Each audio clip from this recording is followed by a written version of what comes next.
Good morning and welcome to Time Attack. We're here at Knockhill for round 7 of our 20th year anniversary celebrations, and this is all being brought to you courtesy of our fantastic sponsors, Lucas Oil. So today we're here at Knockhill and we've not been back here since 2014, would you believe it? But we've actually got some drivers who are returning here to the circuit, and so I just wanted to kind of like recap, because we're at Brands Hatch for the last round, a very eventful round. It took its fair share of victims, so I think we're going to see that reflected in who we see here today and the challenges they've had to overcome. But as I say, 2014, last time we were here, some drivers, we've got all of the local contingent here. They're going to be much more familiar with the circuit. We're going to have a lot of drivers who haven't got a lot of experience with the circuit today. So at the moment, it's dry, but I think we're also going to have some changeable weather conditions. And of course, what a circuit it is. We've got elevation changes, we've got off-camber sections, we've got those big curbs. We're going to look out for see if we see some of the cars on two wheels. We'll keep an eye out for that, and we'll see what happens with the weather. So now the cars are getting ready to line up to go out on track, and so we'll head over to the circuit and the action can begin. So the battle for the perfect lap starts now.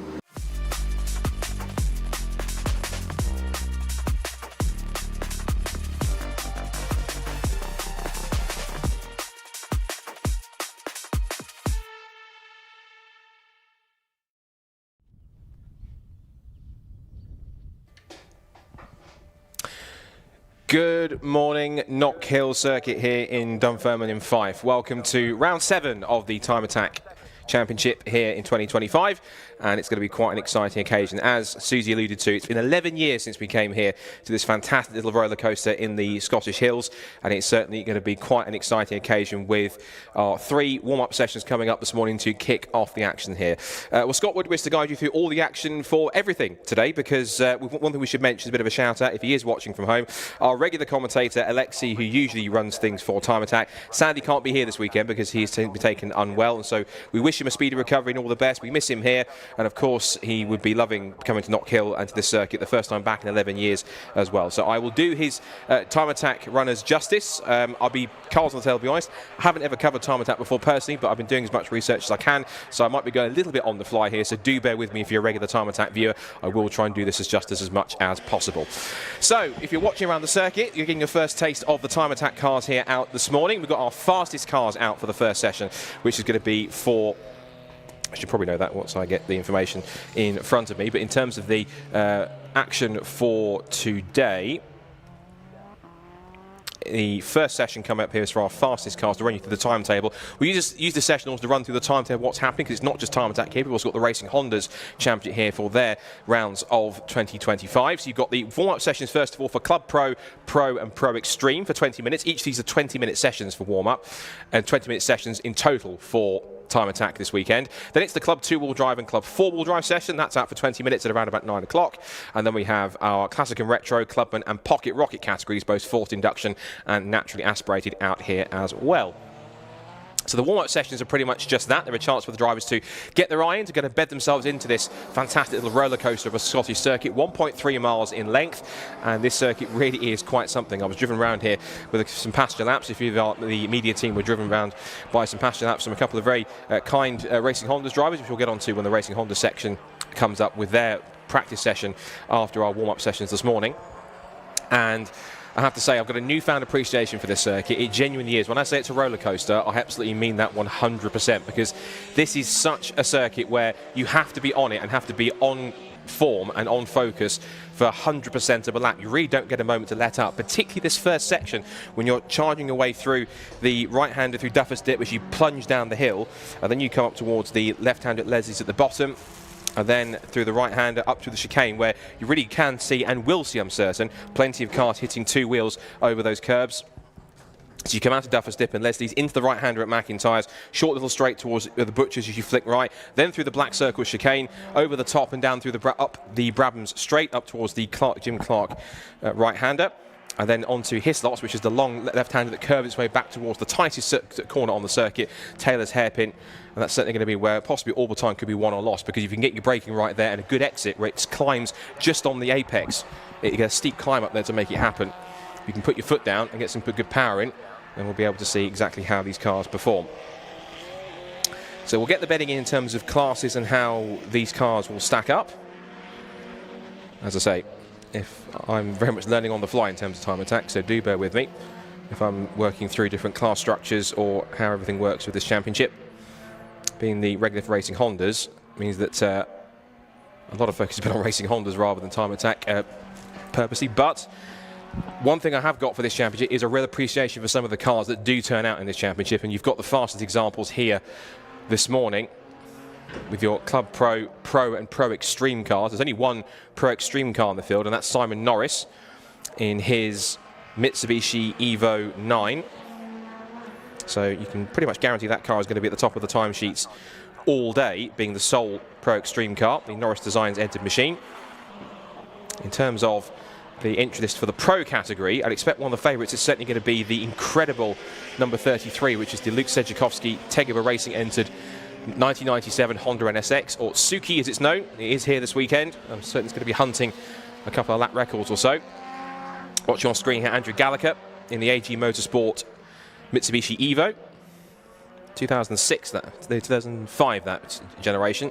So that's probably, I think, an Evo 7.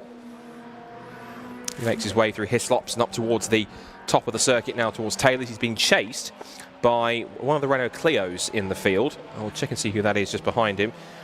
I think it's possibly the number 144, which is Donny McLeod in his Renault Motive 2000 Renault Clio in Club Pro. And now we're looking at the number 79, which is Eric Holmes in his ENS Motorsport Mitsubishi Evo 6 RS. Now, the Evo 6s did come in different forms. There was the GSR, but also the RS, which was more of a stripped-out rally-ready kind of base car to use. And that car is looking pretty rapid in the mix as well, as Eric Holmes works his way through. You're now looking on screen, if you're watching, and down at Taylor's hairpin, you're watching Simon Norris's very extreme, I think taking literal extreme for Simon Norris's car. One car that was smoking there towards the rear and pulling in, it looked like it was the Vauxhall Astra, which was, I think, Martin Henry, the MHM race number 63, that had a problem there. Looks like it was coasting in with an issue. It's a smoky rear end. Hopefully not too much of an issue. As you said, the warm-up times don't really give us too much in terms of true time. Some cars will be out there just to kind of just get themselves bedded in a little bit. So Simon Norris currently fastest on a 51.006, and he's actually been beaten by 50.5 for Colin Dorwood. So Colin Dorwood in the number 151 Track Formula Evo, which is a very unique build of machine on track, 1997. And that car certainly making the most of its uniqueness to be able to get itself up there and put in a quick time. Whatever Simon just put in a couple of laps just to bed itself in. I just also saw as well the other Renault Clio that's in Club Pro, which is the 430 of Ilya Krylov, this extreme looking Renault Clio, which is from 2003. It's an RWF Clio S RS 2003 with a fantastic sort of Pikes Peak-esque looking rear end with that huge kind of rear wing end and the end plates on the end of them. That's pretty extreme. And that car was sparking its way down through Hislops up towards Taylor's. Looking on screen is 151. There is the current fastest man on the field, which is Colin Dorwood in his Track Formula Evo. Again, four-wheel drive certainly coming useful in this hilly circuit. And again, comes across the line and it's not improved his time. He's the only man that's gone into the 50s. Josh Barrett in number 145, which is the Caterham 620R, which I didn't think needed any more air or any more grip on it. But when you see this Caterham 620R, it's pretty extreme. And it's got a front splitter on it and basically a front wing and a rear wing, essentially like a Formula car in some cases. I didn't think it could do with any more grip, but you can see it on the screen here as it rocks its way through the black circle chicane. It might have raised the ride height ever so slightly to be able to cope with the bumps a little better. But that car on its last lap went to 6th quickest. I think we can also look at, we can figure out who is in quickest in each of the classes as well. So yeah, Colin Dorwood is fastest in Pro class from the number 27 of Bradley John. That's the Riverside Racing Mitsubishi Evo 9. Third in class Pro is going to be Josh Barrett, as you met. No, Andrew Gallagher, in fact, actually is him, but he's a single round entry, so he won't score points. Single round entry, if you're watching on the timing screens on Smart Timing, you will see that there is an SRE next to some drivers. That means single round entry, and that simply means that they can run and they can be qualified for trophies, but they won't score any points towards the championship. And the big points really get scored from the super attack at the end of the day, but you also score points as well in two attack sessions, attack 1 and attack 2. And we'll explain those as we get to those sessions later on. Warm-up sessions, I think everyone, as far as I'm seeing the regulations, everyone gets a point for taking part in the warm-up session. If you get a warm-up session, so you get a point for doing it. But they started bringing in this year a slightly different point structure for the session. So I think it encourages more drivers to go out to find more time, to find more incentive for them to go and score more points. But the big ones that you score are going to be at the super attack at the end, which we'll go to when we get there as well. Of course, I'll be joined in the box by Susie Wallace for both Attack 2 and for the super attack. Who's got a lot more knowledge on that side of things. Now, here is a car which I think many have been looking forward to see as well. You're watching it on screen. It's heading its way out of the right-hander of Matt McIntyre's and through Butcher's. And it is the Honda NSX, affectionately named Suki. And Luke Sedjakowski, the man behind Tegua, and the Tegua Racing Squad is out there. And this thing, it even puts, I think, JGTC or Super GT NSXs to shame. It's got a massive rear wing, a huge front splitter. This thing looks more at home at Pikes Peak rather than on the circuits of Knockhill, but it's certainly great we've got this car here. It's an incredible machine. It's been taking lap records throughout the season, so it's almost certainly going to take another one, I'm sure, at least in the pro class. And Luke hasn't laid down a lap time yet, possibly saving his tyres a little bit, but he makes his way out of the Taylor's hairpin, over the crest and over the line, and he'll go on to start his first proper timed lap. Let's see if we can ride with him here, because he turns in the front end, the splitter sparking its way down the braking zone, and again as he works his way through. This is a really bumpy and undulating circuit, but you get to see, it's particularly with these faster cars, just how quick these cars are, but also how much they move around and rock on their suspension as he flies over the black circle chicane, takes it nice and steady. And the level acceleration as he powers past the Renault Clio of one of our single round entries, that being Donnie McLeod in the 144. Powers his way down towards Taylor's hairpin. Again, lots of cars need sort of the flat bottoms or the little end plates just sparking away as they just rub against the ground. He's got one of the Evos in front. I think that's the RS of Eric Holmes in the 79. But here comes Luke Sedjakowski, his first proper flying lap of the session, and goes second quickest and also second in pro class, 50.621. He's only 34 thousandths of a second off the top time set by Colin Dorwood. So a good initial baseline for Luke Sedjakowski to lay down a marker, and I'm certain he might look to go even quicker. Now, is a sub 50-second lap time possible? I'm certain if anyone can do it, it's certainly going to be Luke Sedjakowski if he can. Oh, works his way through Jim Clark, the Jim Clark curve, bouncing his way over the curve, but again, full throttle all the way through Hislops and back down to the braking zone. Again, the car chattering in the braking zone as it turns its way through to that big step right on the apex as you climb up through Taylor's hairpin. Now you start to climb back up the hill again. Plenty of horsepower in the NSX. And let's see if we can go any quicker on this one. Sedjakowski does, and he does actually go sub 50 seconds. He goes 49.976, and that could be an omen for later on if Luke is quick enough to do so. Should mention also that Simon Norris's best time so far is at a 50.895. In fact, there is Simon making his way out of the chicane, now through Jim Clark, just moving his way past the Vauxhall Astra VXR, which has come back out on circuit. That was the Vauxhall that we saw smoking earlier on. That was Martin Henry's car. So MHM Racing car, whatever the issue was, they appear to have sorted it, appear to have fixed it. And now they make their way up the hill once again. So in terms of the class I was going to go through, because this is going to be a good opportunity in the warm-up session here to be able to kind of explain each of the classes as much as we can, to give you a bedding for when we get to Attack 1, Attack 2 and Attack 3. Super Attack rather than Attack 3, I'll get my terms right eventually. Here comes the Caterham out of the hairpin, 145. Currently sat in 7th fastest, Josh Barrett, 53.538, his best time. He has gone personal best in Sector 1, so let's see if he can improve it a little more. Across the line he goes to finish his lap, and he will stay 7th. He's about a 10th off his best time from the session so far. Also across the line has gone Ilya Krylov. You can see his car sort of sparking on the ground as he went through. 8th quickest for him, 54.785. And so in terms of current class leaders in this session, again, Simon Norris has actually gone to the top of the times, not just sub 50 seconds, he's gone sub 49, he's on 48.994, which will almost certainly be, for them at least, I'm sure, a strong lap record. So Norris then is making his way into pit lane to cool off, as Ilya Krylov turns his way back through the flat-out curve of Taylor's. So Hislops back to Taylor's hairpin again, Not quite like Sedjakovsky's NSX, it's not parking on the ground. It does there as he turns in, just the carbon fibre working its way through. And now Krylyov then climbs up the hill once more, over the crest. And where will the Clio put itself on this time? Last time was a 54.884. Doesn't improve, stays 9th overall. And in class, he is currently 3rd quickest behind Michael Osborne in the number 93. So Osborne in that number 93 Mitsubishi Evo 6. And you see there, just someone's moving out of the way as well. That is also a rule in time attack if you haven't seen it before. If you're on a fast lap, you must have your headlights on. Otherwise, you will go to the clerk of the course and have to explain yourself. So if you are going quickly, headlights must be on. And of course, anyone not on a hot lap needs to move out of the way to make sure that it's uncompromised. Now up the hill comes the Caterham,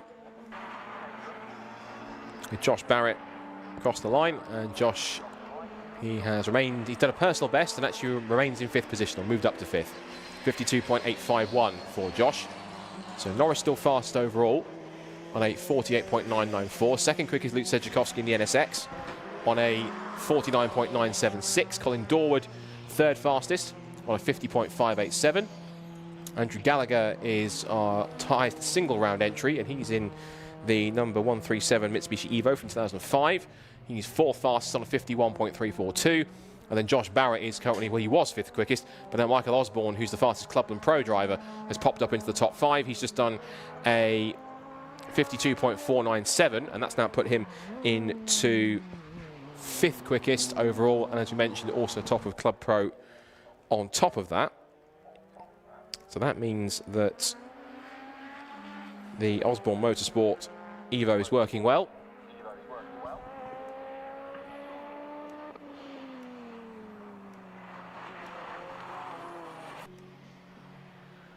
So I'm watching the Martin Henry Vauxhall Astra. And Martin hopefully looking to get a good result here after he finished up in Club Pro.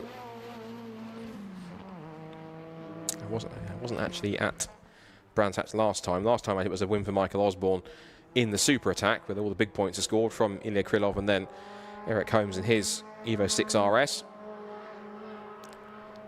That's down towards Taylor's hairpin comes Martin Henry. He's on a fly now at the moment. Currently 10th overall. Best time of 55.394. He'll climb his way out of Taylor's hairpin and back up the straight. He's got another of the...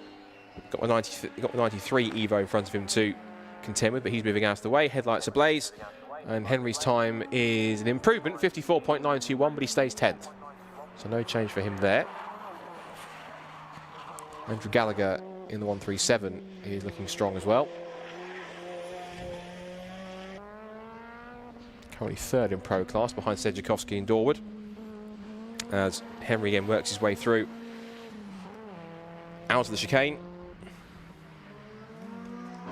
And on another fast lap, let's see if he's actually improving on this lap. He's done a personal best in sector 1, and see if he can do the same in sector. His last lap was a personal best in sector 2. I'll rephrase. He did a personal best in sector 3 at the end of the lap he just completed. He's now done personal best in sectors 1 and 2. So Henry now comes out of the hairpin again once more, shoots towards the line. He's got 54.921 to beat. And let's see if he can improve on that as he comes across and sets a 54.685. He moves up to 9th ahead of Krylyov. And that puts him still in 6th in the pro class. But he's moved up a spot overall ahead of the Club and Pro 3rd place man of Krylyov in the Renault Clio. Flame spitting from the side of the exhaust as he works his way again back through the black circle chicane. How's his first sector looking? It's okay. Not a personal best, but he hasn't gone faster than he has done before so at this point in time. Uses all the road on the exit, all the curb, and back through Hislops. And he might be moving to the... No, he's still got a fast... I thought for a second he was starting to back off and move to the inside to get out of the way of a faster car, but he is now pushing on to try and go even quicker. His second sector hasn't really matched on that side. Sedjakovsky's done a fastest final sector, so he's been winding up for another quick lap. As to, I think, is Darren Spooner in car number 13. And Spooner is in the 1993 Peugeot 205. So he's currently at the moment in 11th fastest, and in Club and Pro he currently sits in 4th. He's got to find a few more seconds. He's got to find nearly 3 seconds to try and get even close to Ilya Krylov. As the Caterham again makes its way down towards the hairpin. Josh Barrett trying to improve his time at the moment, 6th quickest.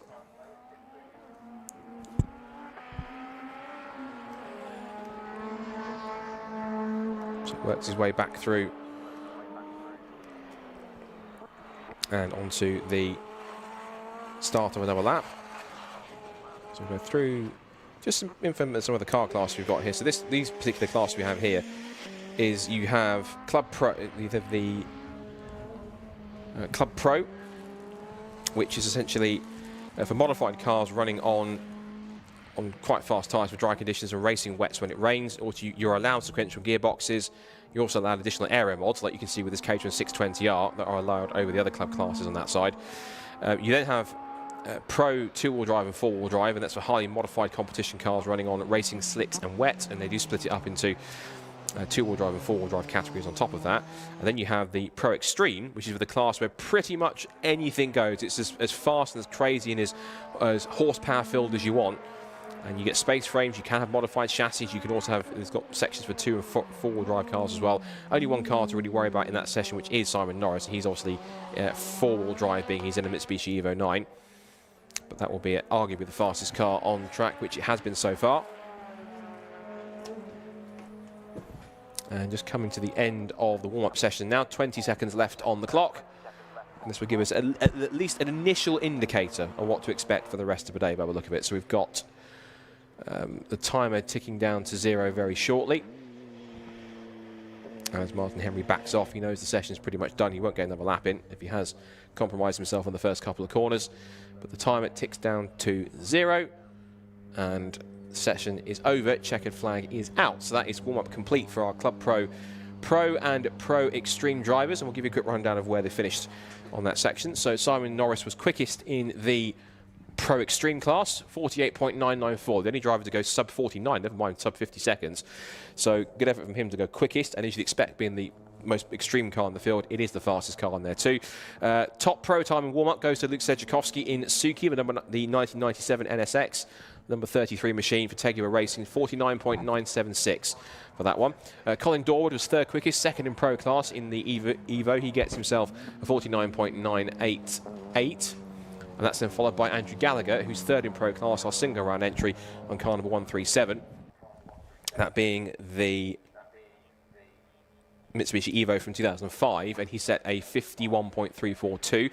5th for Michael Osborne, number 93. And that is the fastest time in Club and Pro for Michael, so he gets the quickest time on that section. So the Mitsubishi Evo 6 quickest with a 52.497. Then we have Josh Barrett in 6th quickest as well on a 52.851. Josh Barrett in the Caterham. 7th quickest goes to Bradley John, number 27, which is another one of the Evos in the field. He did a 53.138. That puts him 5th in the pro class. 8th goes to Eric Holmes, number 79, and that will be another of the Evos, I think, into Eric Holmes 79. Yes, the Evo 6 RS for ENS Motorsport. That's then followed by Martin Henry in the Vauxhall Astra VXR, number 63, 54.425. Ilya Krylov and his Renault Clio was 10th quickest on a 54.785. 11th was number 13, Darren Spooner, who is in the Peugeot 205 from 1993, 57.570. And then two more of our single round entries, Donny McLeod and his Renault Clio, 12th fastest on number 144, 57.596. And then Russ Paisley didn't really get any proper laps. He got 5 laps in the session, only managed a 1 minute 7.354 in the number 14, which was the Mitsubishi Lancer Evo 6 from 1998. It's only a handful of laps for him at the bottom of the times. So now we go straight into our next warm-up session, which is for Club 2-wheel drive and Club 4-wheel drive. We're going to quickly step away for 2 minutes to take a quick ad break if you're watching on the stream. If you're listening around the circuit, we're going to put some music back on for you in this little ad break. Once we are ready to go, we will get our Club 2-wheel drive and 4-wheel drive warm-up session going on in a couple of minutes' time. If you're watching on the stream, we'll be back in a couple of moments on the side of these adverts. So stay tuned for more time and action coming up this morning as warm-up continues here at Knockhill.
Welcome back to Knockhill, where we've now got our second warm-up session back underway here for Time Attack, and it's now for our Club 2-wheel drive and Club 4-wheel drive machines to get out there and explore the 1.3 miles of Knockhill.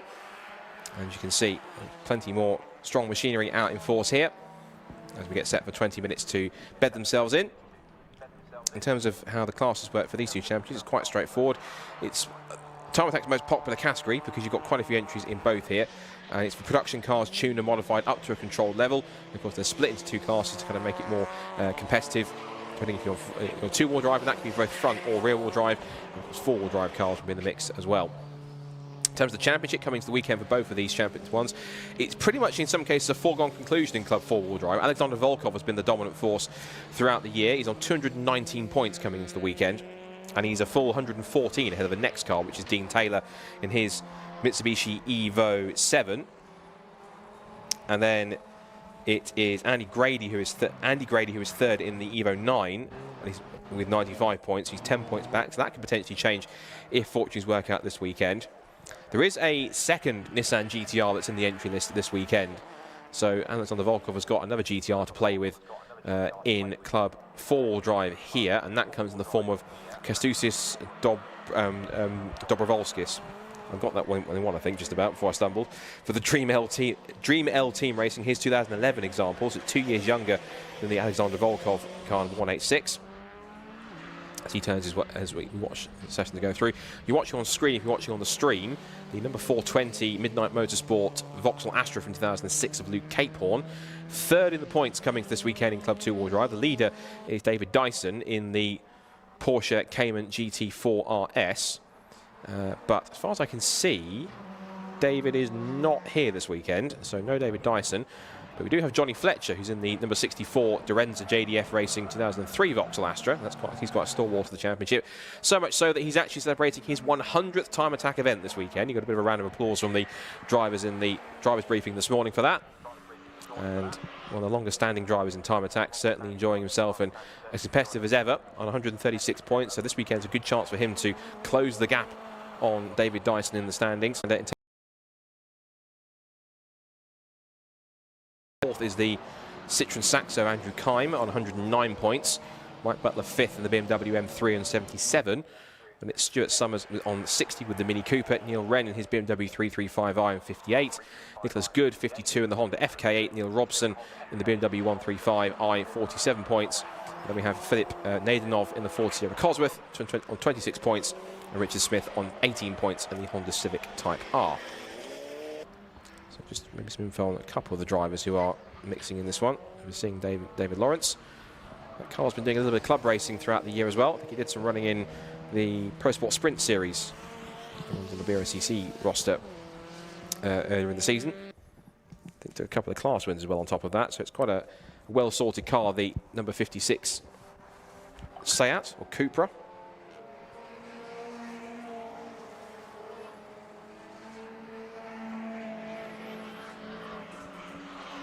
Make the way down towards the hairpin. Also see there the rapid little Citroen Saxo, which is certainly one to watch out for, I think, throughout the weekend as we go through the sessions.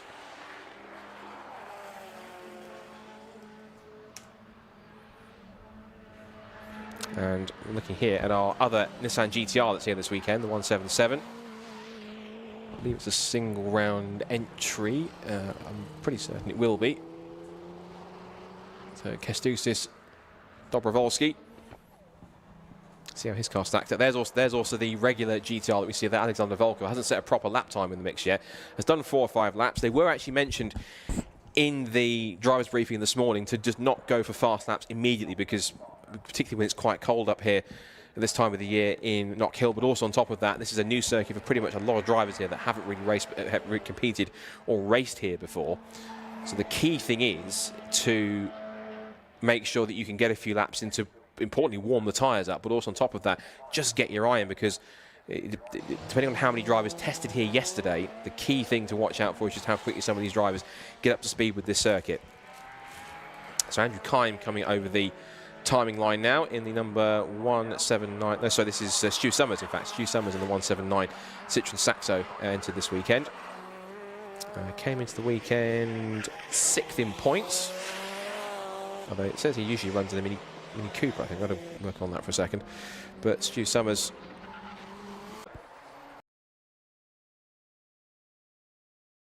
together, and I think David Lawrence is on a fast lap, but so too is Volkov, and of course both of them got headlights ablaze, so I guess in many ways David Lawrence isn't really obliged to move out of the way here. He's trying to go as quick as he can, and they're both as quick as each other, given the fact they're at a tenth and a half between them. GTR does have a little more punch in the straight line, as is now demonstrated with Volkov charging up the hill, and not only that, he puts in a 53.844, so that is by far the fastest time of the session. He is clearing away quickest in Club 4-wheel drive, and David Lawrence is fastest in Club 2-wheel drive in that Seat Leon.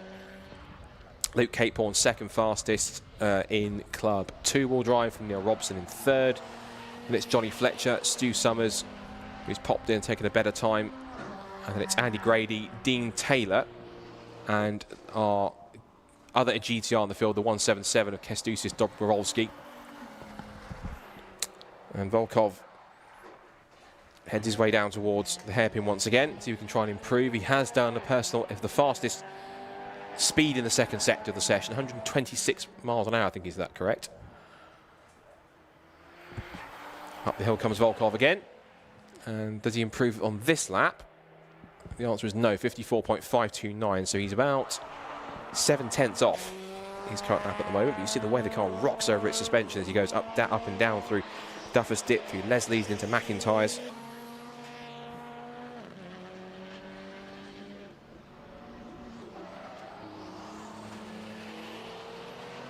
Over the chicane again, back towards Jim Clark.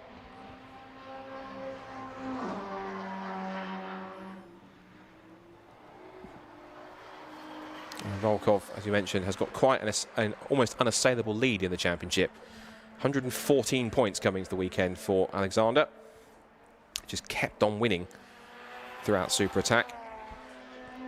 And that Nissan GTR, incredibly formidable, and proving its speed and its capability at this point.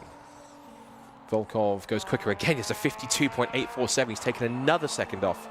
And I'm hearing on my ears that we've got a car on fire somewhere. I think obviously not cutting to it straight away just in case to make sure the driver's okay, but fingers crossed it's not a something too dramatic, and it is, oh, I can see it's actually happening down the exit of Jim Clark, and it looks like it's the Vauxhall Astra. Yes, there it is on the screen if you're watching. You see it obviously down on circuit. It's the 91 that's come to a stop. Driver is out of the car, so that's the main thing. He is safe and sound. The engine, I can imagine, probably not so much the way it's steaming with the bonnet up. 91 in trouble. So 91 with a problem. And red flag on the session. That's the Midnight Motorsport Vauxhall Astra. That's the 420, in fact. Well, not 91. A number threw me off for a second. The 420 of Luke Capeporn. That's the car which, looking at the championship hunt, is third in the points. And of course, with David Dyson not here, it's both opportunities for Johnny Fletcher and for Luke Capehorn to be able to try and score big points back if they can. So Luke Capehorn with problems already, and that's a problem that if it continues to manifest itself will just multiply over the whole day, and that's not the way you want to start your day, with engine problems, of course. But for Luke, it means he's going to have to trip back to the garage in the Midnight Motorsport School. They're going to have to work on that car quite quickly to get it ready for attack one. Otherwise, it might well compromise the rest of his day. They've already managed to put the fire out, which is good to see. There's a fire extinguisher down on the ground. Marshals, of course, are around the circuit as well. Shout out, of course, to all of our fantastic marshals and our volunteers and everyone that works incredibly hard in general in motorsport, particularly in this part of the world here in Knockhill. We know that everyone in Scotland here, this part of the world, is incredibly passionate about their motorsport. It's an incredible facility, Knockhill, and the way they've kept it going ever since it was first put together and then opened in 1974. And since then, it has been a real cornerstone of motorsport. In fact, it has been the cornerstone of motorsport in Scotland. And of course, it regularly hosts British touring cars, British superbikes, and everything else in between, which is good to see.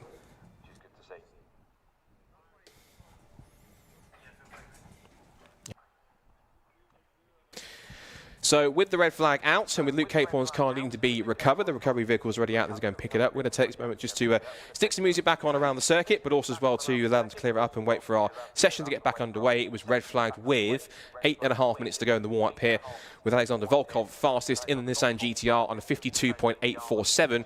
Top of Club 4-wheel drive and top of Club 2-wheel drive is David Lawrence in the Seat. He is fastest in that class, second overall on a 55.819. If you're watching on stream, we're going to step away for just for a few minutes with some adverts whilst we clear this one up and get the session back underway. If you're around the circuit, here's some more music to keep you going here at Knockhill whilst we get the session back underway shortly for Club 2-wheel drive and 4-wheel drive warm-up here for Time Attack at Knockhill. Stay tuned.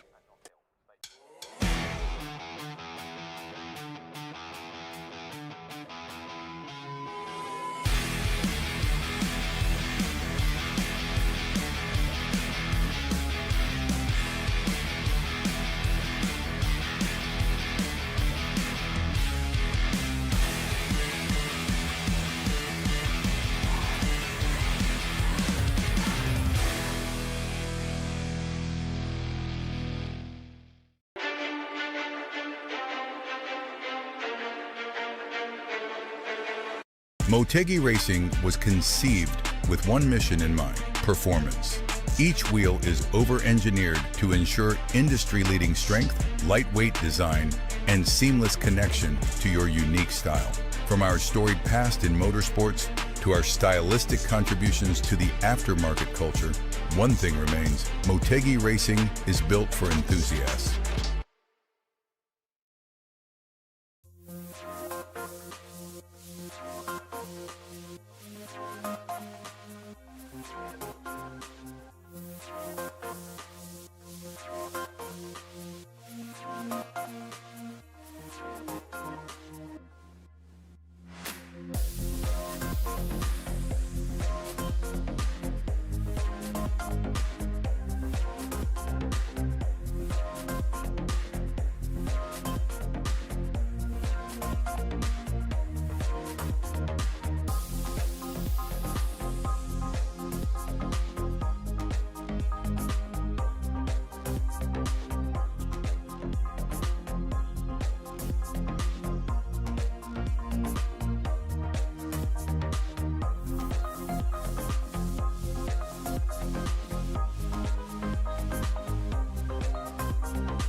So back at Knockhill, if you're watching on the live stream and also around the circuit as well, we're under a red flag for those who are just joining us on the stream, because we've had a engine issue for Luke Capehorn in the Vauxhall Astra. So that car has pulled up just on the exit of Jim Clark corner, and that means it's been recovered. Now there's also a little bit of quick dry going down there just on the exit of the corner too, so might be a little bit of fluid down to try and clear up. So whilst that's going on, we can at least give you a bit of a insight into one or two of the drivers that are competing in this class in two-wheel drive and four-wheel drive on top of that, for that matter. So we're talking about Andrew Kime, who's in the Citroen Saxo in the Club two-wheel drive class. That car has a K24 Frank engine, and with some BC Stage 2 camshafts, it's got a full TTV clutch in it, flywheel package, has the gearbox and EP3 as well, so it makes sense to have a Honda EP3 gearbox for the K24 engine to go alongside it on top of that as well. Also runs custom ratios and a gripper diff with an ECU master block and master black with a full custom loom from Racing Circuits as well. And Andrew, that car is the only naturally aspirated car in two-wheel drive. It has full Satch engineering suspension on top of it as well, and he thinks that's one of the most unusual parts of it too. It has two-way dampers, gas shocks, rear dampers on top of it as well. And in terms of his experience, Andrew's been doing it for 10 years now, 5 full seasons. He's been a 2-time Pocket Rocket overall champion, now moving into Club two-wheel drive for this one. And prior to doing Time Attack, all he'd done was track days, so he's just getting himself used to it. His goal for this season was simply just to be faster than last year, and so he's trying to better himself there. Currently 4th in the points, as I mentioned, on 109. It came into the weekend 15 behind Luke Capehorn. If Luke has issues which he'll hope at least don't multiply over the day, then this might well be a chance for Andrew to gather some points together and actually put in some good results. And in terms of any extra info that he was providing to our media team, he said hopefully no further incursions into the wall this year would be nice. So he'll be hoping to try and keep that up as well as possible. The fact he's 4th in the points suggests he hasn't done too many, which is good to see. Another car we can talk about as well is the man who is...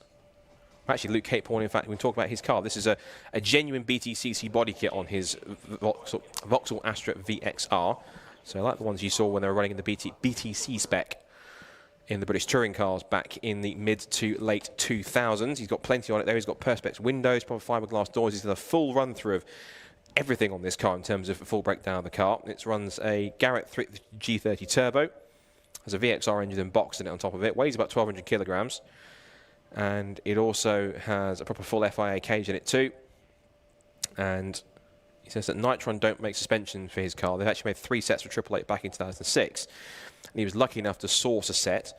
And Nitron have worked with him over the last few years to update the suspension. So this is suspension which we've had on the car that was the 888, the team that actually ran those Vauxhalls back in the day in the British Touring Car Championship. Have actually managed to source a set of these Nitron suspension for his car, and actually worked with the supplier to update it and tweak it to suit the car, which is quite unique on that side.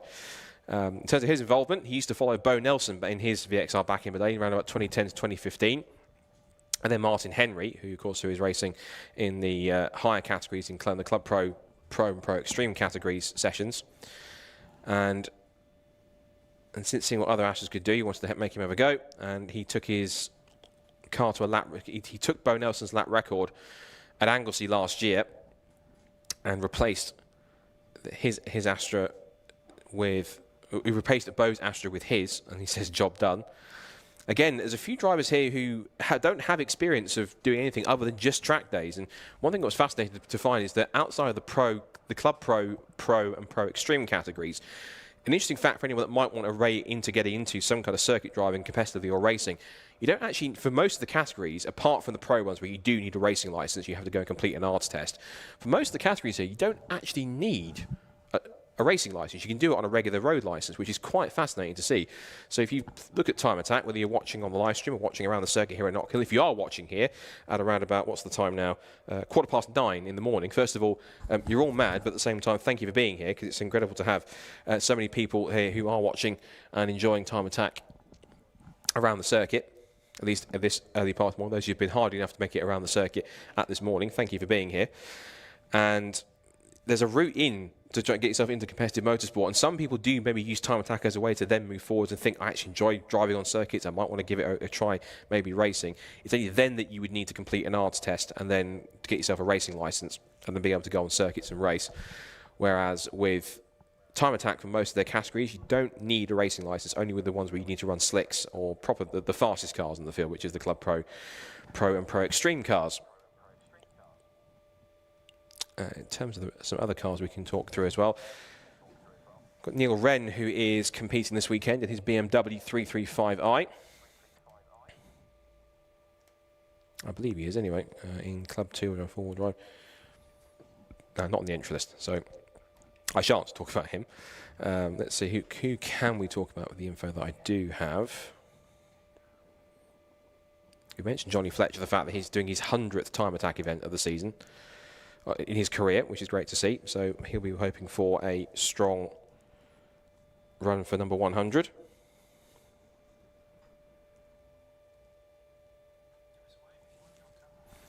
And I think if you can or can't see me, but I'm... there you go. You can see me waving in the commentary box there. So that's my position for this weekend mostly. Here covering both the time attack sessions and racing Hondas. The first racing Honda session is coming up after our next time attack warm-up. So be sure to stay tuned for that. And the recovery on Luke Capehorn's Vauxhall is almost complete. They're just strapping it down to the back of the Knockhill recovery unit. And Luke watching on thinking, I wish my day had started a bit better than this. And certainly he'll be going back to the paddock and hoping that they can get that car sorted out so he can continue for the rest of the day as trouble-free as possible. That will be certainly the goal, to make sure that he can get back out and set the laps that he needs.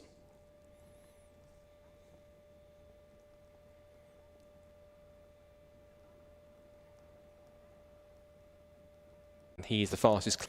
It's third overall and second in Club 4-wheel drive for Andy Grady. Andy Grady in the GR Performance 998 number Evo from 2007. Luke Capehorn is still fourth quickest in the Vauxhall. Of course, that car now going a lot slower than it would normally do on the back of a low loader, sadly. He had set a 56.988 to go fourth fastest. Neil Robson is then next in the times on number 218. That's the BIB Performance BMW 135i from 2007. And Neil has set a 57.390 to go fifth quickest. Johnny Fletcher in the Vauxhall Astra from 2003, which if you're watching the stream is parked right at the end of the pit lane, first to go out when the red flag is lifted. He's currently sixth fastest, and at the moment in two-wheel drive he is in fourth in the Vauxhall, 57.493. Stu Summers comes next in number 179, seventh fastest in the Race and Retros car Citroen Saxo that we saw out on track. Then it's Dean Taylor, eighth quickest, number 71, which is the next level detailing Mitsubishi Evo. Quite a few Evos in this championship, which is good to see. Good to see it find some kind of competitive motorsport, which is always nice to see. I wish we did see more Evos even in Pretzers, in in circuit competition of some kind. Obviously, you typically see them on the rally stages, and on rallycross and off-roading competitions, but when it comes to on-track stuff, not many Evos and Subarus really do too much track stuff, whether it's track attack or time attack or anything to do with some kind of circuit racing. Because we've got plenty of Evos that are finding a home here in time attack. Eighth fastest for Dean Taylor, 1 minute 1.409. The only driver that hasn't really set a proper time, I don't think, really, is our other Nissan GTR in the field, 177, which is the Kestusis Dobrovolsky GTR from 2011, which I'm certain must be a single-round entry as well, because we haven't seen him out so far this season. And his only time he's set, the best time he's set, is a 1:19.584, so I'm not totally convinced that's his full fastest time that he's got underneath him. Of course, the championship has gone through 6 of its 8 rounds. This is round 7 of the season, and it all started way back in May, incredibly. It seems so far away, but the start of the season was way back in Cabell Park in May. Then we went to Donington and Brands Hatch in June. We then went to Steston at the end of July. We were at Bank Holiday Monday on Alton Park on the full international circuit. Then we came back to Brands Hatch last time out for the Go Japan event. We're here at Knockhill, of course, for the first time in 11 years. It's great to be back here for the first time since 2014. And the final round of the championship takes place on the 19th of October, all the way back down in Snetterton in Norfolk on the 200 circuit. If they haven't been already, we'll be at least provisionally crowning some champions for 2025 for Time Attack. So the green flag is up, and the qualifying session, wrong time. That's Racing Hondas later. Warm-up session continues for Club 2-wheel drive and 4-wheel drive.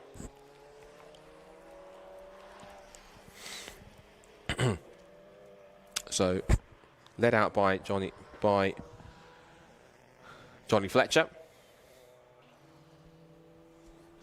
There's the 996, the 998 Evo of Andy Grady, third fastest and second in 4-wheel drive.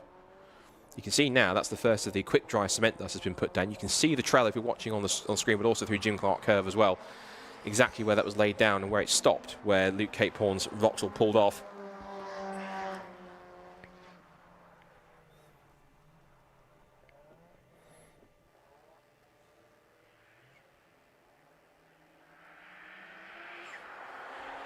So Johnny Fletcher's winding up for his first proper lap again. Of course, they've been sat in the pit lane for quite a while, almost a good few minutes. So any tyre temperature they would have put into their Yokohama rubber on this particularly colder morning. Now we're getting towards autumn and the later part of the year. Any temperature that would have been in those tyres would have completely vanished. So the first couple of laps, as they stressed in the driver's briefing, in the first couple of laps, don't go banzai and don't go gung-ho and trying to get a quick lap in there. At least one, make sure you understand where the circuit goes and that you're comfortable with the grip and how it works. But also on top of that, you've just got to be careful with the tyre temperatures in particular.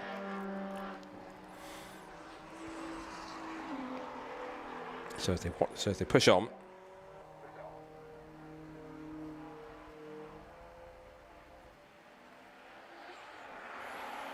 There goes 218, which is the BMW 135i of Neil Robson from BIB Performance. There's some lap times coming in now.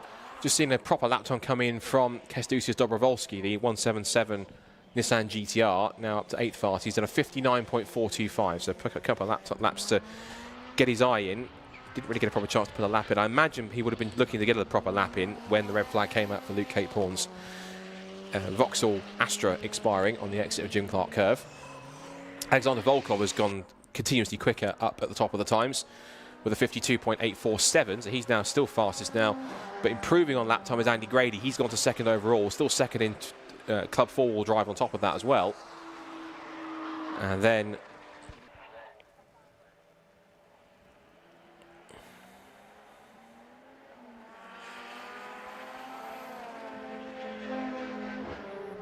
we see the rest of the session coming through.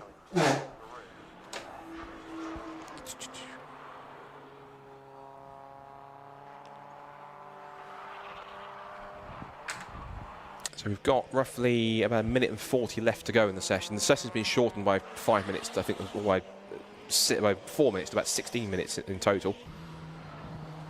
So with time remaining about 1.5 minutes to go. Yeah, about 16.5 minutes. They've reduced the session time so we can keep them on timetable as much as possible.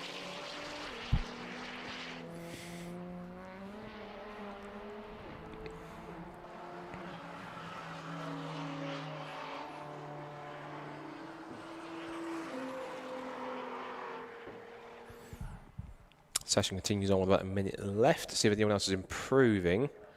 Yeah, Andy Gray's last time was a 54.692. That's a personal best. And also, really jumping up and finding some speed and confidence in the car and the circuit now. The combination is Kęstutis Dobrowolski in the Nissan. Here he is on screen, if you're watching on the stream. And the number 177 Nissan is now lapping a bit more competitive than we saw him at the start of the session. So good to see this car getting up to speed now. The spit of flames he just changed down off the throttle through the right-hander of McIntyre's.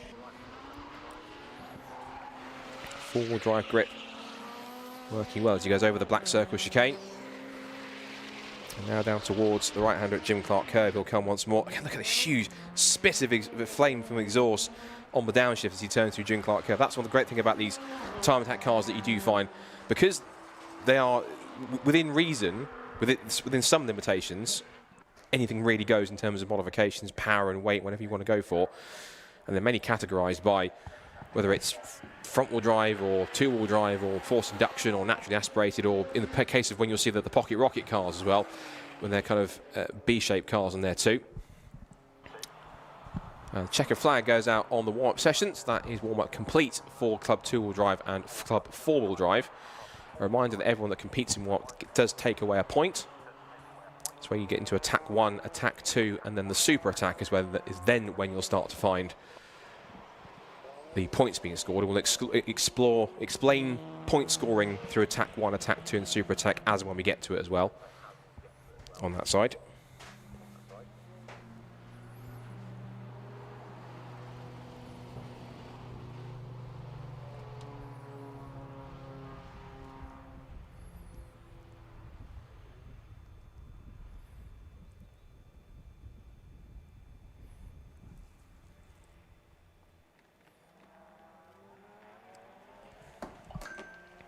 So the session draws to a close. The checker flag is out, so the last couple of lap times coming in. And as we see, no one else has really improved. Well, Dobrovolskis has put a better lap time in him in Nissan, onto a 56.2. So he went to 4th fastest, and he is also 3rd in the Club 4-wheel drive category, which is good to see. So as the checker flag comes out, have 1 or 2 cars coming through just to finish off.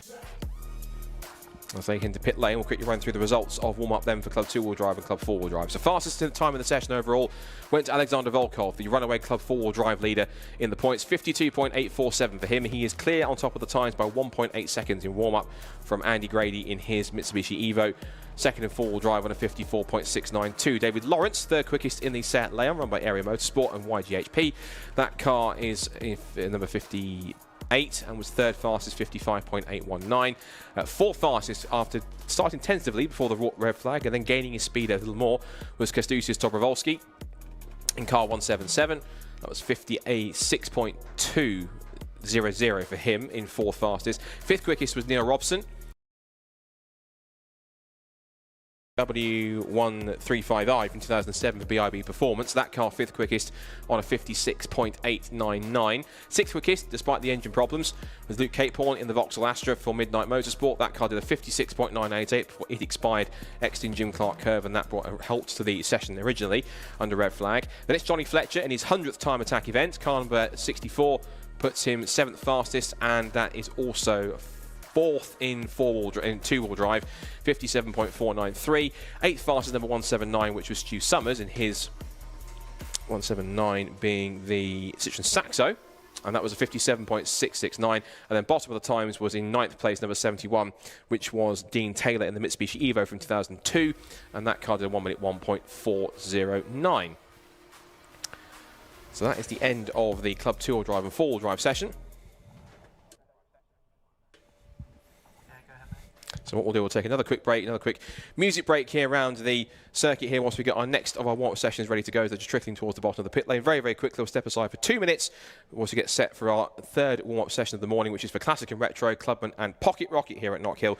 So stay tuned. More time attack action on the way in a couple of moments.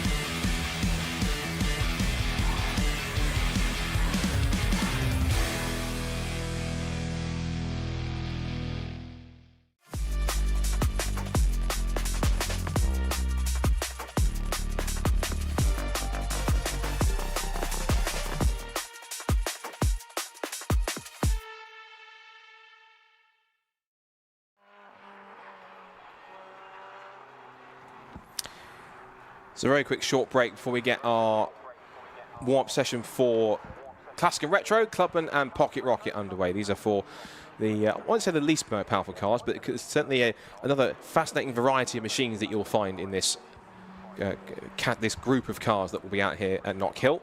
This is the final warm-up session before we get into the serious business of scoring points in Attack 1, Attack 2 and Super Attack. course, the next session after this directly is our free practice session for the Racing Hondas Championship. So we'll be going through that once we get to that at the end of this 20 minutes. So, in terms of the categories here, we'll quickly run you through what to expect in these classes. So when it comes to Classic and Retro, this is for cars based on models that are 25 or more years older. It's designed to appeal to drivers looking for more of a non-contact form of motorsport. We can go through some of the entry list very shortly. But in terms of cars that you will find here in this section for Classic and Retro, there are 4 in the mix here. You've got Mark Donnelly, who is the championship leader in the Donnelly Racing 1983 Ford Escort. You've got another 205, which is Andy York's Yorkie Racing 205 car. As off the road has gone one of our single round entries, Michael Imrie. He's no stranger to Knockhill. Might be a stranger to going off at the bottom of Leslie's, but that Mini Cooper stayed on the straight and narrow, and through it goes. Go through regular in Motorsports, and it's a local championship here in Knockhill. But for Michael, it wasn't quite the way he wanted to start. And he, as you mentioned, we said a couple of times in the briefing, even though these guys know this circuit quite well, one or two of the local Scottish drivers, you can't really push too hard, particularly as this is the first time in 11 years we've had time attack here. So for a lot of drivers, this circuit will be quite that hard. It's sometimes not something you can really do all the time. We're looking at Dean Riley, who is in his magnificent bright blue Vauxhall VX220 from 2002. That car, if we look at where that currently sits at the moment in the Classic and Retro section, in his Vauxhall VX220. Second in the points, 27 behind current leader Mark Donnelly.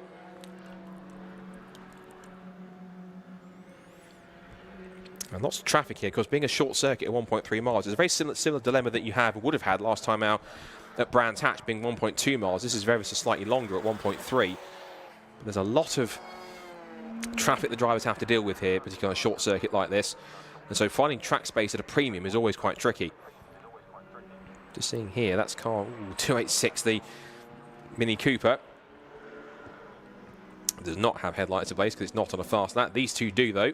Dean Riley, just behind him, is the Ford Fiesta. I'm trying to work out the number on that Ford Fiesta when it comes through.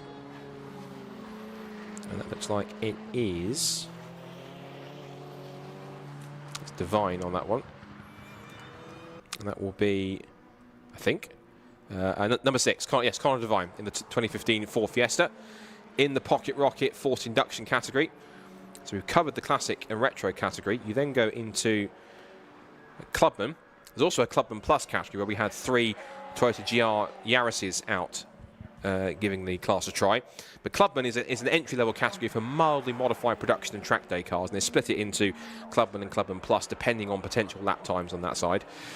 You then have also Pocket Rocket, which is for smaller cars and hot hatches of 1600cc with forced induction, or you're allowed up to 2.2 litres if it's naturally aspirated, and tuner modifications are also allowed on the car as well. So you get quite a mix of cars. You usually get quite a few cars like Minis, like Fiestas, like different machines in here too. But this is the great starting point here. If you're just getting into time attack and want to find a good grounding level to put yourself in at, it is certainly worth giving this category a go. Connor Devine pushing on. He wants to put a good lap in here. In terms of the championship positions coming into this weekend for each of the categories, we see there the Volkswagen Golf number 69. I think it was anyway. Oh, there was a Volkswagen Golf in there. Yeah, number 60. There we go, which is Clive Hopwell's MMT Performance Golf R from 2023, so one of the newer cars in the field. That car running in the Clubman class. In terms of the point standings in all 4 of these categories, we'll start with Pocket Rocket Naturally Aspirated, and Ryan Barker leads the way in the Europa Crash Centre Civic. Now that car had a massive accident back at Alton Park, so the team, which also looks after Lewis Barker, that competes in Racing Hondas, which we'll see coming up very shortly after this warm-up session. The team had to really just work hard to get that car back together again, but they managed to get it fixed, got it to Brands Hatch, and even went on to win its class. So Ryan Barker, of course, now ahead of the points. He now leads by 16 points from Mark Roberts in the Clio 172. Stephen Wilkinson third in the points, the 115. And then we have the Honda Civic of, I think we do, yes, the Honda Civic of Marcin Basikovsky. No, Marcin Baszkiewicz in the MAR SB Racing 2010 Honda Civic. And then 5th in points there you have Mark Blackburn, who's clear 197.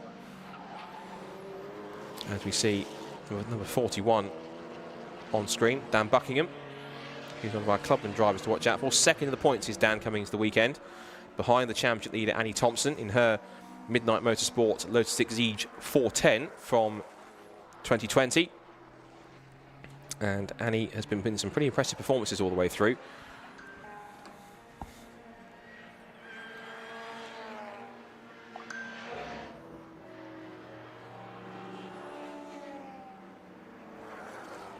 Over the hill comes Dan Buckingham in the Honda Civic Type R as the EP3 of Ryan Barker continues on. Got a little bit of a Mugen kit on that car. There's a little Mugen front grille. 714 Civic working pretty well around here. Of course, we're getting some support from the squad that's also running a handful of cars in the Racing Hondas Championship. And there's Michael Imrie, who's pushing on. After his little escapade down at the bottom of the hill at Leslie's, he's now managed to gather that car back up again anyway and continue on.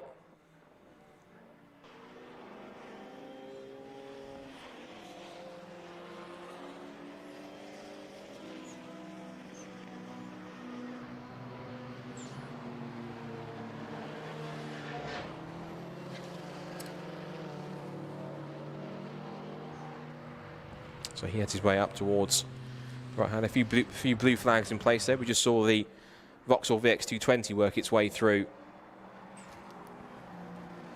with, in the Classic and Retro, Dean Riley's DRS machine.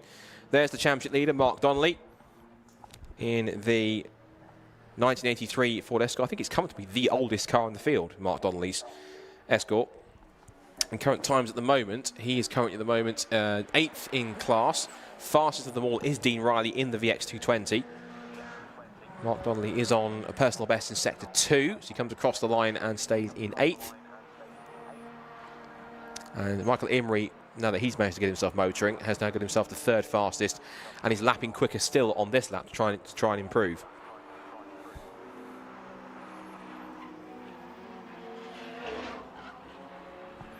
There goes Connor Devine, who is 2nd in the times at the moment, 56.888. And Connor hoping to continue with that. He's also the best of the single round entries. There are a handful of them, and most of the single round entries, of course, being more local talents, all up there in the top 10. You've got Connor Devine 2nd quickest, Michael Imrie 3rd quickest, Andy York is in 6th quickest, and David Reed is in 7th place. We talked about Connor Devine and Michael Imrie. Andy York is number 81. He's in the Yorkie Racing Peugeot 205 from 1988. That's in the pocket rock. That's the Classic and Retro class. And then you have David Reed in car number 40, which is the Flying Haggis Racing Subaru Impreza. We just saw that on screen a couple of times. Just there in the background, the black Impreza with the orange stripe running along the sill, which is just heading into pit lane now after coming out of Taylor's hairpin. And I think Michael Imrie's just improved his lap time again, 57.915. In terms of other categories, we look at Annie Thompson in her Lotus Exige. She's coming at the moment 12th fastest. And she is in the lead of, no, she's currently at the moment in 4th in class at the moment, because in terms of class leaders, you've got Classic and Retro leader Dean Riley, top of the times overall, 56.350. You then have Connor Devine, who's leading as a single round entry in Pocket Rocket Forced Induction on a 56.888. For the club category, Dan Buckingham in car number 41, the Honda Civic Type R. That car is currently quickest in class and 4th overall on a 57.980. You then have the fastest of the naturally aspirated cars in Pocket Rocket is Ryan Barker in the Euro Crash Centre Civic. That's 9th quickest overall, 1 minute .159. And that's just about it in terms of car shuffles around. Annie Thompson's just gone to a 59.920. That's put herself into 8th overall and 3rd into club. As we said, it's just a warm-up, so there's no points on offer here. It's just a bit of an initial bedding in session to see who is where. One car to watch, I think, also should be, is going to be Michael Greenhow in the Team La Motorsport Vauxhall Corsa. As Connor Devine explores the track limits a little too much, exiting the Black Circle chicane. And there's the trail of gravel dust that he's left in his wake. That's the Clive Hopwell Volkswagen getting out of Conor Devine's way as he continues to push on in the Fiesta. Here goes Mark Donnelly, who at the moment is in 13th at the moment. So not as high as he would like to be, but maybe just winding himself up for a proper lap 2.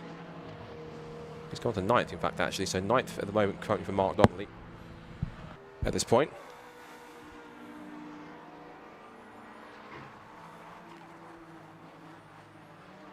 A few more shuffles around. Not quite sure the timing tower fully matches what I've got on my timing screens in front of me here, because my timing screens are showing me Dean Riley fastest from Conor Devine, Michael Imrie, Dan Buckingham and Tommy Langley. If you're watching the live stream, you might have a slightly different timing order there for reasons I know not.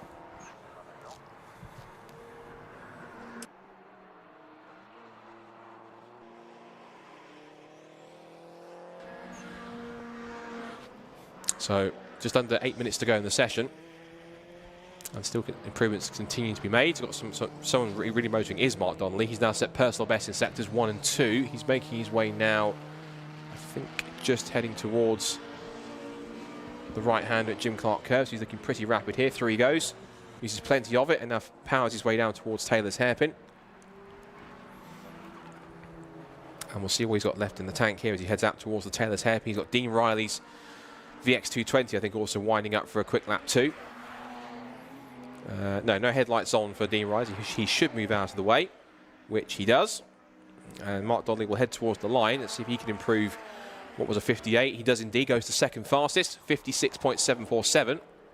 So quickest for Mark Donnelly. Dean Riley, though, still the fastest by nearly 0.4 of a second. So still Vauxhall VX220 from Ford Escort. And then Conor Devine comes next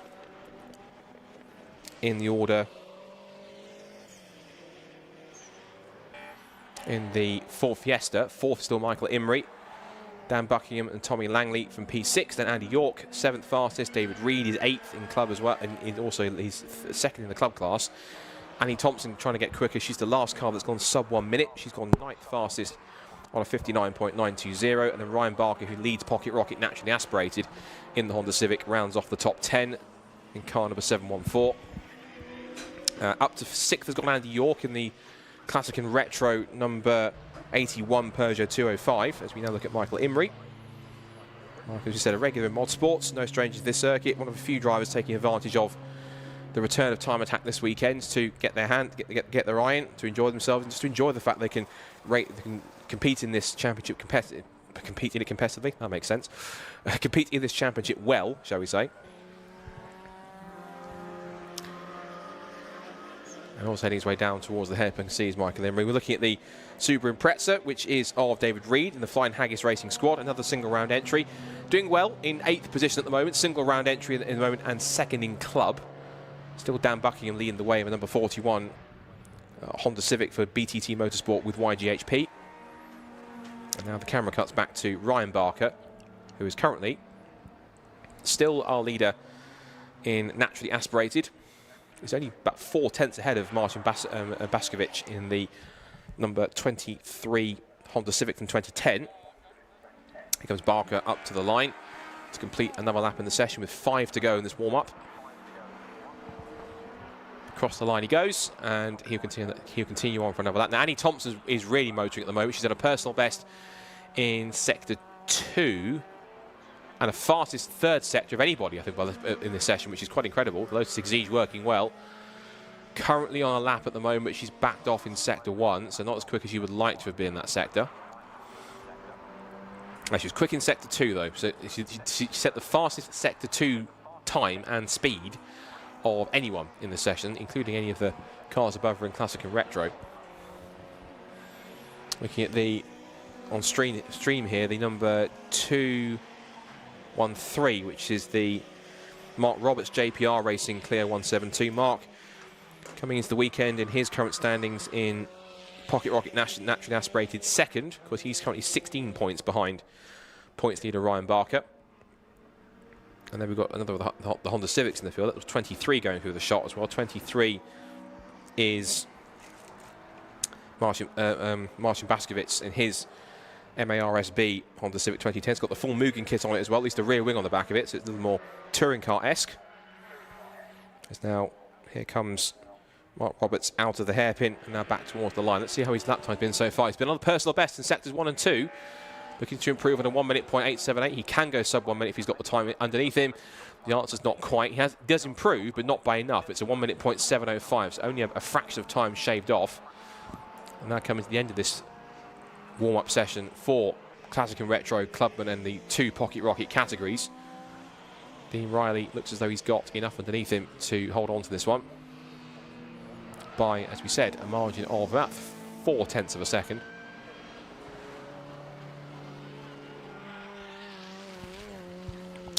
Michael Emery explores the track limits a little too more in this one. I know he's quite familiar with the circuit, but doesn't need to get too familiar with the edge of the circuit, kicking up dust everywhere. Maybe that's a bit of advantage. A tactic he's trying to put in there is try and drag dust and dirt and gravel onto the circuit, so he means that he can try and compromise some of the other drivers. I'm joking, of course, but Michael Emery currently 4th quickest and pushing on pretty hard.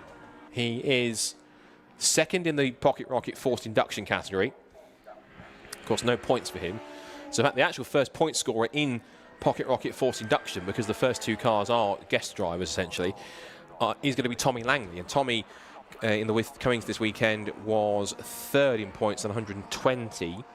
But in terms of his competition in Pocket Rocket forced induction, let's have a quick look. I don't think he has. I know Stephen House is here this weekend. He is in the 286, and we don't have the points leader Rafael Satsaris, so his Mini Cooper not making the trip to Scotland. But it is going to be between Stephen House and Tommy Langley for this one. There are 9 points between them coming into the weekend, so both are going to duke it out. Watching on stream, Mark Donnelly being chased by Connor Devine. Mark currently still 2nd fastest. He has done a personal best in sector 3, so he's working well here to try and improve on that. Connor Devine comes up to a line as well, and no real change in that time either.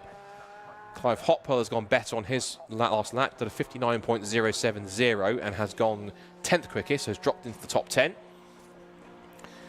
And as we see Connor Devine trying to push on for another lap, he just think he's backed off a little bit to try and, I think, realise it's at the end of the session, or at least go for one final sprint to Berline to see if he can get another better time to get himself sorted for attack 1 that comes up a little later. And that will come after the practice session for the Racing Hondas Championship, which we'll get into great detail once this session comes to a close, which only has a minute to go. The only drivers that have really made any improvements on their last couple of laps has been the 213 of Mark Roberts in the Renault Clio on a 1 minute .485, and then Peter Rushforth on a 1 minute .5.621. He's at the bottom of the times anyway in forced induction. He is currently 5th in forced induction. And right at the bottom, Peter Rushforth in the number 74 Mini Cooper. Has NA next to the team, so I can't tell you exactly who. I'm guessing NA might just mean it doesn't apply for a team name or a sponsor, just simply running as a privateer. 1 champion.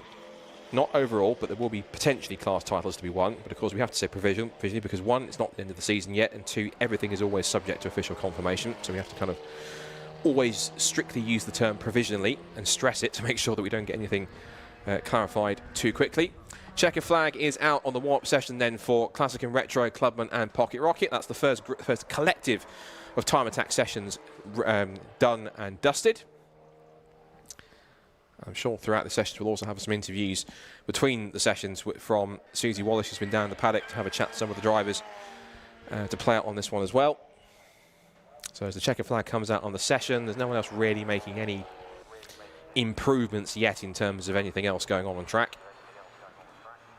So we can quickly run down the order of who finishes where as the last few cars come across the line. So at the end of warm-up then for Classic and Retro, Clubman and Pocket Rocket, forced induction and naturally aspirated. Dean Riley tops the session in the number 220 Classic and Retro Vauxhall VX220. Fastest time of the session, 56.350. Second quickest in Classic and Retro and overall, number 17 Mark Donnelly in his Ford Escort. He does a 56.747, just 4/10 off. Connor Devine is top of Pocket Rocket forced induction. He's 3rd quickest as a single round entry in the Ford Fiesta, 56.888. Ahead of Michael Emery, another local driver in the Mini Cooper. after his escapades off the track a couple of times, did a 57.599. And rounding out the top 5 is Andy York in the number 81 Yorkie Racing from Stephen Wilkinson, Michael Greenhuff, Mark Blackburn and Peter Rushforth rounds off the 18 cars that took place in Classic and Retro Clubman and Pocket Rocket. So that's the first sessions for Time Attack complete, all the warm-ups done, and so now we can move on from Time Attack onto Racing Hondas, which is slightly more familiar to me because I've been doing it for the whole season, but we can talk you through the drivers for there and what to expect once we get the other side of this ad break and a short intro from our roving reporter Charlie Harmon.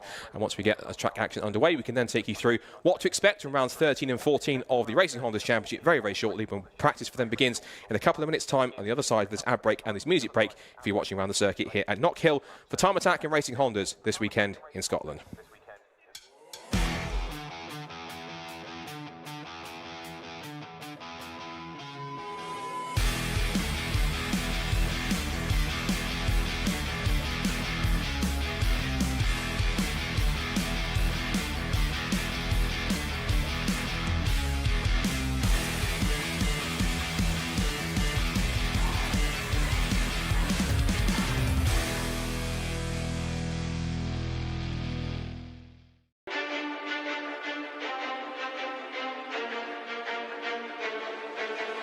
Motegi Racing was conceived with one mission in mind: performance. Each wheel is over-engineered to ensure industry-leading strength, lightweight design, and seamless connection to your unique style. From our storied past in motorsports to our stylistic contributions to the aftermarket culture, one thing remains: Motegi Racing is built for enthusiasts.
So welcome back to Knockhill, and welcome back to action of a different kind after our time attack warm-up sessions. Now we're into free practice for our Racing Hondas Championship ahead of rounds 13 and 14 of the championship here this weekend.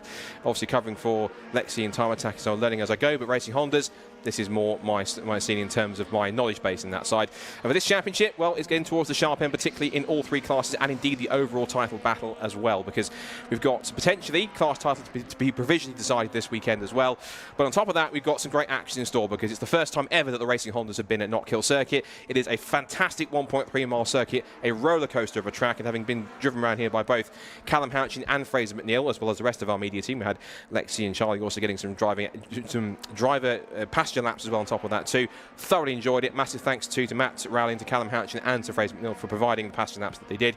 Gave us a real proper understanding of what this circuit is like, and at pace this is a mega little circuit to be in the mix of as well. So free practice. So purely just giving these drivers a bit more bedding in time to get used to this circuit. They were testing here yesterday on the track day to get themselves really get their eye in properly. In terms of what's happening in the championship, well, of course, for those new to Racing Hondas, there is an overall championship, but also where you score, where you place based on where you score points within your class. But also there are three class titles to be had on top of that as well. There's Class A, Class B, and Class C, with a maximum power to weight ratio cap. I think it's 235 brake horsepower per tonne, or 240 if it's forced induction, or other way around. 240 I think if it's naturally aspirated, 235 if it's forced induction. So in that current title race, the man who's just about on screen in the red, number 34 Civic EG, which is Will Self, currently leads the way with 152 points from Phil Wright and 133. And then Liam Collins, who's one of two drivers, key ones, not here this weekend. No Liam Collins in third. Tommy Knight fourth with 104 and Kevin Talbot with 103. The two drivers we are missing this weekend, well, three in fact we'll get onto, which is a pretty crucial one that could even settle one of the class titles provisionally this weekend. There's no Liam Collins or Kevin Talbot. Now they had a fantastic battle race long in race 2 if you watched last time out at Brands Hatch. Sadly not both here. One, I think Liam Collins has got some issues with the gearbox, and I think two, which is Kevin Talbot, something I haven't said for quite a long time, which is he's got COVID. So get well soon, Kevin, if that is him with the issue as well. Now we're watching on screen here also Dan Thackeray, who is leader in Class B and also overall. And this could be the weekend where, at least in the class, he could provisionally become champion. The key thing is, we see Lewis Barker extending the track limits a little too much, exiting out of the right-hander at McIntyre's into Butchers. Now, one key factor is that we do have Dan Thackeray, but his main championship rival, defending champion Ryan Cunningham, is not here due to personal reasons, unable to race. So therefore, Dan Thackeray could potentially, provisionally wrap up the Class B title if he scores well enough. But of course, not to remind him, he's been here before. Remember 2 years ago in the Civic Cup at Brands Hatch, he was battling for the championship with Max Edmondson, and then what happened? His engine went bang, and unfortunately, that was the end of his championship charge. Now, fingers crossed it doesn't happen this weekend. I'm not going to put the commentator's curse on him. I'm promising I'm not trying to. And he won't thank me for reminding him about that one. But Dan, of course, has been unstoppable down this year. If you look at what his results throughout the season, he has taken 9 class victories out of the 11 races that he's finished. There were 2 times he's finished second place to the man that's in second in the points, Ryan Cunningham, behind him. Looking at Lewis Barker, who is 6th in the points, 5 behind Sammy Milam. And looking at Class C also, that could be one that could be potentially settled in a way, because we look at the current points gap at the moment. It is 95 points for Matt Rowling compared to Callum Houchin on 71. Now, one thing we should stress in this weekend, this is the last event in which drivers are allowed to use dropped scores from. At Snetterton, you cannot drop either of the results. So if you get a non-finish or score badly in the top 10 or dread the thought, have a DNF or even have a disqualification or anything like that where you don't score anything, that's it. It has to count towards your final championship total. So you cannot drop any of the results from the final 2 races of the year on the Snetterton 200 circuit. Everything else throughout the season is fair game based on what you've achieved. Now, a couple of new drivers here this weekend, one of which is just on screen, which is Michael Barron. He's the brother of Bob Barron. It's good to have the Kilty K-Swaps drivers back. We missed them at Brands Hatch. It was a cracking round at Brands Hatch. Of course, these guys are on local home turf. Bob Barron, of course, has got brand new suspension on that car as well. We'll talk about that in a second. But Michael Barron, brother of Bob, he's in a car that's very similar to that of, similar build or spec, if you like, to Dan Brown, who was racing his Civic Coupe earlier on in the season. But Michael Barron, who's been a local here, driven quite a few times in the Civic Type R's and track days around here, and raced this Honda Civic, not this one, this is Tommy Knight's car, but the black Honda Civic he's driving in the local Knockhill Motorsports Championship back in July, and won 3 out of the 4 races, so looking pretty strong and hoping to try and do well as a single round entry. The other new entry that we have this weekend is a welcome return to racing after a year off of Dan McDonald. He's back with Ben Sharp Racing in his Civic EP3. And so we'll be looking to see if he can get some good results as a single round guest entry in Class B this weekend, looking to do well. A couple of Class A cars to watch out for. The two EK Civics there of Tommy Knight took his first victory last time out at Brands Hatch. A very emotional and long-awaited first victory. He'd been pushing for that. And on home turf as well at Brands Hatch made it all the more sweeter. As for Dave Buki, he's become a bit of a regular in the championship as well in the Kinetic Motorsport EK Civic. He thinks he's got the car roughly where he wants it now. And he's trying to push on in that machine. And also, as we said, it's a welcome return to Kilty K-Swaps. Both of their regular cars, Bob Barron and Fraser McNeil, are back in the race. Back into the gravel trap has gone Callum Houchin, and that's the car that I was taking a passenger lap in. So that car has found itself in the gravel. Thankfully, we didn't do that one on my passenger lap, otherwise it would have been quite awkward. But Callum's car is, I think he should be able to get out, because the part of the car which drives the wheels, the front part, is out of the gravel and not the rear, so he should be fine. There's Will Self, if you're watching on the live stream. Points leader in Class A, and currently third in the overall championship. It's 199 points for Dan Thackeray in the overall championship if we run it that way. Ryan Cunningham currently on 175. Will Self is on 152, and Phil Wright is on 133. Should be in mind for points, you get 15 points for a win. You then get 12 for second place. 10 for third, then 8, 6, 5, 4, 3, 2, and 1. You get a point for the fastest lap, and you also get points for qualifying as well. Now, those qualifying points don't count towards your drop scores, or be used with drop scores. There are separate sort of bonus points that you get awarded. So in qualifying that's coming up later on, whoever gets pole in their class will gain 5 bonus points towards the championship. Second fastest gets 4, third fastest gets 3, fourth fastest gets 2, and fifth fastest gets a single point on top of that. As we see Dan McDonald in his Ben Sharp Racing Honda Civic EP3 working his way back through. Had some strong results the last time he raced here at Knockhill in the Civic Cup. He got 3 top 10s, including a 4th place finish. So knows this place pretty well, being a fellow Scot. Here's James Kiff, who had a moment of what might have been at Brands Hatch. He started from pole position on the partially reversed grid for race 2 after the draw. Made the run down towards turn 1, and then in an awkward moment between himself and Tommy Knight, the two tangled into Paddock Hill Bend, and he went spinning off into the gravel. They managed to source a new side skirt for him, which have managed to get fitted to that car. He's looking good. There was a bit of tidbit of information that I was also given by Carl McKellar, who's our championship coordinator, about James Kiff. What did he tell me? He told me that he was 2024 Southwest Karate champion. So I'm certain if he had been annoyed by Tommy Knight, I'm sure that Tommy would have gone running. And he found that piece of information out. Just watching here the cars, they rock their suspension. This is the great thing about this championship, is that this circuit is that it is such a roller coaster, and being particularly on board with Fraser McNeil, who has got some impressive skills and can really drive that Honda. This circuit is absolutely relentless in some of the faster cars in the field, because you have to really be on it at every single corner, every single moment, every single second. You have to go for it, and you're finding yourself in a constant barrage of corners one after the other. You don't really get a chance to sit back and relax on this circuit. You get maybe a small chance down the straight here, where at least in Fraser's car, the top end cars in Class A are reaching about 120 miles an hour by the time they get to the braking zone at Duffus Dip.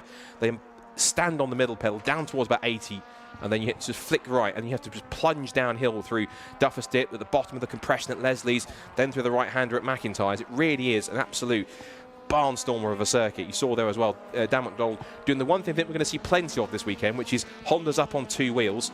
You see even there just how close Fraser McNeil got. He was literally brushing the belt of the tyre stack going through the first part of the Black Circle's chicane. That's how fast these cars are going. They're hopping over through Jim Clark Curve, using all the curb on the exit, powering their way down towards Taylor's hairpin. Again, they stand on the brakes. You've got to be careful as you turn in through that hairpin, because there's a massive step right on the apex as you turn in. It's a late apex. As soon as you get on the power, the change in elevation almost helps to pull the car around the corner, which is quite fascinating. You wait to see. Now, I should look at lap times to see for what they're worth with practice, because, of course, it's more qualifying where things will matter. And interestingly enough, look who's top with the times. Bob Barron, one of the local favourites, on a 55.450 on pace alone. And not only that, he's half a second quicker than the championship leader in Class A, Will Self. This is pretty impressive in Bob. This is a suspension package that was meant to be coming at his last event he appeared at, which was Alton Park, but didn't appear in time. It appeared right before the day he was due to leave. So he couldn't make it. They didn't make the trip to Brands Hatch. It's been basically 2 events in the making. This new suspension's come in. He has had a new rear wing, and also some new bonnet vents on the front of that car on top of it as well. But this is really the weekend where many, I guess, are going to be expecting all 3 of the Kilty K-Swaps cars to be up there and doing well. Bob Bob's car appears to be looking pretty strong, as it says, half a second clear. Phil Wright, third fastest, currently on a 56.027. He's second in Class A in the points. Then Tommy Knight's just a little further back by about a tenth. James Kiff has moved up to 5th position. Dave Bucke up to 6th, and Michael Barron 7th, and Fraser McNeil. In Class B, we have Dan Thackeray leading the way currently on the warm-up standings, practice standings, on a 57.500. Dan McDonald comes next, our single round entry. Good to see him back in there and immediately finding his pace, 58.472. A bit of a shuffle around for third place behind. We've got Sam Lintzner in third fastest for Class B ahead of Lewis Barker. A welcome return also to Harry Greenhill. We haven't seen him for quite a while in the season, but he's had some issues with the car. He had some issues. I think it was back at Donington Park, so quite a while ago that we saw Harry, but could see that number 116 machine back out on the grid.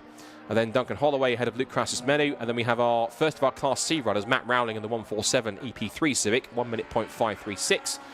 But it's Owen Diver in car 14, 17th fastest, and Callum Houchin rounds out the current 18 car field. As we said, we would have had as many as 21 or 22, but sadly no Kevin Talbot or Liam Collins due to, I think it respectively, COVID and gearbox issues respectively, and also no Ryan Cunningham due to personal issues. So we would have had a 21 car entry, but sadly down to 18, but still a good quality entry on top of that, which has been fun to see.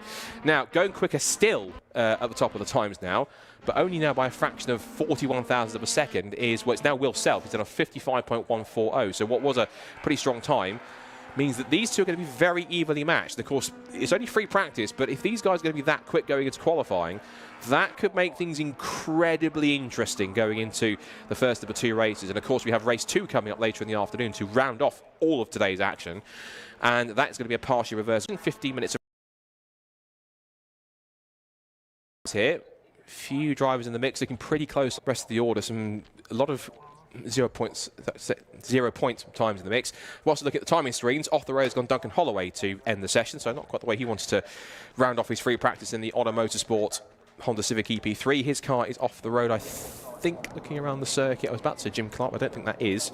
I think it's more down towards the final corner. Yes, there it is. I should have been looking at it. It's staring right in front of me. I was looking at the timing screen. So he's down at the final corner. Quite an interesting angle he's gone off as well, because he looks like he's either just tried to avoid somebody or locked up and the car's just flicked off to the left and it's got bit off to the left and it's got beached in the gravel. Either way, the 77 Honor Motorsport Civic is going to take a couple of moments to try and recover. So that will mean we'll have a bit of a gap before we get our next set of sessions away for Time Attack, which will be their first of their Attack 1 sessions where they'll start scoring points. But we'll come to that when we get to in a second. So, free practice wrapped up for the Racing Hondas Championship, and the running order is as follows. It is Will Self who takes the fastest time, championship leader in Class A, 55.410. Only half a tenth, only 400th of a second, in fact, ahead of Bob Barron, who could be a real dark horse to get a podium, and even, dare I say it, his first win of the championship. Second quickest for him on a 55.450. Phil Wright, third fastest in Class A, a 6.027. Some 6/10ths back. James Kiff, fourth fastest, the only Honda Integra here this weekend in car 97, 56.089. Then fifth fastest, Tommy Knight, number 24 in the blue EK Civic, 56.135. Dave Bucke next in P6, number 51 in his EK Civic, 56.472. Michael Barron making his guest appearance in the championship, brother of Bob, seventh fastest, number 26. He is in a 56.494. Next is Fraser McNeil in the third of the Kilty K-Swaps cars, number 7 in P8, 56.708. And then the fastest Class B car, Dan Thackeray, overall championship leader and in Class B, number 29, the 57.500. Second fastest, our guest driver Dan McDonald, 58.187. Followed by Sam Lintzner, third in Class B, 58.688. And then it's Lewis Barker next in number 15 on a 58.752. Harry Greenhill coming back to the championship in car 116 on a 59.117. Duncan Holloway, who ended his session in the gravel trap, finishes off 14th fastest on a 59.655. Luke Crassus-Menu comes next, 15th quickest in number 19 on 59.806.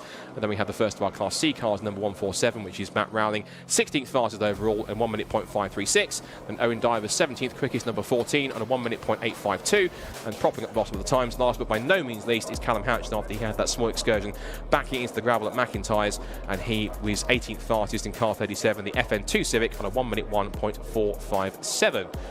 That sets up qualifying very, very interestingly. We'll see if Will Self and Bob Barron can battle the pole and anyone else has got the pace, but it seems as though right now it's going to be a shootout between those two to see who can take the top spot, and also those key 5 bonus points. If anyone certainly needs them to try and keep himself in the hunt for the overall title, it is definitely Will Self. But of course, on top of that, remember, if Thackeray gets pole, he gets bonus points for his class too, so that's pretty crucial to see if both of them can get to the top of the times.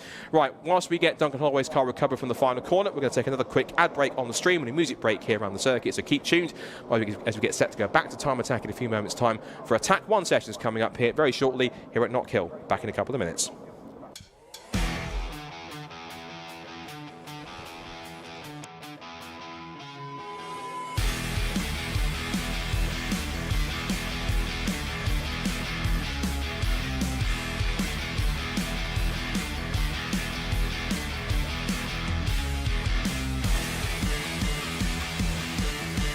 Weight design.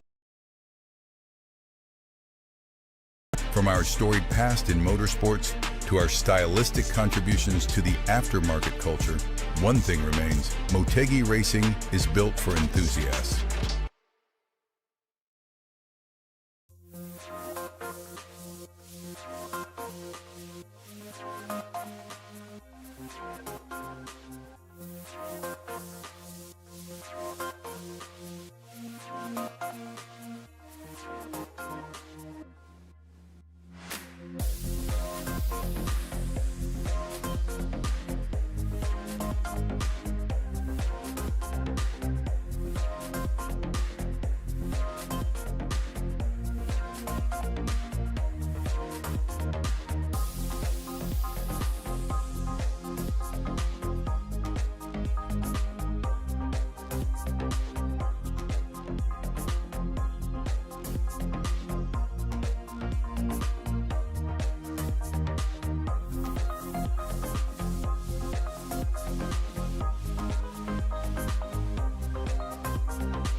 Back with Time Attack here at Knockhill. Now that our warm-up sessions are complete, now we get into the business of a little bit of point scoring now, because we get into the first of our Attack 1 sessions coming up here.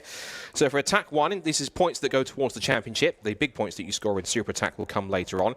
But essentially, in the Attack 1 sessions and in Attack 2, whoever gets fastest time in each of their classes, as follows, gets 6 points for their fastest time. They get 4 points for second, and they get 2 points for 3.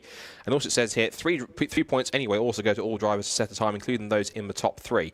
So some points to be had here, of course, going towards the overall championship. And it means that any points to try and make up in these sessions is going to be all important to do so. Of course, we've got the reference from our warm-up times this morning to see who could be formidable to do so. Simon Norris, of course, was the only Pro Extreme car, the only car that's in the field and also scoring points. So he'll be the one to try and keep on racking up those times. It's going to be really more Pro and in Club and Pro to see if they can try and figure out who can be topping the times. Luke Sedjakowski was quickest earlier on a 49.976, but only by a hundredth of a second from Colin Dorward in the track Formula Mitsubishi Evo. So those two cars very evenly matched here this weekend, and it's going to be quite a battle royale to see who comes out on top of those to get those bonus points on top of it. Of course, the big points that you'll score come in the Super Attack later on, where you get 15 points for a win, very similar to the Racing Hondas earlier on. 15 points for a win, 12 points for second, 10 for third, and you get 8, 6, 5, 4, 3, 2, and 1 down to 10th position in class. But that comes later on at the end of the day with our Super Attacks, while the Attack 1 and Attack 2 sessions, which have only just come in this year, but there's a bit of an extra incentive for drivers to go out there and actually push and set competitive lap times and have something a bit more worthwhile for the session than just going out and doing just runs to get yourself the quickest possible time later on, where it all counts towards the Super Attack. So bringing points into both Attack 1 and Attack 2 does at least help incentivise drivers to go out there and push a little more, to try and use more of the session, to try and really make the most of the opportunities that they have. Just a note for those who are maybe tuning back in for the time attack, if you stepped away for 2 seconds whilst the Racing Hondas were on, it is a bit of a delay because we are just recovering one of the Honda Civics, Duncan Holloway's Honda Civic, from the final corner gravel trap. So bit of a delay for this, getting this one underway, which we should do very, very shortly. Just a reminder of the order that we had in the warm-up session earlier on. So as we said, fastest time of the session went to Simon Norris in the Mitsubishi Lancer Evo 9, the very extreme-looking Mitsubishi, where his best time was a 48.994. It was Luke Sedjakowski who was fastest in the Pro class on a 49.976, a hundredth of a second quicker than Colin Dorward in the Trap Formula Evo. And then third fastest was the first of our guest entries, the single-round entry for Andrew Gallagher in the Mitsubishi Evo 2005 with a 51.342. In Club and Pro, the fastest time went to Michael Osborne in the number 193 Mitsubishi Evo 6.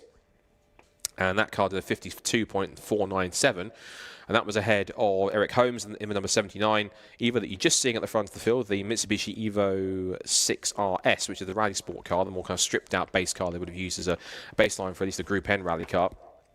That car second quickest in Club and Pro, and third Club and Pro was Ilya Krylov in the Extreme RWF Clio RS, which is always a fun car to watch go around, particularly when it's dragging its sort of front splitter end plates on the ground, sparking up everywhere through the hairpin. So I think we're just waiting. Yeah, I think one of the course cars has gone out just to have a look and see how the recovery is doing of Duncan Holloway's car. They're also giving it, I think, a bit of a check over and a sweep to get rid of any gravel that's on the circuit. You just see it on the screen here. That is Duncan Holloway's Racing Honda Civic that is being recovered. Again, massive thank you to all of our marshals, our officials, our volunteers, everyone here at Knockhill Circuit for making us feel so welcome again here at Time Attack after 11 years. Great to have a championship back here once again, to bring Time Attack back to Scotland, and there's of course plenty of high-speed enthusiasts here this weekend to enjoy the spectacle. Of course, for those of you who are watching on the live stream, big thank you to all of you for tuning in. Be sure if you haven't done so already, whichever channel you're watching, to make sure you hit subscribe. If you're watching on the Time Attack channel, or the Alpha Live channel, or of course all the streams powered by Lucas Oil. So a massive thank you to Lucas Oil for ensuring that we have live streaming this weekend and for making it all possible, for helping with their contribution towards it. And of course, on top of that, I think we've got a stream on the Tegua stream and a couple other places where they've got some live streams. So wherever you're watching, whichever stream you're watching on, thanks for watching and thanks for tuning in. Just for those who are, of course, watching would regularly watch Time Attack and think, that doesn't sound like the regular commentator, it doesn't sound like Alexi. It isn't. It's myself, Scott Woodwis, who regularly looks after the Racing Honda side of things on the Time Attack package. But this weekend, sadly, Alexi has fallen rather unwell, so he's recovering at home. So if he is still watching, Alexi, we all miss you. We hope you're speedy recovery, and fingers crossed that you recover quick enough that we can get you for the finale at Stettin, because I'm certain if there's one thing he doesn't want to miss, it's the final, where we could see 1 or 2 champions crowned if they haven't been already, and he would love to be on the microphone for that. So fingers crossed that he's back for that one, and he'll be able to lead the charge on the microphone to guide you through all the action. But for me, for this weekend, it's my first time covering Time Attacks. If I make any slip-ups or mistakes, bear with me, because it is my first go at it. But I'm kind of learning a bit on the fly here as the championship goes, but it's quite fun to try something a little bit different on top of my Racing Honda's duties, and certainly enjoying it so far, and fascinated to see what comes up, at least with this first attack session, when everyone's going to be aiming for a few more bonus points to get themselves towards the championship and get themselves closer into a better position to hopefully try and get themselves P1 by the end of the season. Now, it looks as though we're getting to the point where Duncan Holloway's car's been fully recovered into the paddock now, so there shouldn't be anything left to go. So I think we're just waiting for the signal now at the end of the pit lane and from race control that we're good to go. Just the background, I can see number 14, Russ Patton, Evo 6 coming into view. That is the Evo that's running in the Pro category. Of course, he's a single round entry, so it looks like he's one of the more local drivers in the field. You can see it's quite cold, depending to earlier times of the season. Current track temperature is showing apparently it's just 10.2 degrees. It's an incredibly cold track out there at the moment by the looks of things. So it means that anyone that's out there, particularly on cars that were running or can run slick tyres, like in cars in this category, that's going to be key to try and get them up to temperature as best as possible. And again, a couple of times I've mentioned this, but I will mention again, in case anyone can hear me on track, is that they did stress in the driver briefing this morning is that don't go gung-ho to set your fastest time in the first couple of laps, because for some drivers this is their first ever experience of racing, of doing anything at Knockhill, having never driven here or even run anything competitively before. So for some of these drivers it's their first time seeing this circuit, so trying to set their fastest lap time straight away isn't going to help them in terms of an experience, but also as well, quite crucially, getting your tyres up to temperature is going to be absolutely massive, and to get them in the sweet spot of tyre temperature and pressure and whatever you've got underneath you, you really have to make the most of it and try and run well. So just a reminder again as well for Attack 1, they do score bonus points in this session. So as I said, it is 6 points for setting the fastest time in your class, 4 points for second quickest, and 2 for third quickest. I think the 3 to all drivers is for Attack 2 rather than Attack 1. I slightly misread that.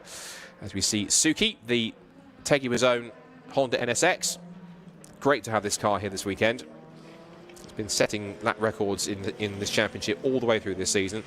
I'm certain another one is only there for the taking in class for Luke Sedjakowski, and he oversees it all at Tegua. So a reminder of where we were with points for each of the machinery. Luke Sedjakowski. In some of the info that was the driver info spreadsheet we've got here that I've been running through, some info that's come through about Luke Sedjakowski. He says that this car apparently is 12.18 times more uncomfortable than, I'm guessing, A or his 1998 Merc S-Class, which I would believe, given the fact it's pretty stiffly sprung, I'm certain, and a car that's got plenty of downforce and probably rattles any curb or rattles its suspension every time it's going over a bump. But he does say it's been put together on a Multimatic chassis rig, and so it certainly is looked after to the highest standard by the Tegua team. And the Honda NSX has been one of a fan favourite this year, not least because it's a car that, as I said earlier on, is that powerful. It could even certainly put 1 or 2 even Super GT cars to shame if it got the opportunity.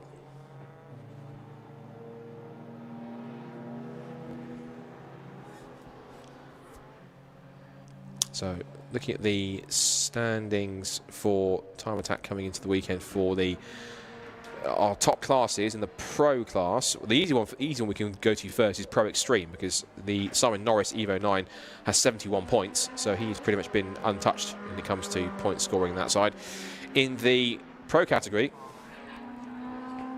is Luke Sedjakowski, 175 points, 21 ahead of Bradley John in the Mitsubishi Evo 10. But Bradley John is... But there is the 27 car going through. That is Bradley John. I think that's an Evo 9 rather than Evo 10. I think I got my info mixed up there for a second. So, see Bradley John second in the points. Josh Barrett is third in his Caterham 620R. As you see Luke Sedjakowski's car sparking away like crazy. It's a fantastic spectacle, that car. Not only how it looks, but the way it moves and the shower of sparks in the back of it as well. Now, I believe we've got a possible... We're going to get a flag out there at least. We're being told there's a car that's off at the chicane. It's car 14 apparently, which is Russ Patton in the Evo 6. And that's prompting yellow flag yet. We'll have to, it remains to be seen. We'll have to wait and see how that one plays out. Looking on screen there, we just saw Suki, the NSX, with Luke Sedjakowski at the wheel. Now we've got the 27 car just chasing him, which is the Bradley John Mitsubishi Evo 9. Those two first and second in the championship. You can also see them moving out of the way is Simon Norris's Evo 9 itself. And because we have the car off at the chicane, we do have a red flag around the circuit, so the session has been stopped. And only with 4 minutes and 21 seconds run, so that means we've got still 15.5 minutes left to go in order to make that one work. So at least the marshals are in good spirits. You can see smiles on their faces as the red flag comes out. Not because of the red flag, obviously, but the fact they're just enjoying themselves with time attack. And so the cars head back to pit lane. And so the recovery, I'm sure, of the car that's off at the chicane will be taking place quite shortly. As we said, the car involved in it is Russ Patton in the number 14 Evo 6. And of course, the immediate concern, of course, is that he's okay. So obviously, once we get confirmation of the incident we've had, again, I haven't seen the incident on circuit. I was only told the information by the producer in my ear. So if we, but just holding fire whilst we take a look at him. So we're told the front bumper is off the car. That's all we know at the moment. But once we get any more details, we will have a look. Once our camera crews will have a look and are able to give us any more details. For the time, at least, for the initial times that have come in, for the lap times that have been set, it is Simon Norris who tops the times overall at the moment on a 49.626. So he's quickest. Of course, the only Pro Extreme car on the field. So he's now fastest by currently 3/4 of a second overall. Luke Sedzukovsky is fastest, second fastest overall, and also leading the way in the Pro class, 50.379. So he's currently in the way, and on course, if he can stay there, to give himself 6 bonus points, or 6 points for attack 1. Third is number 93, which is Michael Osborne in the Club and Pro class Evo 6. All three of our class leaders are first, second, and third in the timing at the moment. It's Norris in Pro Extreme, Luke Sedzukovsky in Pro, and then Club and Pro topped by Michael Osborne in the number 93 Evo 6. Bradley John in the Pro class Mitsubishi Evo 9 is currently next in, or he was, because it's Colin Dorward. It's the Bradley John is fourth, yes, in the 52.904. I was looking at Eric Holmes for a second. Then it's Colin Dorward in the number 151, the track Formula Evo. That car was very close to Sedzukovsky's time in warm-up this morning, only 100th of a second off. So if the time is there, it might certainly work out for him. Bear in mind the actual ultimate fastest time that we've had so far today from warm-up was Simon Norris's car on a 48.994. Not quite there yet. He's got about another 3/4 of a second to find to get near that. Sedzukovsky in second quickest and Dorward third, Gallagher fourth. So that was the warm-up order. Andrew Gallagher's down in 10th position. So we'll go back to the time. It's been Bradley John fourth quickest at the moment, 52.904. It's then Colin Dorward fifth fastest on a 53.125. Eric Holmes in car number 79 in a 54.040. And then Josh Barrett in the number 145, the Caterham, seventh fastest on a 57.785. Ilya Krylov, eighth quickest on the number 430, which is the Renault Clio, at 57.995. Darren Spooner is ninth quickest, number 13, 59.515. Andrew Gallagher in car number 137 on 1 minute 3.750. And then Martin Henry in car number 63 on a 115.662. And the two cars that haven't set times yet are Russ Payton's car that's had the incident, we believe, down at the chicane, which we're waiting for more information on. And also as well, Donny McLeod as well hasn't set a time yet, but he was out on circuit setting sectors 2 and 3, so he was winding up for a lap at that point before that happened. And his Renault Clio currently has no time on the board at this point in time.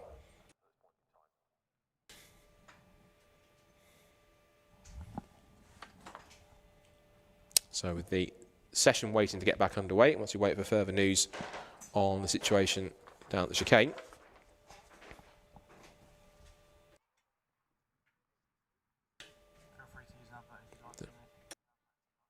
So what we'll do is, whilst we get the incident down at the chicane sorted out as fast as possible, and whilst we look for a bit of use the gap at the time, we're going to once again step aside on streams, take a quick ad break, and once again on the circuit, take a quick music break, what's going on, to get you warmed up for when this session gets back underway, with 50.5 minutes still to go from Attack 1 of Club Pro, and Pro Extreme here at Knockhill for Time Attack. So stay with us, we'll be back in a couple of minutes.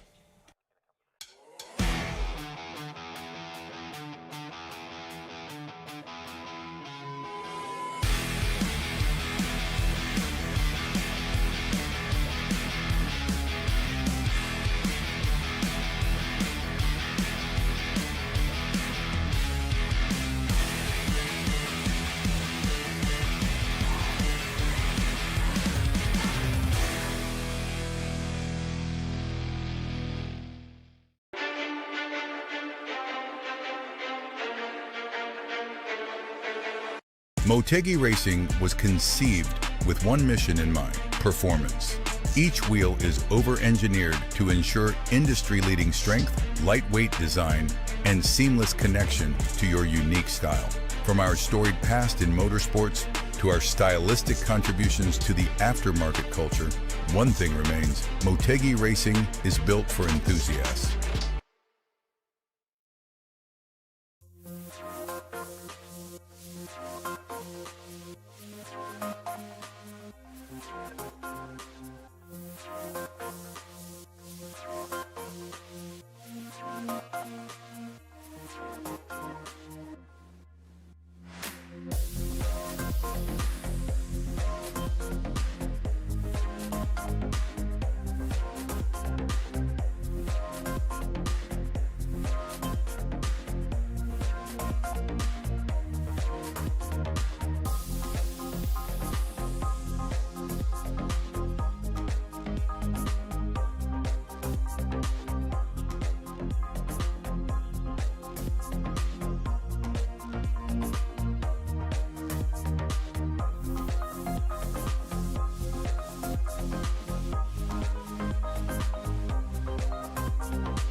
So, as the red flag continues here at Knockhill after an incident, we believe, at the chicane involving the number 14 Mitsubishi Evo of Russ Patton, which we're still waiting for further information on. We'll give it to as much as we can. We're still waiting for resumption of our first of our Attack 1 sessions for Club Pro, Pro and Pro Extreme. Just a reminder, if you just joined us on the stream or just sitting down around the circuit, it is currently Simon Norris who is quickest on a 49.626 in his Mitsubishi Evo, which is fastest on the circuit in overall and in Pro Extreme. In the Pro class, it's Luke Sedjakovsky's 1997 Honda NSX, Suki as it's known, quickest in class with 50.379 as the time, and then Michael Osborne is in third fastest and the fastest of our club and pro drivers on 52.651 in P3. And so just waiting for more information on the incident down at the chicane. Of course, it's no position for us to speculate what's happened. All we know is the facts we have in front of us, which is that he has had an incident. We're just waiting for news on what's currently going on down at the moment.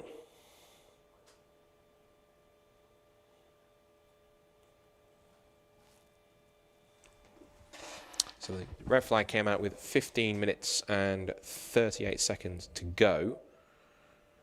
And I should be able to have a look through some of the recaps of some of the previous events.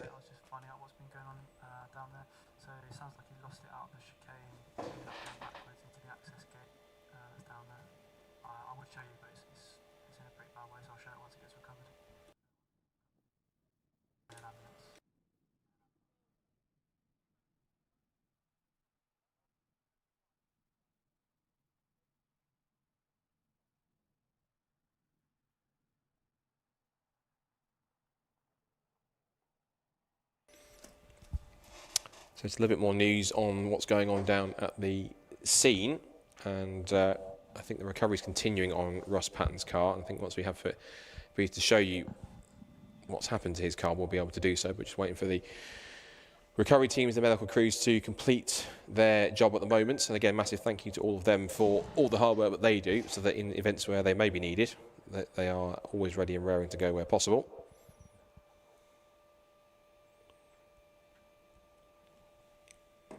And looking back to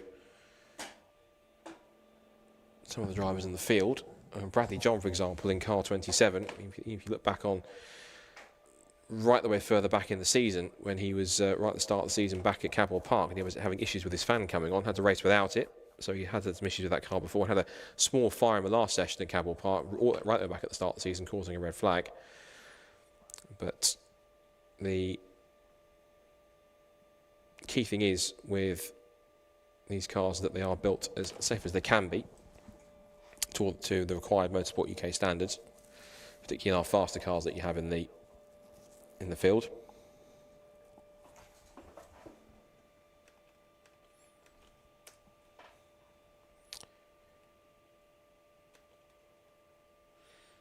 And of course, with a circuit like Knockhill, with the cars as fast as this, ultimately precision and just finding the sweet spot when it comes to a quick lap is all crucial, particularly when it's a circuit like this, which is bumpy, which is undulating, which is a genuine roller coaster over 1.3 miles. And it is a circuit where if the car doesn't feel right, or it hits a bump, or it hits a curb or a part of the circuit in just the wrong place, it can unsettle the car as much as anything.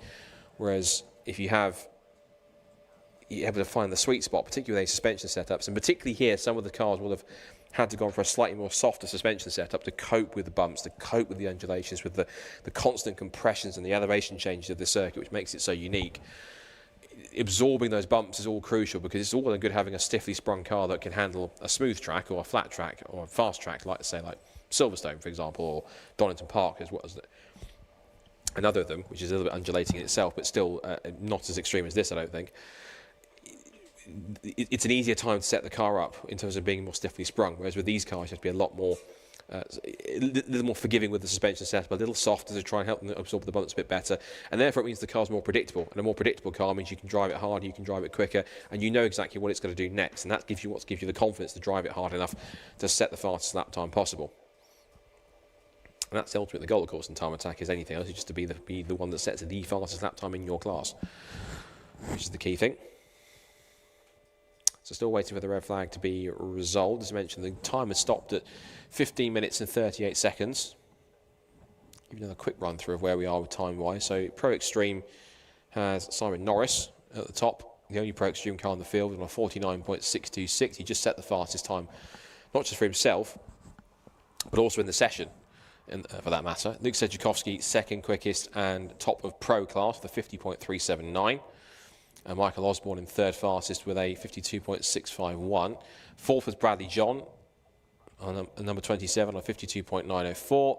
Fifth was Colin Dorwood in his Mitsubishi Evo in car 151 on a 53.125.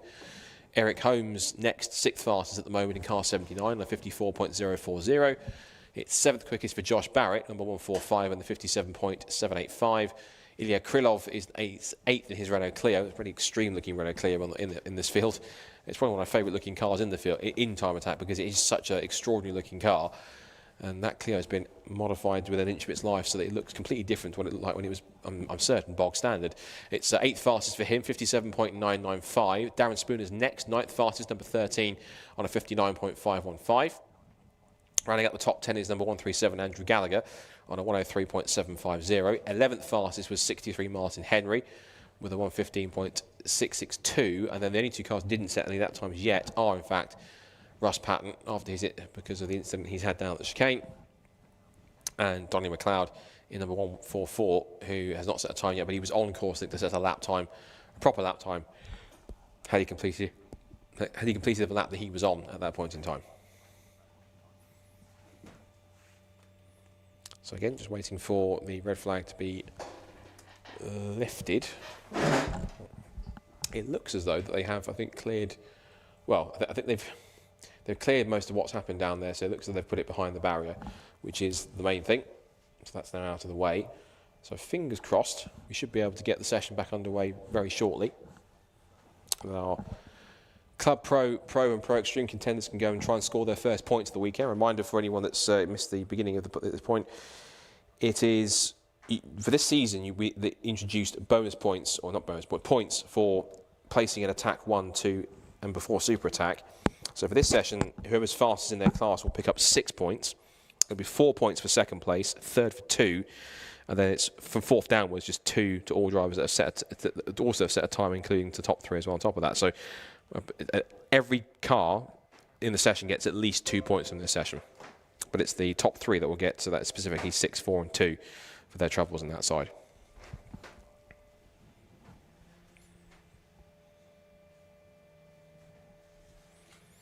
So, of course, there's only one round left of the championship after this weekend to come, and that will be at Snetterton on the 19th of October, which is part of the Modified Live show. That's the last kind of big show of the year and last event of the year for Time Attack for 2025. And what's been a pretty rollercoaster year in a lot of good ways, because it started, of course, back at Cadwell Park in May with the Modified Live there. And then we've had great events at Donington Park, 2 at Brands Hatch, we had an Alton Park, we had a Snetterton event as well. Of course, we're here at Knockhill as well. And then we've got, of course, the finale back at Snetterton on that shorter 200 circuit. So a mixture of different circuits, some fast, some sweeping, some tight and technical. It does give all the Time Attack drivers quite a unique set of challenges to try and face all the way through from the beginning of the season to the end. And these cars certainly do make for an impressive spectacle wherever they go, wherever they might land in the paddock. In terms of some of the other cars in the field we can talk about Darren Spooner's rather extraordinary Club Pro Peugeot 205. It essentially has a 106 GTI engine. The front end on it is been widened by 4.5 inches. The front, the back of the car is also 4 inches wider as well. I think it's half an inch wide at the front to give it more wider track, to give it more grip and turn into the corners, being a front-wheel drive car. So it's extraordinary cars, and some of the levels these cars will go to is pretty extraordinary. For example, on top of that, you've got Ilya Krylov's RWF Clio. I talked about how extreme it was. It's a K-swapped Clio. Has 400 brake horsepower. It did have a 700 brake horsepower engine apparently, but according to his notes here, that blew up, which is not ideal. And he's also had a Haltech flagship R5 ECU, a UC10 dash, and also a Samsung suspension on top of that as well. But you get to see here, just this up close, if you're watching on the stream of Simon Norris's Pro Extreme Evo 9, just the levels of detail, the levels that some of these cars will go in terms of aero work to get them working again properly and to get them into a position where they are as fast as possible. And there's huge canards, kind of almost deflected style canards on the front arches certainly help to push a lot more the turbulent air that's coming off the front of the car, pushing it back towards the rear onto the massive rear wing to help the stick to keep this car to the ground. The four-wheel drive also helps on top of that too, and it's certainly working out well on that side. So green flag is back on the session, and we've reduced it slightly. I think it's now gone underway with roughly around about, I think, maybe 11 minutes and 45 seconds to go, I think, by the look of it. So the session back underway. So a chance now for our drivers to again use this lap or two to just really start to get the tyre pressures back up, get the tyre temperatures back up, get the brakes back up to the optimal range to get them ready to go for that fast lap once again. As you see, these will be the fastest cars that you will see all weekend. These cars running several hundred horsepower all the way through. And being such a short circuit, even if there are only, what, 30, well, technically 12 cars in the group for this Attack 1 session, it's going to be quite interesting to see how people deal with track space and traffic, because you will have cars quite quick, but different levels of quickness, if that makes sense. Some obviously going to be faster than others, being in different classes, but it's how you cope with one of these cars like this that then gets you a quicker lap time later on, particularly with some of the faster cars, because you think you've got a quick car with the Club Pro class, for example, and then you see Luke Sejakovsky's NSX or Simon Norris's Evo coming up behind you, you think, it's quick, but it's not that quick. And certainly these are cars that I'm certain are going to be relishing a circuit like this here at Knockhill. And they have been ever since they began testing yesterday. So as I said, we had our first kind of, I guess, in a way, couple of banker laps come in for those first couple of laps before the red flag came out for Russ Patton's accident at the chicane. So again, reference lap time wise for the fastest times in each class from warm-up this morning. Simon Norris did a 48.994. He's not there yet. He did a 49.626 in the first part of this Attack 1 session. Fastest time in warm-up in Pro class was Luke Sejikowski, who is top, but he's top by about 0.4 of a second or so. And then it was the fastest car in Club and Pro was Michael Osborne, who is currently third. Well, he was third at the moment. He's now dropped down to fourth because Colin Dorwood in the track Formula Evo has now gone to second quickest. And he's ahead now of Luke Sejikowski. And Luke's lap actually was a 50.0 compared to a 49.9 for Colin Dorwood. And there goes Luke on the stream. The front splitter chattering away, showering sparks as it comes down towards the braking zone at Duffers Dip. And again through the bottom of the hill at Leslie's. So that splitter is just dragging on the ground, but it just shows how low these cars run in order to get the maximum amount of downforce. If it's got a flat floor and a huge front splitter, it's almost got like, it's almost itself like a bit of a wing rather like just a front splitter itself. It's very Formula-inspired end plates on that car. It's certainly one of those NSXs where if you've got longer memories and enjoyed Japanese motorsport, it certainly puts something like a JGTC or a Super GT NSX to shame, given the size of the aero on this car, particularly that huge rear wing. Some of these cars really do look like they belong more at Pikes Peak than around a circuit like Knockhill, but it's great that we've got them. Sejikowski comes to the line and does in fact go fastest. He goes 49.225. So he's now put himself clear by 0.4 of a second from Simon Norris. So Simon's going to have to wind this one up a little bit as well. He's just making his way, if I can look around the circuit, he is now, I think, just making his way out of... Now, he's on his way down to the hairpin. I was figuring out of Clark Curve and onto it. One car that's got a problem you can see smoking heavily is one of the Evos. I'm trying to get my binoculars out so I can see who it is. It's 137 that's got the problem. So 137, which is Andrew Gallagher. Andrew Gallagher, 9th fastest, but with issues for the 137 Evo. So I wonder if he's going back to the paddock. I'm looking down in the pit lane. Yes, he's going back to the paddock. And off the road has gone one of our Renault Clears, the Renault Motive car, Donnie McLeod, has stopped. Now, where he stopped, I want to say where he's come off the road. I think maybe on the inside of, possibly on the inside of McIntyre's, I want to say, because it looks like on the inside of the right-hander. Camera's just zooming out, and he is off the road at... that's on the exit of the chicane. Exit of the chicane, he's actually parked up against the barriers. There are yellow flags out with 6 3/4 minutes to go. So I'm sure they're waiting just for Donnie to get out of the car. And all should be well once he's there. But yes, he's smartly parked up against the barriers. If that's the key thing you want to do in a situation like that, to kind of put the car in the safest position as possible. And it's right on the inside. He's got going again. So just the camera cuts to Donnie's car getting away. Now, that looks to me possibly like rather than parking the car up, it went off there by itself. Again, only going by what the time the video feed I've got here is showing me. And it showed Donnie's car up against the wall, but initially it looked to felt as though he'd actually parked it there rather than gone off. If he has gone off, he's quickly recovered. And if he did glance off the tyres, he's bounced off it and been able to carry on without too much of a drama. Sejikowski then leads the way with a 49.226. Still the fastest Pro Class car, ahead of Simon Norris, who is pushing on here. You can see him exiting Jim Clark Curve and now through the left-hander at Hislops, and then down towards the right-hander at Taylor's Hairpin. So across the line he'll go, and lap time in. Yep, top of the times as I expected, 48.851 for Simon Norris. He's now clear at the top by 3 3/4 seconds at this tenths. That would be some lap. It was 3 3/4 seconds. 3 3/4 tenths. He's close. He's quickest by from Luke Sejikowski. Norris is on a slightly more of a cool down lap, I think. Yeah, he's set that fast time. That's going to wind backwards for a moment. But I say that, I think he's still pushing on this next lap.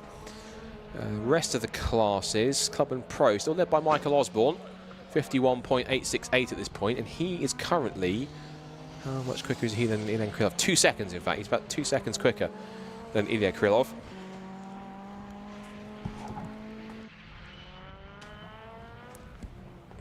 And Ilya just making his way out of the hairpin. We're just seeing there the Caterham of Josh Barrett, the 620R, one of the more extreme Caterhams that they ever produced. How do you make a Caterham 620R more extreme? Adding a front wing and a rear wing to it. That's how. And I didn't think that Caterhams needed more grip, but apparently they do, especially in Josh's hands. More times coming in. Yeah, Simon had a bit of a back off lap that time. He's just let the car cool off for a lap and then gone again. There is 4 1/4 minutes left in the session. Couple of cars in pit lane, one of which is the 27. And that is of Bradley John. The other car that's in the pit lane, I think, is the track Formula Evo Colin Dorward, I believe, as we continue to watch Simon Norris on another push lap. Makes his way into Jim Clark curve over that crest, which again, that crest can kind of just drag you out wide on corner exit if you don't play it just right. Through Hislops. And now down towards the braking zone of the Taylor's hairpin. Again, over that step at the apex. And then shooting back up the hill again to see if he can improve his time further. He did set up a fastest second sector of the session so far. Cross line he goes, does go quicker, only by a few hundredths. Now lowers the time to a 48.726. So good effort from Simon to keep on pushing. Ilya Krylov just was gliding his way through the right-hander at McIntyre's, then into Butcher's, the black circle chicane right at the top of the hill, where he'll see the car just again, just rocking over its suspension left and then right. Under brakes, and turning in through Jim Clark curve. Car looking firm and in control as Krylov works his way through Hislops and back towards the hairpin.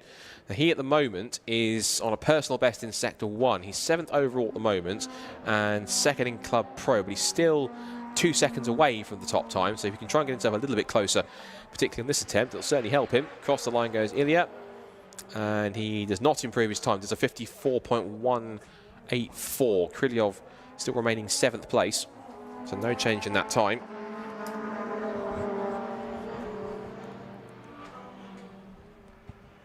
Two and a half minutes to go in the session as Simon Norris pulls into the pit lane. Just seeing there the Vauxhall Astra of Martin Henry just chasing after one of our Evos. It's 93 he was also on track there with. That was Michael Osborne, leader in the pro class, and does in fact improve his time that last time by 51.720 to go even clearer now from Ilya Krylov by the margin of, let's work it out, that is now basically about 2.1, 2.2 seconds. So he's extended his advantage by another 10th or so at this point. There goes Martin Henry in the Vauxhall Astra VX220. VX220? VXR, Astra VXR. You wish there was a Astra VX220. I certainly do. I think that'd be quite fascinating. A VX220 Astra. I wonder if that would ever exist. So, Michael Osborne came into the weekend on 175 points compared to Eric Holmes on 137 and Ilya Krylov on 119. So this will certainly be playing, obviously, into Michael's favour. Across the line comes the 27 of Bradley John. He turns his way through Duffer's Dip. He's got much more time to make up. 51.427. So he would ideally love to go sub 50 seconds here if he can, because it's a lot of time to find if he can do that. But if it's possible, he'll certainly give it as much of a go as he can.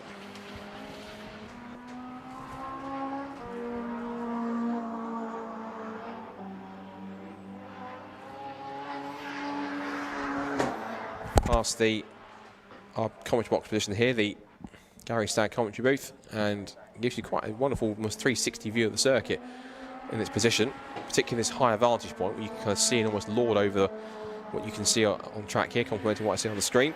Across the line comes Bradley John, that does a personal best in Sector 2, but doesn't improve his time. He did a 52.191 compared to his best time of 51.4, so no improvement there for him. On a personal best at the moment now, that was Bradley John's Sector 2, I just looked at for a second there. And going on for another push lap now is Bradley John. And he knows he's got more time in that car to give. It's whether or not the car wants to give it up on this lap, that's the question. Time is just about to hit 0. We've got about 5 seconds left on the clock to go before we hit the checkered flag. I think the first car that will take that checkered flag is going to be the Caterham of Josh Barrett. Up to the line he comes, and indeed it is checkered flag time on the first Attack 1 session of the day for Club Pro, Pro and Pro Extreme, and of course there'll be bonus points being handed out. So of course bonus points will go to Simon Norris for Pro Extreme. It'll currently go to, at the moment, because then there's nobody else trying to improve his time, Luke Sedgwickowski in Pro, and in Club Pro it will be Michael Osborne, 5th fastest in car number 93 in the Evo 2, to be able to pick himself up and put him into a strong position. So let's run down where they finished from your Club Pro, Pro and Pro Extreme runners for Attack 1. And Simon Norris, who takes the outright session fastest time, 48.728, to also be the only Pro Extreme class car, so naturally he tops the class on top of that. In Pro class, it is Luke Sedgwickowski, who leads the way in the Honda NSX. He set a 49.225, that gives him the bonus points, maximum bonus points on the session. It will be then Colin Dorwood in third fastest and second in Pro class on 49.914. Bradley John in car 27, you just saw the last couple of laps. 4th quickest in Pro, and 4th quickest overall, 3rd in Pro in a 51.330. Michael Osborne rounds out the top 5 and his top Club and Pro driver, 51.720 in his Evo. 6th in the Caterham was number 445 Josh Barrett. In the Pro class, he's 4th in Pro class on 52.327. Ilya Krylov then comes next in car 430 in the RWF Clio. He's on a 53.899. Then it's Eric Holmes, 8th fastest, number 79 on a 54.040. Martin Henry in the Vauxhall Astra VXR was 9th fastest in car 63, 54.496. Rounding out the top 10 was the single round entry of Andrew Gallagher in car number 137. In 10th, it's Darren Spooner, 11th in car number 13, which was the Peugeot 205. It's then 12th quickest with Donny McLeod in the Renault Clio. And of course, the one car we lost on that session was Russ Patton, who caused the red flag after an accident or an incident of some kind that happened on the exit of the chicane at the top of the circuit. So that is Attack 1 done. Of course, that also means we have points being handed out for finishing positions in the top 3. I think everyone gets at least 2 points, but it'll be 6 points that will go to the likes of Simon Norris, of Luke Sedgwickowski, and of Michael Osborne being class winners. Of course, there'll be 2nd place points in that session for a few drivers as well, and the same for 3rd. Of course, every driver in the session is guaranteed to get 2 points for taking just part in the session at full stop anyway. So, with one session wrapped up, I think we're going to move on to our next one very soon. I can see them lined up in assembly, they are ready and raring to go. So our next session coming up, which will be for Club 2-wheel drive and Club 4-wheel drive here for Time Attack at Knockhill. Again, we're going to take a very, very quick advert break once they get ready to go out on track. And for those around the circuit, another quick music break here. So stay tuned for more music and for more action here. Change of plan. I was going to go to Sting, and I've been told actually we're going to go to our break, going straight into a Sting for the next one. So we're now going to get set at least for our next action here on track for Attack 1. This is for Club 2-wheel drive and Club 4-wheel drive on Time Attack's return after 11 years to Knockhill Circuit here in Scotland. So stay tuned. Club 2-wheel drive and Club 4-wheel drive is up next.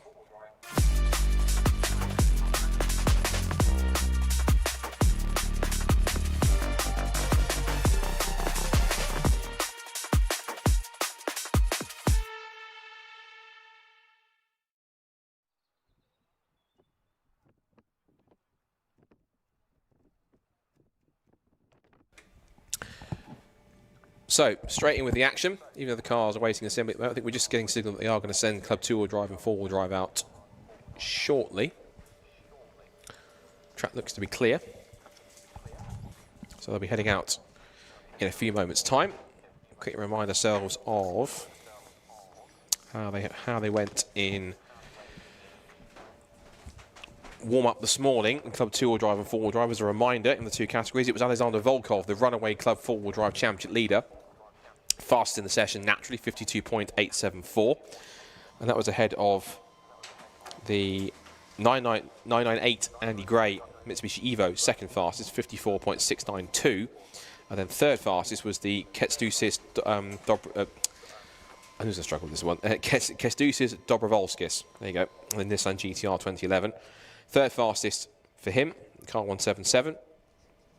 And the only other 4-wheel drive car we had in the field was Dean Taylor's Mitsubishi Evo, car number 71. I did a 1 minute 1.409. Not really a true representative time, I don't think, based on the pace that he certainly had. It's green flag on the session. Another 20 minutes of time attack action got underway with Club 2-wheel drive and 4-wheel drive beginning. With the 2-wheel drive class, it was David Lawrence, who's our single round entry. Just to say out Leon coming out of pit lane now, if you're watching around the circuit on what's focused on the stream. Fastest time for him was a 55.819 compared to the second fastest car, Neil Robson, in the 218 BMW 135i, 56.899.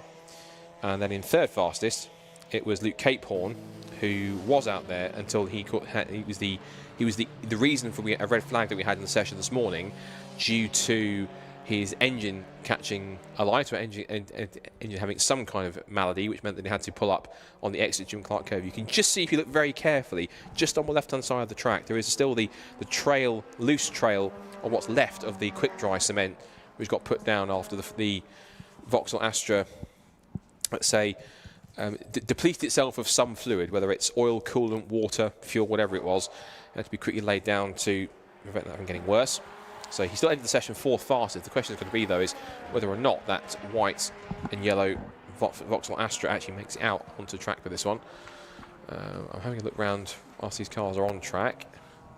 I'll be honest, I can't see Luke Capehorn's car. Maybe they're trying to fix it for possibly Attack 2 later on, which comes up, I think, if I'm correct, after lunch. Check my timetable just to be sure. Yes, so we've got this session coming up now. Then we've got the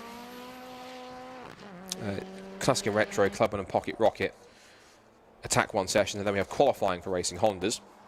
As you see there, that was quite a rigorous line by Neil Robson, the BMW 135, using all the curb on the exit to maximise his lap time.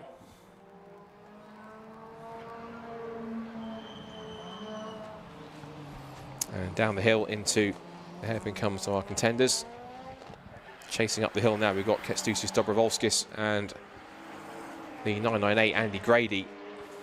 That was a bit of a drag race up the hill between the pair of them. And those first couple of lap times starting to come in. Now we get some initial proper flying laps in. Andy Grady hasn't really hung around too much. He has put an initial bench time of 55.635. His best time in the session earlier on this morning in warm-up was a 54.692. Watching on stream, the top man in form in this championship, particularly in Club 4-wheel drive, Alexander Volkov, in that Nissan GTR. It's been so formidable throughout the year. Of course, he's coming to this weekend with a lead of over 100 points, which certainly shows that Alexander is, at the moment, the man that everyone has to try and beat in general, not just in general in this group, but in Club 4-wheel drive also. Across the line goes Volkov, and indeed does go much quicker, but actually gets duped by Andy Grady on the next lap, because, interesting enough, Andy must not have been at 100% pace, because he's now just popped in, done a 52.639. That's a fraction quicker, to be exact, half a tenth quicker, 51,000ths of a second quicker than Volkov's time he's just set.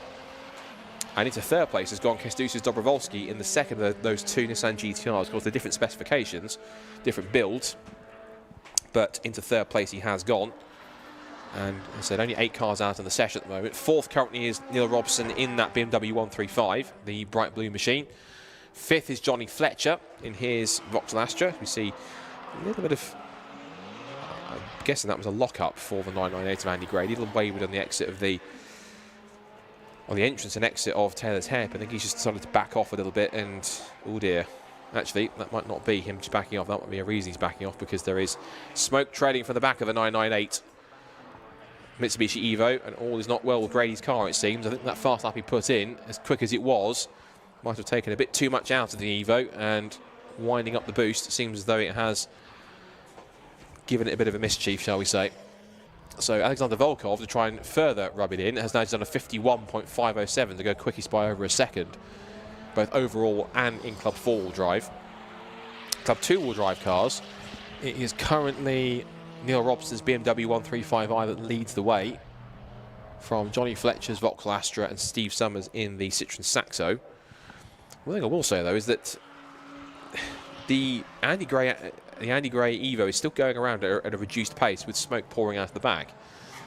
I think he's probably realised, it's only now he's fully realised that he has an issue, and he's now deciding to just back it off, unless he That's interesting. Now the smoke at the steam or whatever it was appears to have cleared. As he comes, no, he's coming to the pit lane. So it wasn't evident. Look, I think off throttle. Now he's gone back on throttle. You can see the trail of white smoke coming behind it. So that comes to the pit lane. As he's also coming as well, Dobrovolskis just ahead of him. New personal best on this last lap for both Johnny Fletcher in 5th and Stu Summers in 6th. So 56.664 for Fletcher, 57.250 for Summers.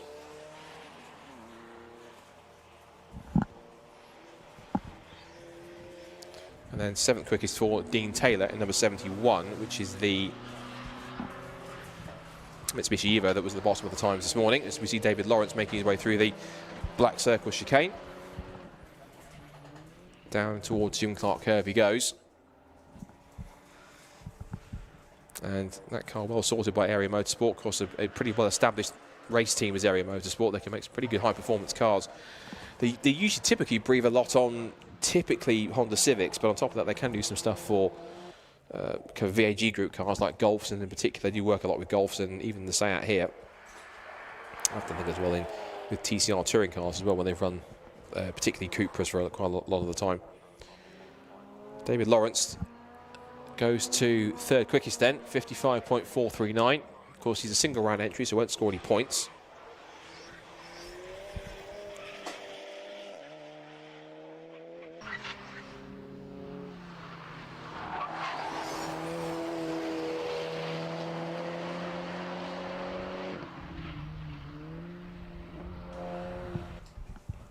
So 12 and 3/4 minutes to go in the session, approaching half distance.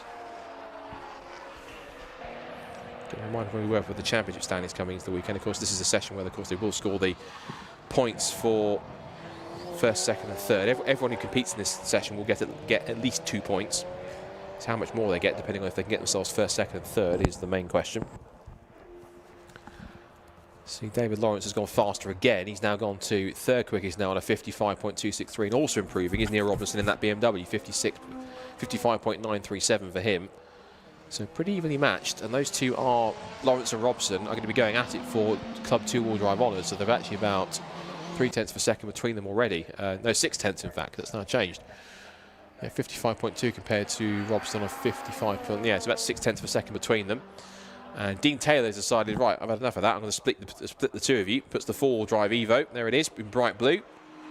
He puts that car now into 4th quickest overall in the session. Neil Robson P5, and it's Kęstutis Dobrovolski in P6. Johnny Fletcher down in 7th, and Stu Summers rounding out the top 8.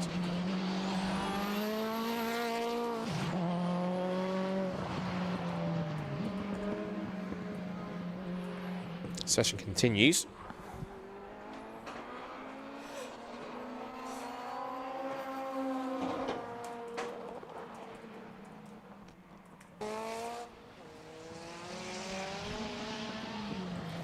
And again, fastest first set of anybody's set so far by Alexander Volkov on this current lap at the moment, so he looks like he's motoring on well. It's a personal best 2nd sector for Dean Taylor as well. We're watching him on this lap, and he does improve his time, but actually gets to 4th on a 55.472. So no movement into the top 3 yet, but Dean is getting closer. He's only a couple of tenths away from that. Johnny Fletcher is quickest in sector 1, so he's also on a push lap as well in P7. He's looking to go to the front of the shot in a bit of a little blur as we see. Once again, the camera's watching on the stream, focused on Dean Taylor in the number 71 car.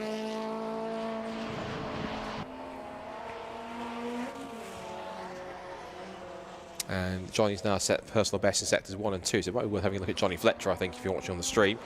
Tiny lock up from the Vauxhall as it came into the head, breaking his over Taylor's hairpin. But now up to the top of the hill will come Johnny Fletcher. Across the line he goes. Does he improve his time? Does he improve his place? The answer is yes, he improves the time. No improvement on the place. 56.505 for Johnny in the 2003 Vauxhall Astra.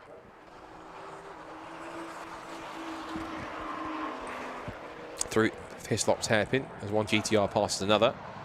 Dobrovolski moving past Alexander Volkov. There is, of course, a performance gulf in between these cars of some full on 5 seconds, in fact, in many cases. So even 6. So Dobrovolsky, actually, with his current lap, has pushed a little further and has now put himself into third fastest now in the GTR. That puts GTR's first and third. 55.252 for Kęstutis.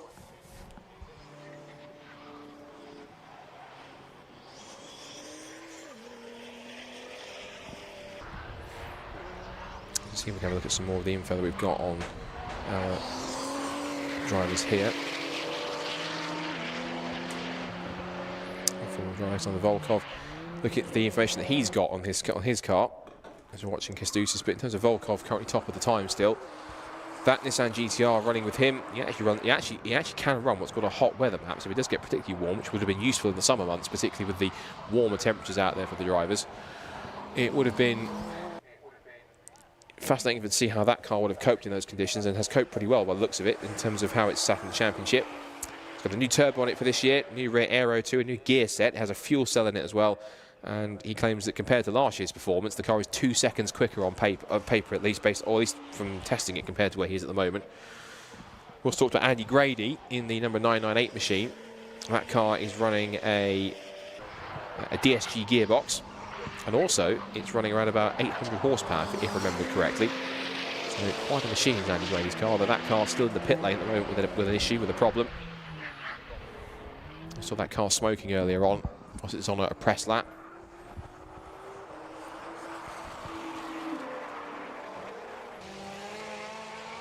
Watching the rest of the session go through.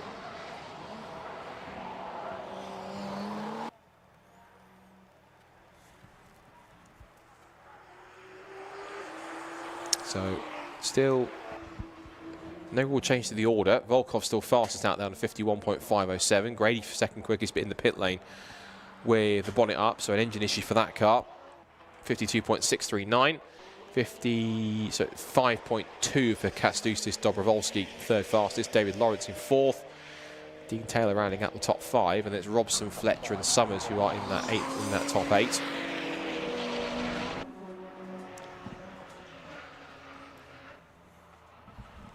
There is the 71 of Dean Taylor again on another press lap to see if he can find a bit more pace. He has got a couple of tenths to find.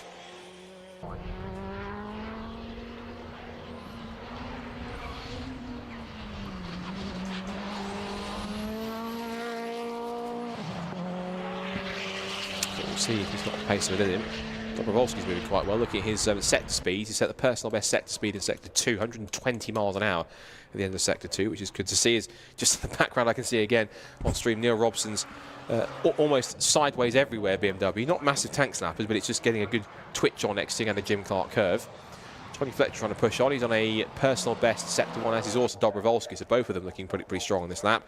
We're watching on stream Neil Robson's BMW as it comes to the line, and does not improve. He's off by about 6 tenths of a second at this point. So 6 tenths off for Robson. Behind him there was Dean Taylor, and he doesn't improve on his time either. Personal best though it is for Fletcher and for Dobrovolsky, so either of them are going to go quicker at this point in time. Across the line comes Fletcher and does a 55.960. So if we look at how close it is, that's incredibly close in fact. Actually, you can see there's, for a 55.0 down to a 55.9, that is about 9 tenths of a second, covering third down to 7th place. So pretty competitive at this point in time between these cars. And there's David Lawrence. We talked about Dean Taylor, in fact, actually earlier on, the fact that he's in car 71. That car currently runs with a 2.2 litre engine with a 6988 turbo kit. It actually runs full E35 ethanol fuel by the sounds of it too, which is quite fascinating, and also quite a little more eco-friendly on top of that. Has about 650 plus brake horsepower. It's on a Fife X7. It's a full customization, custom transmission with a Drenth straight cut dog box and a lot of carbon on the car as well, which makes it quite lightweight, quite strong. And that car, he's been competing for about sort of 4 years in time attack. He have to be, he wants to get as fast as he can, fast around the track as he possibly can. And he says it's also going to be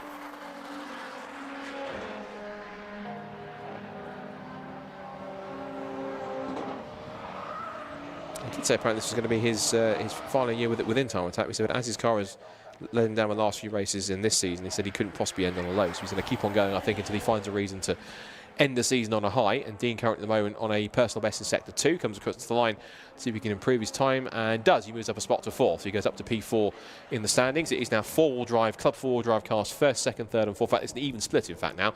All the four-wheel drive cars are in the top 4, and it's 5th down to 8th, who are now in the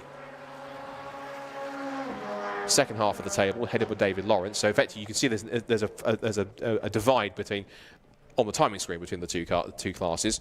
So Volkov then still top on a 51.5. Andy Gray second, whose car now appears to be up to full strength again. There's no smoke coming out the back, and as I said that, I thought there was a tiny patch. It looks like it was a bit of a lens flare from our camera as it came past the pits.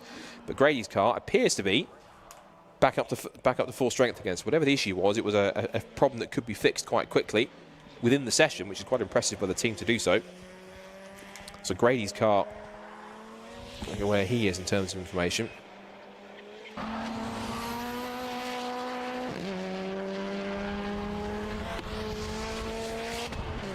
Grady hoping that this car works out well for him quite nicely. Yeah, DSG gearbox, around about 800 brake horsepower. It's one of the more powerful cars in the field. And in the pit lane now is coming Neil Robson, the BMW. I think also backing up a little bit is the GTR of Kastusis Dobrovolsky after a push lap. He's also now just cooling down through Duffer's Dip and through the right left of Leslie's, and then we go to McIntyre's through the Butcher's Curve and up to the Jim Clark black tyres, black circle chicane, get it right eventually, and then we go into the Jim Clark Curve, back to Hislots, back around to Taylor's Hairpin and across the line to start another lap time. Running out of time though, need 2.5 minutes to go in this session. And still Volkov from Grady, from Dobrovolsky, from Taylor. That's the top 4 overall and in the four-wheel drives. Then the split we have from the two-wheel drive cars with David Lawrence ahead of Neil Robson, Donnie Fletcher and then Steve Summers. And in actual fact, Andy Gray's car, whilst we look at the timing screen, has actually pulled off the road, sadly. So whatever the issue was, it was a temporary fix because the car, Andy Gray is stepping out of the car. The 998 car is off to the side and out of the session, ending it 2 minutes prematurely, sadly.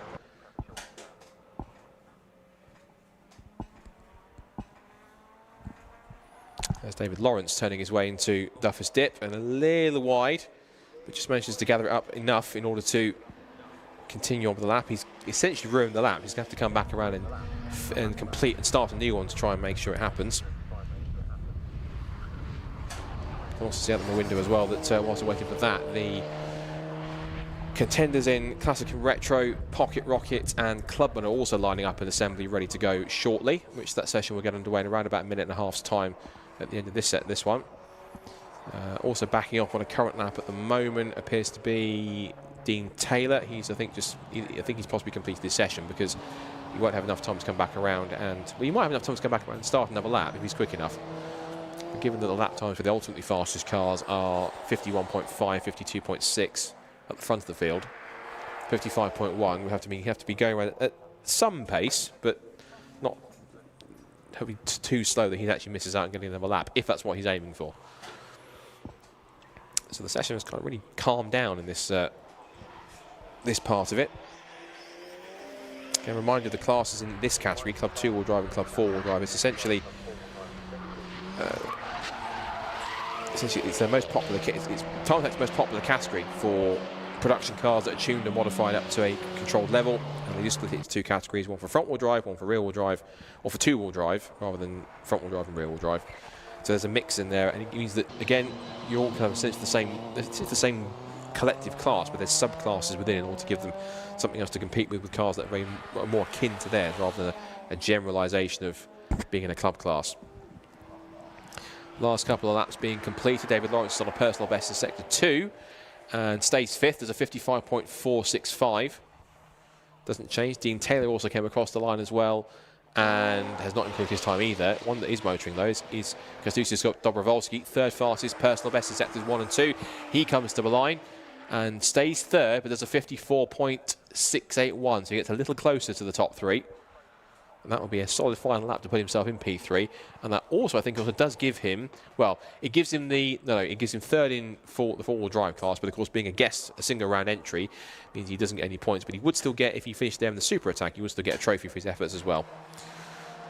So checker flag is out on the Attack 1 session for Club 2-wheel drive and Club 4-wheel drive here at Time Attack at Knockhill.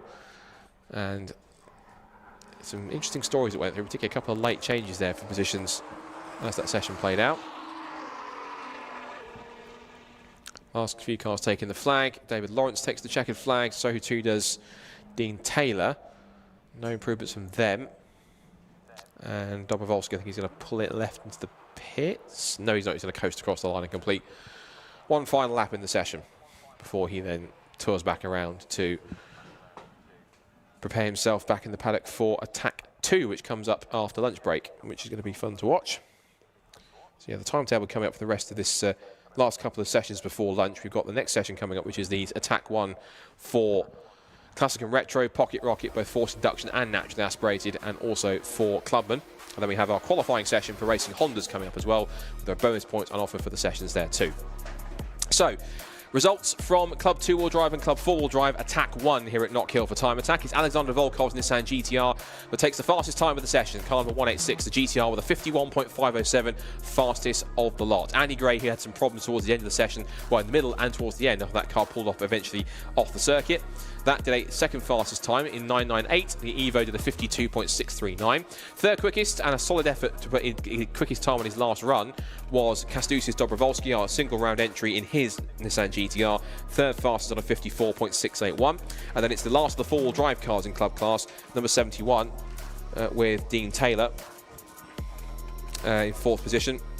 And it was a 55.110 to finish off that class. Then we go to two-wheel driving club. David Lawrence in number 58 in the Cooper on a 55.263. Sixth quickest, number 218, which is Neil Robson in his BMW 135i with a 55.831. It's then Johnny Fletcher, who is celebrating his 100th Time Attack event of his career here in seventh quickest with a 64 with a 55.960. And then Stu Summers in the Saxo was rounding off the top 8 with a car number 179, a 57.250 to make sure that he was as close as he could be to the rest of the top 3 in Club 2-wheel drive cars. So, Alexander Volkov, quickest in Club 2-wheel drive and 4-wheel drive, and quickly getting set for what our next session is going to be like. I think we've got a recovery vehicle. I'm going to pick up Andy Gray's car, I think, so we might have a short moment whilst we can collect his Evo from the side of the circuit. So whilst we're doing that and getting set for our last Attack 1 session, which comes up for Classic and Retro, Pocket Rocket, and for Clubman, we're going to quickly step aside both at the circuit with some music and with our live stream with an advert. So stay with us for more action here from Time Attack as Attack 1 for those categories before our Racing Hondas qualifying gets underway to round off lunch here at Knockhill for our first return for 11 years in Scotland. We're enjoying it so far. Don't go anywhere.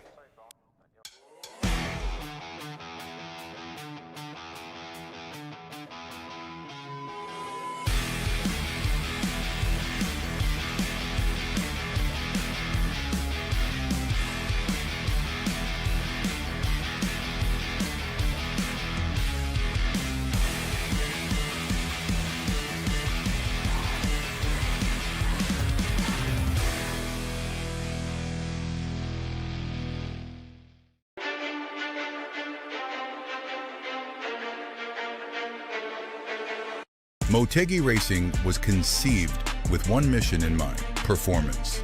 Each wheel is over-engineered to ensure industry-leading strength, lightweight design, and seamless connection to your unique style.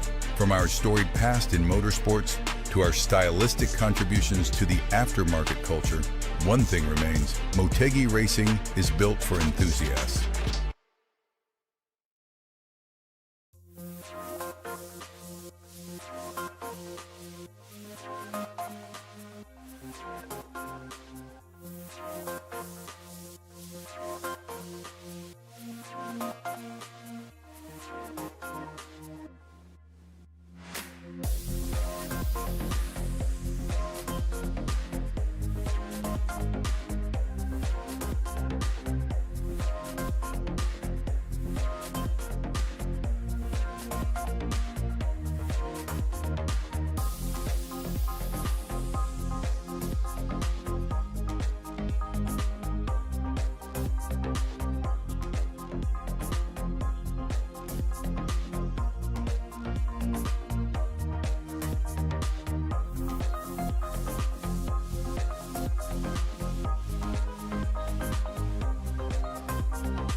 So our third and final Attack 1 session is now underway here at Knockhill for Time Attack, and on track now is going to be our Classic and Retro, Clubman and Pocket Rocket categories. This is probably our busiest category so far, with a group so far with 18 cars on track. And reminding us earlier on of the fastest times we had in the session was actually 3 of the 5 Classic and Retro cars were up there towards the top of the times. It was Dean Riley's Vauxhall VX220 quickest on a 56.350 earlier on. From Mark Donnelly, champion leader in Classic and Retro in his Ford Escort on 56.747. And then 5th quickest in that one was the single-round entry of the Peugeot 205 of Andy York, who did a 57.829. Now, one of the 4 cars we didn't mention so far is the number 131 of Michael Greenhalgh, the Vauxhall Corsa from 1999. And to catch up with him and find out more about him, the car and his season, Susie was down with him earlier on, so let's have a play of that and find out how he's finding this weekend and his season so far in Classic and Retro. I'm just grabbing a quick couple of minutes with Michael Greenhalgh from Classic and Retro. So good morning, Mike. How you doing? Morning. Good after a bit of a cold here, but it's something a bit different. It's dry so far. Dry so far. That's the main thing at the moment. Yeah. Give us time to learn the track, and there's something with it can rain later, but it's not going to rain. So no, fingers crossed. So tell us a little bit about the car. So obviously a Corsa B, but then also one of our only diesels. Yeah, it's running a Volkswagen PD, as Alexi's covered in the past. It's probably a similar sort of age as the chassis, 1998 engine. But yeah, it's 320 brake horsepower, 400 foot-pound of torque.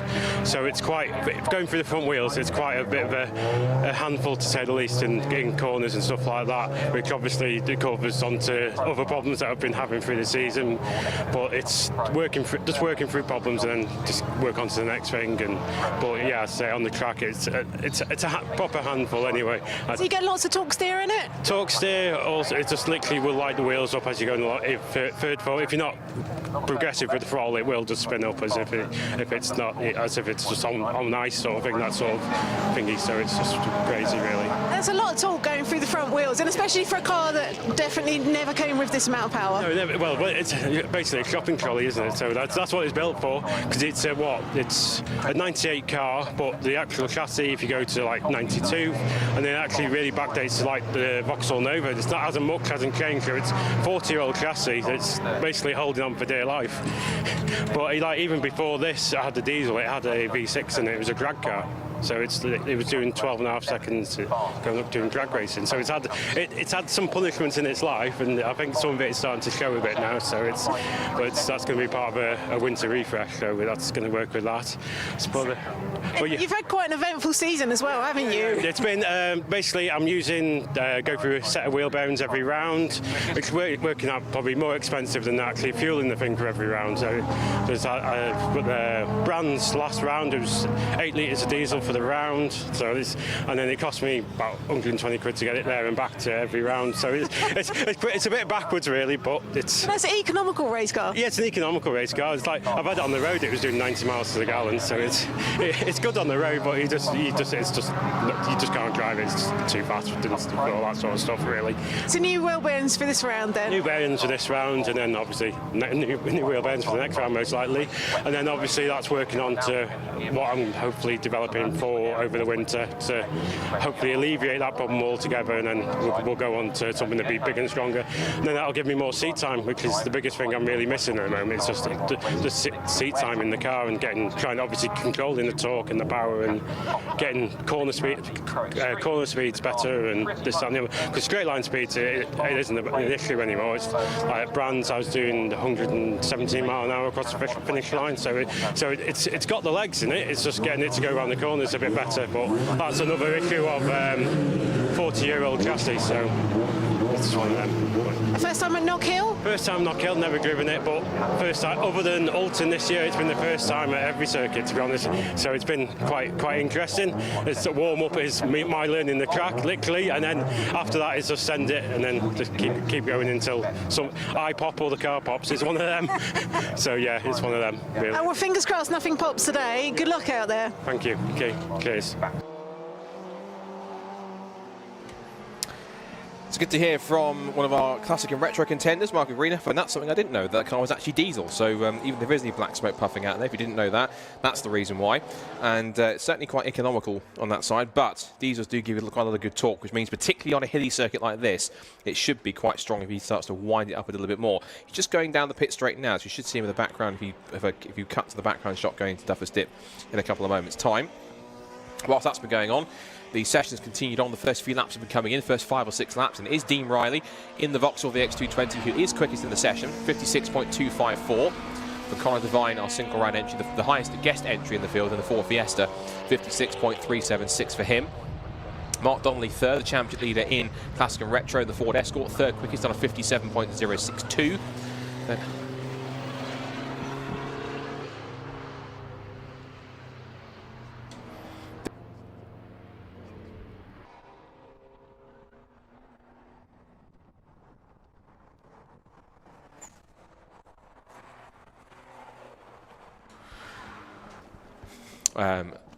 Back to Andy York in 4th position in car number 81 in the Peugeot 205.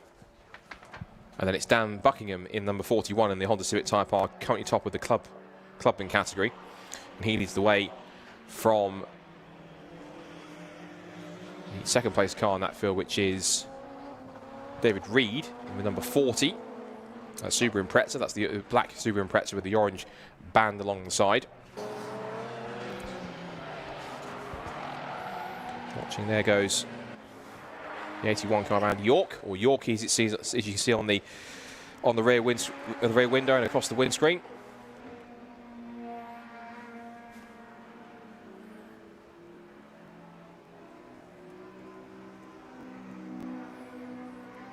And into the first corner comes Conor Devine. He winds his way through Duffer's Dip. Dean Riley sets a new fastest lap time of the session, 56.011. So he's trying to get close to breaking into the 55s at this point if he can. As his last lap was a 56.350. So he's going quicker than the warm-up this morning. Remember, of course, on attack 1, there are points up for offer for the first 3. I think you get at least 2 points for competing in the session, but you get 6 points for winning your class, 4 points for second, and 2 points for third. So there's points up for grabs here, but the big points come at the end of the day in the super attack, which we're building up to. Across the line will come Annie Thompson, who is our championship leader in the clubman class in her Lotus Exige.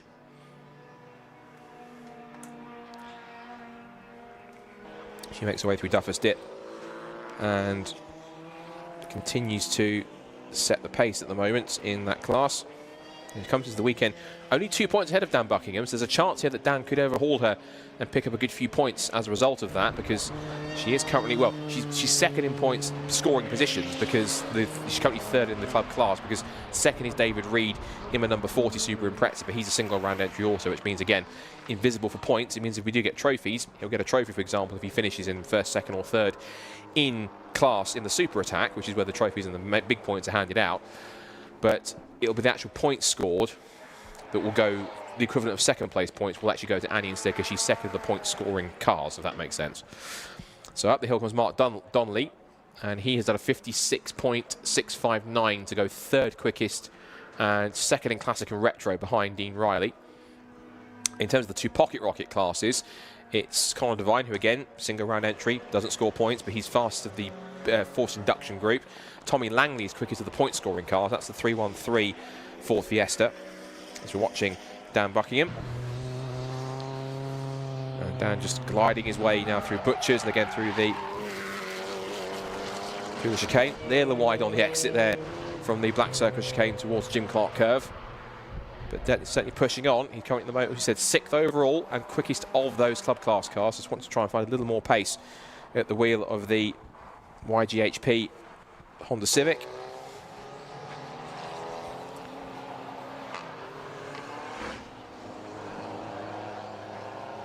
Coming up to 8.5 minutes left in the session.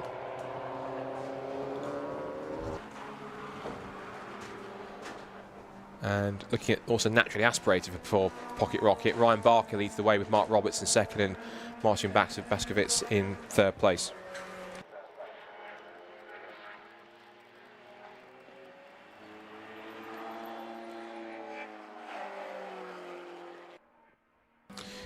So with 8 minutes to go in the session, see if anyone else is improving. No any more improvements just yet. Everyone's got a bit of a lot of the first half of the timing screen from about the top of the time down to about 12. They've all decided just to back off and not do too many push laps because they're all trying to find a bit more time. Michael Emery's been on a quick one, in fact, in 7th place. He's a 10th off his best time at the time he's just set, 58.0. His best time of the session is 57.898. So he's trying to get a little bit closer. Michael Emery, who's a local here, particularly racing in motorsports, but now giving Time Attack a go this weekend. He's also a little bit of he did a guest appearance here once as well in the now non-existent, but now the old Cook Sport Renault Cup from a couple of years ago in a Renault Clear back then. I think he actually took a couple of victories in there too as well, at least a couple of podiums. So he knows his fair way around. He did have a bit of an excursion, a bit of a wide moment in warm-up this morning, so finding his feet. Improved time for Dan Buckingham, so he remains by far the quickest. I said by far, by quickest car and clubman class.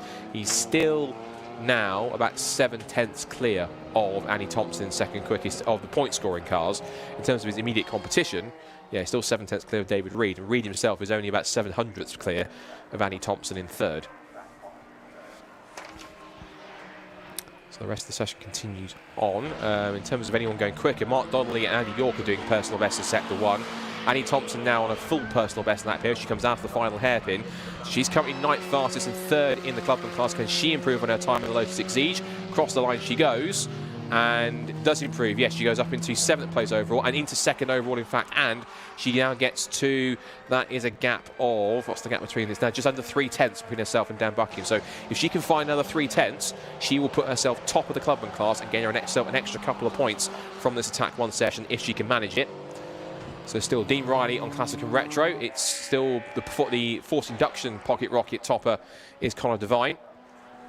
Clubman class still Dan Buckingham, and Naturally Aspirated is in Pocket Rocket is still Brian Barker in the Honda Civic from the 213 Renault Clear 172 of Mark Roberts.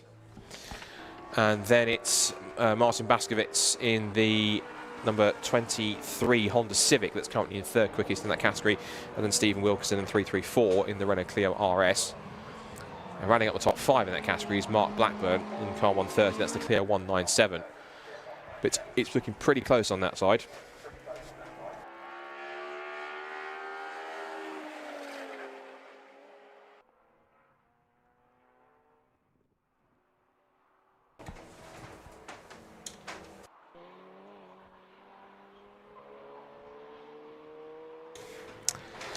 So with 5.5 minutes to go in the session now, which is looking on stream at the car 334, that is Stephen Wilkinson in the Clio RS, making his way now through Butchers and up towards the gym at the chicane here, which I'm probably my favourite part of the circuit, particularly my passenger laps yesterday with Fraser McNeil.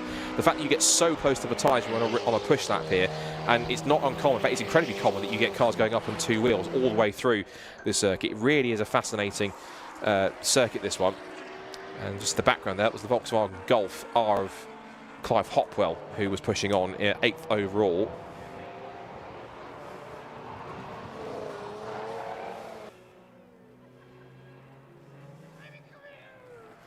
Across the line comes Annie Thompson. And let's see if she can improve her time. No improvement. She got a little bit closer. And Dan Buckingham, meanwhile, has just set the fastest first sector in class, I think of the entire session, in fact, 18.147 for Dan Buckingham in the Honda Civic. You should probably look at the number 41 machine because that car is motoring along. So a purple sector 1 can improve in sector 2. Here he comes. I can see him on stream now. He's coming out of Jim Clark curve up towards Taylor's hairpin on this lap. He's got a little bit of traffic in front. He's got the Peugeot 205 of Andy York just in front of him, and also got Mark Donnelly. So 2 quite quick cars to follow. Out of the hairpin he comes. His second sector was okay, but we'll see what he can do. Across the line, does he improve his time at all on a 57.4? And the answer is no. He was actually... Did he back off on that lap? Because it looks like he... The lap time it shows he did was a 1:15.472, which is fascinating.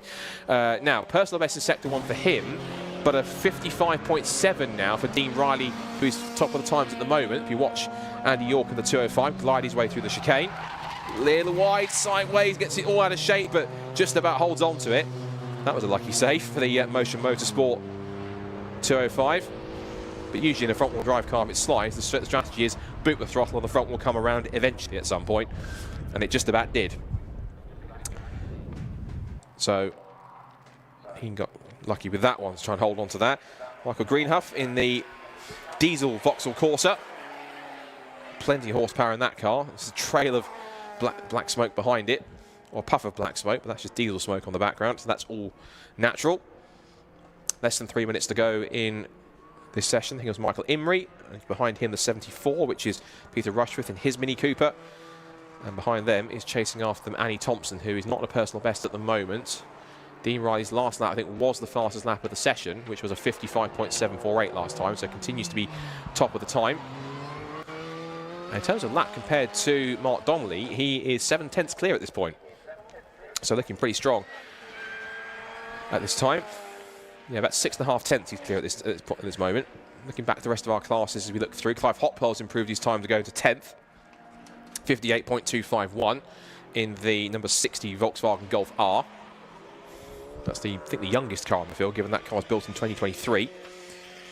And of course, points here are going to be quite important for all four of these classes. We'll quickly remind you where they were coming into before this session. Of course, there was a point for each of the drivers who completed warm-up. As across the line comes David Reed, and with a personal best sector 1, was just trying to wind himself up for a better lap. But the Subaru now looking on conform as it sort of just bounces its way a little bit through Duffus Dip, through Leslie's, little wide approach, quite missed the apex by quite a margin, in fact, going for the right-hander at McIntyre's, and through Butchers again. How does he ride the curbs at the chicane? Nice and tidy. Can't tell if he's backed off on this lap or not, but he's certainly pushing as hard as he can. There goes Ryan Barker out of Jim Clark curve. Still top of Naturally Aspirated, and he is top by 3/4 of a second from Mark Roberts. Martin Baskovitz third on a 1 minute .317, and then almost 1.7 seconds ahead is Stephen Wilkinson in the 334. Mark Blackburn fifth in car 130. Michael Imrie not giving up either. Lots of power through the chicane. He's currently at the moment in 8th overall and in class in forced induction, 3rd in forced induction at this point. So he won't score any points, but the car immediately behind him in the class, which is Stephen House, will. Imrie using all of his local knowledge here as one of several Scottish drivers who are taking the opportunity to be part of Time Attack this weekend. Show their skills over a single lap, and Imrie turns himself out of the Taylor's hairpin. He is currently on this lap at the moment, not on a personal best. Annie Thompson's at a personal best sector 2. She's the next car that will come across the line immediately after Michael Imrie. And it was a 58.5. Here comes Annie Thompson. Can she improve on her lap time this time by in 7th? Yes, she can. She does the fastest final sector of anybody, 16.381, and goes to P6. And she's now, how close is she? A 1/10.5 away from Dan Buckingham. If she's got anything left in the tank, she might well go for it here and get herself a possible fastest time. But she's going to have to get motoring here, although the headlights are off, which means she signals if the headlights are off, she's not on a fast lap. So she might well have just resigned herself to that second fastest time. But she's getting closer. That'll almost certainly get her the 4 points that she wants, the bonus points she wants from that session. Mark Donnelly's on a personal best in sector 1. So he'll try and push on to get himself a good lap here, and he does so with his final lap of the session. There's a 55.935 and puts himself second in the times, and he is now going to be almost 2 tenths away from Dean Riley in the end, who is on track but not pushing terribly high. His last lap was a 116.0, so he's actually backed off quite a lot. Anyone else improving? There's a personal best for Stephen Wilkinson, number 334 here in the Renault Clio out of Taylor's hairpin in sector 2. Whether that's enough to get himself a little higher up. He currently sits at the moment 4th in Naturally Aspirated.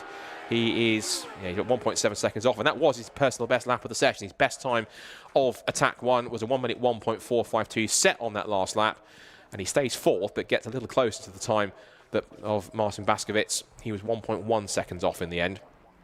So interesting stuff on that side.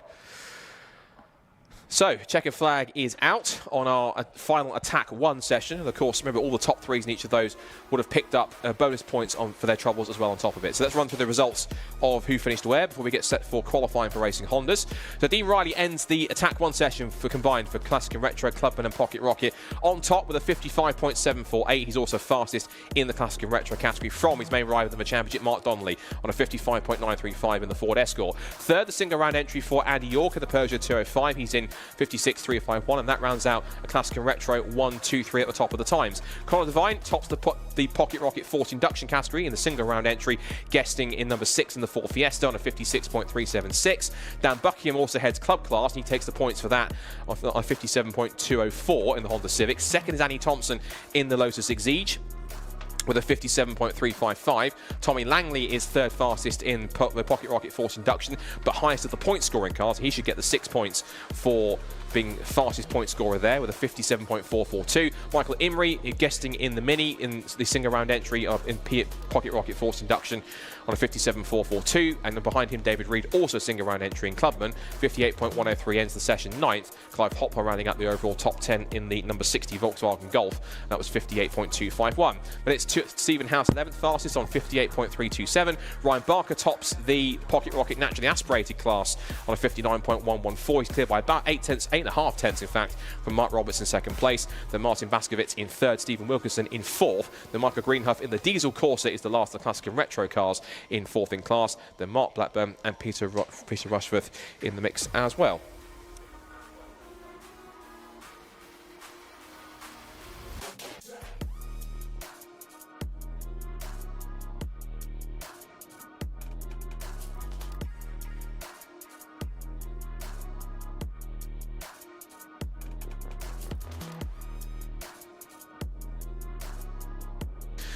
So that is attack 1 complete. Next time up we'll have attack 2 after lunch for our 3 groups of time attack. And of course I'll have Susie Wallace in the comment box with me here to bestow us with all of her knowledge on all things time attack, and certainly nourish me a little bit, of course, being up here in the commentary box, having done warm up and attack 1 here up here in the box. So with the time attack sessions done for the morning and getting it towards the afternoon, we're now going to move back to our circuit action for Racing Hondas. With the Racing Hondas Championship, we held practice earlier on, now the all-important qualifying session with bonus points up for grabs. So stay tuned here at Knockhill on the stream and around the circuit. Time attack takes a break for lunch, but now it's time for Racing Hondas qualifying, coming up next here in Scotland.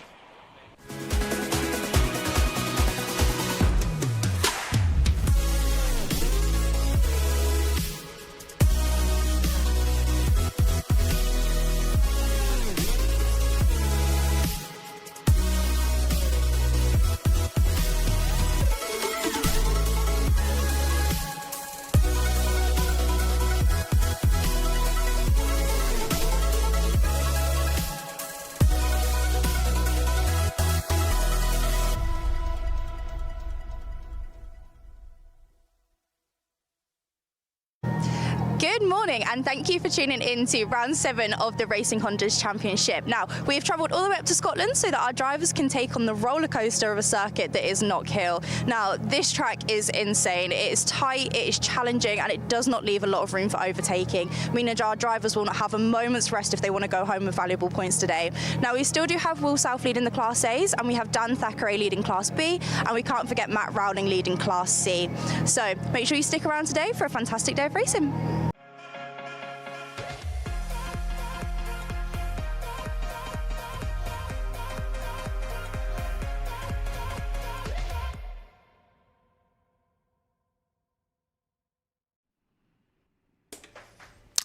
Thank you very much, Charlie. Gosh, she gets better with those intros every single time, doesn't she?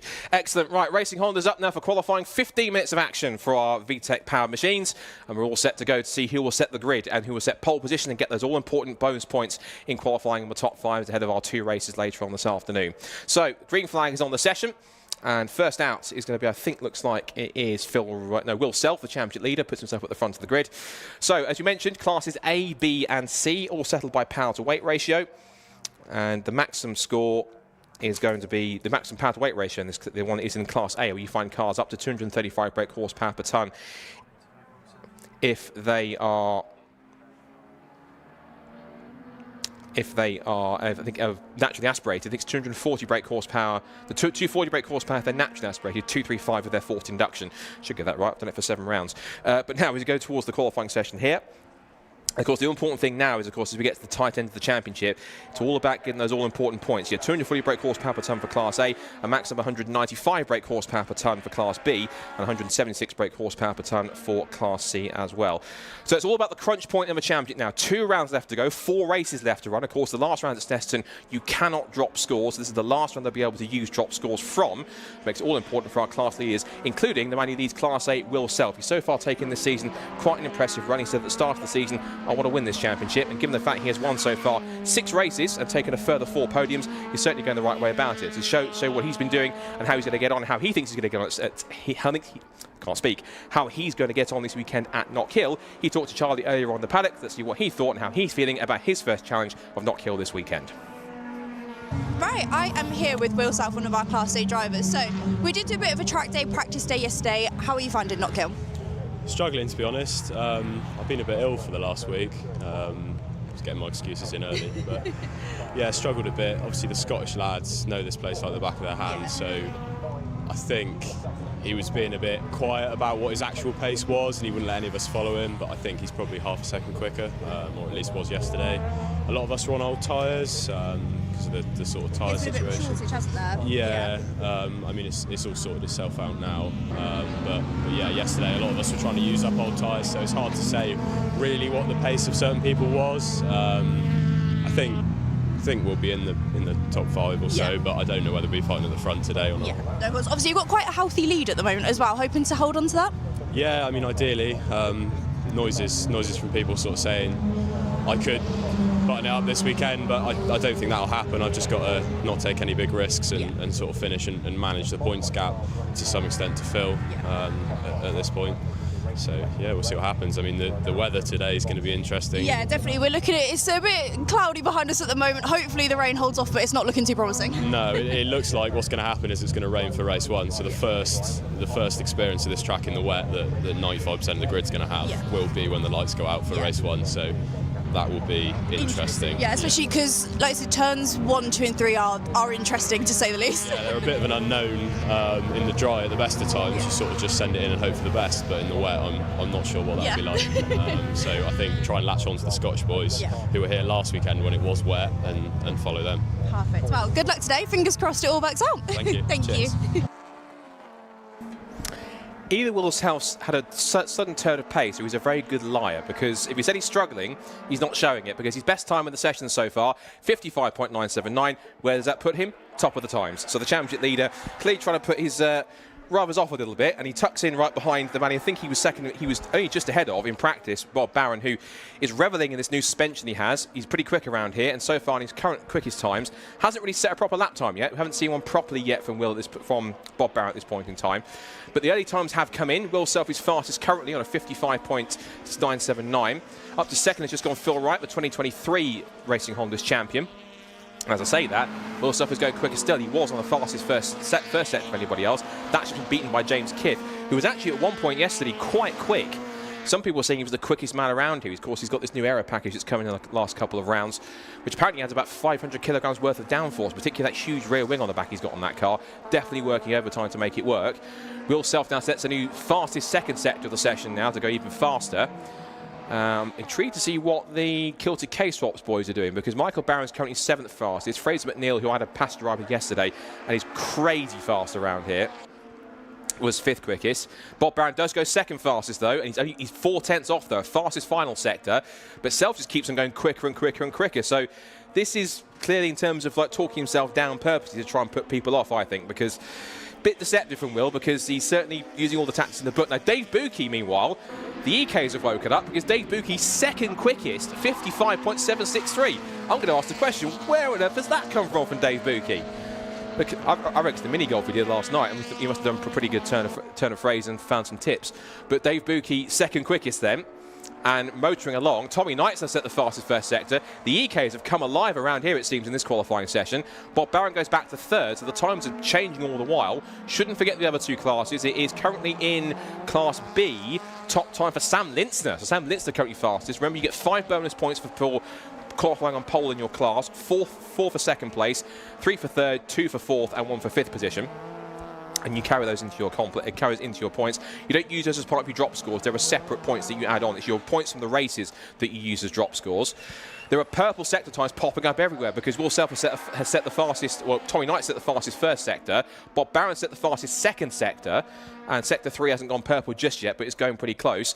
The gap between the top two now is exactly 0.2 of a second, 0.200 between Will Self and Bob Barron at the top of the times, and a further 0.2 back to Dave Buki. So it's an all EG Civic front row, an all EK Civic second row, but it's EP3 Civic and DC2 Integra on the third row with Philip Wright and James Kiff. For the rest of the classes, it's now Sam Lindsay. Well, he was. I've looked back at the screen. Who's top of the times now? Unstoppable Dan Thackeray. Of course he is. 57.999 to go fastest in the session in Class B. Sam Lindsay's in second quickest, and Lewis Barker in third. We should mention there's no Ryan Cunningham here, the defending champion. He had some personal issues that sadly have kept him away from this weekend. He's had to make a decision to step away from it. So it means now it's possibly a free pass potentially for Dan Thackeray to go forwards and provisionally secure the Class B title if the maths add up, according to Carl McKellar, our championship coordinator. So coming up to halfway in the session, and Tommy Knight's popped up to P2 now, so he's actually broken the front row lockout of the EG Civics, the Tommy Knight EK car. He says he's loving this circuit around here, and that's been the rave review from everyone else. They are loving this circuit. The fact it's a roller coaster, the fact it's, as Charlie aptly described it as at the beginning of the intro in qualifying. It's a roller coaster, it's so fast, but also the drivers are saying you don't get a moment's let up here. Every single corner comes up one after the other. It's such a fast, such a hard attacking, flowing circuit. You really have to be on your toes and be on focus for the 100% of a lap. As soon as you complete one lap, you're on to the next one, and the next, and the next. You don't get a minute's let up, and you end up doing 20, 30, even 40 laps at once because you're just in such a rhythm. Now, top of the times in a rhythm right now is Bob Barron using that local knowledge and his new suspension to full effect. He goes fastest, 55.273. So top of the times now for Bob Barron, the local hit favourite, goes to the top. Dare I predict he could be in the hunt for his first victory this weekend? As we've got a car off the road. That's Fraser McNeil off the road. That's the other Kilty K-Swaps car. So as one goes to the top of the times, the other one has got, well, front end damage, it seems. Fraser's out of the car, it seems. He seems to be okay. It looks like it's at the bottom, I think, of... Yeah, there's yellow flags going into Duffer's Dip and Leslie. So it's into the gravel trap at the bottom of the hill at Leslie's. You see Tommy Knight rocking over the curbs at the chicane. Of course, yellow flags, that means the cars will have to back off and not push on. Otherwise, if you do set a quicker lap time or even a quicker sector time where there's a yellow flag, you'll be in trouble for that one. Get a slap on the wrist from Stacey, our race director. Of course, he's not here. It's our race director. It's a different race director team because Stacey's not here this weekend. So, interesting stuff for Fraser then. Not the way he wants to end the session, and he currently sits at the moment in P7, so car 7 in position 7, and he won't be going any further. That's as high as he'll start on the grid, unless the likes of Michael Barron and Co can improve. So it's an all-Kilty K-Swaps fourth row. Which order it might be, if Barron can go quicker, that remains to be seen. A couple of cars in pit lane. We've got Bob Barron is in pit, so too is James Kiff. He's in the pit lane as well. Also in is Tommy Knight, so is Lewis Barker. So a few mid-session adjustments for them to make in the session. And just after Fraser got off, he just set his personal best time of the session, 58.675. So clearly trying to find more time. And just looks like he lost a little bit going through Duffer's Dip and then got it sideways. And off the road he went. And I think going through the gravel might have just damaged the front splitter a little bit and the front bumper. So everyone's kind of just backing off a little bit here for this final little push with 5.5 minutes to go. Let's just give you a situation of where we are. Bob Barron then on provisional pole then by only 0.5 of a second. So Will Self has only got to find 0.5 to deny Bob Barron a home pole position here. And as rightfully said, there is Fraser McNeil's car. And actually it's not. Whereabouts is that? That's actually on the approach. Right, that's not down at Leslie's. That's down the approach towards Butcher's. Looks like he's lost it somewhere on the exit of McIntyre's before the second right-hander at Butcher's in that sequence. So he's off the road, quite far off the road. It's quite a pretty high-speed part of the course there as you go through, particularly in a Class A car. Will Self on another push lap. And at the moment, he's done a 18.161 on the first sector. Rides his way through. Look at the way he just rocks over the curbs in the chicane. That is a fantastic part of the course, particularly after passing laps with Fraser yesterday. You really get an appreciation for just how hard you attack this course. I think the ability to ride the curbs in this circuit is key to get a fast lap out of here at Knockhill. Really, really key to do so. Michael Barron's just moved himself ahead of Fraser McNeil, so it is still an all-Kilty K-Swaps fourth row, but it's Michael Barron who's now in P7 and Fraser McNeil, all being well, should start in P8. Personal best coming for Dan McDonald. Good to see him back in the championship. But it's back racing full stop, because the last time we saw him race was back in 2024. But the last time he raced at Knockhill here, he did get 3 top 10s in the Civic Cup, including a very well-earned 4th place after a race-long battle with Luke Handley in that day. So a good effort for him. But provisional pole to Bob Barron going even faster now. Does a 17.866 in the first sector, motoring along through the chicane up towards Jim Clark curve. Tell you what, these Kilted K-Swap boys can drive, and they really are showing the local knowledge. All the curb on the exit. How's he looking in sector 2? He does a, come towards the end of the sector, 20.626. It's not a personal best, so he's lost a little bit of time. But is that first sector enough to get himself in the mix then, to try and put himself an even quicker lap time in this qualifying session? So Bob Barron fastest, Will Self in second place, only half a tenth away. Tommy Knight is third, 2.5 tenths away from pole in third position. Seriously impressed with Dave Buki. He said he'd found some pace, and something certainly happened, because it's an all EK second row for Dave, and fourth is going to be, should be chuffed with that. Phil Wright, 5th fastest. James Kiffin, 6th. Then Michael Barron and Fraser McNeil. Class B is still Thackeray from McDonald and Linstner. And then in Class C, we should mention, it's now Matt Rowling, who is clear by about 0.6 of a second from Callum Houchin, as Bob Barron, meanwhile, has gone even faster on that lap, 55.147. He's now cleared by nearly 0.2 of a second. Bob Barron is absolutely flying out there at the moment, and no wonder. He was here a couple of weeks ago, as Will Self alluded to, in the Motorsports Championship. All 3 of the Kilty K-Swaps cars are out there. Bob, I think, even did make a move as Bob is pulling off the road. Now, I hope that's not an issue, because he's now parked it off onto the side of the road, and oh dear. I fear maybe he might have taken a bit too much out of the 27 Honda Civic, because that car's now pulled up into the inside. He sets pole position and then pulls up. So, might be a bit of investigative work to go and do, I think, for us down in paddock during my lunch break as to what might have gone on there. They might have 2 cars to have a look at rather than 1. Phil Wright pushing on in 5th position, 55.917, his best time so far. And just behind you can see, top of Class B, top of the championship in both the class and overall. Dan Thackeray, he'll have experience of racing here in Civic Cup previously, so he knows this circuit. Funnily enough, in terms of getting up here, I sort of flew up here. Some people drove or got lifts. How does Dan Thackeray get up here to save himself? He takes the train. That says it all, doesn't it? Even this preparation to kind of keep himself as fit and in preparation as possible, doesn't have to drive or even take a flight. Each to their own. Anyway, it's now 1 minute 40 left on the clock. More personal best coming in. Michael Barron has done a 56.080. He's a fraction away from getting himself into P6 and the 3rd row of the grid to nudge James Kiff down a row in the Honda Integra. Some more personal best coming in for Duncan Holloway, who is now at the moment in 6th in class. He's currently on the 8th row of the grid alongside Class C pole sitter Matt Rowling. There goes Holloway. Good to see him back out after he had an incident at Brands Hatch when he was avoiding Luke Krasismenu going off the road into Paddock Hill Bend, and because of that got sideways and ended up on his side. He was fine, car was fine, went back out for the next race, but a bit of a moment when you see a Honda Civic just gently roll onto its side out of random when you don't really expect it. James Kiff trying to push on. This is his first season of car racing, is James. Hence the rookie cross on the back, the yellow square with the black cross. He's been a former bike racer and enjoying getting into cars, and actually been super impressive in this championship since he joined back in June at Brands Hatch. And he was on pole position from the reverse grid, the draw after race 1, and could have been a factor in race number 2, but a tangle between him and Tommy Knight into turn 1, which was deemed a racing incident, so all well, they've all kissed and made up after it. Meant that we lost the potential to see what he could have done in that race, but James, even so, is going to keep on pushing on if he can. He's done a personal best, I think, in sector 3 on that last lap. Across the line comes the Integra with 12 seconds left on the clock, so he'll get one more chance to go. Up to P4 he goes, 55.675. So he's done better. He's now managed to leapfrog himself ahead of both Phil Wright and Dave Buki. So that now demotes Dave Buki back to the 3rd row alongside Phil Wright. And of course, this aero package they brought in for Alton Park has been working overtime. They tested it at Castle Coombe before the Alton round. Saw that it was hitting the sweet spot. Just almost flicks the belt for the tyre stack as he goes through the first part of the Black Circle chicane. And back in through Jim Clark curve they'll go.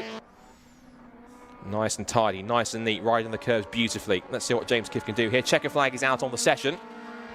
And I think Will Self might have given up on his pursuit of pole position unless he's pushing on this last lap. I can't see him possibly beating Bob's time. I don't know if we'll be able to speak to Bob, whether he's making it back to the circuit across the track or not to speak to Charlie, but if he can run across and we can tempt him, we'll have to wait and see. Up to the line comes James Kiff, currently 4th fastest. Can he improve on 55.675? The answer is no, 56.0 on his last lap, but he goes 4th. So therefore, he'll start on the second row of the grid alongside Tommy Knight in the end. Checkered flag goes out for the rest of our field. Dan Thackeray, Michael Barron, and co across the line to complete their session. And a crucial one. So impressive stuff from the Hondas once again. Track temperature getting a little warmer now, 12.6 degrees now, so it's a little warmer out there, but still not as warm as it definitely could be.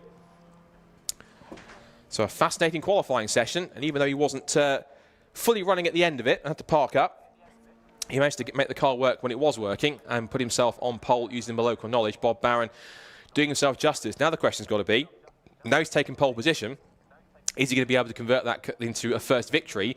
And can he hold off Will Self? Because those two cars are very evenly matched at the front. And the EG Civics certainly are very, very suited to this tight and twisty Knockhill circuit. And I wonder if it's going to be quite a fascinating spectacle for all involved to watch. It certainly should be. At least on paper it will. So the Hondas make their way into pit lane. They'll head back round to Park Ferme. And once they're out there, we'll be able to get, if we can get him across, Bob, but also as well, Dan Thackeray and Matt Rowling to have a chat to Charlie in front of a Lucas Oil board in a few moments' time. And then once we've done that, we'll be going straight into a lunch break. For those who are watching around the circuit, we will have a bit of a street car demonstration, but courtesy of Motorsport UK here, so be sure to watch out for that. I think you'll have Duncan Vincent here to guide you through that as well on the microphone a little bit later on.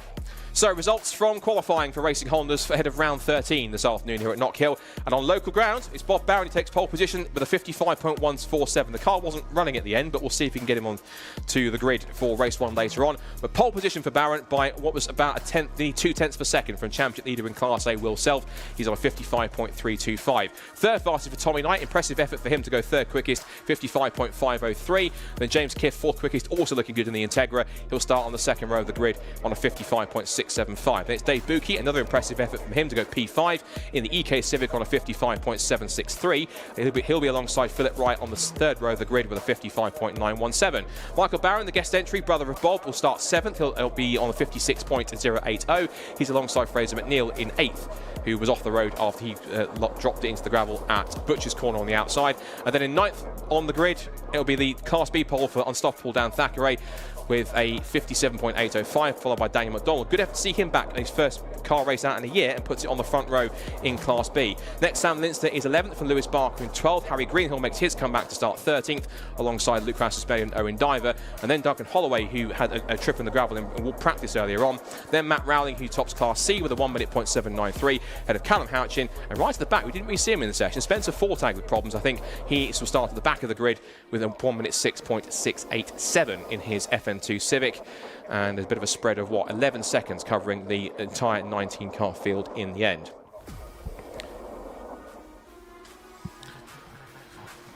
So, interesting stories from qualifying. The big one, I can see Bob Barron's car is being towed in, so we might well possibly get him in a moment if we can get him in front of a Lucas Oil board, I'm sure, if he can quickly run round. But Bob Barron then takes the 5 bonus points and the pole position at home. This could be pretty fascinating. If that Guilty K-Swaps car is able to be easily fixed, I'm certain he'll be in the shout for this one. He has been in leading attention before. I remember him back at Cadwell Park at his first event. He was leading for half the race on the partial reverse grid, then lost the rear and dropped it. But he has now got a better suspension setup and a rear wing. So as far as I'm concerned, he ain't got any excuse to lose the rear end this time, I don't think. So Bob Barron could possibly get a home victory, and it'll be his first victory in Racing Hondas if he can manage it. Let's hope I'm not hyping it up and it's a commentator's curse. Will Self, meanwhile, front row of the grid start for him. So this will be key for him, and I'm certain he's possibly maybe playing. He says he's downplaying it, saying he's not as quick, but his pace tells a different story. He did this at Alton Park, where even he was on meeting old tyres, even at Brands Hatch, where he didn't really like it at Brands Hatch, and his tyres were meeting old, still took a victory in race 1 and was in contention for race 2, had he managed to get past Phil Wright in the end as well. Tommy Knight, who's on a high after his first victory at Brands Hatch, third quickest for him. So that's a good effort for Tommy, and he'll be impressed with that with the EK Civic. James Kiff looking well. The aero package is looking like it's pretty well suited to Knockhill. 4th fastest with his best effort. Dave Buki was up there third quickest at one point. He should be mega chuffed with that, because getting himself onto the third row ahead of Phil Wright will be a big achievement. Of course, you've got Michael Barron and Fraser McNeil, who, all being well, will make up the 4th row to the Kilted K-Swaps pair, with Bob topping Class A. Dan Thackeray, of course, gets the extra 5 bonus points for pole position in Class B and continues to be literally unstoppable. Dan McDonald, though, very impressive for him. Guest entry, so no point scoring for him, but his first race out of the year back with Ben Sharp Racing. He's been a former esports racer in the Porsche Championship, and then he's been doing Civic Cup for about 3 years. He started with Dave Bucky's Kinetic team, then moved to Ben Sharp Racing in 2023, did about a season and a half with them. Now he's back with Ben Sharp Racing for his first outing. Then Sam Lintzner up there, who was fastest at one point early in the session, but has to get himself into third. So I think he might actually get the points for second and fastest in qualifying, I'm guessing. So you might get 4 bonus points for that. And a good effort for Lewis Barker as well. 4th in qualifying for Class B. Harry Greenhill on his return, a P5 also as well. So good effort for them to make it happen. And in terms of Class C, it's still Matt Rowling and Callum Houchin. So those two going back and forth. The gap between them in qualifying was about just about 0.6 of a second, so Matt still has the advantage in there, and of course he's getting one step closer to potentially getting himself into the mix for holding the Class C title. And remember, this is the last round that drivers can use to drop scores, because at Snetterton, the last 2 races, whatever happens in those races, win, DNF, any points that go with it, you can't drop it. No drop scores from the final round, which means this is the last chance you can really slip up, if you like, if you get to that point, particularly if you're in a championship fight where you can gain points back if you need it. So very, very important to do so.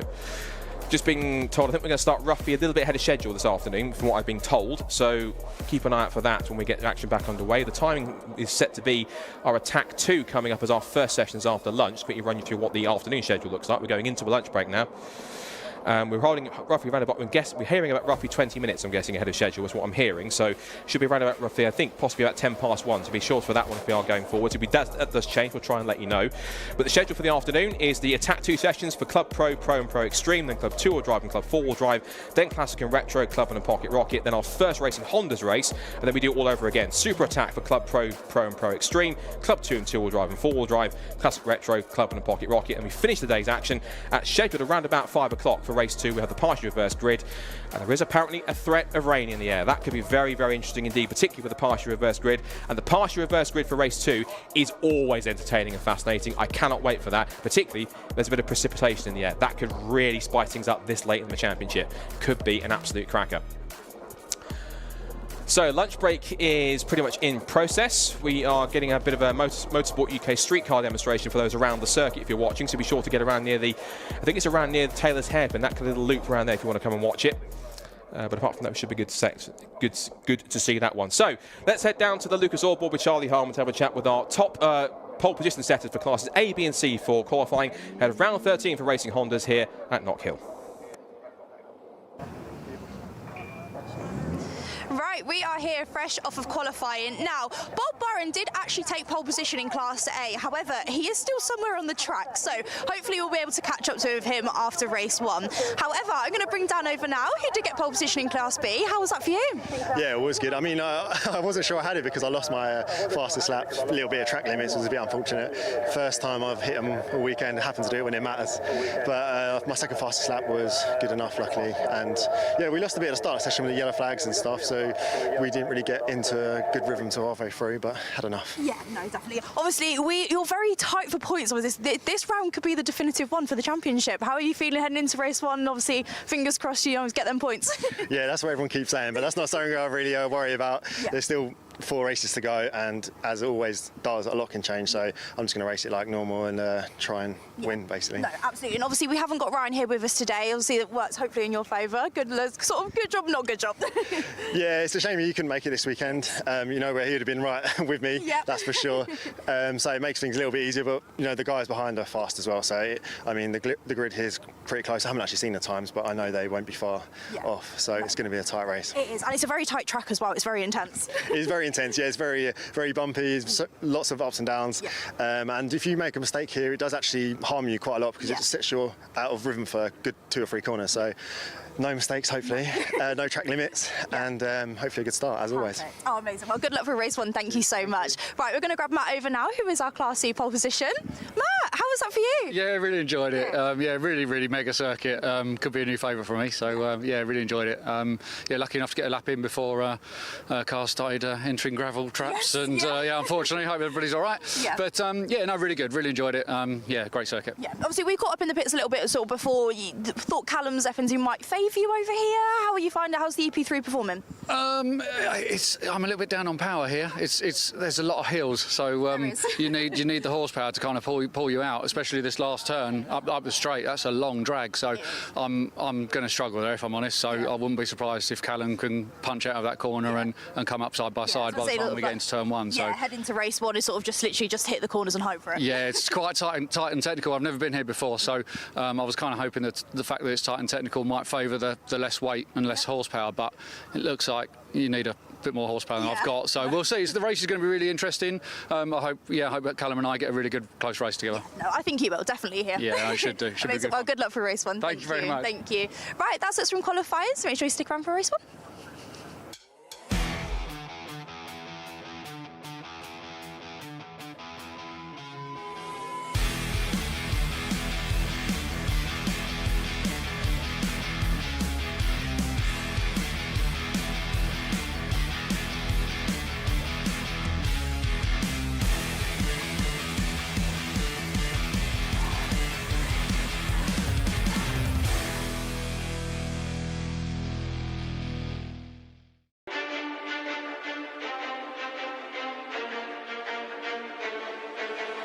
Motegi Racing was conceived with one mission in mind: performance. Each wheel is over-engineered to ensure industry-leading strength, lightweight design, and seamless connection to your unique style. From our storied past in motorsports to our stylistic contributions to the aftermarket culture, one thing remains: Motegi Racing is built for enthusiasts.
down here this morning with Luke Sejkowski from Pro Class. How are you doing this morning, Luke? Yeah, great, thank you. Yeah, I love being here. Track's amazing. The weather's good at the moment, and yeah, I've never been to Knockhill before, and it's really good. Like, the views are good. We had a track walk, and just, yeah, I really like it up here. And you've had an amazing season so far, haven't you? Tell us a little bit about it. Well, it's gone well. We've managed to get a lap record at every track we've been to. So not always a pro lap record, sometimes a pro two-wheel drive lap record, but yeah, this year has been amazing. The car's been faultless. I've just really enjoyed it. It's been strange to sit around and eat instead of getting grease deep in the car. Instead of having a mad panic between sessions. Yeah, that's it. So yeah, it's been really good fun. And so what are you looking forward to today? What's the aim today? Well, we're actually quite close to sealing the championship. So today I've got to finish third in every session, and then that should be the championship sealed.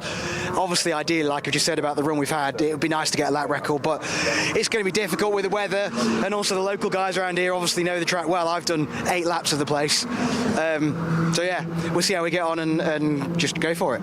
And it's an amazing track out there. As you say, it's got lots of blind corners, elevation changes. So how's the car going to handle out there? Yeah, well, it's quite funny you say that. So my mechanic was on the radio trying to talk to me, and I was like, I actually can't talk because it's constant steering input, gear input. There's so much going on for the first 2 sectors really of the track. Like, it's intense. And like you say, lots of the corners are completely blind, so you're going into them and they just drop away and you don't know what you're dropping away to. But that's what makes it fun, I suppose, and it's really good. Obviously, you then get a bit of a breather when you get onto the back straight because it's got a slight kink in it, but it's a straight really. So yeah, it's a good fun track. Obviously, traffic's going to be a big issue here, so just hopefully everyone's aware of that, and it's the same situation for everyone, so we can all give and take a little bit, hopefully. Does it make any difference with your car? Because you've obviously got high downfalls, but it's quite a short circuit. Yeah, well, exactly. So we're low horsepower. We're 600 horsepower compared to the Evos, which are a lot higher. So we rely on corner speed in the high-speed corners and the aero. And like you say, here it's just not that. It's a tight, twisty, technical, getting out of low-speed corners kind of track. So yeah, I think the Evos have got a bit of an advantage, but we just drive it harder and work harder for it. And happy if it rains this afternoon? Yeah, well, the aero starts to come back in again then. The aero's good in the wet. Obviously, again, being rear-wheel drive compared to four-wheel drive is not ideal, but still, I quite like the wet, and the car with the aero and the wets is good fun. Brilliant. Well, good luck out there this afternoon, and yeah, we'll see how things go. Yeah, thank you very much. Cheers. That was Susie having a chat to Tegua's very own Luke Sejkowski after one of his runs this morning, either in warm-up or attack 1. And so he's now back up on track this one as we get to attack 2 for our next set of time attack sessions here. Welcome back to those of you from a lunch break. 20 minutes early, we're running a little bit ahead of schedule, so we are 20 minutes ahead. So we are now getting to this first session after lunch now for Club Pro, Pro and for Pro Extreme. This is for our fastest cars that you'll see out on time attack and indeed at all this weekend out on circuit. And so the first couple of laps being laid down here at Knockhill. Once again, Scott Woodward's here to guide you through all of the action. And once again, if you're watching the time attack coverage and wondering where your regular commentator is, Alexi, just another shout out to him. He sadly is unwell this weekend, wasn't able to make the trip to Knockhill.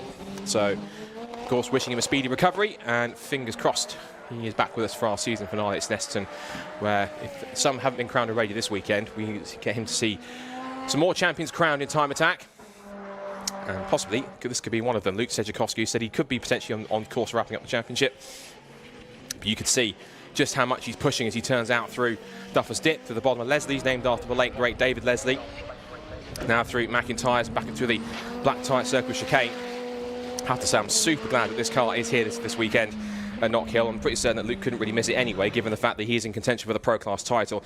But watching this Honda NSX move around Knockhill is a thing to behold. He makes his way up through Hislops towards Taylor's hairpin. He'll punch it down on the brakes. Look at the way the car, again, sparking on the ground. The front splitter rubbing against the tarmac as he turns out through Taylor's hairpin. See the car scrabbling for traction with all the air underneath it, out of the hairpin and up the hill once again. He comes across the line for his first proper flying lap, and there's a 48.617, so by far he is the fastest man out there.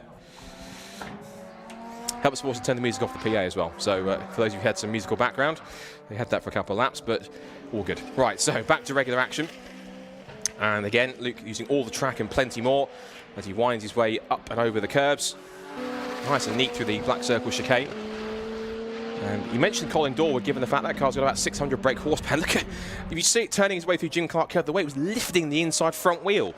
It was literally 3 wheels on his wagon, but the car was so stiffly sprung, if I get it right, but it couldn't get it right. Neither could 145 out of the hairpin. That was Josh Barrett getting a loop around on the Caterham, just as Luke goes past, rather bemused.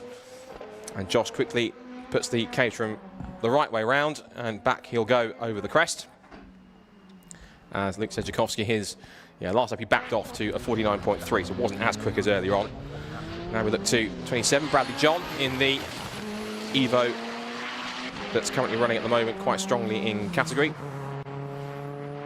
So of course points have already been scored in the first attack session. Of course attack 2, this is where you get more points. Big points of course are scored when you come to the end section towards the super attack, and so you get 6 points for winning your class in attack 2, 4 points for second and 2 for third, and all drivers get 3 points as a baseline anyway to all drivers that set a time, including the top 3. So as a baseline you score 3 points, and then you get the extra points on top for finishing first, second and third in class, and then anywhere else you get the mix as well. Car 13 also pushing on, that's the Peugeot 205 of Darren Spooner. And Spooner currently in the moment is 6th in class, 6th overall in terms of his class at the moment. He is right now 3rd in Club Pro behind Michael Osborne and Eric Holmes in their pair of Evos. Look at the results from Attack 1. I just noticed also that one car we don't have out, I know we do have him out there, is Simon Norris. I didn't see him at the top of the times, but he's only just popped out. And his banker lap is pretty much a 57.030. I'm certain he'll be up there a bit quicker. His best time in the session before was a 48.726, although Luke Sedjakowski's done a 48.617, so I'm anticipating that Norris will probably do a better time if he's got some clear track around him. Just having a scout around to see where he is, because I can't see him on track at the moment. The car's still in the garage, so he's actually done, how many laps has he done so far? 2 laps, and he's backed it into the garage once again, so possibly saving his tyres a little more. In the pit lane has come 93, which is Michael Osborne, who still leads the way in Club Pro.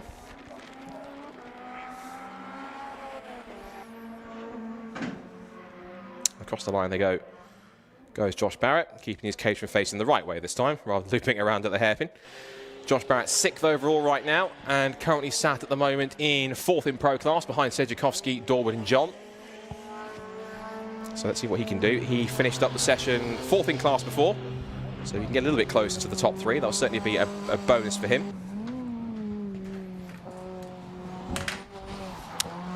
As he works his way through, also coming out of the hairpin now is Martin Henry in the Vauxhall Astra.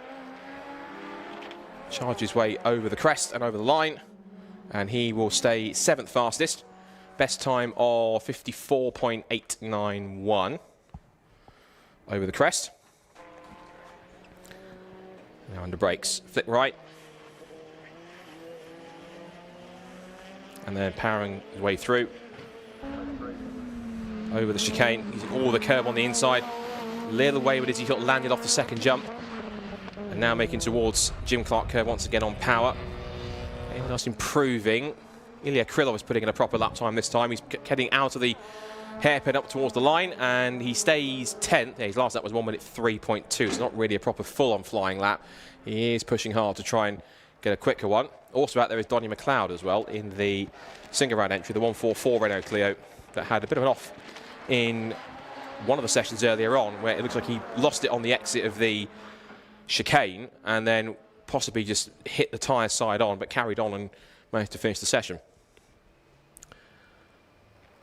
So Sedjakowski still top of the times, 48.617. Dorwood 49.6. Bradley John a 51.2.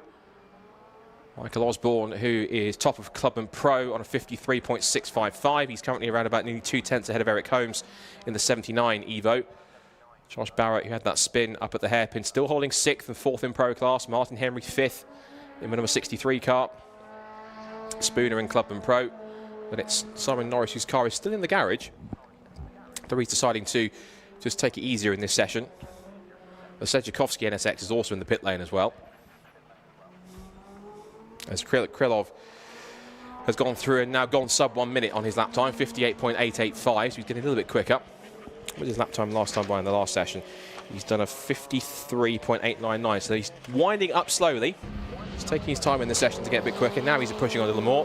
What's his first sector? Yeah, personal best in sector 1. He's going a lot quicker this time in that incredible looking Haltech sponsored RWF Clio. It really is one of the best looking cars in the field. As he powers his way down, Hislops towards the Taylor's hairpin. And as we get halfway through the session now, 11.5 minutes to go in this attack 2 for Club Pro and Pro Extreme.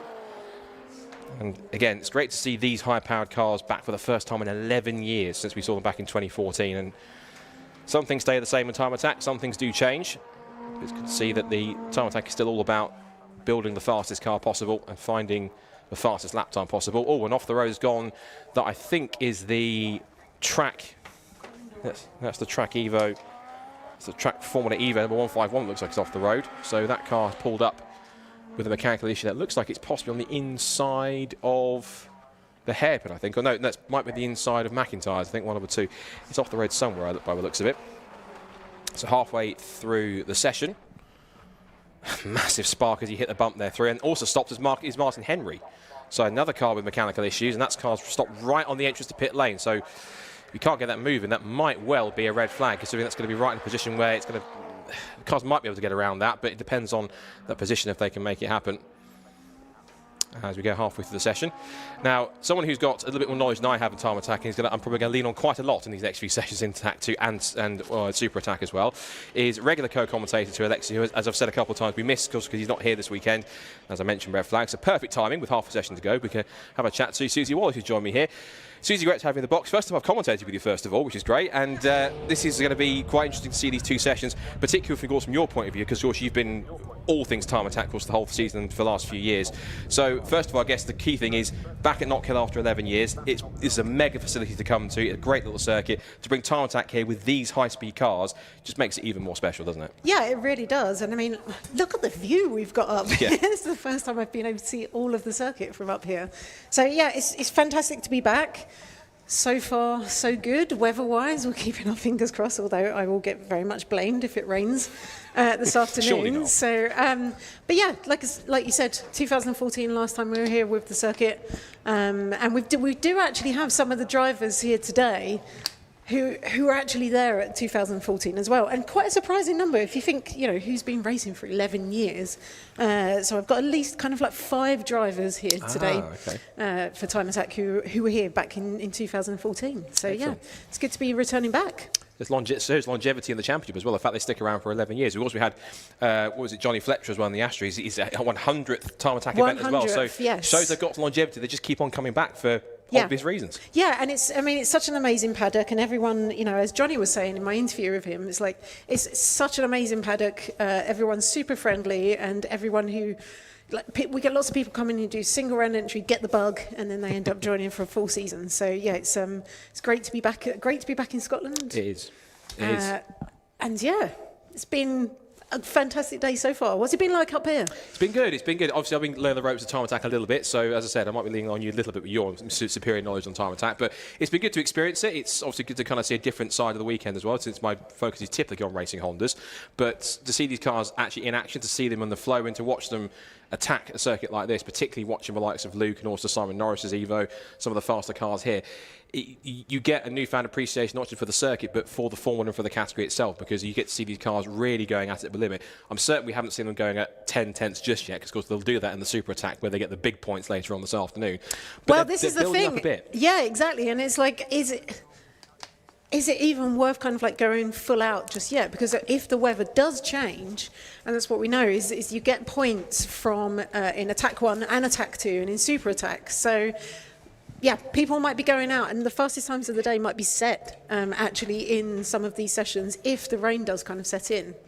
So we'll see how it goes. That's very true. In fact, to talk about lap times as well, the fact that Simon Norris did a 48.7 in Attack 1, Sejikovski in a Pro Class car compared to the Pro Extreme did a 48.6 in this session already. So he's going faster than what should be on paper, at least in class, the fastest car in the session. One thing I have noticed, though, which is, I don't know if it's because of anything from Attack 1 or anything else, Simon Norris has only done 2 laps and then gone, he's stayed in the box pretty much since the start of the session. He said his only lap time he's done was a 57.030, which is obviously nowhere near the time he can do. Yeah. So whether that's an intermittent issue, whether he's possibly saving himself for Super Attack, but then again, if there is mooted rain in the air later on this afternoon, you're rolling the dice with that one. Yeah, and I mean, obviously there's points to be gained in each session, but yeah, I would say if he's set 57, I would say that's definitely indicative of problems, and we'll see if they manage to get that resolved and back out on track again. Also notice the Sedgwickowski NSX is going back into the box. I wonder if he's done for the session, because he's done a 48.6. Well, that's it. He's done good enough to. We'll see if it kind of lasts for the rest of the session. But he's fastest car out on track at the moment. So yeah, he's done well enough to kind of pull that off, and they might kind of see how the rest of the session goes and maybe come back out if anyone manages to better that. Could be possible. One driver's got quite close to him through that session. In fact, and actually, at one point was beating him at one point in one of the warm-ups or in session 1, was Colin Dorwood in the Evo, and he's been pretty much on Luke's tail all the way through. And Luke even said in the interview, saying that, as he was saying with you, that the fact that the Evo's got some 100, 200 horsepower more and four-wheel drive meant that he was struggling against them and trying to beat them. But well, that looks pretty unbeatable. Let's get the side from Colin's side. You were having a chat to him earlier on. Yep. Let's see what he thought and how he's finding this weekend here at Knockhill. All right, I'm grabbing a quick couple of minutes with Colin Dorwood. So good morning, Colin. How are you doing? I'm fine, thank you. Good morning. How are you? So I'm good, thanks. So we've not seen you for the last couple of rounds. So just give us a little bit of a recap about what happened. Well, we built a new engine for the start of the season, and a couple of things weren't quite right with it. So we were managing it for the first 2 rounds, and then we were looking to return with that engine for the third round 3. But then we looked at a bit further into the engine and some oil sampling and stuff, and we decided that it wasn't worth risking everything else. So scurried around and ended up borrowing my old engine that I'd sold to a friend, and we run that at one of the events, which was quite successful. And then when we went to the next again round, I'm sure it was, I had some throttle body issues, and the shifts weren't great, and me being me, I was told not to continue, but I ended up continuing because the car gives you so much, such a good feeling, even when there's little things wrong, you just want to eke it out, almost like revving out the problem. I mean, a lot of people will understand what I mean by that. If it's misfiring, you try and rev it out. So, and anyways, I ended up snapping a camshaft and breaking rockers and all sorts of stuff because the shift cuts were wrong and the throttle body was doing something it shouldn't have been doing, and the engine was basically dead stopping, and then the inertia, basically we thought we'd snapped a crank. And anyways, long story short, I'd had enough, and I thought I'm not going to continue with the season. And then I missed 2 rounds at that particular point, and we were working to come back for the third because I could afford to drop the 2 rounds. And a really good friend of mine, Clive Walpole, he does my transmissions. He had an engine built, and he kindly lent us it to get back to my home circuit. So that, not quite to make the other, the last round, we were pushing for it, but we just didn't want to rush anything again. But we're here and we're kind of prepared because I've not raced at Knockhill with this car and on slicks, so we're just finding areas now where we're going that quick. I mean, we're doing it a 49-second lap already, which is pretty quick. I'd like to get into the 48s, that would be really good, but of course now we're exposing that there's not enough fuel going to the fuel rail due to a series of corners, and when we're coming up and over the hill here, you do go airborne, and that's normally on a sort of 4th to 5th gear change, so it's a whole combination. The car's running lean, and of course the ECU's saving the car by not giving me any more power. Of course, I'm straight back to the mapper saying, cancel all that stuff, because I just want to keep on going, but obviously he's doing his job to protect the engine. So. Home circuit for you said? Yeah, my home circuit. I came here, I was going to come testing yesterday, but we figured with the car engine and a few other things being pretty new, I decided that the day before the event is too short for me, even with staying just over the water there. So I came last Wednesday on a track, a normal track day, and I actually got some wet laps as well, which was really good because I haven't actually been here since 2018 or 2019 on the Super Lap Scotland when they used to when you know, that was pretty competitive then. It's good to get back in the groove here. It's a very, very difficult circuit. Every driver will say it's really difficult to get that lap time, even in the big power stuff. You know, it's really, really difficult. So I'll get into the groove and hopefully we get into a 48-second lap. That would be great. I've already beat my personal best already, so hopefully we're going in the right direction anyways. Yeah, we've got quite a few locals here today, so I think they've got the real advantage with this track. Yeah, they have, but on saying that, the sim platforms on this circuit are pretty good. I've had a shot on some of the guys that have been well on the sim work, and I think that will help. Of course, you're not getting the elevation and the undulation quite as good. I mean, it's crazy here. I don't know if you've had a chance to walk around, but it's nuts over at Duffus and down the back. Elevation changes is unreal, but that's what makes it so good and so challenging. But at least you know where you're going. I do know where I'm going. Now, the only thing I've got to say is that the track, over the years, the track's changed, and it's actually got faster, but it's also got a bit wider in some places, but they've also put in, because the touring cars compete here, so there's touring car curbs, and as inviting as they are, if you were to touch them, you're in big trouble. So one, for the track limits, but two, you're going to damage something because it will pop you up onto the two wheels big time. So, but yeah. Well, fingers crossed then. Hopefully this afternoon goes smoothly for you. Yeah, I mean, I've got my family here, and loads of guys have come that always say they'll come to an event, so they're here today as well. I wished it was a bigger event, but I understand the logistics as well with Time Attack coming here, and a bit of a trial or whatever to get back into Knockhill. But if the show was here, I think it would really make the place shine with the drifting and all that sort of stuff that folk like to see. But maybe a double header next year here, because we do reverse direction here as well, which is awesome, really, really awesome. Actually quicker in reverse, but that's only because I've been coming here when I was 17, and I've got bad habits going clockwise. So, because the reverse direction is reasonably new, I think it's 15 years or something like that. Well, fingers crossed, everything goes well for you this afternoon, and on the home circuit, we'll keep an eye out for you. Yeah. Good luck this afternoon. Thanks a lot. Cheers. Thank you. Thanks. So Colin Dorwood there, plenty to say in your interview there with him, which was excellent to say on that one. So he's in, at the moment, currently sat at the time second fastest, and he's trying to get edge closer to Luke Sedgwick, but it looks particularly in this session that Luke has just, as they say, just turned the wick up a little bit more, and now he's currently a second ahead. So while Colin was pretty close, maybe that was just Luke teasing him a bit and saying, right, now I can just wind up everything on the NSX, here's the pace, now you deal with it. Yeah, and Luke's been fortunate enough to be able to spend the rest of the session in the pits. And pretty much. He's bagged that lap in, and that's what it's all about, just getting that one perfect lap. It doesn't matter if it's the beginning of the session, if that's good enough, then that's all you have to do really, is just turn that, and then you can save the car for the later sessions. Absolutely. Of course, he's going to be saving it for Super Attack later on, of course, which means he'll be going for the big points in Pro Class, and I'm certain almost, when it comes to it, probably another lap record as well, because he has been doing quite a lot of that this season, just basically just bagging lap records left, right and centre. But I guess because of the kind of car he's got, that it's kind of no surprise that it's just that quick, and it is that high performing that he can just bag them. He just keeps collecting them like football cards or stamps. Kind of his one and another, and almost at every single round as well. Yeah, totally. Although we see here Josh Barrett, so out in the Caterham, and he's actually, I mean, we see Josh Barrett again and again and again, will just be like one of the only cars out on track, and he will just turn lap after lap after lap. And I think you can, I mean, the track looks pretty empty at the moment, but Josh, just in that Caterham, will just kind of like I say, just go out for the full 20-minute session and just be able to run hot lap after hot lap. Whereas, when we're in this Pro Class, you've got such highly tuned cars, and actually you cannot run them for 20 minutes at a time, kind of full chat. Oh, a big slide there from Josh. He's listening. Really, really pushing on. But I mean, Josh very much will be trying to get his good laps in while the weather's still on his side, because he's going to get very, very damp if the rain does set in. He has already made one mistake, because just before you got here back to the commentary box, he did have a bit of a spin up at the tail of his hairpin, which kind of looped it around. And in front of a rather bemused Luke Sedgwick, he came past seconds later, must have looked past and gone, It's not that way, mate. It's not the reverse grid. It's not the reverse layout.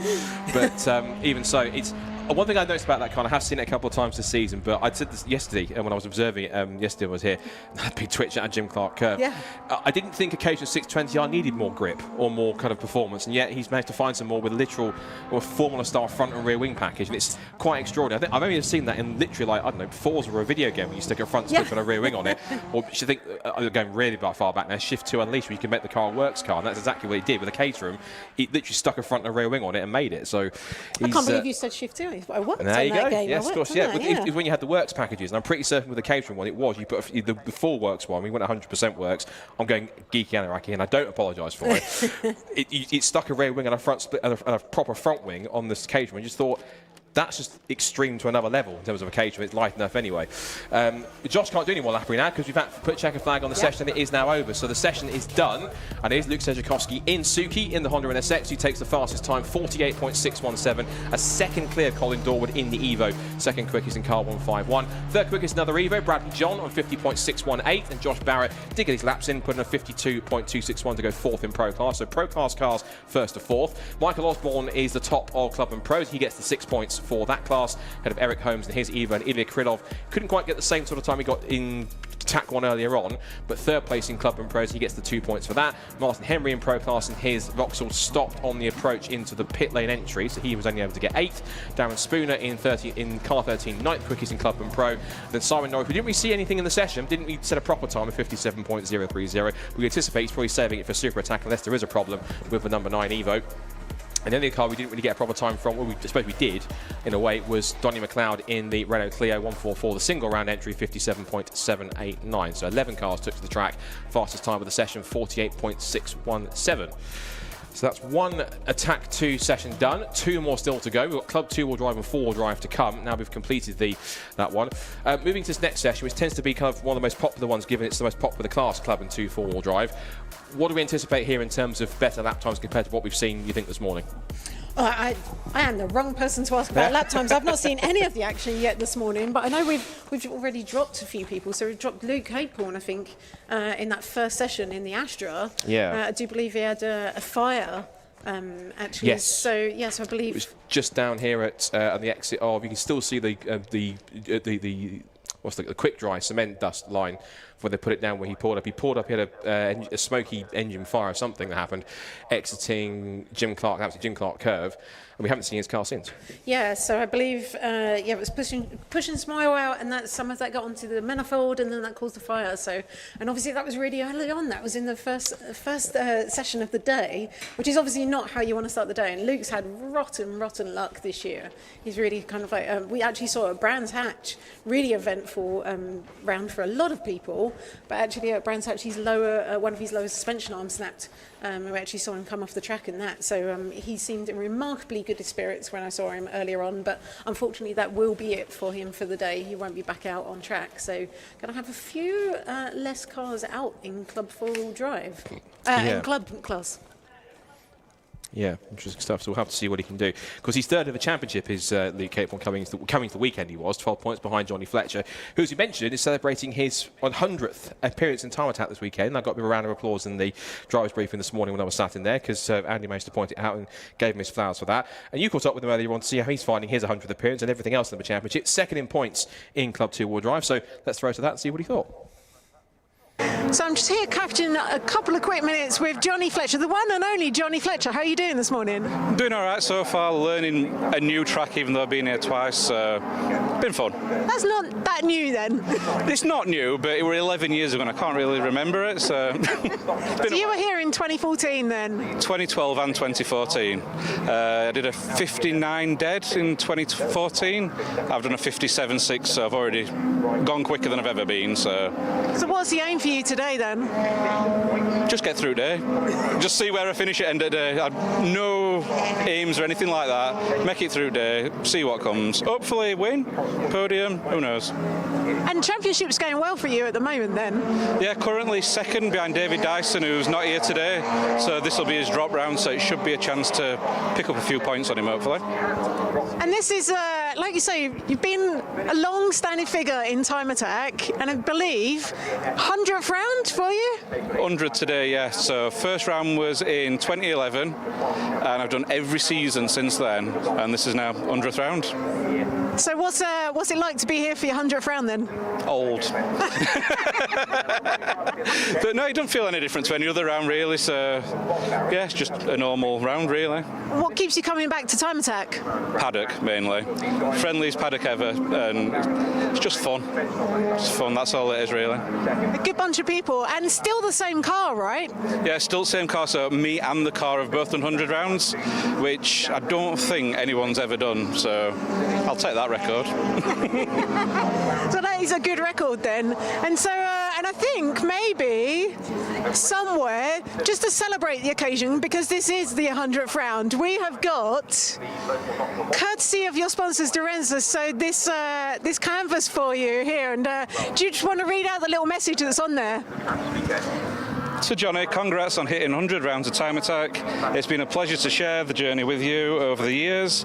You deserve all the success you've achieved so far. All the best, Jack, Paul and the Dorenza team. Thank you.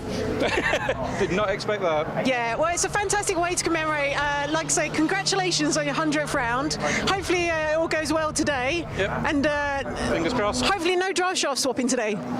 If it does, it only takes a few minutes to change it anyway, so. So what's your record time for swapping the drive shaft? About 2.5 minutes. Well, hopefully not today. And yeah, congratulations on your 100th round. Brilliant, thank you. Good luck out there today. Yep, cheers. Cheers. So, good to hear from Johnny Fletcher, of course, celebrating his 100th Time Attack event. Of course, in the same car as well. That's quite a feat as well. Of course, thinking if it's a Formula car that works, he's used to it. It's one of those age-old sayings, if it ain't break, don't fix it. David wants Mark to fix that if he does that too many times. Like humping over the second part of the chicane, massively up onto two wheels. I said we were going to get two-wheel moments. That was one of them, but probably a bit too extreme for David Lawrence. I think it's obvious that he's pushing on this initial lap, I think. Pretty obvious. Yeah, so it looks like he's gone straight out there, straight on his hot lap and trying to get that lap in early on. Certainly has. He's down towards Taylor's hairpin, winds its way through. I've seen this car do actual circuit races in a couple of other club championships in the mix for some more high-powered cars, but now trying to head at Time Attack is David Lawrence, of course, part of the Area Motorsport squad. Area Motorsport very well versed in circuit racing, but of course now giving David the chance to try his car. It looks like he possibly did clip something, because you very aptly pointed out, I think he's got possibly, I think, a little loose front wing, possibly on the right front, where he might have just clipped where he went over there. You're just looking, you're studying the screen very closely. Yeah.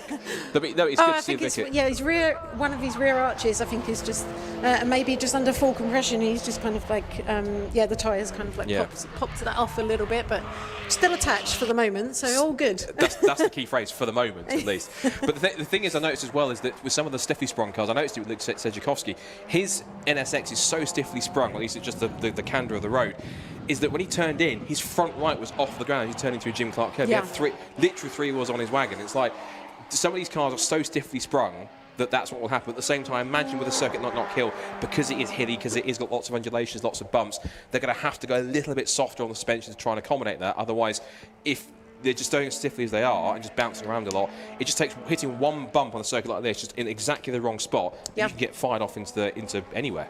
And this is the thing with the higher downforce cars, you've also got to compensate for that, because there's some of the higher downforce cars, they're saying at 150 miles an hour, they've got, you know, potentially kind of 1,500 kilos worth of downforce, and so you have to counteract that by running the stiffer suspension, because otherwise you're just going to ground the car out basically under full compression. So yeah, they have to run this equivalent stiffer suspension. But yeah, as you can see, when and as Luke was saying, when I kind of like caught up with him earlier, actually you're on a track like this where it's undulating, you don't really get to use all of that full downforce. It's a very different game, and sometimes it can actually kind of like work against you. Yeah, when you've got to have a bit more compliance in suspension to cope with, as we see, like all the undulations, the elevation changes, the different camber, the curbs that we have here at Knockhill. Yeah, this isn't Silverstone where it's completely flat or croft, something like that. This is a lot more circuit with a lot more character. Very much not flat. and speaking of character, this is one of the characters of the paddock I've gathered, at least from what I've seen so far. Alexander Volkov, not shy with this GTR, from what I've seen. Of course, he's a runaway points leader in Club 4-Wheel Drive, 219 points. So, I mean, in a way, we can kind of technically, provisionally say, in a way, kind of, that he's essentially in a position where he's got one hand on the trophy in Club 4-Wheel Drive, given he's so far ahead. Yeah, I think he's pretty much got the championship lined up now. But I think, as we were saying, again, on a tight track like this, and this is a big horsepower car, and so I think on his lowest boost setting, he's talking 1,000 horsepower.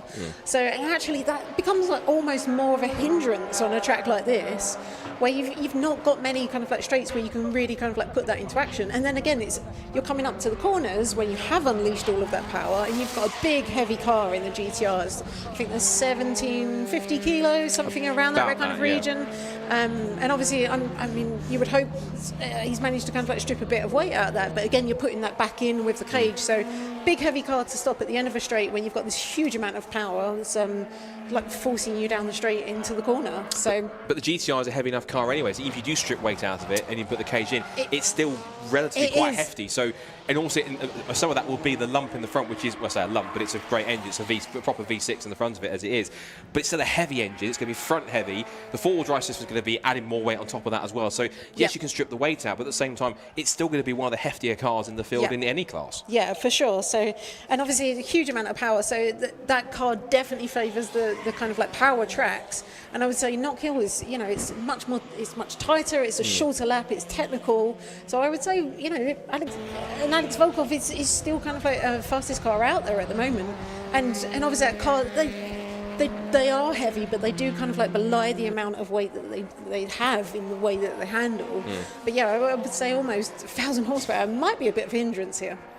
Possibly. Well, it's no good having all that power if you can't put it down and use it properly somewhere. Exactly. And it's the phrase in terms of, it's not how much power you have, it's how you can use it. And that's why cars like this, for example, the Citroen Saxo, which is a Stu Summers, of course, 179, it's all about, it might not be the absolute fastest out there, but some of these sort of more nimbler, kind of smaller cars that can use their power much better, they can outrun the bigger, clumsier cars which are out there, which might not be able to do such a thing. They might have to back out of the corner, whereas they can go flat out and take just about the same speed, if not more. So it works out in their favour in that sense, and that's why some cars, like the smaller cars, do tend to do a little better than you'd expect, because they do, on the tighter, twisty circuits, it favours them because they're smaller, they're lighter, they're nimbler, and they can use what they've got to much more effect. They're having to come constantly off the throttle all the time and feathering it in a car that's got, as you say, 700, 800, 900 plus horsepower, because you can't get all of it down the tarmac if the tyres and suspension's not there. And that was almost not there as well for Neil Robson there. Yeah, he's got something else that's.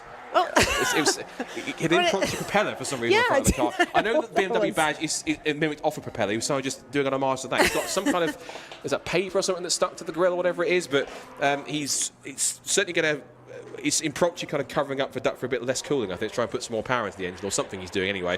But that's the thing when you're trying to push on in a session like this, a particular circuit like this, like we just said, and he just takes one wrong move or one small slip where you just put a little too much over the curb, a little too much over a bump, hit a bump just at the wrong angle, and it can just make the car go pretty unpredictable. And that's the key thing with this one. You want the car to be fast, but as the GTR there goes fully up on two wheels again, you want the car to be fast, but also to feel predictable at the same time. You can get both at the same time.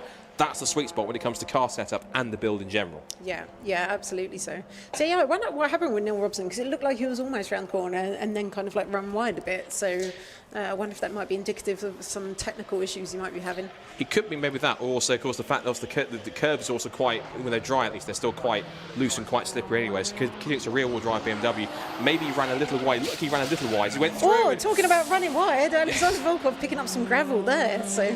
Well, as I said, he's quite a character, isn't he, in terms of how he drives it, and in general, he's Alexander, and he's definitely driving it, what's the phrase, like he stole it. So definitely making the most of it. He is currently fastest at times, slightly unsurprising. In fact, the sector one on this lap time was the fastest first sector of the entire session. It was 16.9. That's indicative of how quick he really is pushing. He's just behind Johnny Fletcher in the Vauxhall Astra, but he's now decided to back out because headlights are off. Rule is, remember, for those who are new to Time Attack, if you're on a fast lap, you must have your headlights on to warn other cars. Otherwise, if not, you're going to get more than a slap on the wrist. Yeah, and this is the whole thing with Time Attack. We do have all of these cars out on track at the same time, so part of the game is figuring out when do you go for your hot lap. Can you make enough clear space in front of you that you can get, so you're going to hit the corners at a point when there's nobody kind of like going around those. And I mean, of course, our drivers will be very much looking out for people who are on the hot lap and making way for them. But again, sometimes, we have some events where there's like 25 cars on track, and you can have quite a lot of traffic out there. So yeah, finding that opportune moment is really kind of like part of that. I'm just looking down the circuit actually, and I believe on the side of the track, yes, and now we see that on the camera. That is Dean Taylor, who has had to pull over to the side. He has got that moving again, so I'm not quite sure what would have happened there. Maybe a spin, possibly at the bottom. He might have just hit my guess is if he's had a spin, he's kept on going, and the pace looks okay, but it looks though maybe that first section you get a massive kind of dip as you come off of Duffer's dip and then get to Liz's at the bottom. There's a huge compression at the bottom, so maybe he's tried to hit the angle. Maybe, I'm guessing here, it might have had a bit of a spin and kept going, because the fact he's just got himself going again and seems to be on a relatively unfazed pace appears to be okay at this point in time. I'll do a quick rundown of where we are in the session with halfway through. Alexander Volkov leads the way with a 52.403. He is 0.6 of a second ahead of Andy Grady in second place of a 998. That car had some problems earlier on, actually, the Andy Grady Evo. That car was smoking a little bit midway through the session, came into the pits, went back out again like all the issue was fixed again, and then it stopped, I think possibly just on the little service road at the bottom of the hill of Leslie. So he had 2 issues in that race, in that first run. But Andy Grady is out there. He's done 6 laps. He's done a 53.0, so that car looking pretty rapid. Dean Taylor has gone 3rd fastest, so he's now 3rd in the club 4-wheel drive. And then Kastusis I did this right earlier on. Kastusis Dobrovolsky, that's it. Right, there you go. I'm usually not too bad with complicated names. Kastusis Dobrovolsky in the second of the GTRs that we have this weekend, but of course he's a single round entry, so no point scoring for him. 4th fastest, although in the earlier on session attack 1, he was 3rd fastest ahead of Dean Taylor, did a 54.681 compared to Dean's 55.1. So where's Dean at the moment? He's improved by a second, so Dean's done a 54.0 compared to where he was earlier on this morning. So that's good pace improvement. It just shows that he's winding up slowly before super attack later on this afternoon. He found another second. He might have had that in reserve, but just taking it steady before he's ready to really push on and get the maximum points later on. Yeah, and I know you were talking about Andy Grady with being brought in on the last session. So I do believe that I think they had an oil pressure cut out, and of course we know, so Andy's back with a new engine. Again, they were just on the dyno on Thursday, so that is a brand new engine again for this round. And so obviously the safety's cut out, and he just brought that in just to get everything checked over and make sure that that was okay. And obviously we see him back out on track, so presumably everything is pretty good. And like I say, he's running 53.046, so yeah, it's a little battle going on in Club 4-wheel drive between obviously all the 4-wheel drive cars, but the 2 Evos and the GTR. Looking at the results from attack 1, if you look at it, the 4-wheel drives and 2-wheel drives, basically there was an even split throughout the session, so all the 4-wheel drive cars were 1st to 4th, all the 2-wheel drives 5th to 8th. They kind of bookended both sides.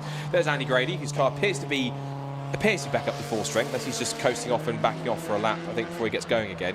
He was a bit slow there, but he's kind of now just found himself in front of Johnny Fletcher, who's currently on a fast lap, headlights ablaze. He'll move out of the way and let the Astra through. In fact, he was on a hot lap and Johnny's thought, it's not worth it. He's got maybe a bit more power than me, so I'm just going to back off and maybe go again for another lap. He's got 7.5 minutes to go to try and improve on that. Johnny is currently, because I didn't get to the 2-wheel drive cars, David Lawrence leads it, 54.788 compared to 55.7 for Johnny Fletcher, so he's a second back. Neil Robson, the BMW, despite his little moment exiting the Taylor's hairpin earlier on, 56.501. And then Stu Summers, 57.6, is the one in 8th position, but he's only done, I say, only 9 laps in the Citroen Saxo. So again, almost, in fact, he is now. It's the 4-wheel drive cars 1st to 4th, mimicking attack 1, and 2-wheel drive cars 5th to 8th again. Yeah, and it'd be interesting to see if it continues that way this afternoon, when if the rain does come out and change things up. I don't want to jinx it though. We've said it out loud now, but we'll see what happens. I've done worse than commentators, so I think if you said it's going to rain later on, it's almost a foregone conclusion for some people, I think. So I've done worse commentators' curse, I think, so I'm certain that's not going to happen. But it won't be a problem if it does. And Andy Grady was actually saying that, so they were hitting 2.2 G through the corners, so obviously 2G. Yeah, and you can imagine what that does, and that kind of like pushes all of the oil in the car like to one side as well, and obviously the one thing you don't want to lose is oil pressure in the car. And I thought getting thrown around by Fraser McNeil yesterday in the passenger seat of his Civic was enough to kind of push me around, but 2.2G, that's pretty extreme even just for time attack standards, I think. Yeah, and the interesting thing about Andy Grady's car is he's running a DSG gearbox as well. Yes, you're so right. Yeah, and very, very unique setup. I'm pretty sure that the only one, I mean, definitely the only one in the UK. I'm not sure if the only one I know of. There's Neil Robson pushing track limits there. He's at it again. Yeah. He did it once on the exit Taylor's hairpin. Now I just heard some kind of tie score going over the back of my ears and thought somebody's going off or going into the scenery. Thankfully, he managed to gather it up once again. But as I say, it's nice to have a second GTR in Club 4-wheel drive. Of course, this is, as I mentioned, I don't know what his nationality is, but Kastusis Dobrolov, I always had it.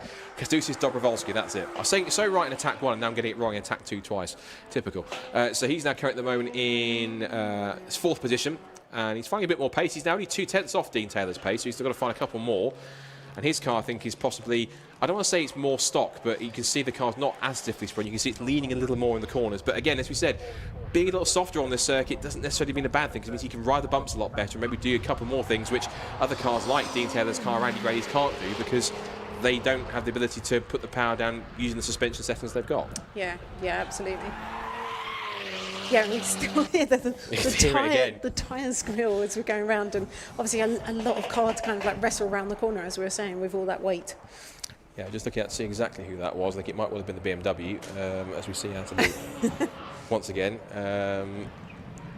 Who's the one immediately following him? Yes, it is the same BMW. It is still Neil Robson, so still giving people plenty of entertainment out there on the circuit. 4.5 minutes left in the session. No change really yet in the order of any of the cars so far. It's still as it was. It's still Volkov and Grady from Taylor from Dobrovolsky. And then that's the 4-wheel drive contingent. The 2-wheel drive contingent, Lawrence from Fletcher, from Robson, from Summers. So that's the current top 4 for them.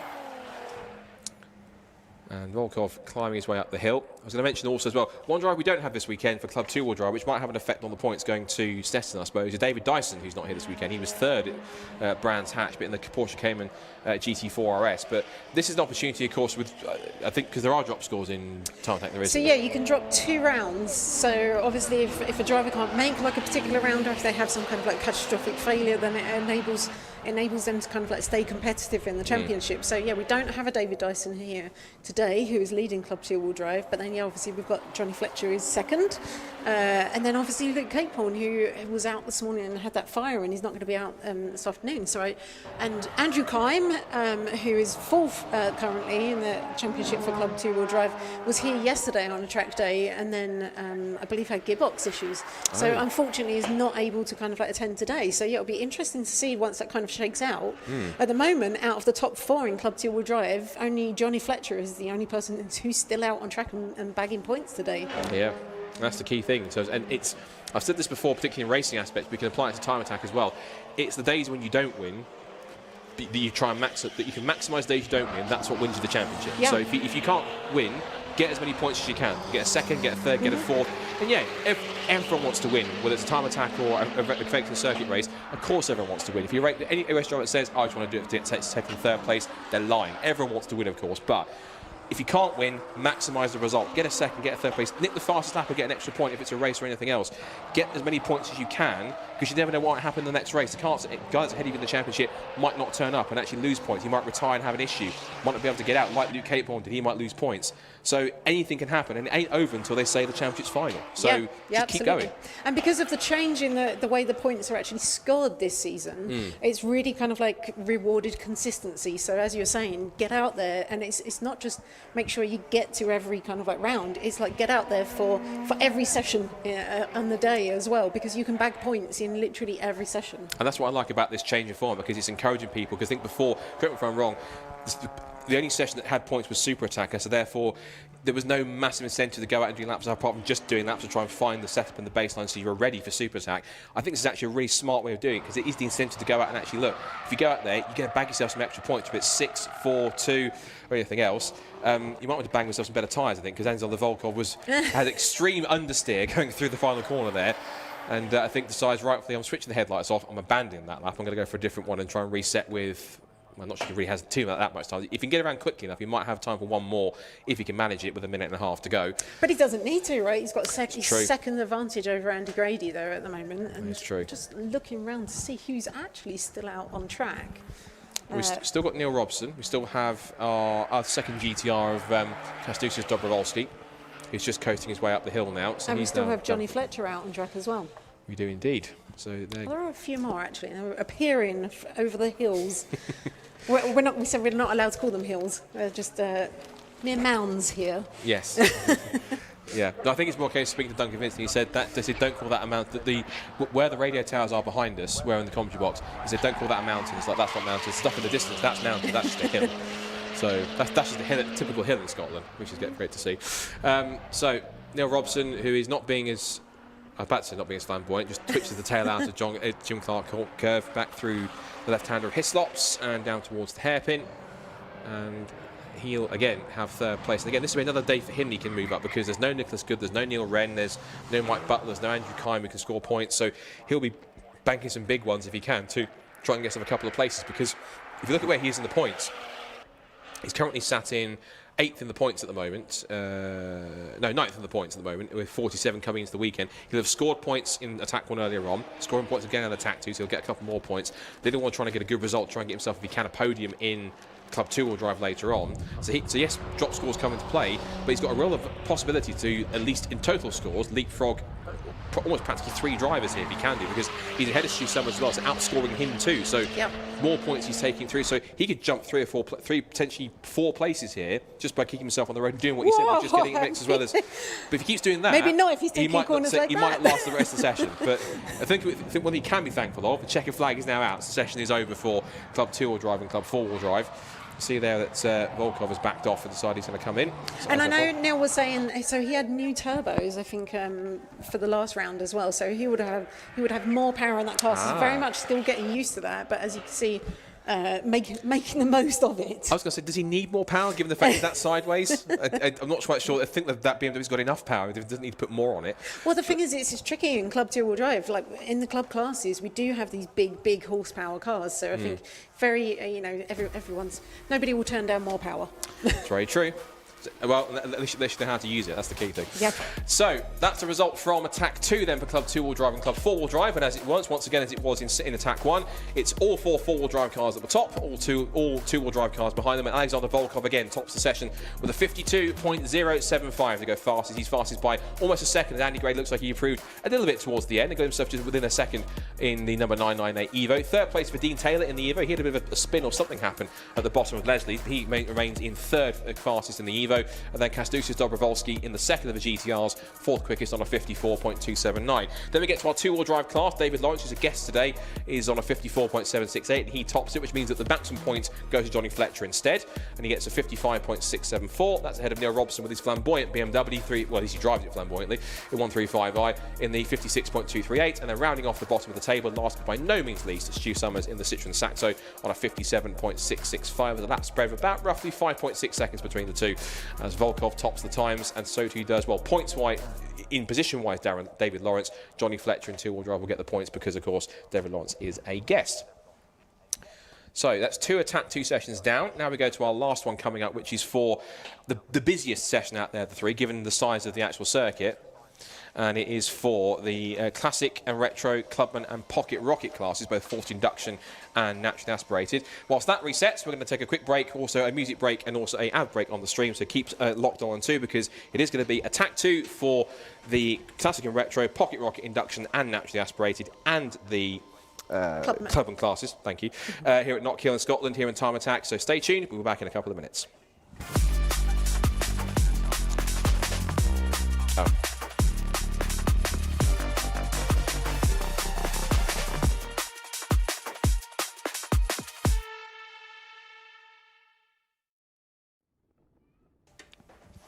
So as we say, we're coming into our Attack 2 session now for Classic and Retro, Clubman and the 2 Pocket Rocket classes, ready making their way onto the circuit. And we talked a lot about a couple of different classes in the mix as well. Pocket Rocket naturally aspirated. It's been quite a fascinating battle today. We've had the likes of Ryan Barker get towards the front and topping Attack 1 from Mark Roberts and Martin Baskovitz in his fantastic looking Honda Civic in the mix as well. Third fastest in Attack 1 earlier on, and see how he felt about his actions and also how he's finding back to Knockhill this weekend. Susie spoke to him earlier on, so let's see what he thought of Knockhill and his session so far as he heads out on track now for Attack 2 in his class in Pocket Rocket naturally aspirated. So I'm having a quick catch-up with Marcin Bajkovic. How are you doing this morning? Hello, I'm very fine today. I'm really good today. Thank you. Good. And you're here in Pocket Rocket NA class, and so in one of the Hondas, but you've got like a mix of, you've got Hondas and Clios in this class, right? Yes, exactly. These 2 Hondas in my class and 3 Clios. Yeah, 3 Clios, which one of them is KT 2020 swapped as well. And to be fair, we all pretty close to each other. So yeah, it's great season, great fight this year. Great competition between you all. And it's your first year in time attack, isn't it? Yes. Well, to be fair, I start thinking about time attack in 2019 when I start thinking of preparing the car to compete in the time attack. Obviously, there was COVID, so it stopped everything. I had some different plans, private plans, so it stopped for another few years. 2 years ago, I was nearly ready to give a go and have at least one entry, single entry or something. But every single time I went to test the car, something's go wrong. So not a nice, reliable Honda then? The Hondas, they're always reliable. They're always reliable. Last year I managed 2 single entries and I enjoyed that really well. So this year I decided to enter the full season, scoring the points, and it was really good decision to do this. So yeah, I really enjoyed this. I had some good moments, podiums already this year, getting quite on the 4th position, on the 4th place now at the moment in the general classification, not far behind with the points, so I'm pretty glad with myself and yeah, how the years is going. And you've had a few issues like over the season as well, right? So as we were saying, maybe reliable Hondas, maybe not. But can you talk us through a few of the issues you've had? Yes, I had a few issues. Well, I just joke in the reliable Hondas. Every race cars, they're never reliable. So yeah, so the season starts with the gearbox problem, and then the next round I had some problems with the drive shafts. Then was suspension problems on the last round. Well, I missed the brand scratch, so on my last round on the autumn part, I had a major electrical issue. Everything sorted, car is going again, so yeah. And it's all good so far today then? Yes, yeah, exactly. So good so far today. And how are you enjoying the circuit here today? Have you driven Knockhill before? No, that's my very first time here. I never been even watching anyone's here, but I really enjoy this track. It's kind of scary, but it's pushing everyone to limits. And I heard that already a few times. People been doing this track for the first time, and they saying that's them favorite track, and I would say the same. That's my favorite track. It's such a small track, but it's amazing. So yeah. And it's suited to the Honda then? Sorry? Suited to your car? Yeah, I think so. I'm getting quite good times, considering I never been on this track. So yeah. All going well then. So good luck out there this afternoon. Hope everything goes well. Yes, thank you. Thanks. So that was Susie having a chat with Marcin Bašković in his Honda Civic, who finished in the session earlier on in 3rd in the Pocket Rocket naturally aspirated category. Attack 2 is underway for Classic and Retro, Clubman and Pocket Rocket, both the forced induction and naturally aspirated classes.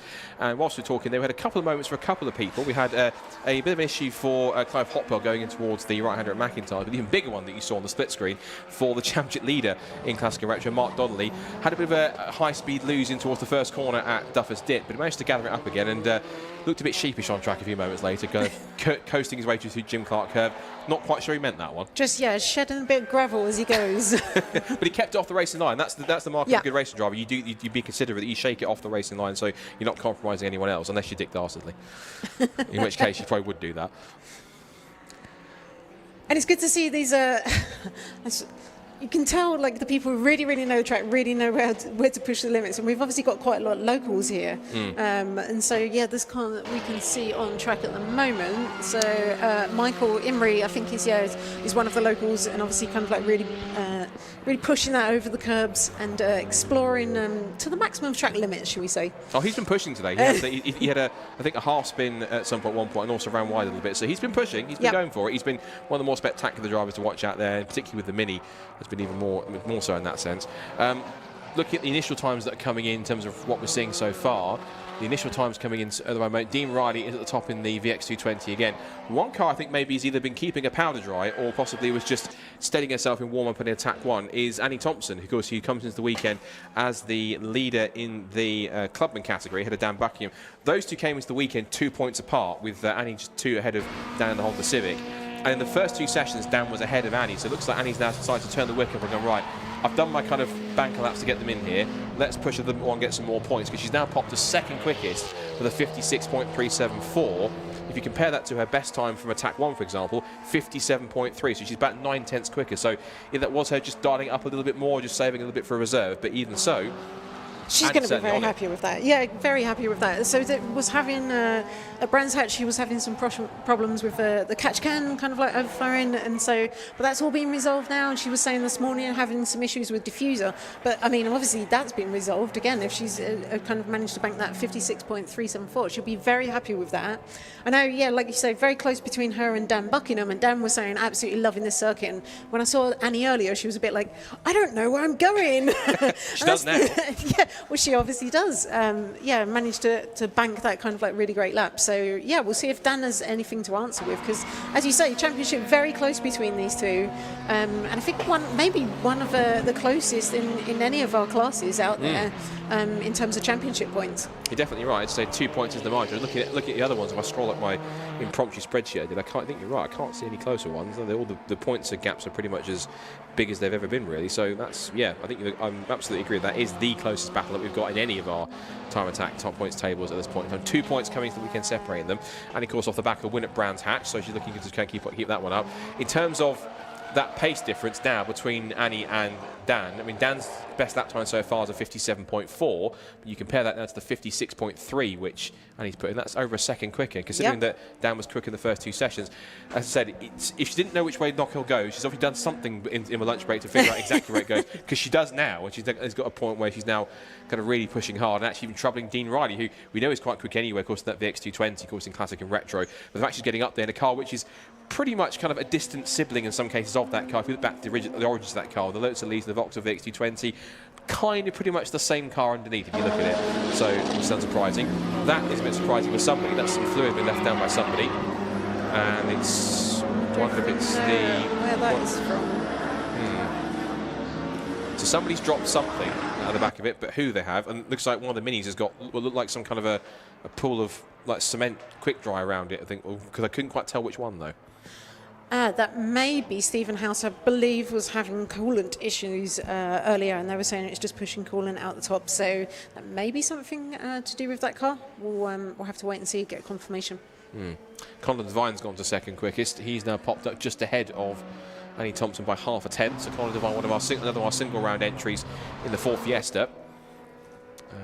334 goes through the shot. That is Stephen Wilkinson in the Clio RS. I do sometimes love the unpainted kind of like just what do you call it, primer look on the bumper sometimes. Maybe because they realise that they haven't got time to paint it, or they're just not bothered. So you just go, right, well, it does the job area-wise. It's kind of function over form in some cases when you do that printing, but it's almost like a raw kind of like a proper like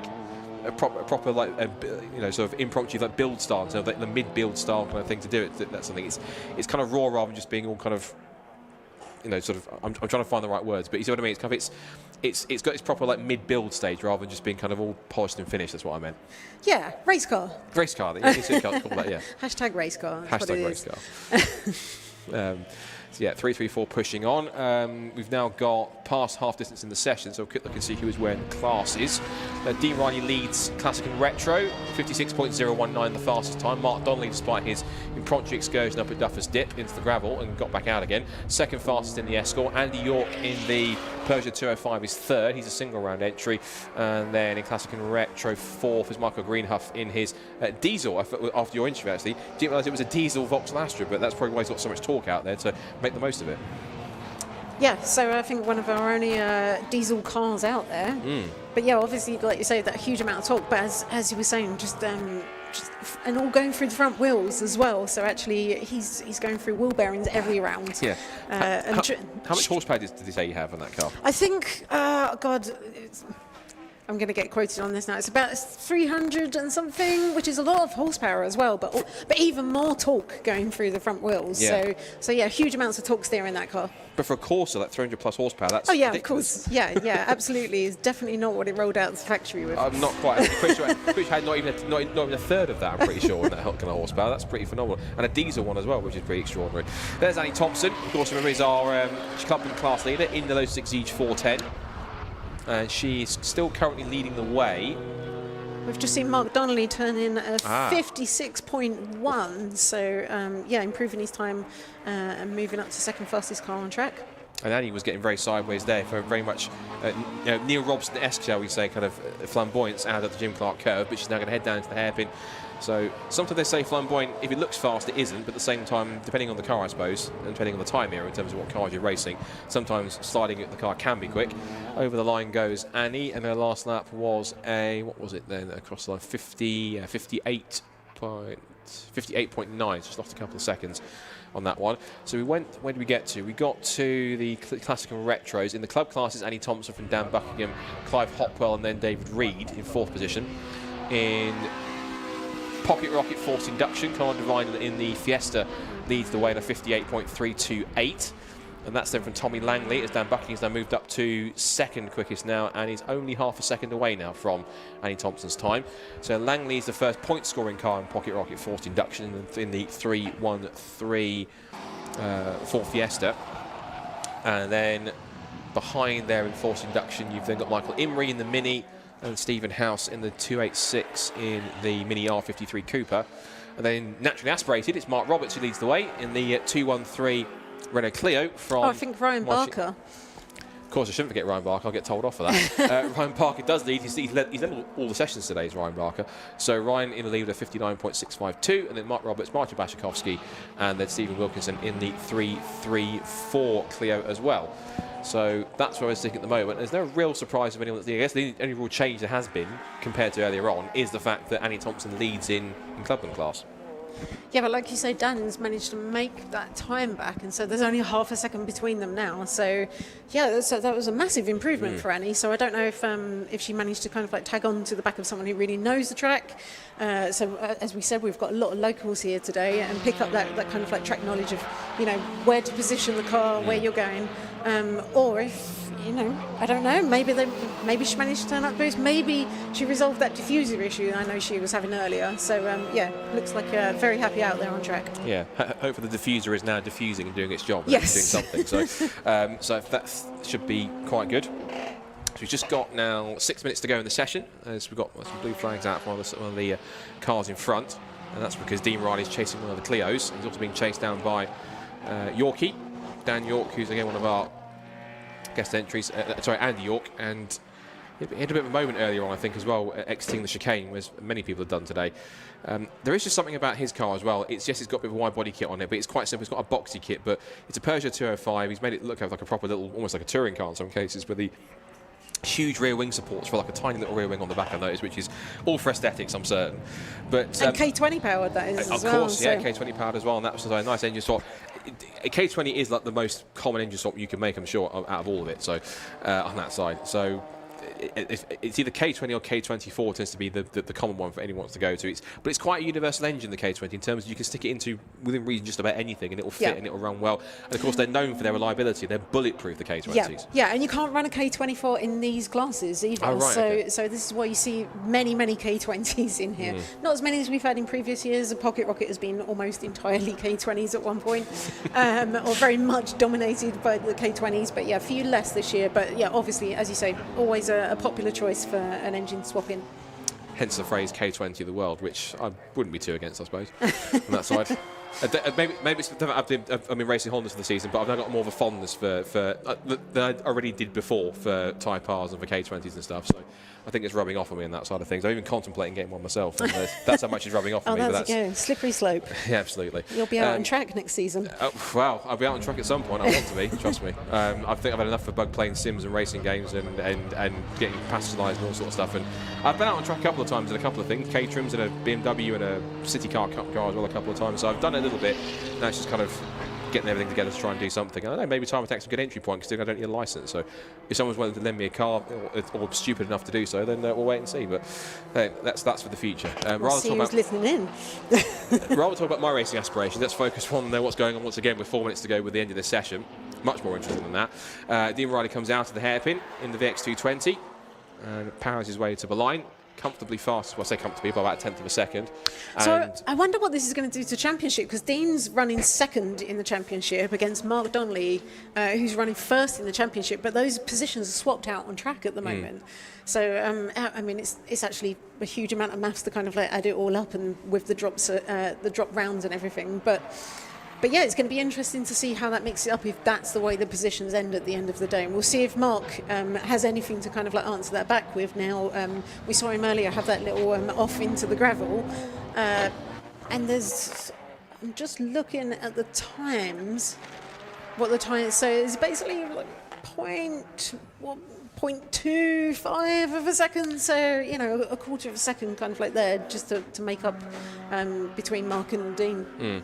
Well, on that last lap we were watching with Dean, that was the lap he actually went to a 55.8. He was a 56.0, but he managed to find a couple more tenths and actually go fastest and go purple. That lap, and actually Mark Donnelly, he actually went fastest in the final sector. He took the best final sector of anybody on that last one, so he's got more pace left in him. There's only about a couple of minutes to go, but Mark seems to have got that car back into the groove and is now going to try and push the Escort as hard as possible. There behind is the K20 swapped Peugeot 205 of Andy York, who is in, as I say, third in Classic and Retro. Again, still Connor Devine leading Pocket Rocket Force Induction, still Annie Thompson leading by half a second from Dan Buckingham in Clubman class, and still Ryan Barker, who I haven't forgotten this time, in Pocket Rocket Naturally Aspirated. There's actually got a car between himself and Mark Roberts on the timing screen, because Stephen House is in between him in the Force Induction number 288 machine, which is the 286, which is the Mini R53 Cooper.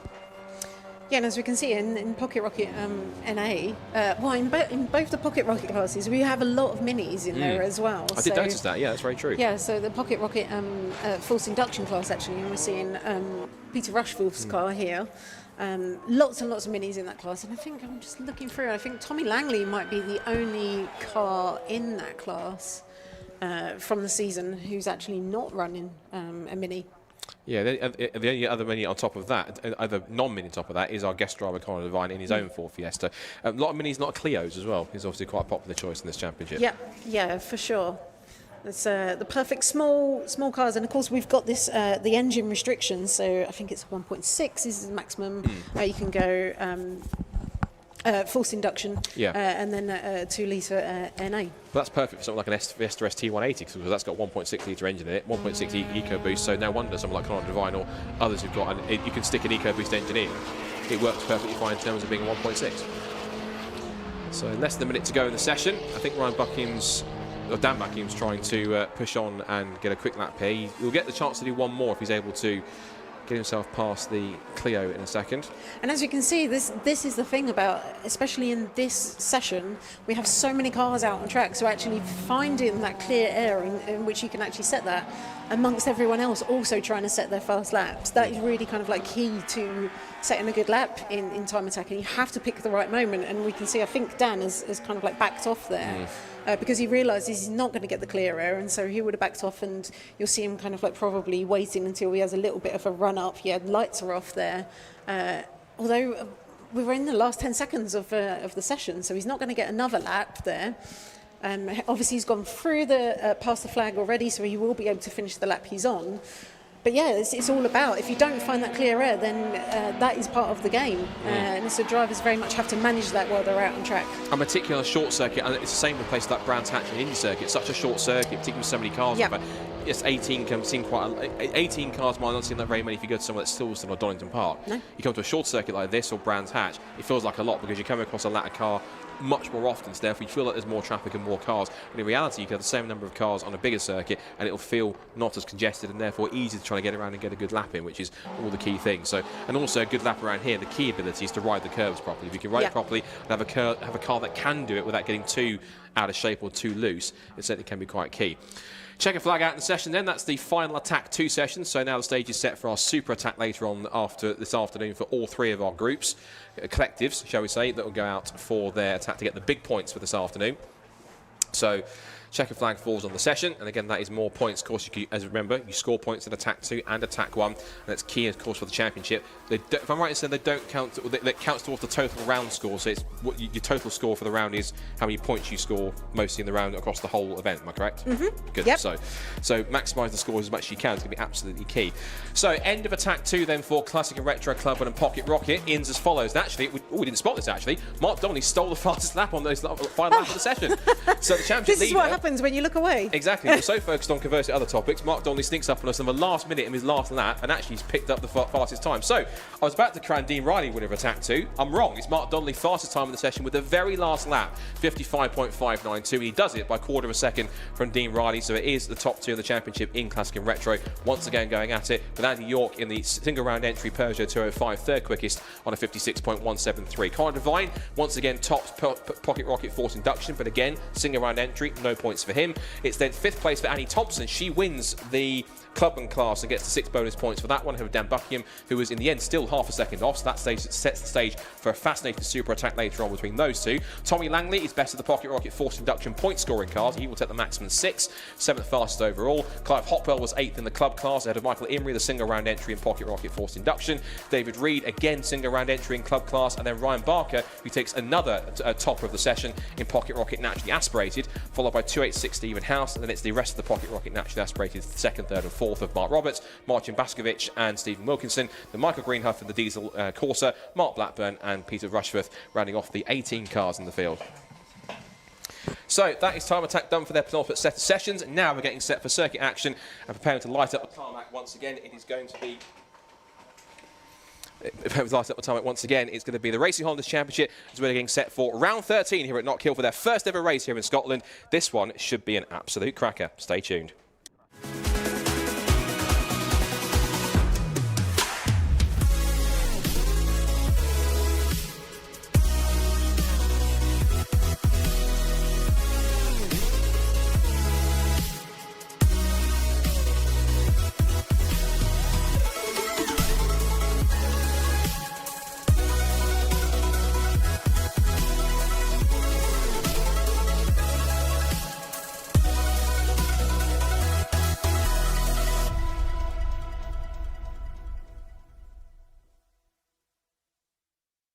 Right, I'm down in the pits with Bob Barron. So, Bob did actually get pole position in qualifying, but unfortunately had a bit of technical issues, so we call it.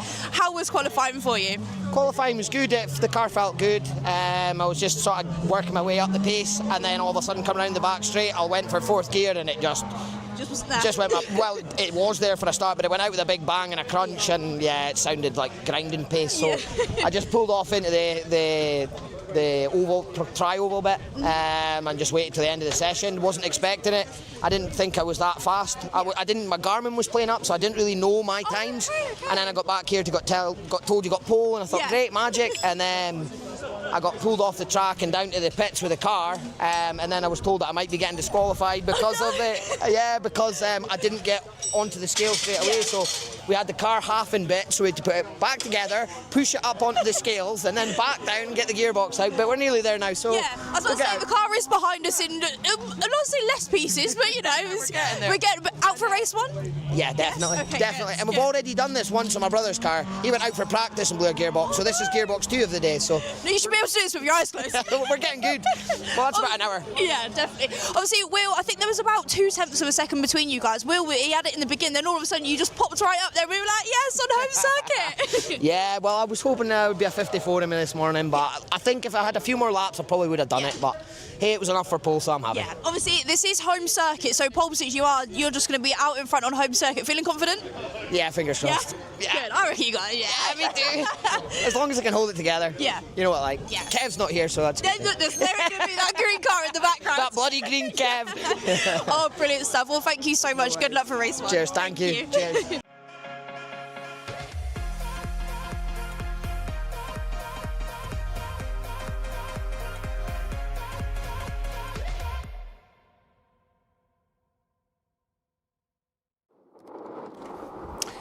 Right, shall we have some racing action? I think we should. It's now time for round 13 of Racing Honda's 2025 and their first ever visit to Knockhill here in Scotland. They've been treated to a free practice session and a dramatic qualifying. Now we're getting set for race time. Race 1 is all set to go. This is the man on pole position, Bob Barrett, on his home circuit with fresh new suspension. The car is back together 100%. He's now going to be gunning for that first victory. He's got a first podium back at Snetterton. He is now going for it. But this is the man that will start alongside him on the front row of the grid. Will Self, championship leader in Class A. This is going to be quite a tense one. The two EG Civics on the front row together, that could be a real drag race down towards turn 1. But of course, Bob Barron has the one key thing. He has local knowledge. He knows this circuit like the back of his hand. He tests here a lot. That's going to be key. What about the EG Civic of Tommy Knight? He's off the back of a first victory at Brands Hatch. He'll want to make it 2 from 2 in consecutive races. James Kiff could be a dark horse as well. They are starting next to each other on the front row of the grid. And we know what happened when they got together last time side by side at Brands Hatch. James Kiff didn't come off very well, but we'll wait and see. They've kissed and made up since then. There was a picture of I think it was Tommy Knight holding James Kiff in his arms, so that was wonderful. That was sweet. So anyway, Dave Buki looking pretty solid in 5th position. He must have been chuffed with that. That's one of his better qualifying performances, so excellent job from him. And walking through the rest of the field. Here's a welcome newcomer, Harry Greenhill. Haven't seen him much this season, had 1 or 2 issues earlier in the year, but he is now back on the grid. Good to see him in there too. Former champion Phil Wright, he's now 2nd in the points coming into the weekend behind Will Self. He needs to try and maximise every single score he can, particularly as this is the last round that you can actually use to drop scores. And then we have the Kilty K-Swartz trio behind on the 4th row, Michael Barron and Fraser McNeil. Now Fraser went off in qualifying. It looks like he's now racing, I think, without the big front splitter, but he has got a different front bumper on there and with some little canards on the front, so he's going to try and make the most of starting back in P8. I will say as well, having a passenger ride with him yesterday, that boy can drive. He absolutely throws it around this Knockhill circuit. He's going to have to keep up with the rest of the order if he can get it done. So let's set the stage then, going forwards for race number 1 here. And in Racing Honda, of course, we have to add in, of course, on top of that, points that were scored from qualifying. Because remember, in each of the 3 classes, you get 5 points for top in qualifying in your class, 4 points for 2nd, 3 for 3rd, 2 for 4th, and 1 for 5th. And that applies to each class. So with Bob Barron on pole position, that would have given him 5 points, which means it would pick him from 58 to 63 points. It would if my spreadsheet was able to update itself. And if I was connected to the internet, that would certainly help. So it'll be 5 points that will take him to 63. Will Self got 4 points. That puts him now to 156 coming into this race, which gives him a 23-point lead. Work that one out of my GCSE maths. It's funny because it's true. And then in 3rd place was Tommy Knight, which gives him 107 points now. James Kiff was 4th, that with 2 points, that puts him on 45. And Dave Buki with the 1 point puts him on to 27. For Class B, that now breaks Dan Thackeray into the 200-point barrier. The pole position for him puts him on to 204 points. It was 2nd quickest for the 2nd point scorer, which was Sam Linster, because Stan McDonald, who's on the front row of Class B, he will not score points because he's a guest driver. So Sam Linster now goes on to 4 points added to 105. Lewis Barker now goes on to 3 points from 63 to 66. Harry Greenhill got 2 points, so he goes from 12 points to 14. And Luke Crassus-Melly goes from 23 to 22. And then with Class C, as it was another one for Matt Rowling, he then gets the points to go on to 100 points now for this race from 95, and Callum Houchin now goes to 71 to 75. So it's a 25-point lead for Matt Rowling going into this first race. There are so many storylines here that could really work out. Still so many drivers that haven't won a race or even scored a proper podium yet, which could be all the more fascinating. I think we are just... I'm not quite sure what we're waiting for to be exact. I'm looking around the circuit, but I can't see why we have a delay. Yeah, producers agreeing in my ears as well. We're not quite sure why of a delay, and if we just use some of the extra time to give the drivers a bit of a breather, but we are getting set for this race.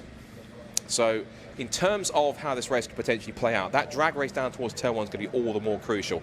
Bob Barron, of course, on home soil, he knows the circuit, he knows his track at the back of his hand in both directions, because, of course, for those who don't know, for Knockhill, of course, locals obviously know this, but for those watching on the stream who might be watching outside the UK or don't know Knockhill very well, it is licensed to run in both directions. You can run both forwards and in reverse direction, and I've seen races in both, and it's pretty extraordinary, particularly if you go in reverse direction, going through the Black Circle chicane, you can and do see cars get all 4 wheels off the ground. It is quite a sight. I've seen Caterhams and other cars around here do it, even TCR cars go around here, and they do really get themselves off the ground. It's a fantastic circuit. And again, having taken the passenger lap yesterday, and of course it was all of us in our media group. We had myself and Charlie, also Lexi, who's our brilliant social media manager, and also Jake, who's been helping with some of the camera work as well. All of us got passenger lap yesterday, and we have to say a massive thanks again to Fraser McNeil, to Matt Rowling and to Callum Houchin. They took us around for a few absolutely barnstorming laps, and they didn't hold back. I think we both all said, don't let up, give us the full experience, and they really did show us exactly what this circuit is like at full chat. It was absolutely amazing, this experience. So thank you to all 3 of them for taking us around and showing this circuit how it's meant to be driven, which is all the key thing. So, as we said, Bob Barron, on home soil, how much he would love to take a home victory here in Racing Hondas. He did win 2 weeks ago in the wet in the Motorsports Championship. All 3 of the Celtic K-Swaps cars were out. We had Bob Barron, his brother Michael, who's here making his debut as a single round entry in the black Civic Coupe, and Fraser McNeil in the number 7 car as well. And they were up there in the mix. Michael Barron has won here as well. Back in July in Modsport, he won 3 out of the 4 races that he contested over the course of the weekend. And he's looking pretty strong. And Fraser, of course, got himself up in the top 5, and he's also quite a quick driver in his own right. So Bob Barron has a real potential here to do so in front of a lot of home support here, of course. A lot of local favourites would love to see the Scottish drivers do well. Looking pretty relaxed in the cockpit of the 27 Honda EG Civic. And that's one thing I love about this championship as well. I love this championship anyway. I adore this championship. But the thing what I like about it is that it's not just... While there are other championships that exist, like I can name them, Civic Cup or Type R Trophy, which do have a single spec of Honda Civic, and they're brilliant in their own right, they're excellent. What I love about this championship is the variety, because you don't just get one specific spec of car, which is great, but it opens up for different generations of Civics. You've got not just the EP3s, you've got EGs, EKs, FN2s, you've got FK Civics, all the mix, and they're all can be as competitive with each other because you have this class structure of classes A, B and C that's all based on power to weight ratio. You know, 240 brake horsepower per tonne maximum for class A, 235 if you're running a forced induction like I think a supercharger. Not sure about turbos, but superchargers at least. You get the variety, and on screen here a perfect example. While we only have one of them, you do get Integras in this championship. Not here this weekend sadly, are both Liam Collins and Kevin Talbot. Now if you watched last time at Brands Hatch, race 2 was a cracking back and forth between Liam Collins and Kevin Talbot. I'm actually really sad they're not here, but due to it's going to be quite interesting as well to see what this happens, and particularly watching this this race around here is going to be quite fantastic, particularly when the best way to describe this circuit is pretty much small but mighty. Speaking of small but mighty, Charlie was down in the paddock earlier on having a chat to Callum Houchin from Class C, catching up on how he got on. Now, he got on the podium at Alton Park, but we had to cut that short. So to give him his dues and his flowers, Charlie spoke to him earlier on this morning to see how he found that race, and also how he's getting on ahead of Knockhill and experiencing this circuit here in Scotland. Right, I am here with Callum. Now, Callum, one of our Class C drivers, and also we did some passenger laps with Callum yesterday around Knockhill, which was incredible, so thank you very much for that. How did you find practice yesterday? It was really good, actually. I wouldn't have wanted to come here without practice, but we were setting some good lap times from what we're going off Class A boys, what the Class B boys are doing. So, yeah, lap times are thereabouts, we think. We'll just see what happens on the day. Yeah, absolutely. Obviously, you and Matt have been really going for it this season. It's still all is to play for. Obviously, a round can change everything. How are you feeling going into the round today? I'm quite looking forward to today. Yeah. When me and Matt were on a track day yesterday, we were messing about a little bit, and I can just pull lengths out of him at the hairpin, and he'll catch me going into the first corner. But if I could just maintain that bit at the hairpin, I think we'll just defend. Yeah, no, definitely. So. Obviously, I spoke to him in the pits briefly yesterday. He does think that the FN2 is going to favour over the EP3 here today. Yeah, we were talking last night, and he's just sort of like, you've got nothing to worry about tomorrow kind of thing. But he says this, and then he just comes out of nowhere. Yeah, pulls out the bag. Yeah, like, we can beat him off the start line. I think every round this year we've beat him off the start line, whether it's reverse grid or not. So it's just getting in front and staying in front. Yeah. That's just manage that gap. Yeah, no, absolutely. And obviously, I can speak from personal experience from having a go in the car with you. Them first few corners are interesting to say the least. I think it's all going to be all to play for. Yeah, definitely. I want to get the first lap out of the way, just because that's, I think, going to be a bit carnage. It is, yeah. But yeah, I think just keep my line, just keep going as fast as I can. Yeah. And hold on for dear life. And hold on. It's a roller coaster, but it's good. It's good. It's up there now. It's one of the best tracks I've driven. So yeah, looking forward to it. Definitely. Oh well, thank you so much for that. Good luck. Thank you. Cheers. So Callum hopefully feeling confident he can try and get one over Matt, and of course Matt seems to pull one out of the bag and make him say try again next time. So he'll get a chance to do so right now for round 13 as the cars are finally making their way out onto the circuit. They're run by what else but a Honda Civic Type R safety car. And so the pack makes its way through around this 1.3 mile circuit. Now, usually at this point, I will give some kind of a history lesson, and today's no exception. I realise there's a lot of Scottish locals here, so if I get anything wrong, bear in mind. So actually, we'll do that in a second because we've got the grid coming up in a minute's time. So we're going to come back around the circuit and probably do a formation lap. So let's quickly go through. What should I do? Get it together, Scott, come on. All right, here's the grid. We'll go through the grid. So we've got, I wasn't expecting a grid graphic, we've got it now. So Bob Barron then will start his home race from pole position. Can he convert it to a first win? We'll have to wait and see. He was 2 tenths quicker than Will Self, the champion leader in Class A on the front row alongside him. He could potentially make this one another strong victory. His 7th win of the season could be awaiting him if he can make it happen. Row 2, Tommy Knight, fresh off his first victory at Brands Hatch. He will start 3rd in the EK Civic alongside James Kiff, who will start alongside him. Another podium could be in the offing if he can make a good start. And with lots of downforce here and quick in testing yesterday, he could be a dark horse to get a good result. 3rd row, an excellent effort from Dave Buki puts him 5th on the grid in the EK Civic with Philip Wright alongside him, the 2023 champion. And then our final 2 Class A cars, Michael Barron, our single round entry, brother of Bob, in the Civic Coupe. Fraser McNeil recovered after his off in qualifying. He will start at the back of the Class A group in 8th.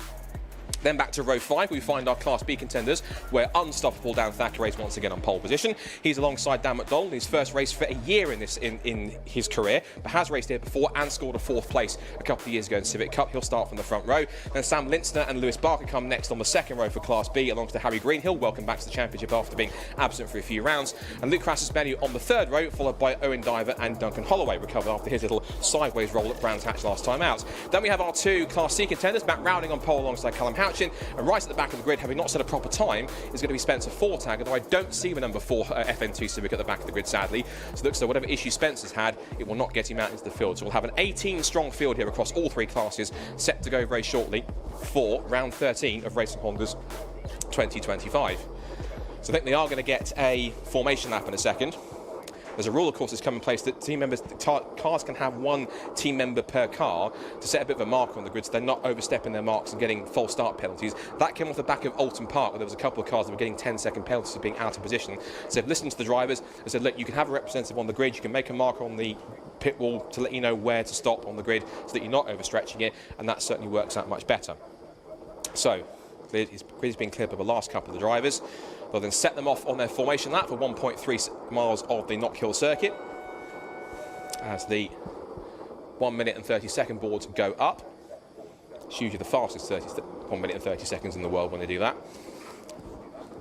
Unless they're going to wait actually 30 seconds this time. I'm watching with bated breath. I'm not timing it in my head, honest. And maybe they are waiting 30 seconds. Well, I never. Anyway, as we get set for racing action, tension continuing to build as the drivers now left alone with their thoughts to gather themselves together.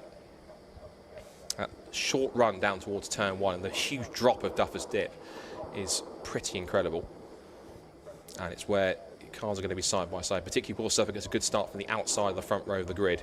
They're in 1 by 1 staggered formations, they usually are, which means that if Barron can get a good start and pull across and cover off Will Self's start, it could be all the more interesting. Just waiting for the next board to come up.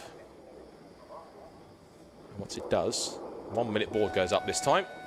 I think we had a 2 minute board first of all, so waiting to get things going. And I think the phrase we use here is it's all calm and quiet until the VTEC kicks in. It's always quite calm and quiet. 32nd board goes up. A lot of tension on the grid here.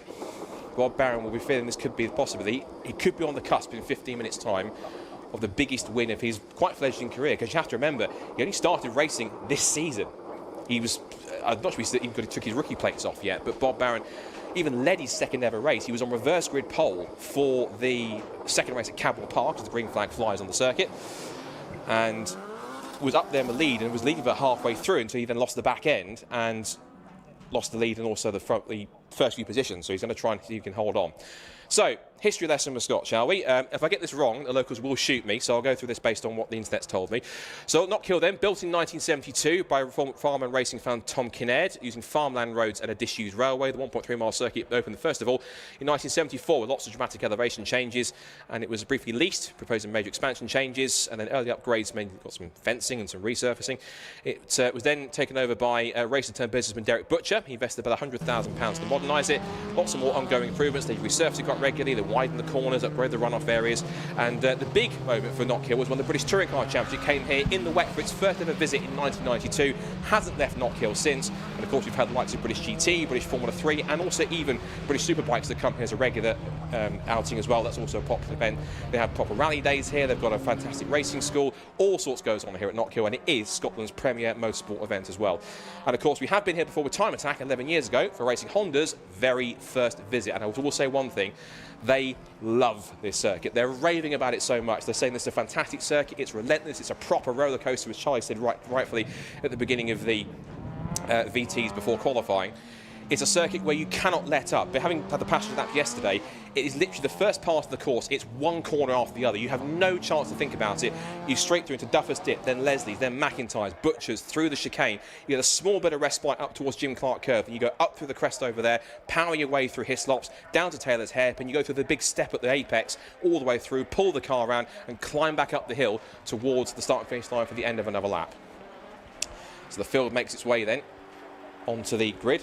Brave standing marshal in the middle of the grid there, watching the cars go past him. Kudos to the marshals again. Big thank you to them, to our marshals, officials, volunteers, everyone here at Knockhill has made us very welcome to get this underway. And I'm certain they're going to be rewarded here with 15 minutes of absolutely thriller-minute racing from the Racing Hondas, as they have done all season.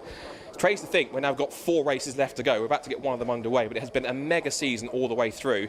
Is this round 13 going to be just as spectacular as the other 12? I'm so excited, I can't even speak. So, as you mentioned, it's all calm and quiet until the VTEC kicks in. It's about to be in a few moments' time. Green flag at the back. Stand by for action. Round 13 of Racing Hondas 2025. Are we going to get a home victory? Can it be win number 7 for Will Self, or will somebody else take the top step? Waiting for the red lights. Revs rise, and we're underway at Knockhill.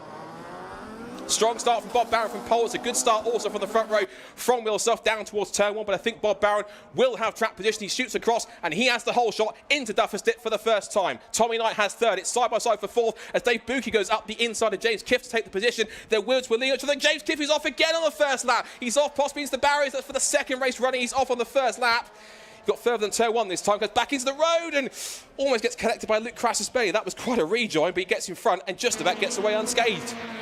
Over through the chicane for the first time, hopping over the curves one after the other. Kiff survives. He's now got a rather askew front bumper, but now the lead is out through Jim Clark Curve for the first time. It's Barron who leads. It's Self in second place, who's right on his tail. Tommy Knight in third place. There's a gap to fourth with Dave Buki under pressure for Philip Wright, but it's Fraser up to 6th ahead of Michael Barron, who's passed him at the start. In the lead of Class B, it is who else but Dan Thackeray. Linzer is second place. Barker is third. Dan McDowell from the front row in the class is down to 4th. As there goes right round the outside of Buki's take 4th position. End of lap 1. And already, Will Self is right on the tail of Bob Barron. He wants the victory number 7. Bob Barron just wants win number 1. To do it at home will be extra special.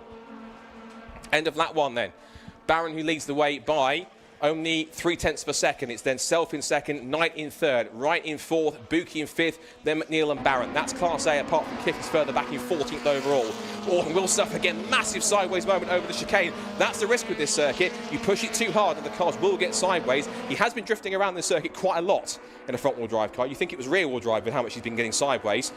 They rock over the curbs at Jim Clark S's. That's the key with this circuit, the ability to ride the curbs, and having a car that can do that is absolutely crucial if you want to get the maximum out of a lap time. Now, what's interesting here on this end of the second lap, Tommy Knight is closing into the top 2. He's not that far away. He might like a tiny bit on the straights, but in the corners and under brakes, that EK Civic is looking pretty strong as they come over the crest. 2 laps in the books. Tommy Knight sets the fastest lap of the race. He's done a 55.786, faster than the 55.8s for Barron and Self. Is it win number 2 potentially? Do I jinx that with 13 minutes to go? It's way too early, Scott. Don't start jinxing it now. 3 for the lead then, out of McIntyre's, through Butcher's, riding over the curbs. If anyone knows how to ride the curbs and not kill, it's Bob Barron. Tommy Knight chasing after him. Phil Wright's got a gap to 4th place. Then it's Buki, then Barron, and Fraser McNeil hopping over the curves. Thackeray leads Class B, then Linster in 2nd place. Barker McDonald. And then it's James Kiff on his toes, Harry Greenhill on himself. And then it's Luke Crassus-Menu. Wide over the curb was Michael Barron. But they charge back down towards the hairpin once again. This is at the end of lap 3.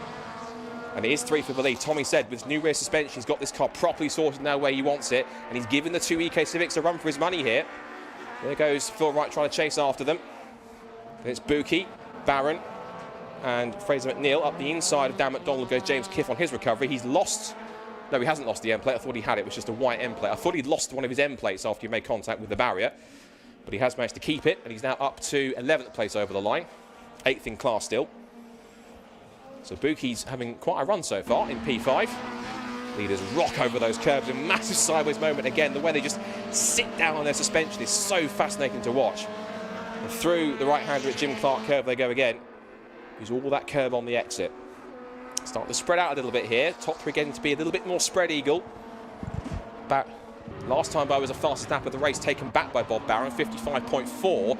He was 4 tenths quicker than Self and 3 tenths quicker than Tommy. So he's got quite a bit of pace advantage here. That new suspension he's been putting on there, which he missed at Alton, wasn't at Brands of course, but now fitted it and sorted it out for Knockhill since, is absolutely working wonders. And of course he won here a couple of weeks ago in the wet in the mod sports. So if we can mimic that, that would be quite an occasion. And I know for certain, because we know the Kilty K-Swaps team, they will go berserk if it happens. If it happens. There's 11 minutes to go. Don't jinx it yet. There's the other 2 contingent in the Kilty K-Swap squad. Michael Barron currently 7th. 6th, in fact. Won't score points, so Fraser McNeil will get the points for 6th in a minute. There goes Tommy Knight in 3rd place, keeping pushing on. Out to Jim Clark curve. Massive thump of the curve for Will Self. He's pushing as hard as he dares. He said earlier on when he was talking to Charlie, the fact he's saying he's not quite confident, he's not quite sure, and then as it was happening, he popped up at the top of the times, and I thought, you're chatting rubbish. But he's pushing on anyway. Oh, massive 2-wheel moments. Look at that, in unison. That was Dan Thackeray, then Sam Linster, and then James Kiff for good measure. All of them up on 2 wheels through Jim Clark curve. Brilliant stuff to watch. And I said we were going to get plenty of that this weekend. This is that kind of circuit where if you get up on the curbs, it will happen. Up the inside to get a place for position on track at least is James Kiff. It's not for class position, but he has now got himself into 9th, has James. He'll have the pace advantage. Next target is to try and depose Dan Thackeray.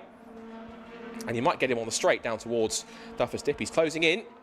Thought about going up the inside, but I think he realised, I know what happened on lap 1. I'm not going to risk it this time. Rides the curb at Duffers Dip, through the compression at Leslie's. And back in through McIntyre's again. Dan Thackeray. He might be wise just to let James Kiff go here, because the harder he tries to fight him, the more difficult it might be, and also the more advantage that James Sam Linster might take. James Kiff is taking risks, though. He managed to thump the tyre stack there for a second, just flicked the belt that holds the tyres together. Up through Jim Clark curve.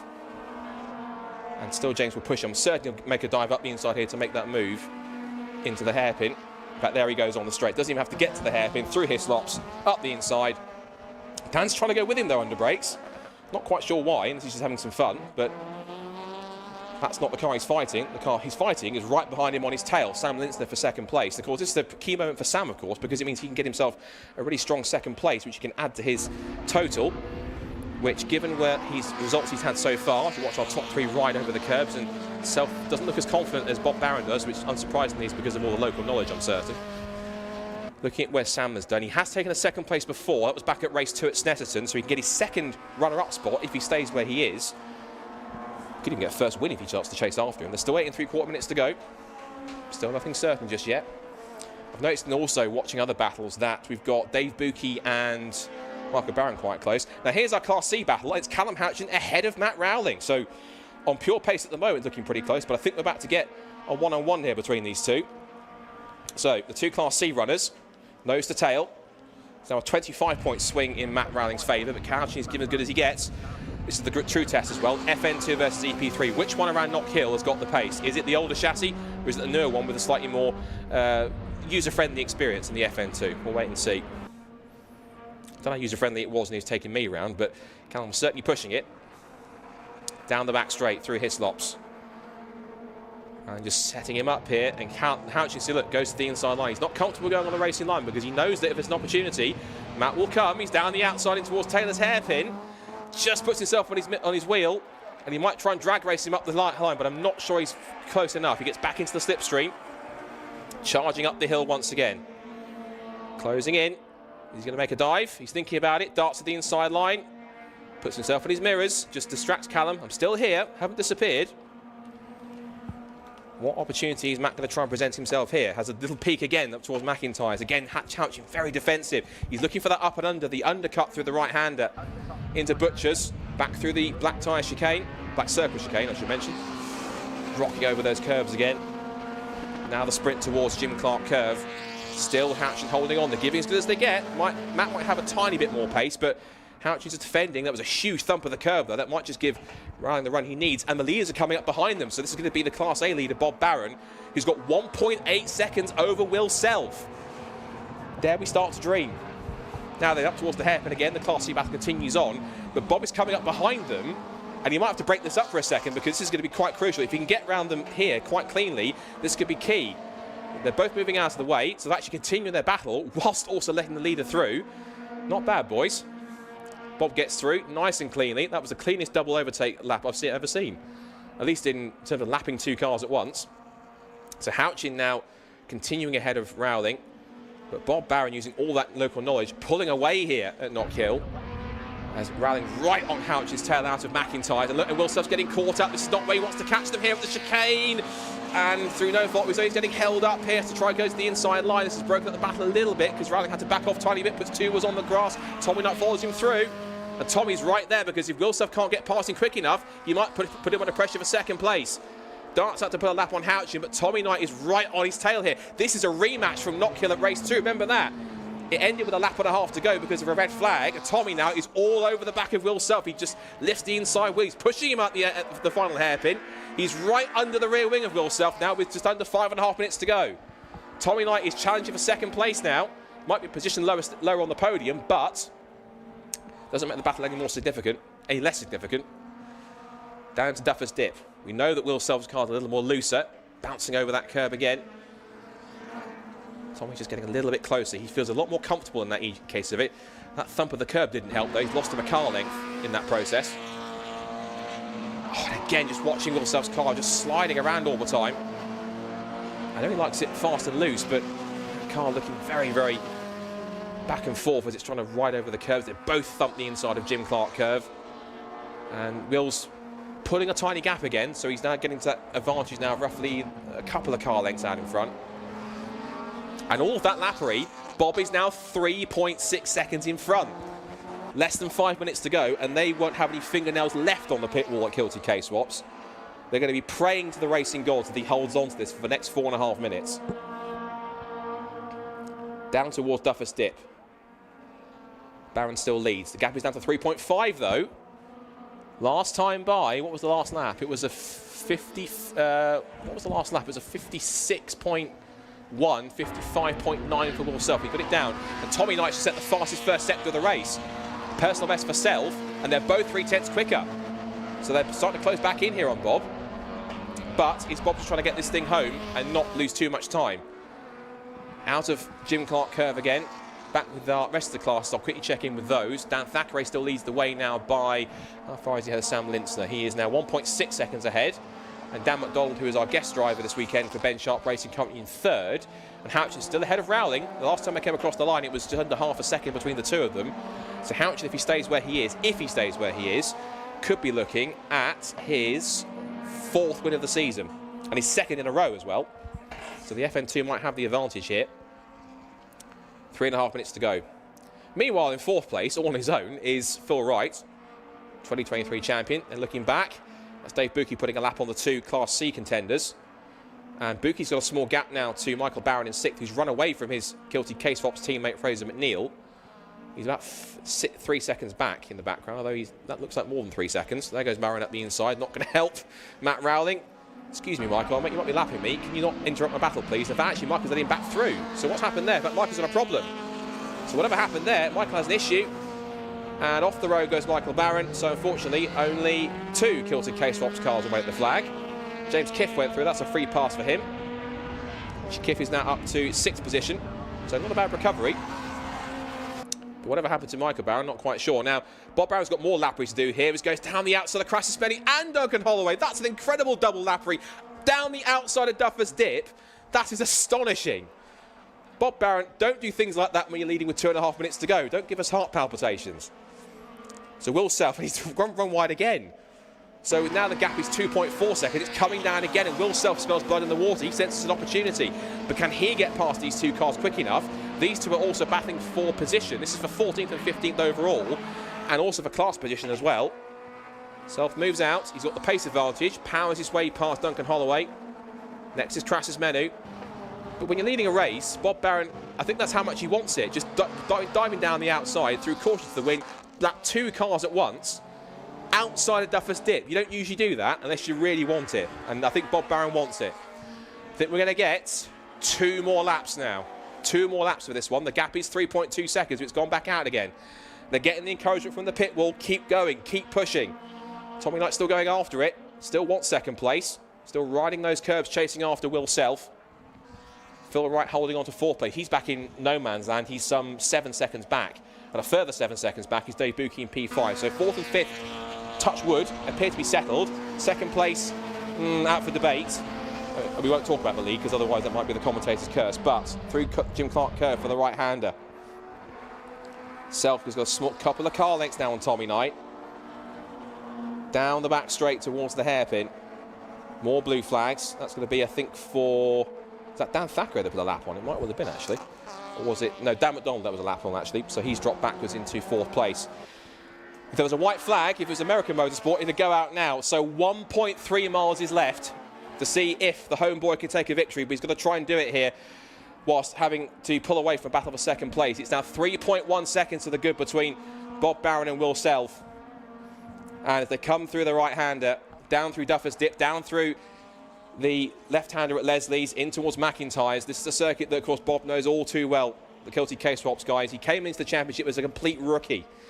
He got his novice cross. He led his 2nd ever race. He almost won it. Got his first podium at Snetterton. As they come through the final couple of the corners, he's out of Jim Clark curve. He's got 1 more corner to go to make this sealed. Will Self is holding on for 2nd place, and Tommy Knight's going to be 3rd, but down towards the hairpin for the final time. I might be speechless for a second here because this is going to be another first-time winner in Racing Hondas. Up to the head for the final time. He came close a couple of times before. A first podium at Stetson, but now at home, his first victory in Racing Hondas will go here at Knockhill. Round 13 of Racing Hondas will go at least, I think, to Bob Barron almost. Done it again, haven't I? Called it a lap. No, that's going on the blooper reel. Right, 1 more lap then, shall we say. I'm an idiot. So Bob Barron's got 1 more lap to do it now. So I'll hype myself up again in a minute. I'm not going to live that one down, am I? Back through the chicane now for the now last time on the back of... There was Greenhill, Harry Greenhill. In towards the right-hander, the gap is 2.9 seconds, and this time I think he should be about home and dry out of it. Self is still pushing in the background. He's going to try and hold on to it, but they're going to be on the pit wall to celebrate. And I think if you're a Scottish motorsport fan, get ready to celebrate, because when you're locals, it's about to do the job. Up towards the hairpin for the final time. Now let's try this again, shall we? Out the final hairpin. His first podium came at Snetterton. He's now going to go 2 steps better at home at Knockhill, because round 13, for the first time in his career, is going to go to Racing Hondas, to Bob Barron at the checkered flag. Bob Barron claims his first victory in Racing Hondas, and the pit wall will go absolutely berserk at Kilty K-Swaps. Incredible stuff. Will Self 2nd place, 2 seconds back, and then Tommy Knight gets 3rd place for his first podium. But that is going to be a special victory for Kilty K-Swaps at home, and it's something they promised. They had that new suspension package, and it all works out in the end. Incredible stuff. If you're around the circuit, give the local man a round of applause and a cheer, because he absolutely deserves it. It's fantastic stuff. Phil Wright gets 4th position. Dave Buki is P5. James Kiffey's P6. And Fraser McNeil, Pete Car7 in P7. He comes across the line as the 2nd of the 2 Kilty K-Swaps that will finish. No finish for Michael Barron. Dan Thackeray picks up P8, and he also wins once again in Class B. That's another one to put him 1 step closer to the Class B championship. 8th place will go to Sam Lintzner in the end. And Harry Greenhill gets himself on the Class B podium, in fact. So, given the fact that Dan McDonald pulled away, it's P6 for him instead. So Dan McDonald actually dropped away in that sense. But it was Lewis Barker 4th in Class B, Duncan Holloway 5th, and Nick Crash's medal in P6. And then it's Dan McDonald in P7. I can't even speak, I'm getting it wrong here. Then Callum Houchin also did hold on for the victory as well in Class C after race-long pressure from Matt Rowley. So after 17 laps of round 13 of Racing Hondas 2025, The victory, which I think has been coming since the start of the season, has finally happened, and what a place to do it at home. Bob Barron is a race winner in Racing Honda's 2025 for the first time in his career. Not bad for a boy starting his racing career right at the start of the season back in May. He wins by 2 seconds from championship leader in Class A, Will Self. Tommy Knight in 3rd place, Phil Wright in 4th, and Dave Buki completes the top 5, with James Kiffin 6th. Good recovery after his first lap off to get P6 in class. Fraser McNeil 7th, then Dan Thackeray, who wins Class B once again, from Sam Linsner, Harry Greenhill, Lewis Barker, Duncan Holloway, Luke Crassus-Menu, and Dan McDonald, who started on the front row in Class B, has to settle for 14th place. And Callum Houchin gets his 4th victory of the season in Class C, fending off Matt Rowling by just 0.2 per second at the flag. That's also his first 2 wins on the bounce for Callum as well in the FN2. And Michael Barron retired with some kind of a mystery issue, exiting McIntyre's. And then it was Owen Diver, who was also the other retirement that we had further back as well. And we didn't even see Spencer Fortank start the race as well. In my defence, before I called that race 1 lap early, it was looking like it was going to be 0 seconds. Looked like he got across the line with about 2 seconds to go. So it was my mistake to call that. But I'm making a habit of that for a second, almost thinking the race is over and there's a lap to go. So I'm not going to live that down in the media team. I'm absolutely certain. So I'm not going to let me forget that one. But mistakes happen. So that's all good. So I'll tell you what. I'm amped for that one because Bob Barron, incredibly, again, the potential's been there ever since the start, and having a car that's been fishtailing around and doing all sorts of crazy stuff has been quite the occasion. So I'm almost speechless and that sort of things, but I think that's going to be a victory that's going to be so well received. I'm looking forward to the interview here with Charlie down at the Lucas Oil board when that happens. There's going to be so much celebration for that first podium, and I wish I could be down there for it, but I'll be here in the box for the time attack sessions to do that. But I'm certain there's going to be plenty of pictures and video of that one, and a massive cheer when that goes up, which is incredible. I think we're going to have a small gap because Michael Barron's car is being recovered from where it pulled off up at the chicane, so that's going to come back with an issue. Not quite sure what the issue was. He just pulled up with the mechanical, and that was that. Will Self, it's another strong second place for him. He is going to be pleased with the second place. It's only his 4th second place of the season, given he's had 6 victories and a 3rd, and then a DNF at Cadwell Park, and 11th place at Brands Hatch. And then it was 3rd place for Tommy Knight. That's another podium for him. In terms of total podiums this season, he has had... How many has he had so far this season? 1, 2, 3, 4, 5, 6, 7 now. That's another 3rd place. It's his 5th 3rd place of the season. 7th podium in total, if you also include his win from race 2 in Brands Hatch. 4th place for Phil Wright, who's a bit of a distant 4th place for Phil, not quite on the same pace, and it still keeps up a 100% record. Every race that he started has finished in the top 5, so good stuff from him. 5th place is Dave Buki. 5th place for him. It matches his best result from Brands Hatch at race 1 and also Snetterton race 1. So he's had 3 times he's finished a race in 5th, in race 1 in 5th. So good effort from him to get good points. P6 was James Kiff. Good recovery after that little side-by-side with Dave Buki just going off the road. And then he managed to get a good result, and P6. P7 is still Fraser McNeil, so car 7 and position 7 was incredible stuff from him. So he's got another top 10. And of course in Class B, that is now win number 10 for Dan Thackeray this season. So another victory for him. And that now, of course, takes him... He was already over 200 points as well. It's a massive step, of course, over Ryan Conningham on top of that as well. So, of course, that's going to be key for him to get more points. Sam Linster gets a good 2nd place. That is also his second place of the season. So that matches his best result from Snetterton at race 2. And Harry Greenhill, in fact, who has only had literally a couple of races this season. Harry, look at his results from before. He raced at Cadwell Park and at Donington Park. His best result was 6th in race 1 at Donington Park. So a podium in the class on his return of the championship after missing how many rounds? 1, 2, 3, 4 rounds. So incredible stuff from Harry to show the potential he might have had on this circuit. And of course we have Lewis Barker 4th, Duncan Holloway 5th, and Luke Crassus-Menu 6th. And disappointing for Dan McDonald, he was on the front row in Class B and then dropped back to 7th in the end, so not quite sure what happened there. And then the back and forth we had between Callum Houchin and Matt Rowling, so a great finish for Callum, holding off Matt all the way through. And then it was a strong finish for them, so that would be the victory for him, his 4th of the season, his 1st on the bounce to get to more than one in a row. And for Matt Rowling, again, it keeps up another 2nd place for him, so it should not too many points lost in that sense when it comes to the gap. I think it's come down to 22 points now before we get to race 2 later on this afternoon. I have to say one thing also, look at the commentary box, even the winners are probably slightly tinted here, so you might well see it. There are some very ominous clouds looming overhead. Of course, we've got the super attacks coming up next, and then Race Safe Racing Hondas. And I'm hearing on my ears, apparently there is rain in 25 minutes, I'm being told. interesting. So that could mean we could get a wet circuit. Of course, we've got the reverse grid draw to do down there when we throw it to Charlie when we're ready with our drivers. I imagine it might be taking longer than possible because Bob Brown's probably just celebrating with everyone down there in the paddock, because I think that's a victory that everyone's going to be happy with, because he's a very popular character. Ever since he joined the championship, the Kilty K-Swaps team have been a very popular team in the paddock, and for them to get a first victory, I think as a team in the championship as well, because of course Fraser is yet to take a victory so far, and Michael of course has done that, but to do it in Racing Hondas, and Bob of course has been on his first racing season to get a first race victory. It's taken him 13 races to do it, but who cares? It's been a fantastic season for him.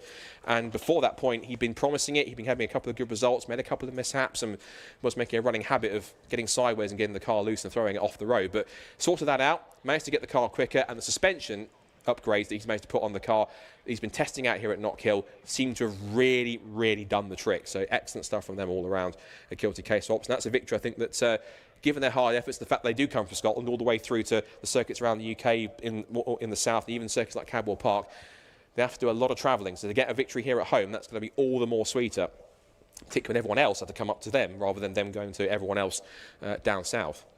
So great effort for them, and congratulations to all on that side of things. Of course, we've still got coming up 4 more sessions left to go, which is our super attacks for, first of all, Club Pro, Pro and Pro Extreme, then Club 2-wheel drive and Club 4-wheel drive, and then we've got Classic and Retro, Clubman and Pocket Rocket, forced induction and naturally aspirated. And of course, that will be where the big points are being scored for the championship. And then, of course, after that, once we find out the fate of the reverse grid draw for how many positions are going to be reversed on the grid, we then get race number 2. And race 2 typically tends to be arguably the one that has more action in it in some cases, because you've got some of the fast drivers picking their way through. So that could be quite an occasion to watch if that happens, and we get an interesting draw on that side.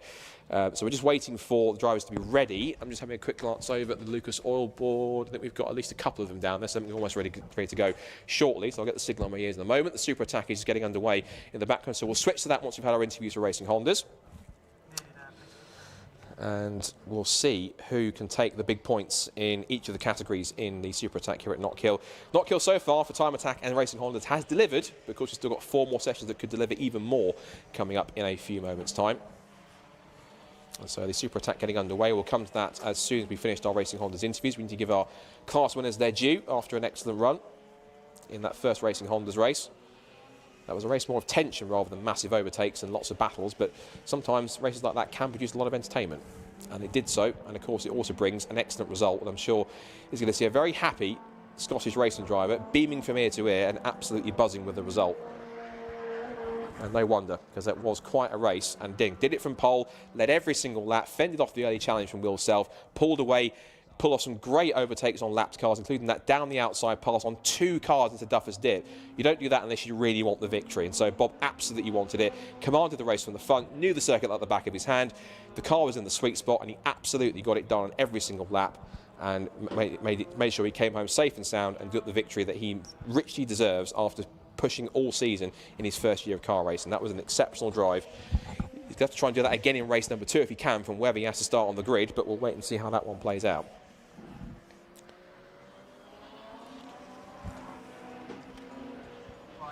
So, all good.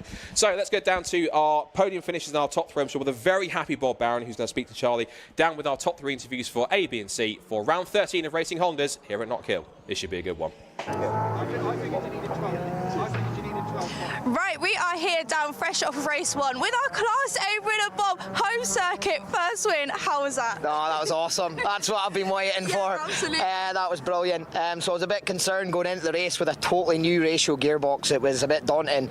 Got a good start, kept it in front of Will, and I started edging away, and I was like, right, I just need to keep it there. Yeah. Get past it. I started catching the back markers, and I was getting a bit worried. Oh no, is this his chance to catch me? A couple of hero moments down Duffus, round the outside of people trying to keep the lead, but no, I held it together. But I tell you, that was the longest 15 laps of my life. I'm telling you, honestly. But yeah, I'm so happy. Yeah. It makes all that hard work and the long travelling to come up here and win has made my day. No, absolutely, definitely. I think there was a point where you had a 3-second lead. You were just going and going and going. We were like, he's off on one. To be honest, I was looking at my fuel gauge and it was getting pretty close to empty. So I'm thinking, right, I need to just rein it in a bit here.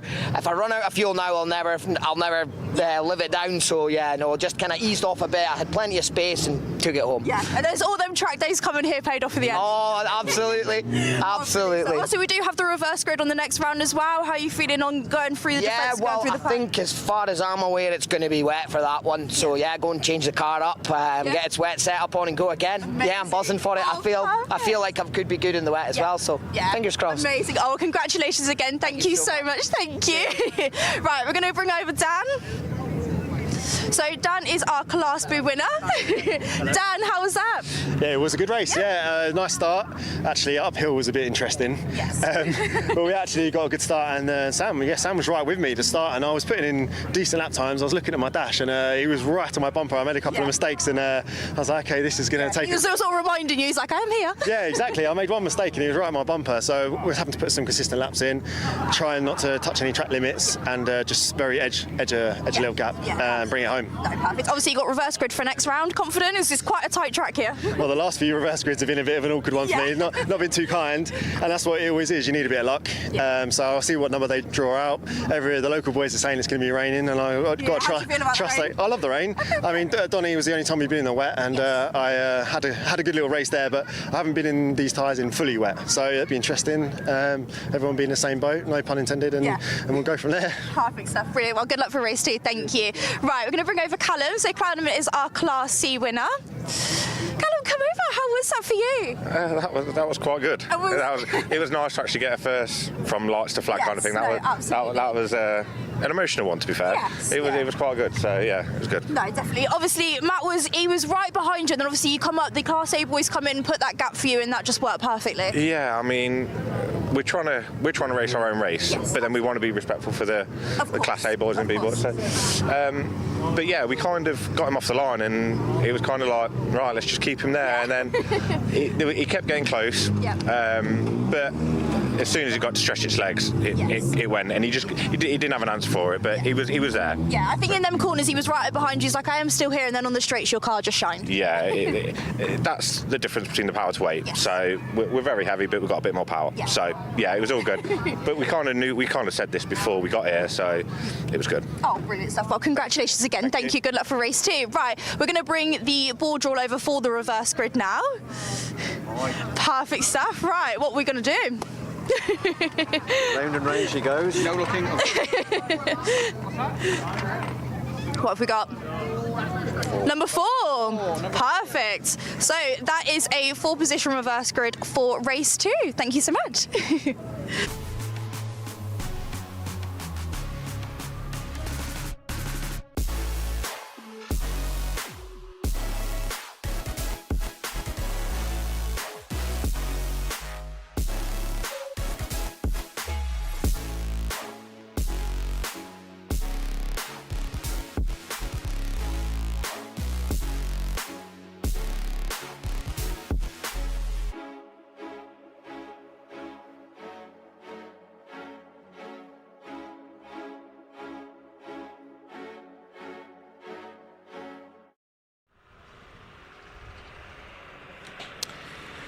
So, I'd like to say we're underway with the super attack, and we were, but unfortunately we've had an off here up towards Jim Clark Curve for one of our Evos in the mix. It's car number 79, which is Eric Holmes in the Club and Pro class.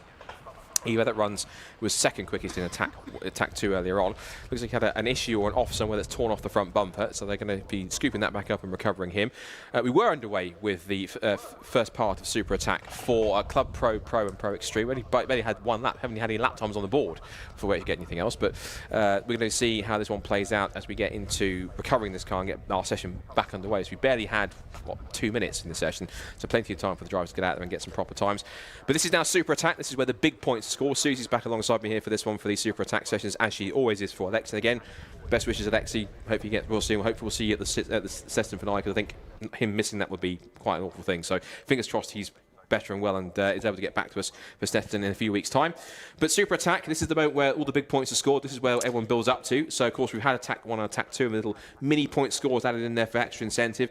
This is the one where everyone has to go, quite literally, flat out and just pretty much pull out all the stops to get the fastest lap time. We've been holding back at this point in time. Now's not the time to do it. It's literally, it's pretty much in some cases, it's all or nothing now. Yeah, it really is. And especially because, as you mentioned earlier, looking at the clouds out of the window, it's looking a little bit ominous out there. So I think our drivers will be very keen to get out there and try and set a lap in the dry before the weather may or may possibly change on us this afternoon. But we'll see what happens. You never know with the weather. It's always too early to call until it is actually raining, and hopefully it will. We'll see some laps getting turned, and they should be the fastest laps of the day that we'll be seeing. Because of course these are our pro classes. These are our fastest cars out on track, and we've got potentially kind of like 1,000 horsepower plus cars out there setting these laps. So I'm very happy to say that we should see Simon Norris going back out. So I had a quick catch up with him. He mentioned that they'd snapped one of the rear drive shafts. And so they do have a bunch of spares that they carry with them, so they had to replace that. Talking about drive shafts, Martin Henry also snapped a drive shaft, as we saw right on the entrance to the pit lane.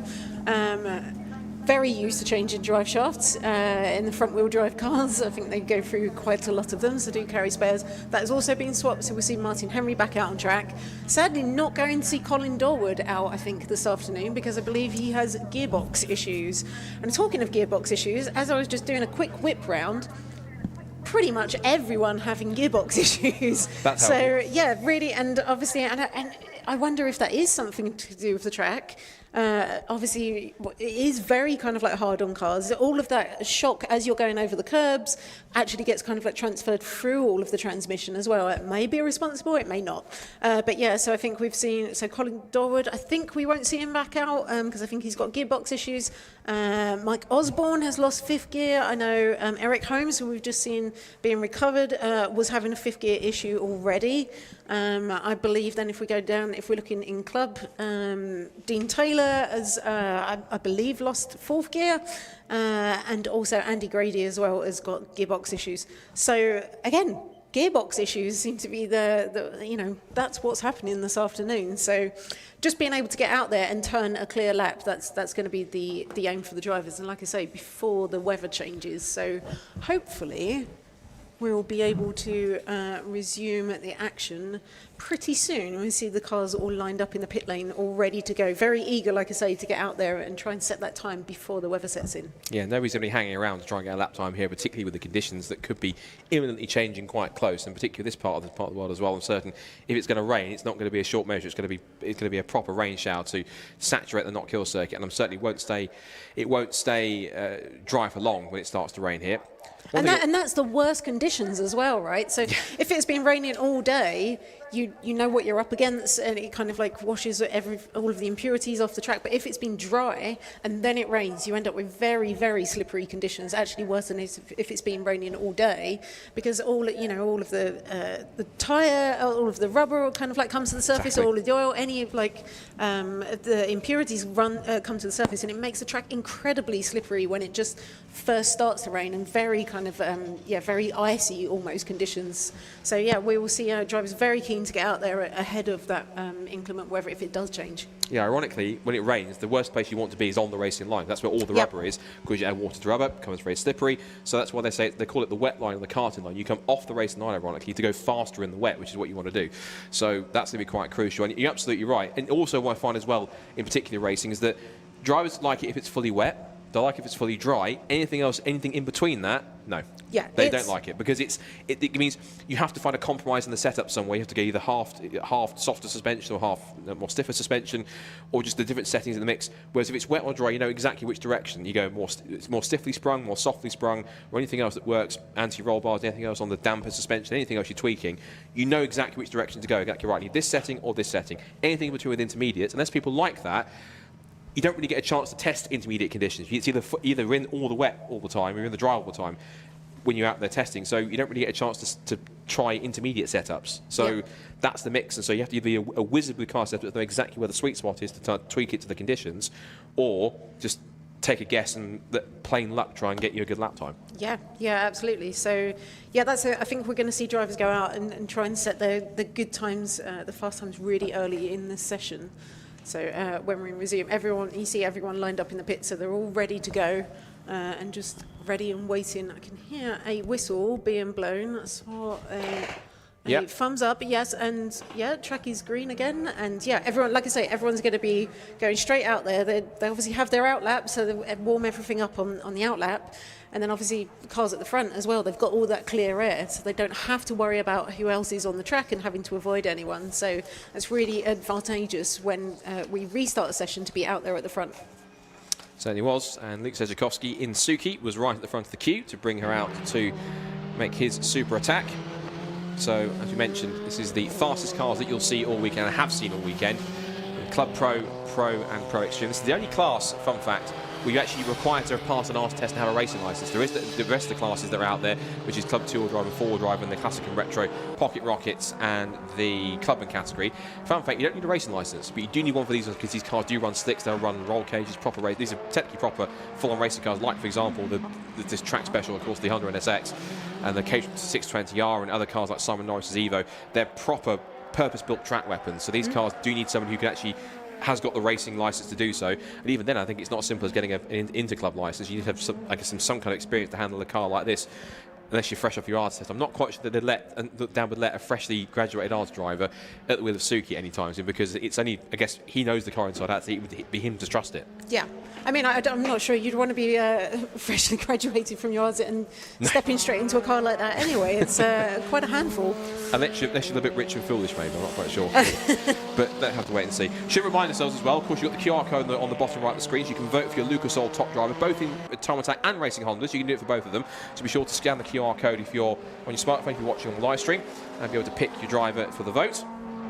And again, massive thank you again, we should always say, to Lucas Oil for powering the live stream. It is live stream powered by Lucas Oil, so thank you much to them. If you're watching on the Lucas Oil live stream, hi to everybody who might be watching around the world, possibly from America, of course, wherever they are.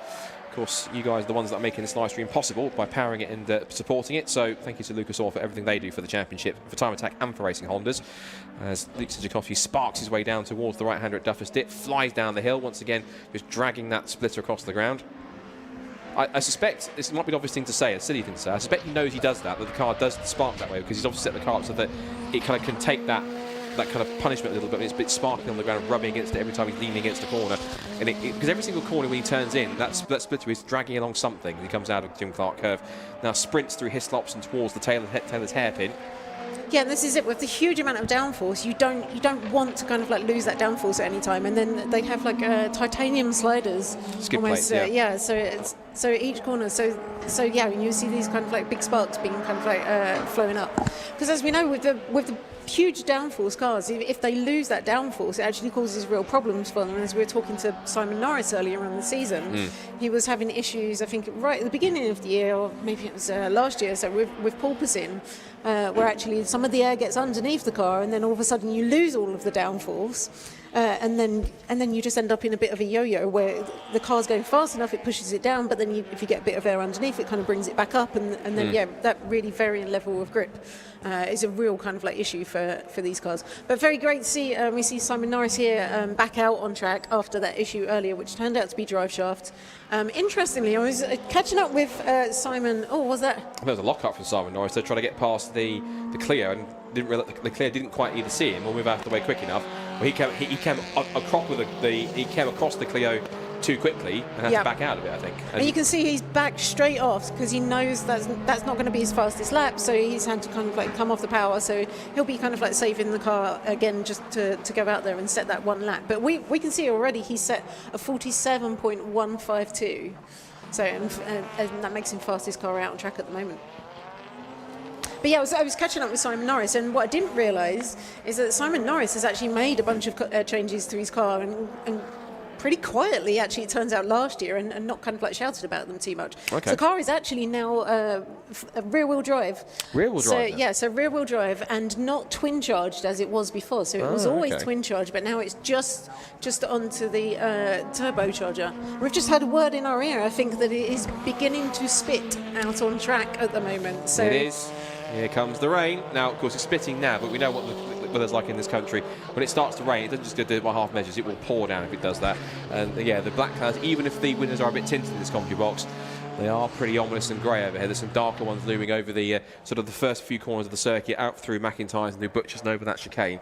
That might be where, if we do get some heavy, slightly more intense rain, it might be the first place where it hits. The kind of more unpredictable, more bumpy, kind of off-camber part of the circuit, which is also going to become possibly the wettest part first, which is always going to be a fantastic combination in that sense.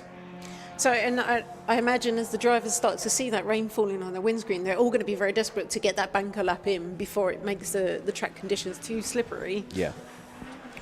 And the funny thing is, also, you get that kind of what you almost, it's like there's a phrase which is like psychological rain as well, which is you think it's going to rain harder than it actually is, and so therefore you think there's less grip out there, so you either be a bit tentative or you just back off a little bit. When in actual fact others don't see it, they just feel the grip based on what's underneath them. But some might look at it and think, well, is it going to start raining a bit more now? But in the end, it all depends on what falls out of the sky and how it lands. So we'll see if this rain gets any more intense. As I said, we've heard on our ear, as Susie rightfully said, that there is some spits of rain in the air. It's coming down. Can't see any umbrellas going up yet, so that's a good sign.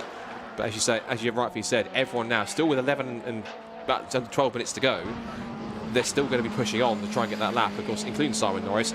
And the thing is, you know, yes, he's the only car in the class in Pro Extreme, but at the same time, he'll just want to make sure he gets a good lap and just enjoy himself and get the points, because he knows that he can keep on pushing. And as I said, he might be just the only Pro Extreme car, but he just wants the glory of being the fastest guy out there. And so he's now just pushing as hard as he dares. He's just set the fastest second sector out there on track as well. So not the fastest in sector 1. But yeah, so obviously pushing on, like saying, we've seen with his lights on there as he goes. He lost time. He lost time in the first sector and also the third sector as well. Yeah. He wasn't a slow sector in general, because he's generally the fastest car on track anyway. But yeah, compared to his faster sectors, he wasn't one of the best in that. But he did manage to pick up a lot in sector 2 when he was rumbling over the curbs through the chicane. So yeah, you can see he's turned his lights off there, and he'll be kind of like just trying to bring the engine temps back down, and obviously like these extreme kind of, especially when you get into Pro Extreme, very extreme builds. It's a short wheelbase Evo as well, so it's a very, very different. Oh, yellow flag out for somebody or something. That's the reason why we've got an Evo off the road. And that is 93. That's going to be Mike Osborne. And as we can actually see there on the camera, we can actually see the rain. It is, yeah, you can see that now. It's coming down pretty firmly. Yeah, so that was Mike Osborne, and when I spoke to him earlier, he was saying he'd lost 5th gear, but this is a local track for him, so he would have had really high hopes to come here and do really well. But I'm sure he won't be happy with that time, 57.9. But obviously, you know, 1 gear down, and the Evo's they're very short geared as well. So 5th gear is, you know, perhaps I was talking to him earlier, and he was saying like perhaps he may lose like a couple of seconds over a lap, so he can still complete the lap, but obviously kind of totally very not ideal, and will be pulling back in. Or not in his case. He's pulled off again. I think that's on the approach now, where that's the inside of that's the inside. I think just past the end of the gravel track. That's down through Hislop, so I think going towards. Probably should actually see if we stretch and have a look outside the commentary window. He's just out. He's out of our view shot because it's kind of underneath our view in some cases. But he's going to try and amble his way back down the. He's actually going to the rallycross circuit for a second. Now, I know it's an Evo, but it's not quite set up for off-roading this one, I don't think. Full drive will help, but it's not quite work in that sense. Could see some spectators trying to keep dry, at least, on the live stream here. I'm sure they'll watch themselves back and think, oh, that's me on live stream there. So they're holding on that side.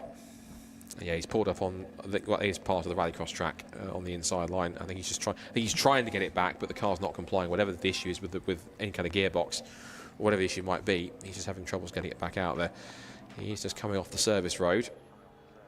9 minutes to go, and with the windscreen wipers going plenty, Bradley John in the Evo 9 is back out again. Of course, he'll have 4-wheel drive, so he'll have an advantage over everyone else in the wet conditions, but even so, I think you're rightfully said, everyone that wants to set a fast lap time will have done it already by now, because the lap times are probably not going to get any quicker.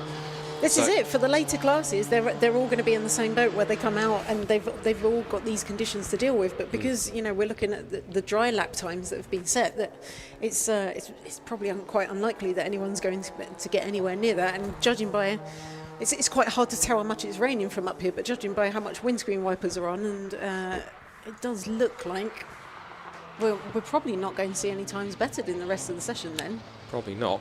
It might just be that it's just Bradley John going out to explore the conditions, see what they're like, and probably get some, at the very least, maybe just gather some data, I suppose, in that sense, because he's got 8 minutes to do so.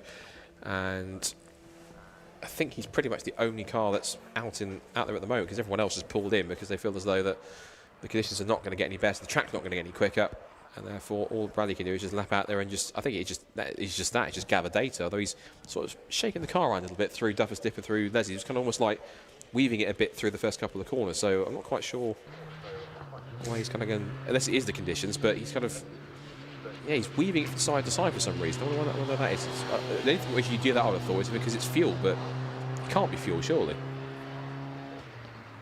Yeah, so I mean, we've actually been pretty fortunate with the season, and I think it was only at Donington that we actually saw a bit of rain on the track. So maybe this is just, again, gathering that kind of valuable data to experience when it is wet conditions, because we just haven't run that many rounds where it has been raining. Yeah, we have been quite fortuitous with the weather in general this season, I think, particularly because most of the season has been run across the summer. Of course, we had the early round at Cabell Park, and that was nice and sunny. You're right, we had the kind of damper conditions briefly at some points during Donington Park, and then really the rest of the season on top of that. Brands Hatch, the first visit we had back in June, was very sunny. Same with Seston, was a bit overcast, but it stayed dry. We had Alton Park, was in beautiful late summer sunshine. The same, of course, we had when we went to the previous round at Brands Hatch on top of that as well. That was good conditions. And again, apart from right now, it stayed dry, a bit cold. Of course, the track temperature's not been that warm. It's been, at most I've seen at any point in time, about 13 degrees, which is cold for a track. That's really cold, in terms of, as far as I know anyway. But I mean, that would have been fantastic for all of the turbo cars, because it's not so cold that you're going to have too much of a problem kind of like heating your tyres up, but also keeps the engine temps nice and low. But yeah, as we said, well, definitely umbrellas up there with some soggy spectators who I commend the durability in staying here to watch the rest of the afternoon's racing. But yeah, it does look rather damp out there then. It does. I was about to say windscreen wipers. Well, the windscreen wipers are on and umbrellas are up. I was about to say windscreen wipers are up, but that's changing them. So windscreen wipers are on, and that is the 93 that's recovering still, Michael Osborne's car, who is just out there. I think he managed to get it, I think, some going again. So he did come back into the pits, and then he left the pits again. So obviously they've managed to resolve that issue. So again, I don't know if he's just going out there and yeah, I mean, he's going around again. So if he's just going around and trying to get that data from the wet laps, and obviously this is local track for Mike Osborne, so he'll be very happy out here in the rain. And it's very interesting, even speaking to everybody in the pits and the paddock, that all of the locals are very happy for it to rain here, because they know exactly where they're going. They're very used to these weather conditions, and so that really gives everyone locally an advantage. And exactly where the sweet spots are in terms of the grip in the wet conditions, so they'll be able to use it to full advantage. Which is, it's not to say a sneaky, I was about to say it's a sneaky tactic. It's not really. It's just good local knowledge. Is all it really is in terms of an experienced driver on the track. And it's interesting because, and especially coming through the chicane, there is really only one line coming through there. So it's like, where do you go when it's when you've got these wet conditions? Because normally you want to stay well clear of the curbs, because that get incredibly slippery. So 6 minutes to go in the session, although I was about to say the time is frozen. It's on the screen, it's frozen. No, it's not actually. It's 4.5 minutes. The time's frozen on the screen if you're watching on the live stream. There's actually 4.5 minutes to go rather than 6. So the clock is, for some reason, time is frozen on there for some reason. So where it sits then, as I'm pretty sure we're not going to get any more, any faster times, given the track conditions have changed. Essentially, Simon Norris is, well, he's the only Pro Extreme car in the field. He's at a 47.152, so he will top the session, I'm pretty much almost certain, because we're not going to get any faster times yet. Luke Sedjakowski is going to top Pro class. He's done a 49.452, and he is ahead of the second place car of Bradley John in third place. In second place, and then it's third place for Andrew Gallagher in third in Pro class over Josh Barrett. Then Ilya Krylov will win Club and Pro ahead of Darren Spooner and Michael Osborne. Martin Henry will also finish 7th overall. Then you've got Dunny McLeod and Eric Holmes. So with the timing pretty much not going to change times, we've got some 3 3/4 minutes to go, and everyone else is in the garage waiting for the session to basically run down to 0. Let's go ahead and have another chat with one of our drivers that Susie had earlier on, and I think we'll see who it was, what they had in store, and how they're finding this weekend here at Knockhill. So I'm down here with Andy Grady from Club 4 Wheel Drive. How you doing, Andy? Really good, really good. Better than other rounds. Yeah, because we haven't seen you in the last round then, so just a bit of a recap. What happened? We had an issue at Snetterton where we snapped the crank and we managed to rebuild the engine for Oulton Park, but unfortunately a bit of bad luck and a valve dropped and actually took out the new engine. So we missed Brands Hatch trying to get this one ready. Managed to get this one ready for here. Everything seems pretty good, but we've just had an oil cut, which we end up getting towed back in. So yeah, but it's nothing too serious, and we'll be back out this afternoon. So just the safety's cutting in and then doing their job, and then you had to get recovered back in, is that right? Yeah, we got towed back in. I mean, we've been gentle with it this morning because it's literally a brand new engine. It came off the dyno on Thursday afternoon, so off the dyno straight here, gentle with it this morning, and hopefully... This is your test session? Basically, yes. yeah. Test the morning, race this afternoon. So. But you've been here before as well, right? So you're familiar with the track? Very, yeah. We've done quite a lot here. We did Time Attack 11 years ago when you were here. We used to do a lot of other track days and some other things here when we were part of RA Motorsport, like back then. So we did a lot with the Subaru here, but it's 10 years since I've drove here, 10, 11 years. So you need a bit of a refresh this morning? Yeah, a couple of laps. We're back on it. We know where we need to be. Remembered where you're going yet? Yeah. Found the way through the Duffers Dip all right, and the chicane, so no, we're doing all right. And are you going to be happy if it rains this afternoon? Very. I quite like the rain, especially up here, and I think we would have a little advantage because I do know Alexander can't. I don't think he can turn his down less than 1,000 horsepower, which probably wouldn't help much in the rain here. But we'll see. It could all change. So you think that big power is going to be more of a hindrance here today than if it rains? If it rains, yeah. If it rains, massively. And how does the track change if it rains then? It just becomes horribly slippy, and it's not the widest track in the world. To stay away from your dry lines, it can be challenging because you're always crossing over them. But yeah. Of course, you've got to avoid the curbs as well here. Yeah, there's a couple of big curbs that you really don't want to be touching when you're here. But yeah, we're trying to stay off them. So the guys are fixing the car, or kind of like checking what the issues are, and then hopefully just all fix this afternoon. Yeah, we'll be back out this afternoon. It was literally an oil cut, and I didn't want to restart the car just in case it was something more than that. But we did manage like 2.2 Gs through the chicane at the top, so we think that might have something to do with it. Wow, that's some serious Gs then. Yeah, it's pretty good. So you're just holding on for dear life? Basically, yeah.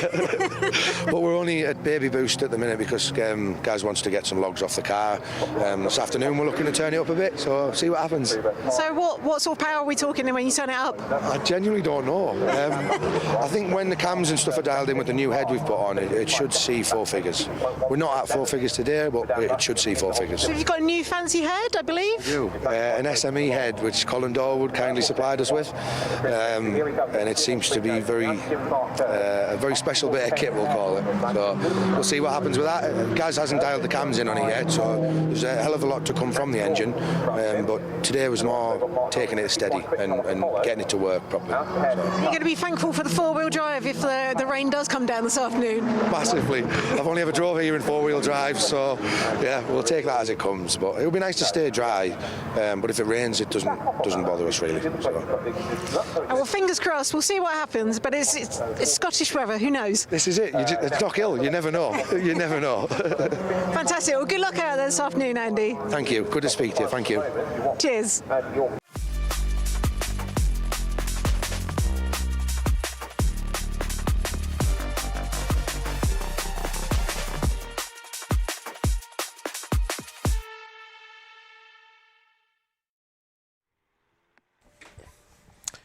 Well, as you can see, and as Susie Ackley said, the Scottish weather, who knows what happens, and we know exactly what's happening. It's raining, and the circuit getting wetter and wetter by the moment. So that's going to mean that times for the next 2 sessions are going to be quite interesting. What we can do, at least, is now the session has been completed, because nobody else was out for the last couple of minutes, we can essentially confirm the results of the Super Attack for Club Pro, Pro and Pro Extreme.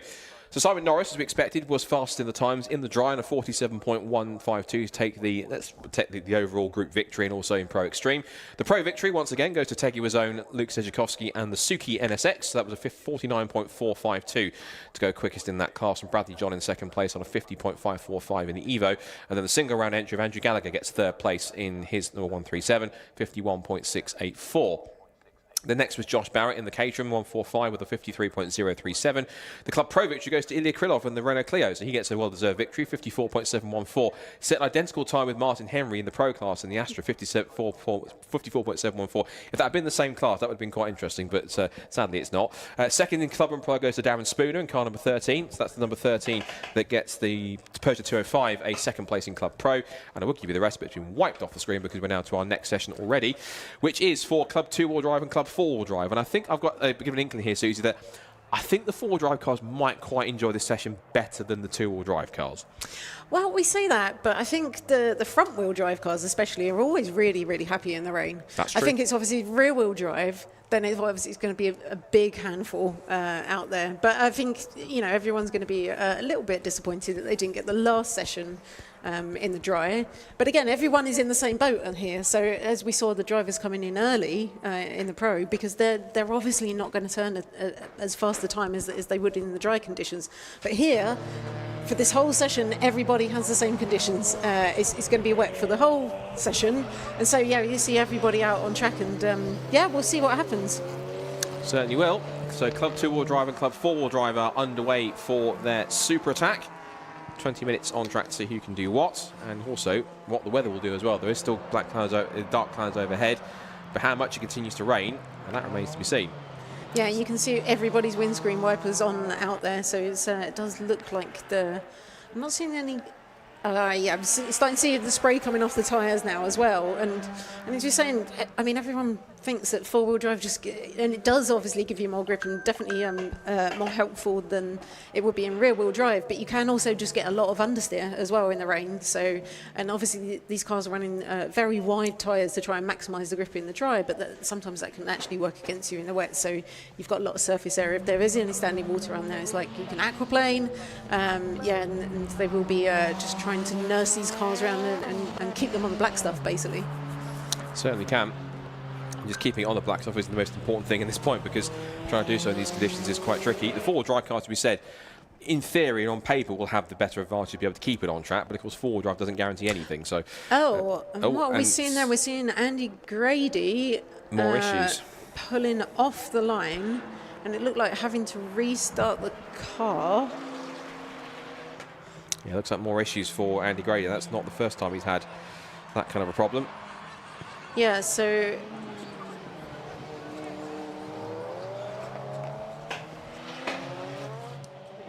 yeah, I wonder if. And then we're seeing. So Volkov. So I believe now facing in the wrong direction on the track. So I'm not quite sure where on the circuit that is.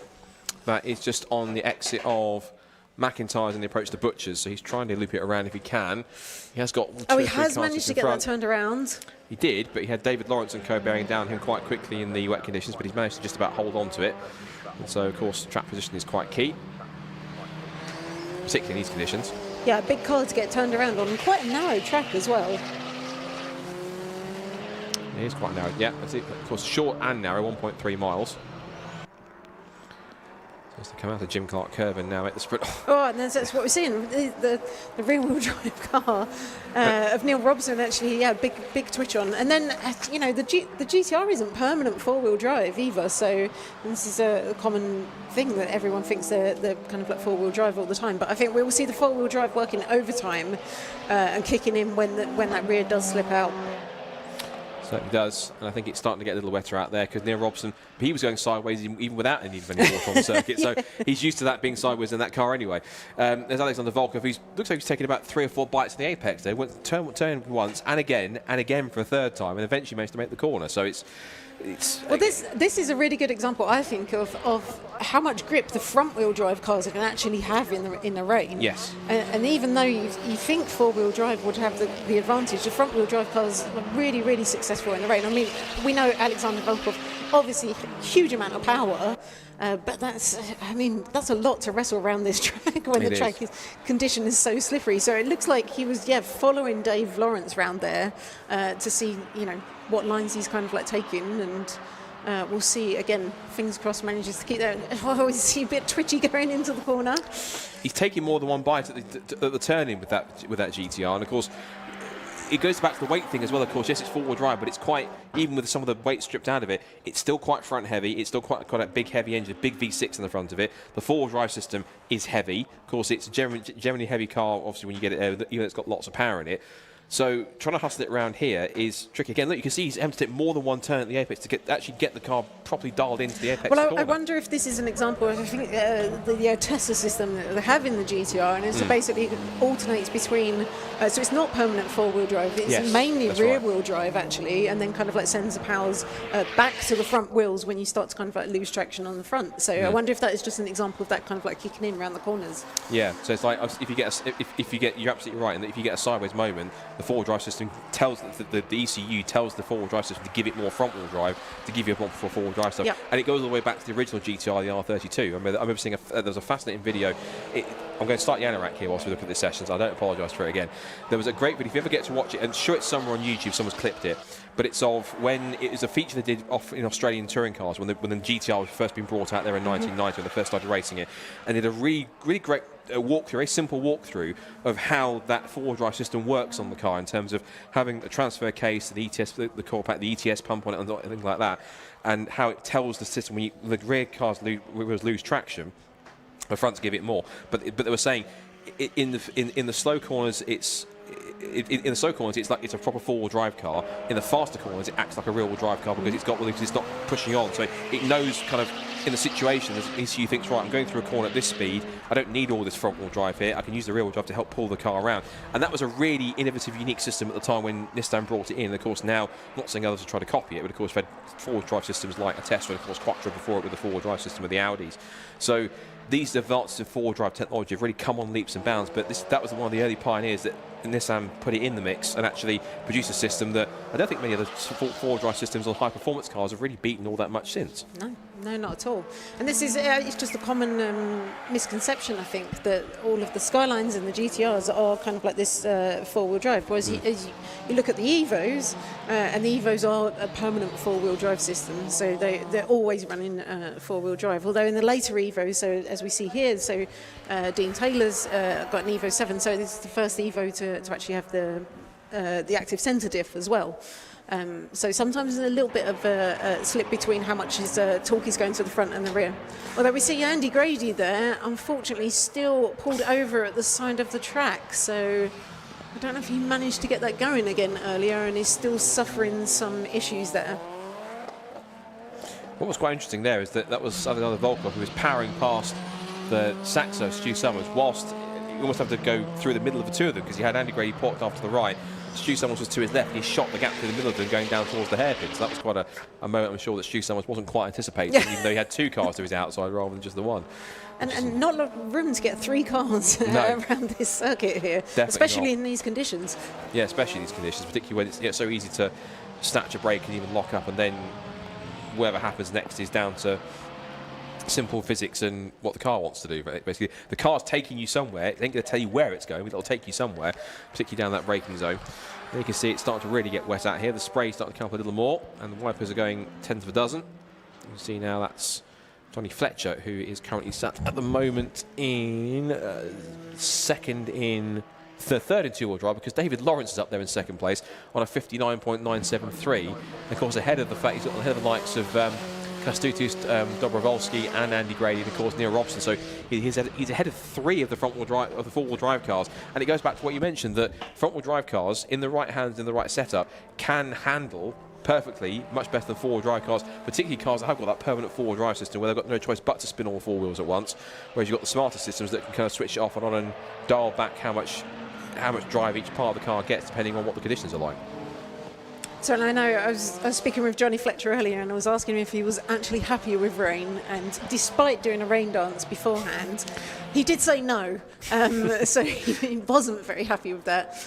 But so he's just gone across and set. So 102.452. So I think that is his fastest time so far out on track. But I've just looked. Just seeing Alex Volkov just really pushing that GTR. Then he's also set the fastest. He'd set the fastest sector 1 time. It's just set a fastest sector 3 time. So we're going to keep an eye on him as he comes around and finishes up the lap to see if he improves his overall lap time at the moment. He's currently running 56.986. Yeah, Andy Grady stopped again, and he's paused on the circuit. I was trying to figure out, I think he's now, that's on the approach to Taylor's hairpin, I think. He stopped again, there's practically the same spot once more, so that car hasn't really done too much more to try and get it going again. So whatever the issue is, it's maybe an intermittent one, because you get it going for a moment, and all of a sudden it cuts out again for whatever reason. There's our other GTR of Kęstutis Dobrovolski, who's a single round entry this weekend, and he charges his way up the hill to try and find a better time. He goes third fastest, 1 minute .224, displaces Neil Robson, moves him down to fourth. Yes, we saw Alex Volkov did go through and improve his time with 56.986.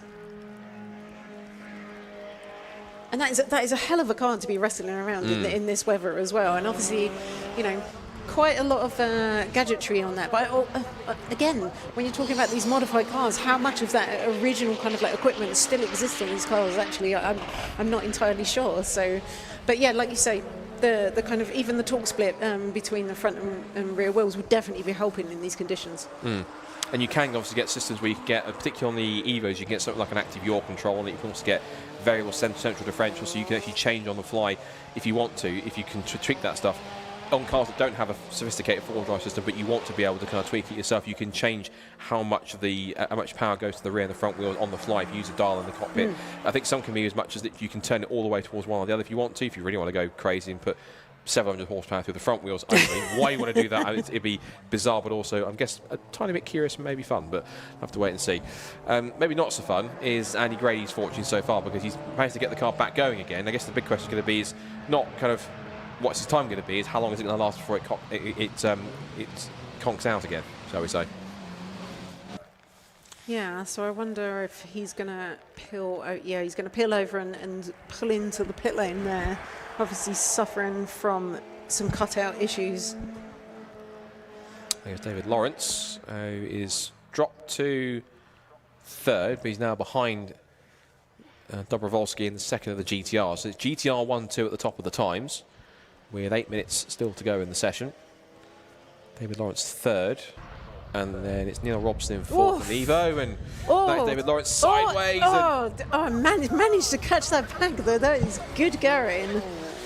And that's the strategy in front-wheel drive cars. If you lose it, it's quite simple. Boot the throttle and the front wheel will come round eventually at some point. I've seen that before when you get even front-wheel drive cars get full-on 90 degree sideways. I saw it in touring cars years ago, once before, and just because all the drive goes through the front wheels, you just simply boot the throttle, and eventually at one point the front wheel will go, okay, I'll go back to where I was before. But it'll do it. I'll do it eventually, because it might be a long lurid start, it might be a quick one depending on how much grip the car's got, or it might snap backwards one way or the other. But David Lawrence got lucky with that one, particularly on a circuit that is tricky enough at the best of times when it's dry. Now, of course, you add in added saturation with the weather conditions here. It's even more, I don't want to say it's not a dangerous circuit, but it's even more challenging out there to try and get a clean lap and a good one without getting sideways at some point. And it obviously hasn't deterred him, because he's still out there with his lights on. So see Neil Robson going for a little bit of a drifting session there. I mean, maybe he's missing the fact we don't have the drift pros here doing demonstrations. Of course, he's now trying to put a demonstration of his own. Here's my one series, I'm going sideways, have a free show. I mean, he must be having an absolute blast in this car. Maybe not particularly quick out there on track, but yeah. And again, rear-wheel drive in these conditions when it's been dry, the rain comes down and makes it ultra slippery, and then you've got rear-wheel drive to contend with on a tight and twisty circuit as well.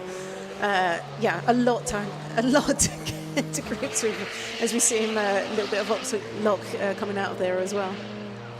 Yeah, I think as the phrase goes, I think he's simply just doing it for the vibes. I think he's not doing it for anything else than but just enjoying himself. He's running great. He's running great times at the moment. Exactly, yeah. He's full fastest out on track, and like I say, I think that car's going to be the biggest handful of any car out on track at the moment. Of course, if you're liking what you're seeing from Neil Robson, you can vote for him as your Lucas Oil Top Driver of the Day by scanning the QR code in the bottom right corner. You can do it for both Time Attack and Racing Hondas. It's not just the champion or the other.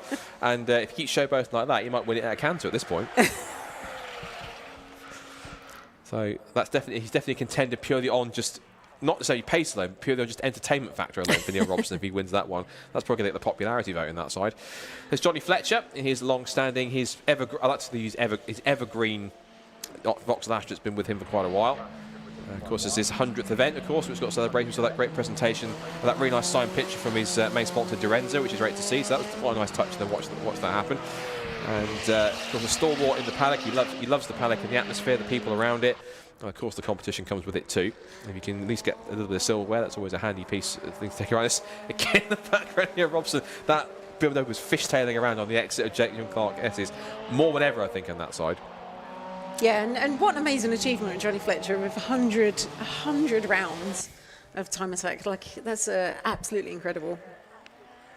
It is, and it just shows not only how much he loves being past the paddock, but also just how good in terms of he is in the car combination is at many points throughout the season and throughout the years. And the fact he's stuck with one car, it served him well, and he has been able to make the most of what he's got and kept on improving it, kept on refining it to the point where he's at the state right now with this really sophisticated little aero package on the front and rear of the car, and still doing quite a good job in 6 positions again.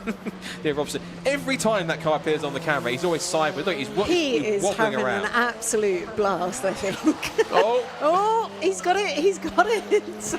I'm calling that the save of the weekend so far, because that was quite a twitch. It looks like for a second he was going to lose it completely, but he's got plenty of opposite lock on that car. I mean, it looks every brilliant. corner. He's, like I say, honorary Drift Pro Championship today. I'm going to call it now. He probably will win Driver of the Day just for this performance in this super attack, because it might be something I think Alex needs to cut up and possibly put on socials, I think, because this has been quite fascinating to watch, this car going around. As I said, I think you're absolutely right. Yes, he's setting good lap times, but he doesn't really, care. He's just enjoying himself, and he's still got 3 3/4 minutes to go. This is brilliant stuff. So it's giving us entertainment in the wet conditions, and that's the thing. We all thought, the rain's going to come, they're not going to kind of go too fast, but Robson doesn't care. He's just enjoying himself. He's enjoying his car. He's enjoying the fact he's got that underneath him, and as long as he doesn't overstep it too far, touch wood, he should be absolutely fine for the next 3.5 minutes. And he's given the spectators as well, who are, of course, the hardy enough Scottish spectators and the marshals that are out there braving the conditions with umbrellas and jackets and everything else on top of it. He's given them a show. He's given them some entertainment. And why not?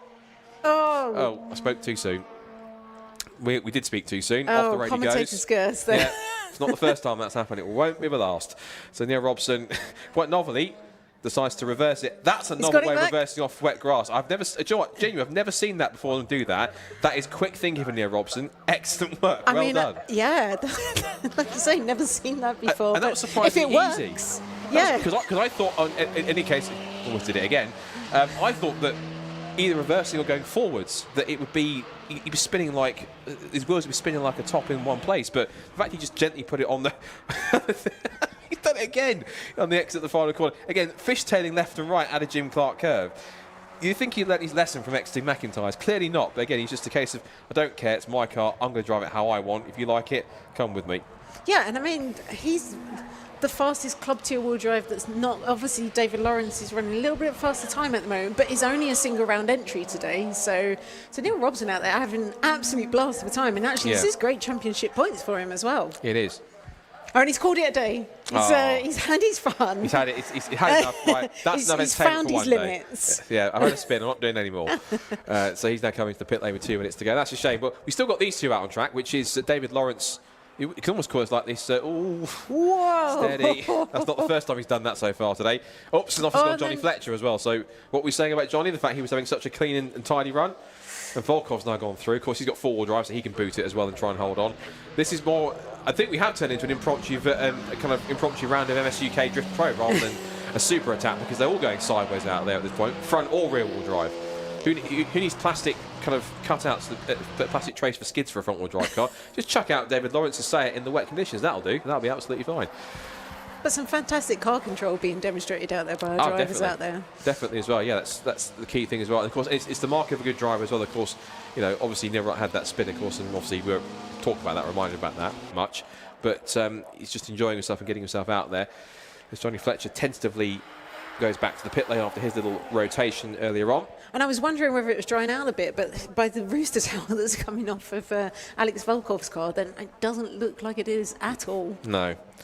And what's really interesting, quite a lot of spray being kicked up there. And what's interesting, we are actually running, I think, slightly ahead of time. Don't jinx it, but come up towards just before 4 o'clock. And thinking about the next couple of sessions, we've got the last super attack coming up next, which is for Classic and Retro, the 2 pocket rocket classes and Clubman.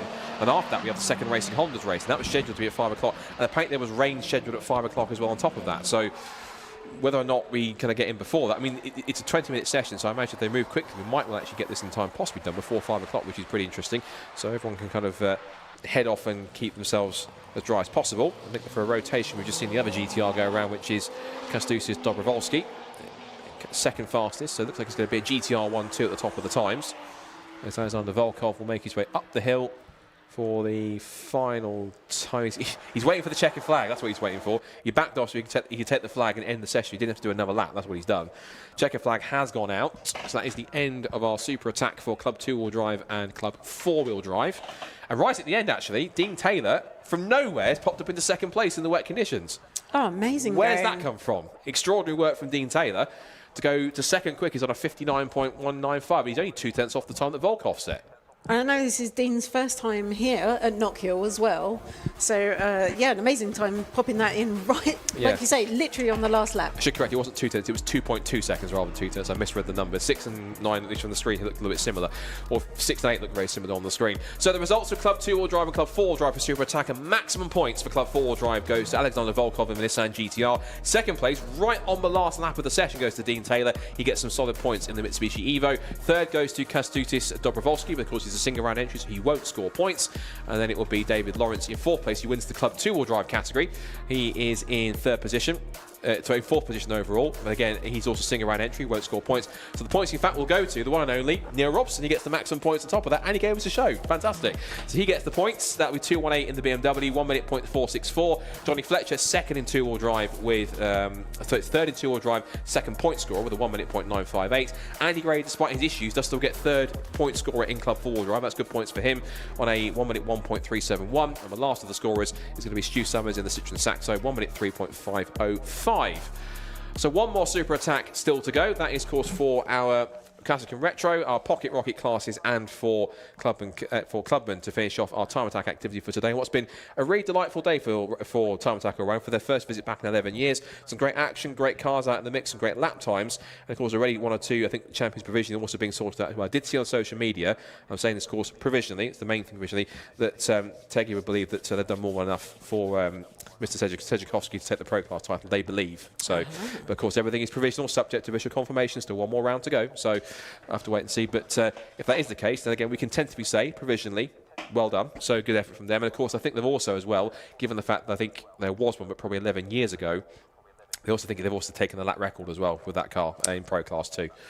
Which I think we can believe, given the fact he's been collecting them like stamps this year, yes. as Suki. So Luke Sedziakowski, he can pedal that, man. He's also had some other activities out in the new S2000 Cup class car at Alton Park in the Racing Hondas race, and managed to give that a top 5 too. So kind of anything he touches, anything he drives, Luke is pretty handy peddler, whatever you throw at him.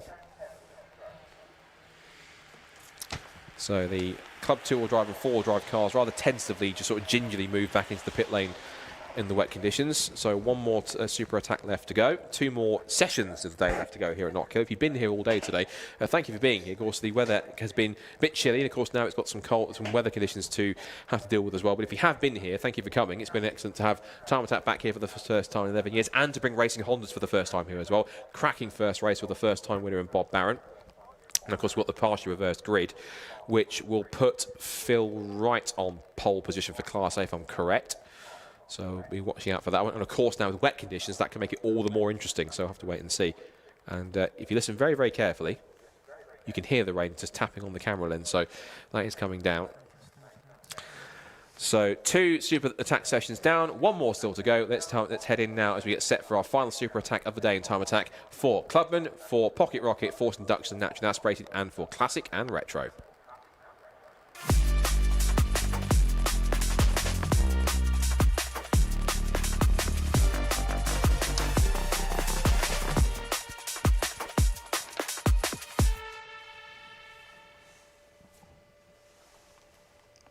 This will be the busiest circuit of, especially session of the 3 super attacks, given that we have 18 cars in the mix as well across the 4 classes.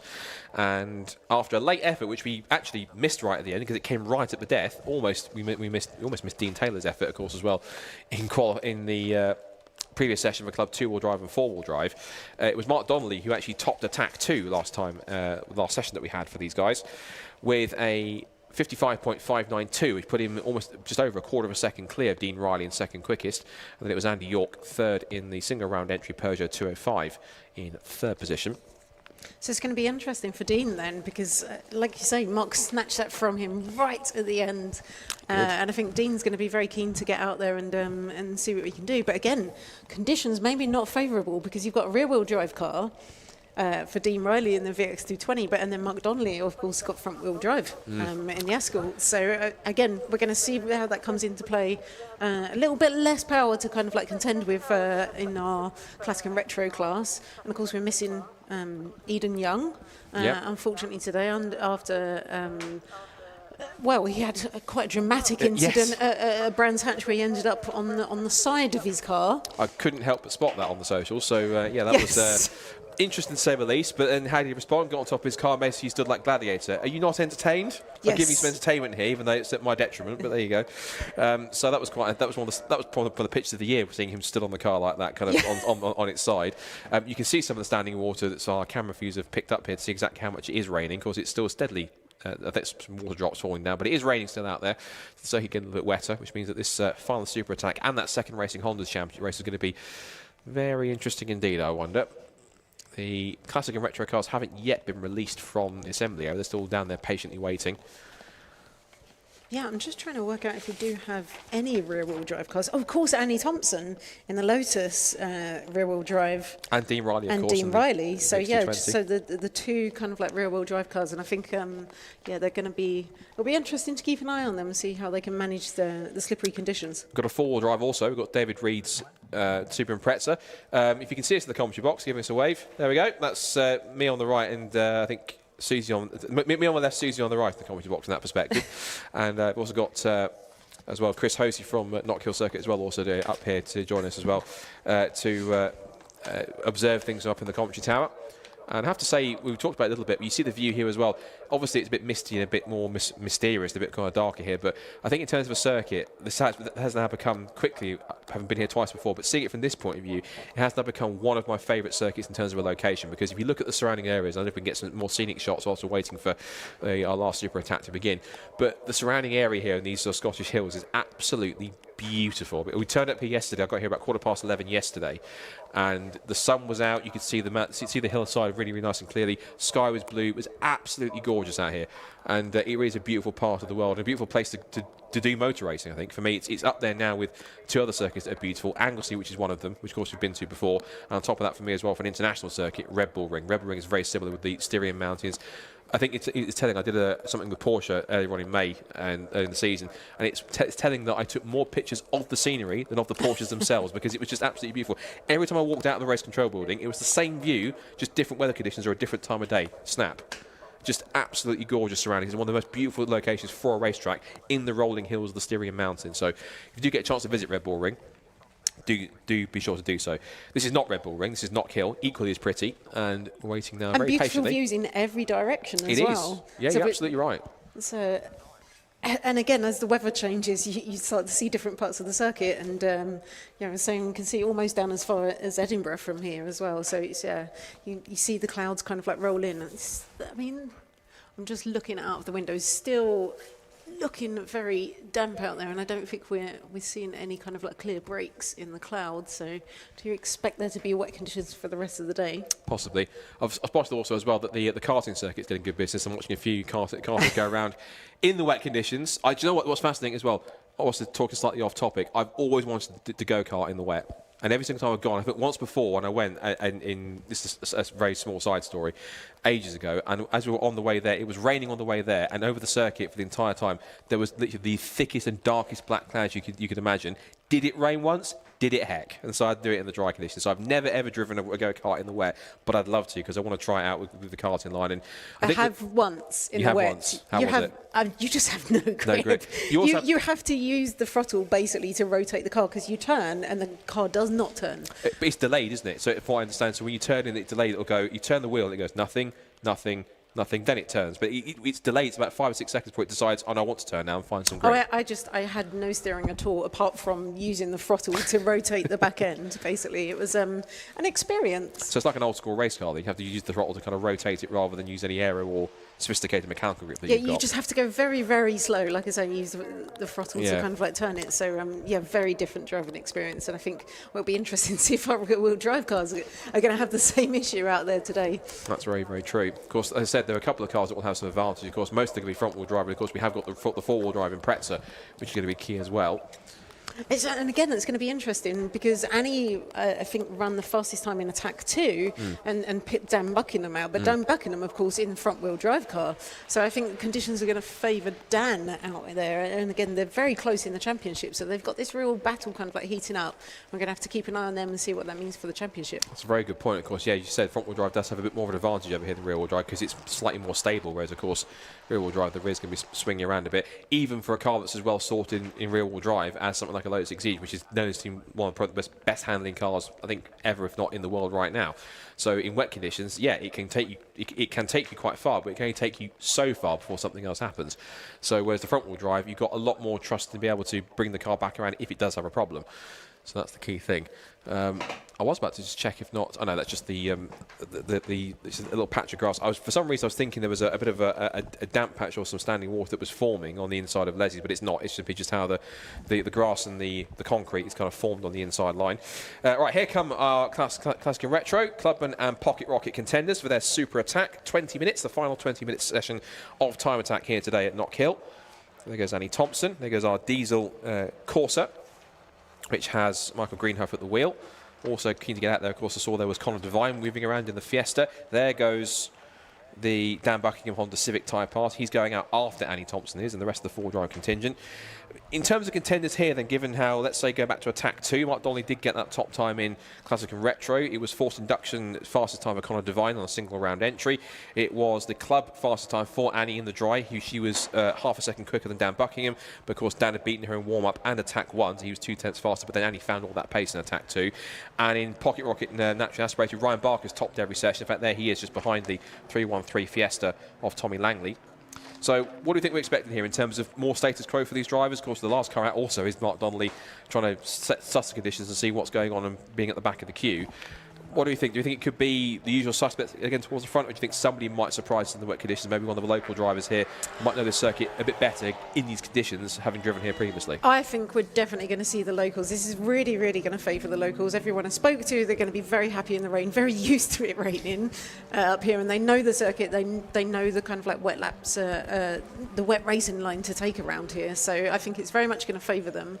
But yeah, like I say, I'm very interested to see what this does for the championship, where we've got these incredibly close competition between like Annie Thompson and Dan Buckingham, and then also between, again, just watching the car of like Dean Riley and Mark Donnelly and what's going to happen between them, because as we know, Mark Donnelly went through and just pipped Dean Riley on again that last lap in the last session. So yeah, keep an eye out for what battles happen. I'd say it's starting to come down even more now, I think. So the rain's starting to come down quite a lot at this point in time now. We've just got the session underway, and the first flying laps aren't in yet. And of course, these cars don't run dedicated wet tyres, no. So they're all running the Yokohama A052s, which are great tyres in the wet. But yeah, don't have dedicated wets. So I thought there was a yellow flag down the exit of the final corner, but it looks like it's on back to green. I thought it was yellow for a second. So first, kind of, these are essentially flying. The first proper flying laps out of the gates here for the first few cars, and the early pace setter, the early car that's laid down the marker, is Connor Devine in the Ford Fiesta, 1 minute 2.915. Dean Riley's first lap, first time on the board, is only a 1 minute 7.441. So he's got some work cut out to try and continue on as best he can. So you can see him out there following Clive Hopper around and also using. I guess that bit of the track where Clive has been able to displace some of the water and really kind of like driving right in his track, his tyre marks. So, the rain continues to fall. There is the four-wheel drive Subaru Impreza, single round entry of David Reed. Finished the session in Attack 2 in 10th, and he was also 4th of the club class drivers, number 40 in the Impreza. Makes his way down towards the hairpin. Also been chased down there as Annie Thompson somewhere, I think, towards the hairpin. Yeah, she's just the last car going for the hairpin right now. Yes.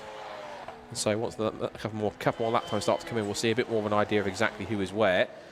I have to say, conditions-wise, looking a little bit murky out there now as the rain continues to fall. So the rain, I think, has well and truly arrived. It's probably not going anywhere. It's going to stay this kind of a bit grim, I think, for the rest of the day by the looks of it, which is going to be very interesting, at least not just for this session, but of course we've then got 15 minutes of racing Hondas coming up next in the wet. And it's their first, I think, actual full wet race of the season, because they had some very tentatively damp conditions last time at early in the season at Donington. But we'll talk about that later, because this is Time Attack, not racing Hondas, so I'm getting ahead of myself. But a challenge for these guys, as you can see, is actually finding that clear track as well. So there's a lot of traffic out there, and they're having to contend with a tricky track and tricky track conditions as well, and the traffic. And I imagine the fact that everyone's kind of following each other because they're thinking, right, where's the grip, where's the wet line, where's the route to go? So everyone's following each other, thinking, look at the car ahead, thinking, well, I'm not sure what to do, so I'll follow who's doing ahead. But then the other car in front way thinking, I don't know what to do, so I'm going to follow him. So it's just going to be almost a very long after you chain of cars all trying to find the right grip line. And someone will find something, and everyone goes to that grip as quickly as possible. Mark Donnelly's only done a 1 minute 10.266. He's only 9th fastest at the moment. He's right down the order behind the likes of Annie Thompson, and also trying with Dean Riley as well. Into the top of the time has gone Conor Devine, but into second quickest by quite a margin compared to his main rival is Dan Buckingham. He's done a 1 minute 5.345. You compare that to Annie Thompson on a 109.3. So that's nearly, 4 seconds quicker at this point in time for Dan. And that could be massive points for the championship.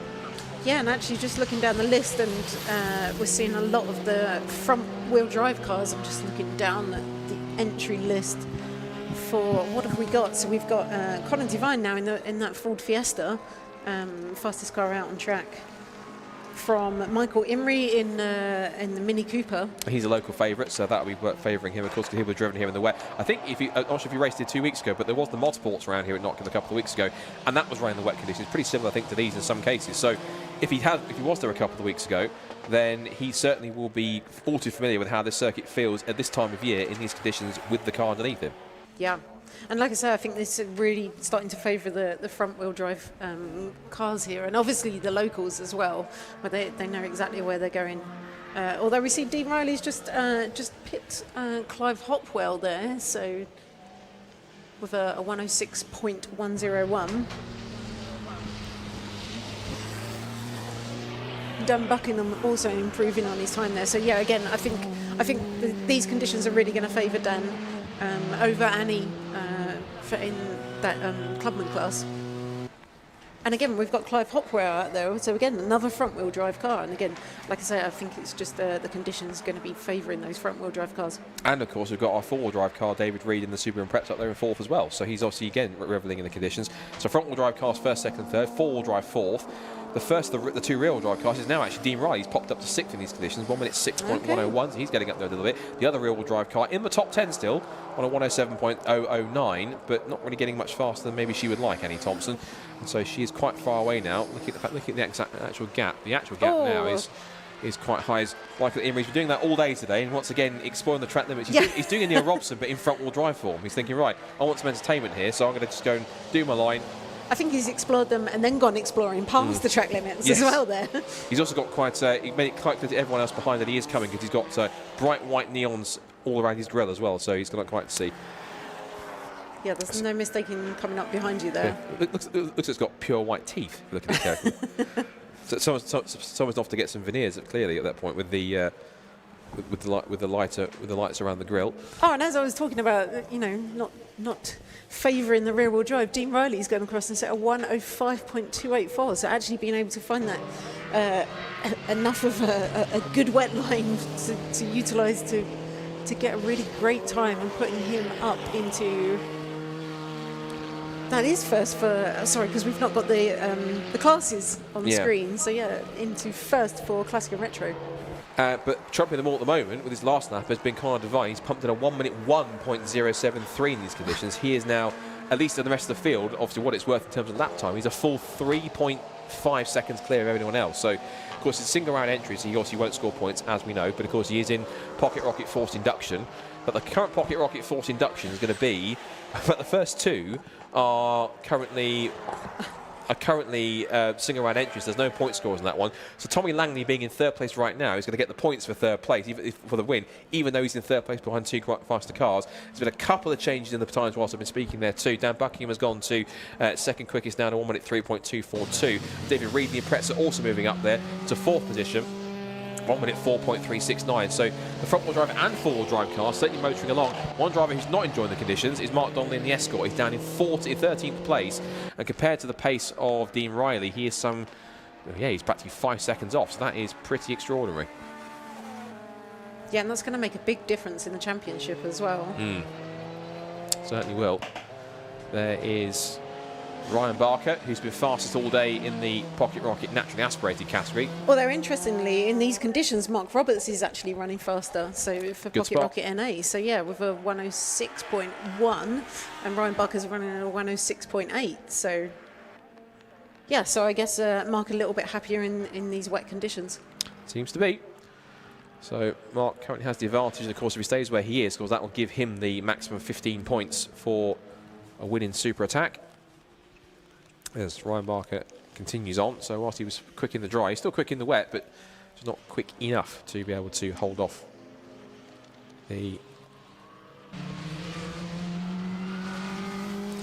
pace of Mark Roberts in that 2:13 Renault Clio 172. There goes Michael Imrie rocking his way over the chicane, being chased down by the Subaru of David Reed. Through the hairpin goes Dean Riley. Fourth quickest, 1 minute 4.291, his best time. He's motoring along. What's his times? Go quicker still. 103.8 now on the board. He's actually only 3/10 off Michael Imrie's time. And as you say, he's also still the quickest car in Classic and Retro. The Classic and Retro quartet that are in this field. He's miles ahead. In fact, he's Dean Rise on a 1 minute 3.860. The next best is Mark Donnelly on the 1 minute 10.266. Yeah. That is 6 or 7 seconds to the good. In fact, or even practically almost 10 seconds, in fact. And then you've got Michael Greenhuff in the diesel Corsa, 1 minute 14.032. And Andy York, who has been out, but not really set a competitive time at all, really, which is 1 minute 21.600. Obviously problems for that Peugeot 205 with not getting anything like a clear lap in at this point in time. Yeah, I can really see the rain starting to come down now. It's be interesting to see how. Like so, I don't think we've got any standing water at the moment, but it is really, really chucking it down. There's some big rooster tails coming off of all of our cars now. You see the spray being kicked up from the tyres of Marcin Bakshevic's there. Yeah. I thought I saw a little bit of a tiny patch of water on the exit of... Ooh, I thought that was beginning to set by the fact I thought he'd locked up, but no, that's just him taking the wider wet line to get through. Because it's quite a deep piece of tarmac at the hairpin, so you can use a lot of it on the outside to try and leverage the car around a bit more. But the interesting thing is that I was going to make a point there in terms of I was looking for anyone else, but yeah, this is quite fascinating how this is playing out at this point. That's a Classic and Retro, because it's now a huge gap of 10 seconds. And then you have the rest of Classic Retro, but we've got Michael Greenhuff's car and Andy York is down there too. So missing out in terms of some pace with 8 minutes to go. And that's the point of standing water. I thought there was a tiny patch that was forming possibly on the exit of Jim Clark curve. I thought over the curve, but it's over the curve rather than being fully on the racing line, which is quite interesting. And whilst we've been talking about that as well, Clive Hopwell's also gone through, and he's hot on the heels of Dan Buckingham actually, with in clubman class. Yeah. So with a 103.8, chasing down Dan Buckingham, who's currently on 103.2. Annie Thompson's found some pace in the wet now, because her best lap now has gone to a 104.994 at the moment. So yeah, we see our drivers, I guess, obviously getting a bit more familiar with these conditions, where the grip may or may not be on the track, and starting to improve with their lap times. Yeah, so certainly getting used to them a lot more. And the conditions looking quite interesting out there. I think interesting to say the least, as we see now Annie Thompson making her way out through Jim Clark curve, down Hislops, there's a long curving left-hander, and then under brakes into the hairpin.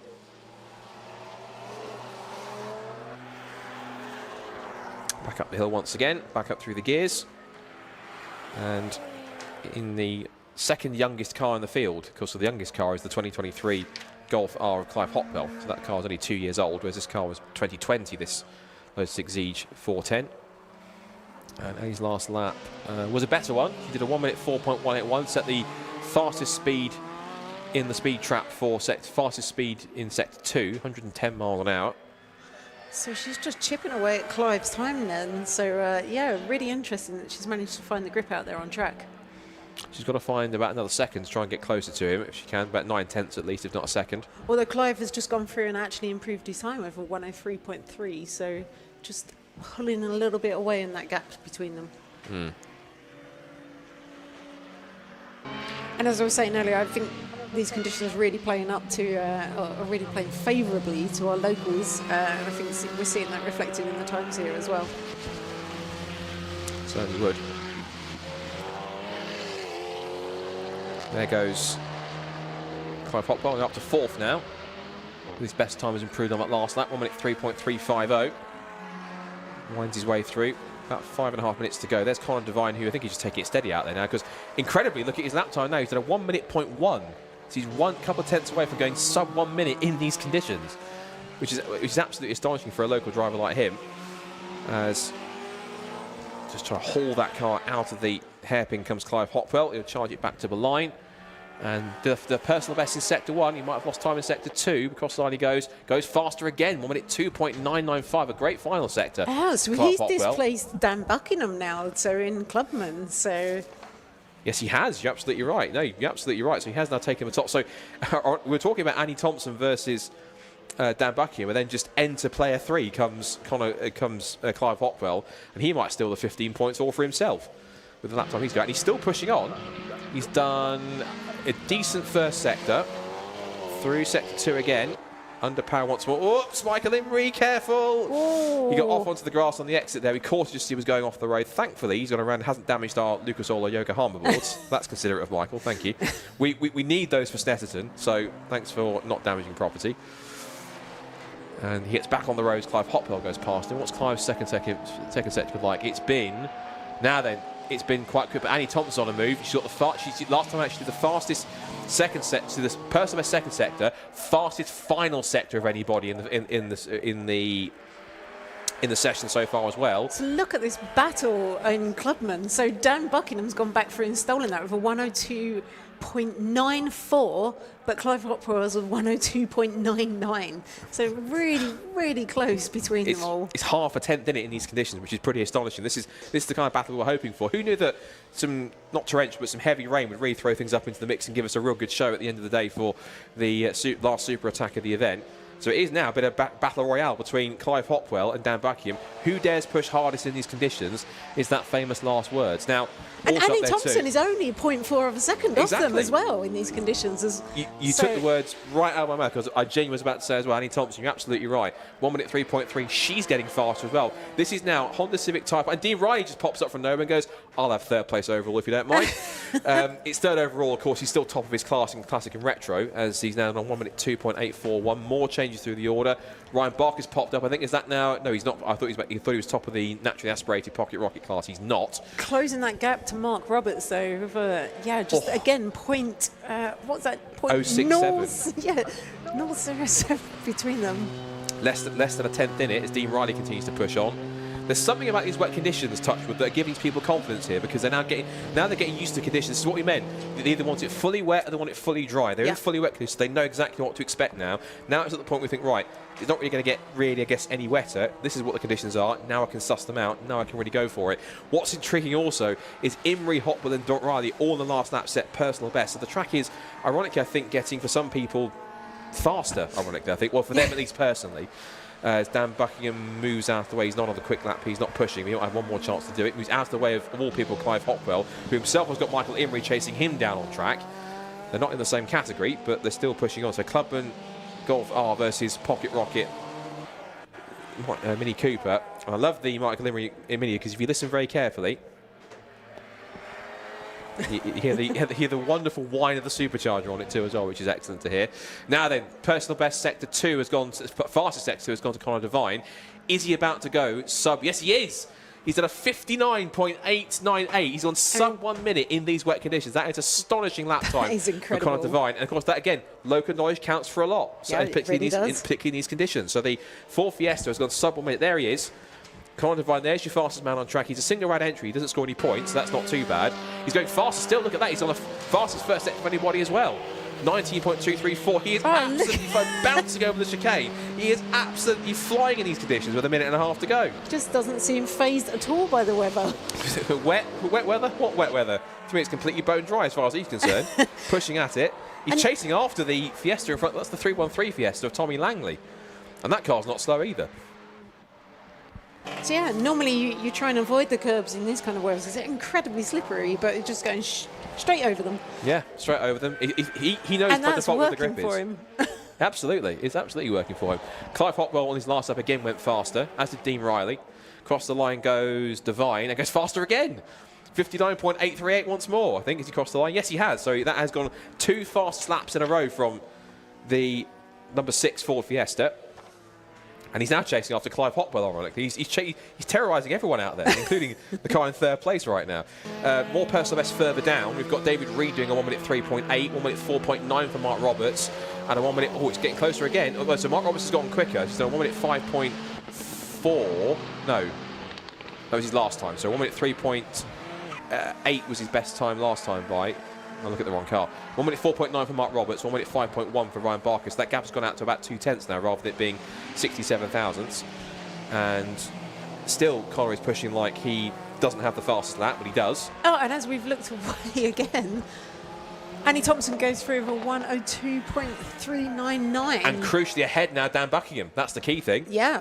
So crucially, she's now done it. And again, it's one of those lap times that comes in right at the last minute at the end of the session. And that is it. We've got the checker flag out as well. So I don't know if anyone is able to improve their lap times literally on their last lap. And I don't want to call it too early because we've just seen on the last couple of sessions. Dan's doing a personal best in Sector 1, so is David Reed and also Ryan Barker. Ryan Barker's got ahead of Mark Roberts. He's done it by 2,000th of a second, I think. Is that right? Oh my God. It is. It is. Ryan Barker gets the forced inductions. He hasn't taken the flag yet. No, he hasn't taken the flag, so they could still change. Even going quicker. They're both doing personal best in Sector 1. Well, Barker's going quicker again. This could be quite a nail-biting finish because Roberts has passed the flag. He can't do any more. Barker is in front, so it looks as though effectively, well, Barker loses the lap for some reason. He is going to top every single session, and he will take the points. There he is on the road right now on screen. He hasn't gone faster in Sector 2. No, yes, he has. In fact, he's on faster in Sector 1 and 2. So a personal best for Barker. Up the hill he climbs for the final time. His car's going to the pit lane in front of him, including Annie Thompson and Dean Riley. Across the line he goes. And does a 1 minute 4.338 to put it firmly out of reach by a second in the wet conditions. Now that is going to make Lewis Barker and Co in the Europa Crash Centre squad very happy indeed for that one.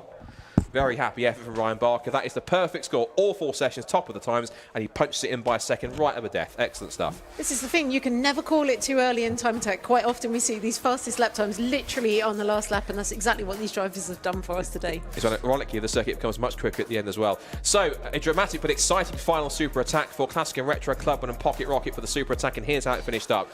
It's 2 single ride entries, so 2 guest drivers that will top the Pocket Rocket Forced Induction category and overall, because it's an excellent lap for Conor Devine to go sub 1 minute in these conditions. 59.838. That is genuine, I think, regardless of class, one of the laps of the weekend. Fantastic stuff for Conor Devine, and that's a well-deserved victory in Pocket Rocket Forced Induction. Second to Michael Imrie, local knowledge again, counting for a lot, as it did for Conor Devine on that side too. 1 minute 1.855. He is second fastest, and again, as we said, a single round entry, but he is Pocket Rocket Forced Induction. Speak properly, Scott. Come on. 3rd place for Clive Hopwell. So, I've completely missed that one. So, Clive Hopwell does still take the victory in Clubman. So, he got a 1 minute 2.307. So, he actually wins the Clubman category in the Volkswagen Golf R. Then Annie Thompson again. That's the crucial one. She's beaten Dan Buckingham in points. So, she gets the 12 points right to Dan Buckingham's 10. That closes the gap up even more. So, Annie Thompson 4th in the 102.399 in the Lotus. 5th was Dean Riley, who wins Classic and Retro. Again, crucially ahead of Mark Donnelly, who was way down the order. We'll get to him in a second. 5th for Dean Riley in 220, the VX220. App number. 6th for number 41, Dan Buckingham in the Honda Civic. 7th for the four-wheel drive David Reed, number 40 Super Impreza in the club class. Then it is there's Ryan Barker, who stole the victory in Pocket Rocket Naturally Aspirated, ahead of Mark Roberts, and did it, of course, by a second in the end to really hammer the point home. Tommy Langley, ironically, he gets the points for the win in Pocket Rocket Forced Induction, despite coming home 10th overall and 3rd in the category. So he gets the points for that one. It was then Martin Baskovich in the number 23 Honda, 1 minute 8.6.4. Mark Blackburn next, then Mark Donnelly. That will be a bit disappointing for him, down in 13th place, but he is still second in Classic and Retro. So he still gets the points for second place in 12. So that's not too easy. He lost 3 points to Dean Riley by the looks of it. So not all his loss going towards Snetterton. Then it's Mark Donnelly, Stephen House, Stephen Wilkinson, then Peter Rushforth, Michael Greenhow in the Diesel Corsa, and Andy York only got 3, and that's but barely made the session as well. So that's victories in classes, at least for points, for club class for Clive Hopwell, Classic and Retro for Dean Riley, Pocket Rocket Naturally Aspirated for Ryan Barker, and for Tommy Langley, who was 3rd of the forced induction cars, but gets the points because he is not a single round entry in 3-1-3.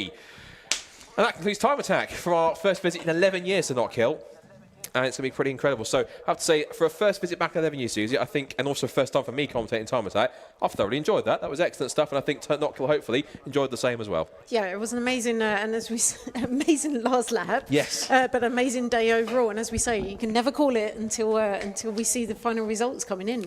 And I already had it, but I now have an even further appreciation for Time Attack. So again, thank you, Susie. And again, once again, best wishes, Alexi. Hope, fingers crossed, all is well. We'll get him back to testing, because I think if he's not here, it's not there for the finale, it probably wouldn't be the same, would it? So fingers crossed, speedy recovery. We're all thinking of you, mate, and it's a shame you're not here. But hopefully, if you've been watching from home, you put on a good show for you. And hopefully, fingers crossed, I've done Time Attack just as much as I can with it that I'm in place. So hopefully you're back, and it'll be back in his rightful place in the commentary box. So fingers crossed. Yeah. Again, thank you, Susie. Excellent stuff. Thanks to our Time Attack drivers. No, thank you very much. Appreciate it. And thanks to our Time Attack drivers and teams. Great performance all weekend. Congratulations to all of our class winners in Super Attack as well.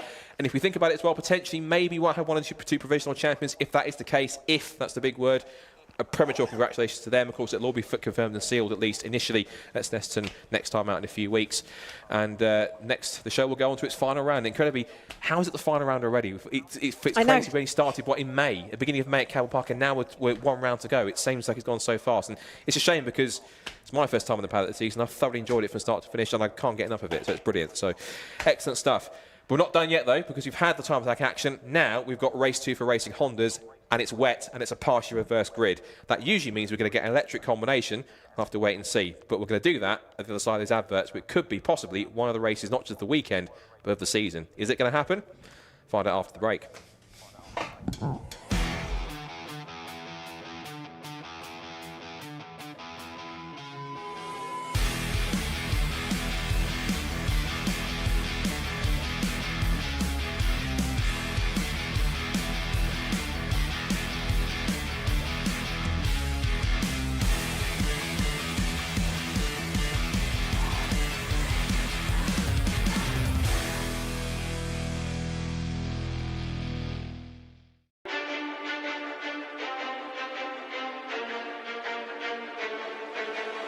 Motegi Racing was conceived with one mission in mind: performance.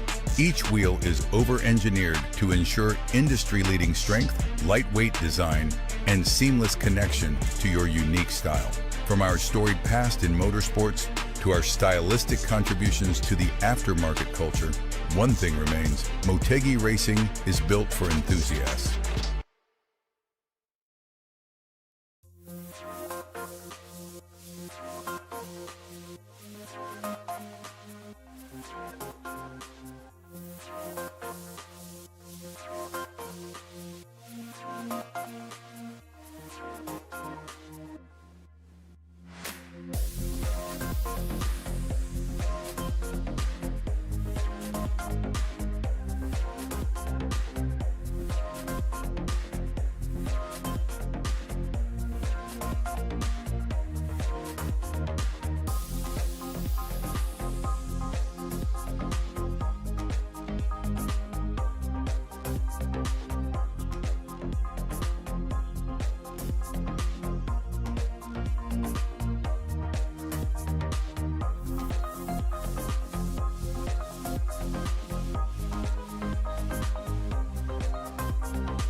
So answer me this. What do you get when you take a grid of racing Hondas, chuck them on the grid at Knockhill, throw in some rain, and then partially reverse the grid? Well, I'll give you the answer in 15 minutes' time, because we're about to get our first proper wet race of the season. We had a little sprinkling of rain in one of the races at Donington Park, but here at Knockhill, in these incredibly wet conditions, we're going to find out exactly what these Hondas can do when you add a little bit of rain and a little bit of water into the mix as well. Now, of course, as we saw from the grid draw earlier on, is a partially reversed grid, so the number 4 was pulled out. That means that we reverse the top 4 in each of the classes when you have to swap the 2 cars around in Class C in that sense, but classes A and B get swapped around in the top 4 positions. So if you finish 4th in race 1 in class, you then move up to pole position for race 2 in that class respectively.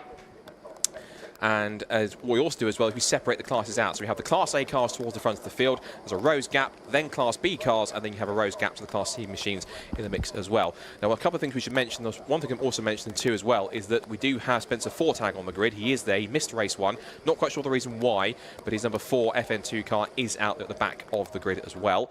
And also we've got in there, there's a car a little further back, which I think is around in, it might be Owen Diver's car. And that's, Owen Diver's car's right at the back of the grid. So off with the green flag, they'll get 2 green flag mats because, of course, there is change in the conditions. But now we get set for round 14 of Racing Hondas. Round 14 of Racing Hondas 2025 is set to be as follows. No grids on the screen, but I'll rattle through them as they're on the timing screen. So, after the partially reverse grid, this is how it lines up. It's 2023 champion Phil Wright who starts on pole position. He has Tommy Knight in the EK Civic alongside him on the front row of the grid. Then it's Will Self in 3rd, the championship leader in Class A. And first time winner from race 1, Bob Barron starts this race for 4th. But what can he do in the wet conditions? He won here 2 weeks ago in motorsport in conditions like these. Can he make it the same again this weekend? Dave Buki starts 5th in his EK Civic alongside James Kiff.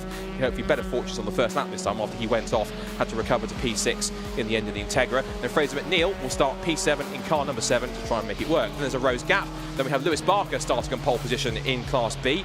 He will start alongside Harry Greenhill in the 116 car. Then Sam Linson and Dan Thackeray, the championship leader, looking to try and get another victory and possibly one step close to potentially wrapping up the Class B title here this weekend, if not next weekend. Then Luke Crassus-Medu and Spencer Fortag at the back of the Class B outing. Then we have Matt Rowling, who's now ahead of Callum Hatching. Could that be advantage to Matt this time by the wet conditions? And then it's Owen Diver who starts right at the back of the grid. So, Phil, that's to be quite intriguing to see if that's the case.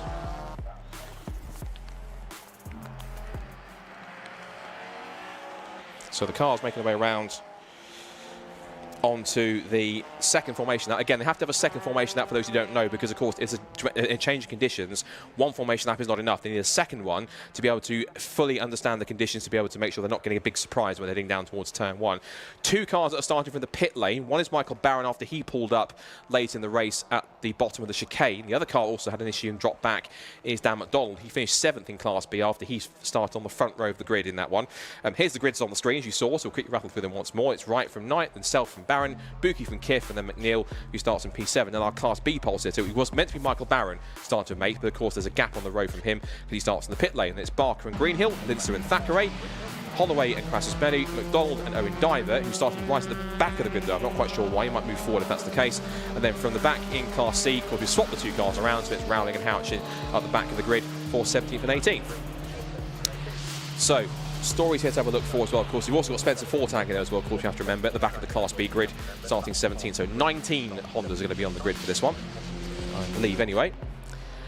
So Phil Wright then, he's not bad in wet conditions, so he's going to try and pick up a victory. Now, he hasn't won a race so far this season since all the way back at Brands Hatch, the first Brands Hatch visit in race 2. That was back in June. Now, he hasn't finished a race outside the top 5 all season, and he didn't start this season well, but it did not start in race 1. But every race he's finished ever since, he has been in the top 5. He's won twice, once at Donington Park, once at Brands Hatch. And that Donington Park in the race 1 actually was in the slightly damp conditions. So I wonder possibly if the wet conditions might favour Phil if he can make it happen. Tommy Knight's got a great chance as well, of course, from the front row of the grid. That EK Civic handles well. But how well does it handle in the wet conditions? Will Self's car we know is very oversteery anyway, but that could be at a detriment. Bob Barron could be the sleeper here. I say the sleeper, he just won a race, but fall from the grid. What can he do from the second row? Dave Buki, P5, James Kiff could be a dark horse as well. I'll be fascinated by also Class B too. Lewis Barker could have a really good start here, possibly get up the mix, but if Sam Linson and Dan Thackeray can get in there too, that could be all the better. So the last couple of the cars trying to get through. I think there's a bit of a delay trying to get Spencer Fortag's car to the grid. His door is open. There might be a slightly delayed start, but they've let him go anyway. So he'll take his place at the back of the Class B runners. Then you've got Matt Rowley and Callum Houchin. Not quite sure why Owen Dye was right at the back, but we'll have to wait and see. But it's not going to matter in a minute because, as we know in this championship, it is all calm and quiet until the VTEC kicks in, and it is about to in the wet conditions then. So round 14 of Racing Hondas for 2025 at a very wet Knockhill. Who's going to get the whole shot down towards turn 1 and take victory with just 3 races left to go? Lights out, and we're underway. It's a good start initially from Phil Wright, but a cracking start from Will Self in the second row of the grid for 3rd place. He'll put himself alongside Tommy Knight down towards turn 1. Look at the spray down towards Duffer's Dip for the first time. And it's Phil Wright who turns in. Self is in 2nd place, and then Tommy Knight in 3rd place. Around the outside with a great start from 7th on the grid has gone Fraser McNeil, a demon start to take 2 places off of James Kiff and Dave Buki. There goes Barron up the inside of Tommy Knight to put him down another spot down to 4th. And it's now Wright under pressure from Self to come up over the chicane for the first time. So it's Wright from Self, from Barron, from Knight, from Fraser McNeil in 5th position. Buki now being challenged by the Integra James Kiff, and a good start for the Class B lead. He's gone for Lewis Barker from pole. But it's Carrie Greenhill and Dan Thackeray then. But out of Jim Clark Kerr for the first time. 3 for the lead down the back straight. And Fraser McNeil is relishing these conditions. He's absolutely loving it. He's on the tail of Tommy Knight, trying to close in on him. Down to the hairpin, and there goes Bob Barron diving up the inside for 2nd place. He is flying in these wet conditions into the spray of the Taylor's hairpin for the first time. And could he go possibly from, not from 4th to 1st, he's gone from 4th to 2nd at least. He's picked off both Tommy Knight and Will Self. Now he's chasing after the leader. He's got his taste for a victory. He wants win number 2 and to do it once again here at home. He's done it in the dry. Can he do it in the wet? End of lap 1 then. Wright leads the way from Barron in 2nd place. And it's Self, Knight, McNeil and Kiff. And one car's going down the timing screens. Dave Buki, why has he come down? He's slowing on the approach down towards the Duffer's Dip. So a problem looks like for Dave Buki, it seems like, unfortunately. The EK Civic not running well. He's in the middle of the Class B runners. So problems for Dave, unfortunately. In the Class B lead, Dan Thackeray somehow has got to the lead. How's he done that? I saw him at the exit chicane. He was 3rd. How has Dan Thackeray done that? He's gone from 3rd to 1st in a matter of corners. That's extraordinary. As now for the lead, here comes Bob Barron challenging Phil Wright with better track. She's got better suspension. Round the outside, gets the better gear. Round the outside, he goes to the lead. Bob Barron, was he ever going to be denied? Back to the front he goes there. So Bob Barron in wet conditions, not too dissimilar to Mod Sports. You can hear them cheering in the background. The local Scotsman back to the lead, and it only took him barely 2 laps. So Bob Barron charged his way back up the hill and pulling away clearly, showing him a clean pair of heels. He's absolutely off in the distance. So up the hill he goes, and at the line, he's what's the gap at the end of it? 1.3 seconds after that pass into the hairpin. So he gained 1.3 seconds on the run out of Jim Clark Kerr, but into the hairpin. So 3rd for Self, 4th for Knight, and into 5th position, or challenging for 5th, is James Kiff in the Integra on Fraser McNeil. But Fraser holding on. So no change there. Going back to our Class B runners, but also noticed as well, how has Matt Rowley got to 12th, and off the road goes Tommy Knight from 4th position off into the gravel, and I'm afraid, Tommy, that's not getting out there anytime soon. Lost the back end, out of the race, and EK Civic will be scoring no points from round 14, I'm afraid. Now, whether or not that warrants he wants at least probably a yellow flag. If it's a safety car, that might make things a little more interesting, because it might not let Bob Barron get away too much. It was the fastest first sector for Bob Barron in this lap alone. He pulled 3/10 in the first sector. He's pulled another half a second in the second sector. He's been near a second in front by the time he gets to the end of lap number 3. Cross the line he goes, and I think we're going to get a safety car. It has been deployed because of the car off at the chicane. So it'll be status quo for this lot as well. There's been a change around for Class B, as in the pit lane is Dave Buki out of the pits, out of the race, unfortunately. Shake of a head, not quite sure what happened. And looks like he has some visibility problems. You can't see where he's going. You see that the windscreen's misted up from part of it. He's trying to wipe it off, but that's a unique problem. Now, Tommy Knight's got back going again. Now, I know that the gravel's hard packed when it gets to wet, but I thought for a second he'd be quite beast. So, in actual fact, we don't need the safety car. So, this might be a quite premature one. It might things make it a little bit interesting. Safety cars come out, and it's actually caught Spencer Fortag. So you have to wave those cars around. This got a bit confusing, I think, because now we've got what time left? Safety car is out. We've got left 10 minutes 51 to go. Answers on a postcard. How do we work this one out? Because the safety car's picked up the tail enders. He's got Spencer Fortag, Owen Diver, and Callum Houchin and Dan McDonald. Then Tommy Knight's come through, thinking, sorry guys, I didn't mean to cause that, but he's managed to get back out again.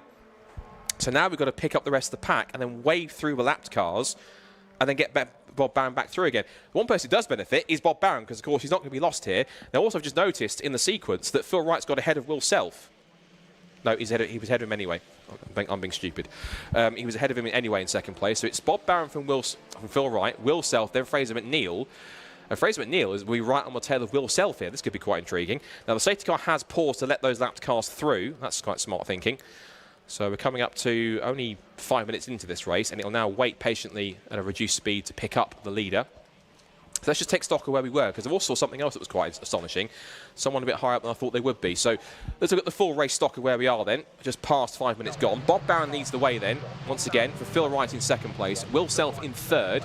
Fraser McNeil fourth. James Kiff is fifth. Then Dan Thackeray is in sixth position overall in the Class B lead. Then it's seventh place for Sam Linster. Third for Luke Crassus-Melly. That will be by far his best result if he can stay there. His best result to date in Class B, if I look back at my results, his best result so far was actually last time out in Brands Hatch Race 2, was fifth.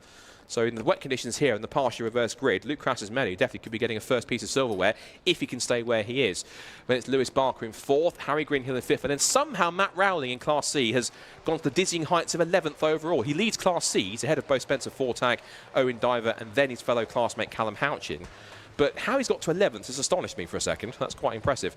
15th place for Dan McDonald, then Tommy Knight, who's got back going again, and then the two cars we don't have are Dave Bucke, who's in the pit lane, and we didn't get Michael Barron. He only did a lap and then pulled in, so sadly, nothing for him. Now, the safety car has got nothing really else to do, really, apart from just leave the cars back around. We're going to wait for the lights to be extinguished. I think Bob Barron's anticipating a safety car restart coming in a minute, but the safety car lights haven't gone out, so I think we're going to go around for at least another lap. I think Bob's going to have to speed up again because he's realising we're not going racing this time by.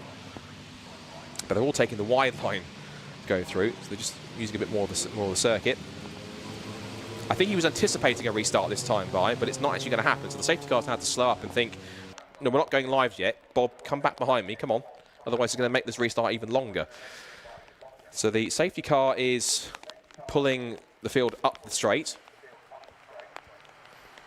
And again, the main person it benefits is going to be Bob Barron, because he'll be wanting to get a second victory. And just now I think we're getting to the point now on that side of things. Now, I've been told by Championship Coordinator Carl McKellar that we believe that all Dan Thackeray needs is 7 points in this race. He usually gets 16. So if he's listening to me on permission, if Dan does win this one, I think we can, if he's where he is, you could provisionally give him the Class B title. But we'll wait and see today. I'll probably get a little thumbs up if I can from Carl in the chat if he's listening. And then we'll see if that's the case. And incredibly, that means we can call our provisionally, first champion of the season, if that happens. And the wet conditions and the safety car might certainly be aiding his cause. So halfway through the race now, and I think we probably will be going safety car this time by, because the pace has quickened a bit more. So we'll tell what happens if the safety car lights come off, which they haven't done yet. They're just moving through the chicane right now. And Bob Barron just trying to weave from side to side to keep his tyres as much temperature as possible. He knows he has the pace advantage over Phil Wright. He knows he has the pace over Will Self. The intriguing thing to the be is Fraser McNeil, because now he's up in fourth position, and if he can get a good restart, he could even catch Will Self unawares, as safety car lights are indeed off. So, stand by for action with 7 minutes to go. And Bob Barron, he becomes a safety car now. He decides when to pull the pin. When does he get this race restarted? He's going to let the safety car escape as much as he can up the road, stack the pack up as much as he can, and in the wet conditions here at Knockhill, he's about to get round 14 back underway with about 6.5 minutes to go, and possibly be on course, if he stays where he is, and if he can make this happen, for a second win in a row here at home. Did it in the dry. Remember, he did it 2 weeks ago at Motorsports in these conditions at Knockhill. Can he do it again? He's going to head out to the final corner. It's a good restart.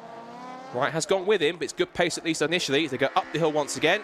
And Bob Barron in the lead of round 14, takes the green flag, and we're back racing, which is over 6 minutes to go. So Barron leads it, Wright in second place, Self in third, Fraser McNeil fourth. And then in fifth position, it is James Kiff, Dan Thackeray, who leads Class B, from Linster, Crassus-Melly, Barker, Greenhill, and Matt Rowling, who's leading Class C. Then Fortag, Diver, Houchin, McDonald, Tommy Knight back in 16th. Those are the 16 runners still going in wet conditions. I have to say, Bob hasn't got away from Phil Wright in this restart too much. Going with him as the rain continues to fall. We rock over the chicane back at racing speeds. I'm certain that Barron will just keep on. He'll have the confidence knowing that he can drive this car hard in these conditions, having done it 2 weeks before. And of course, now he's got the first victory. He knows how to do it through the spray. Will Self has had a good restart. He is not as quick on the first sector as Fraser McNeil was, and not as quick on the second sector either. So Fraser's coming back at him here. And Fraser, of course, again, using his local knowledge, knowing this cut circuit at the back of his hand, and having experienced that firsthand with the passenger ride yesterday, I confirm he is mental, but he's incredibly talented at the same time. As Phil Wright, yeah, on that last lap on the restart, Bob Barron was 7/10 quicker. So pace advantage is definitely there with 5 minutes to go. And trying to pull away here in the wet here. As you said, local knowledge counts for a heck of a lot in a circuit like this, particularly for the Scots, and they really are pushing as hard as they dare. Now, that's the battle I wanted to look at, because Will Self and Fraser McNeil could be very interesting. On the last lap, Fraser McNeil was about a 10.5 quicker. He's matched him in sector 1, as Barron sets the fastest first sector of the race so far, and he's another 2/10 clear. As we now watch here, this is Lewis Barker chasing after Luke Crassusman. This is for the final step on the Class B podium. Well, Barker was ahead of the line, but Crassusman has got back through. This is now 4th, 3rd place between them. As the field passes his way down, back up the inside into Jim Clark curve. He'll have the outside line for Hislop, so they come side by side. Do you really want to do this? Side by side in wet conditions. It's now Barker with the inside line, but of course on the outside will be where the wet line is. So Crassusman might have better braking. They're going to go deep. Crassusman breaks first. Lets Barker go first into the corner and turns his way in, looking for the up and under. But the wetter line will be more beneficial. Cuts across, and Barker's back to 3rd place. Didn't last too long. Bob Barron has now got another half a second in his lead. He is now ahead by 1.6 seconds out in front. And also closing in on them in this battle for 3rd place is Harry Greenhill. He's in 10th place overall, but he's 5th in the class and wants to try and get a couple more points if they start to scrap. I'm keeping an eye on these battles between 1st and 3rd, and Will Self did pull another 1.1 seconds and has done another 4/10 this time in this first sector. So Will Self, I think possibly he's getting a bit more comfortable in these wet conditions now ahead of Fraser McNeil. But Fraser, meanwhile, in P4, I think this might be his best result of the season if he manages it. Yes, by far. His best result of the season to date has been 5th, and that was in the second race at Cadwell Park. And since then, his best result since then was 6th in the first race at Alton Park. Yes. So this would be his best result by far with P4. Now, Phil Wright just set the fastest second sector of the race, 24.1, 3/10 quicker than Bob Barron, but he then lost those 4/10 back when Barron did a 17.9 in the final sector compared to 18.3 for Phil Wright. So it's back and forth here at the front between these two. 1.3 seconds still the gap. There's now 2 3/4 minutes to go. I'm going to watch that quick clock like a hawk, because I'm not making the mistake I did in race number 1 where I called it too early. Spencer Fortag, I think, on the corner of my eye, has also got problems. He's crawling up the pit straight as well, so problems for Spencer all weekend, which is not great for him. There's James Kiff running in P5 in the Honda Integra. And actually, right behind him for overall position is Dan Thackeray. So he wants to possibly wrap up this Class B title in style provisionally.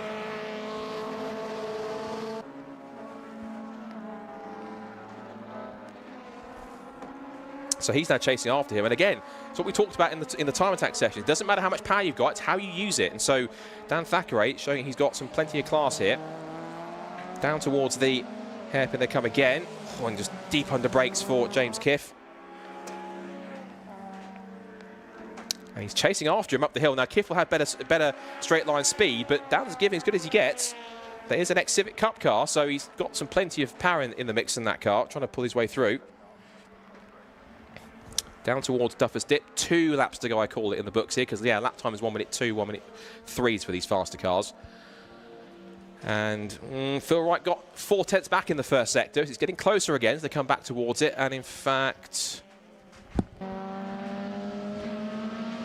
thought there was a flashing sign somewhere, but it wasn't. It was something else being distracted. So out of Jim Clark they come, down towards the end of the line. They've got Spencer Fortag's car in the way as a blue flag. They're trying to get out of it, but Phil Wright is coming back at Bob Barron now. This isn't done, I don't think. Down towards the hairpin for the second to last time. They will go across the line, and with less than a minute to go, it will be the final lap of the race. I'm pretty certain of that. I ain't making the same mistake twice. Now up towards the start finish line to start the last lap of the weekend, not just of the race, but the weekend for this one in Time Attack and Racing Hondas. One more time around for Bob Barron. Can he get this one done? Spencer Fortag is really crawling up the pit straight here. So Bob Barron turns his way in through McIntyre's and then in through Butcher's now for the last time. circuit he knows all too well, weaving his way through. Did it earlier on the dry, and looks as though the wet conditions are going to be absolute cakewalk for him as well. He's had some initial pressure from Phil Wright, but he's handled it beautifully. Even a safety car restart has gone absolutely brilliant for Bob. And again, you have to remember, this is his first season of car racing, full stop. He's done plenty of laps around here on track days, but it's all coming good. And of course, when Knockhill was on the calendar, I'm pretty certain the Kilty K-Swap squad were looking at this thinking, this is the one we want to do well at and we want to win at.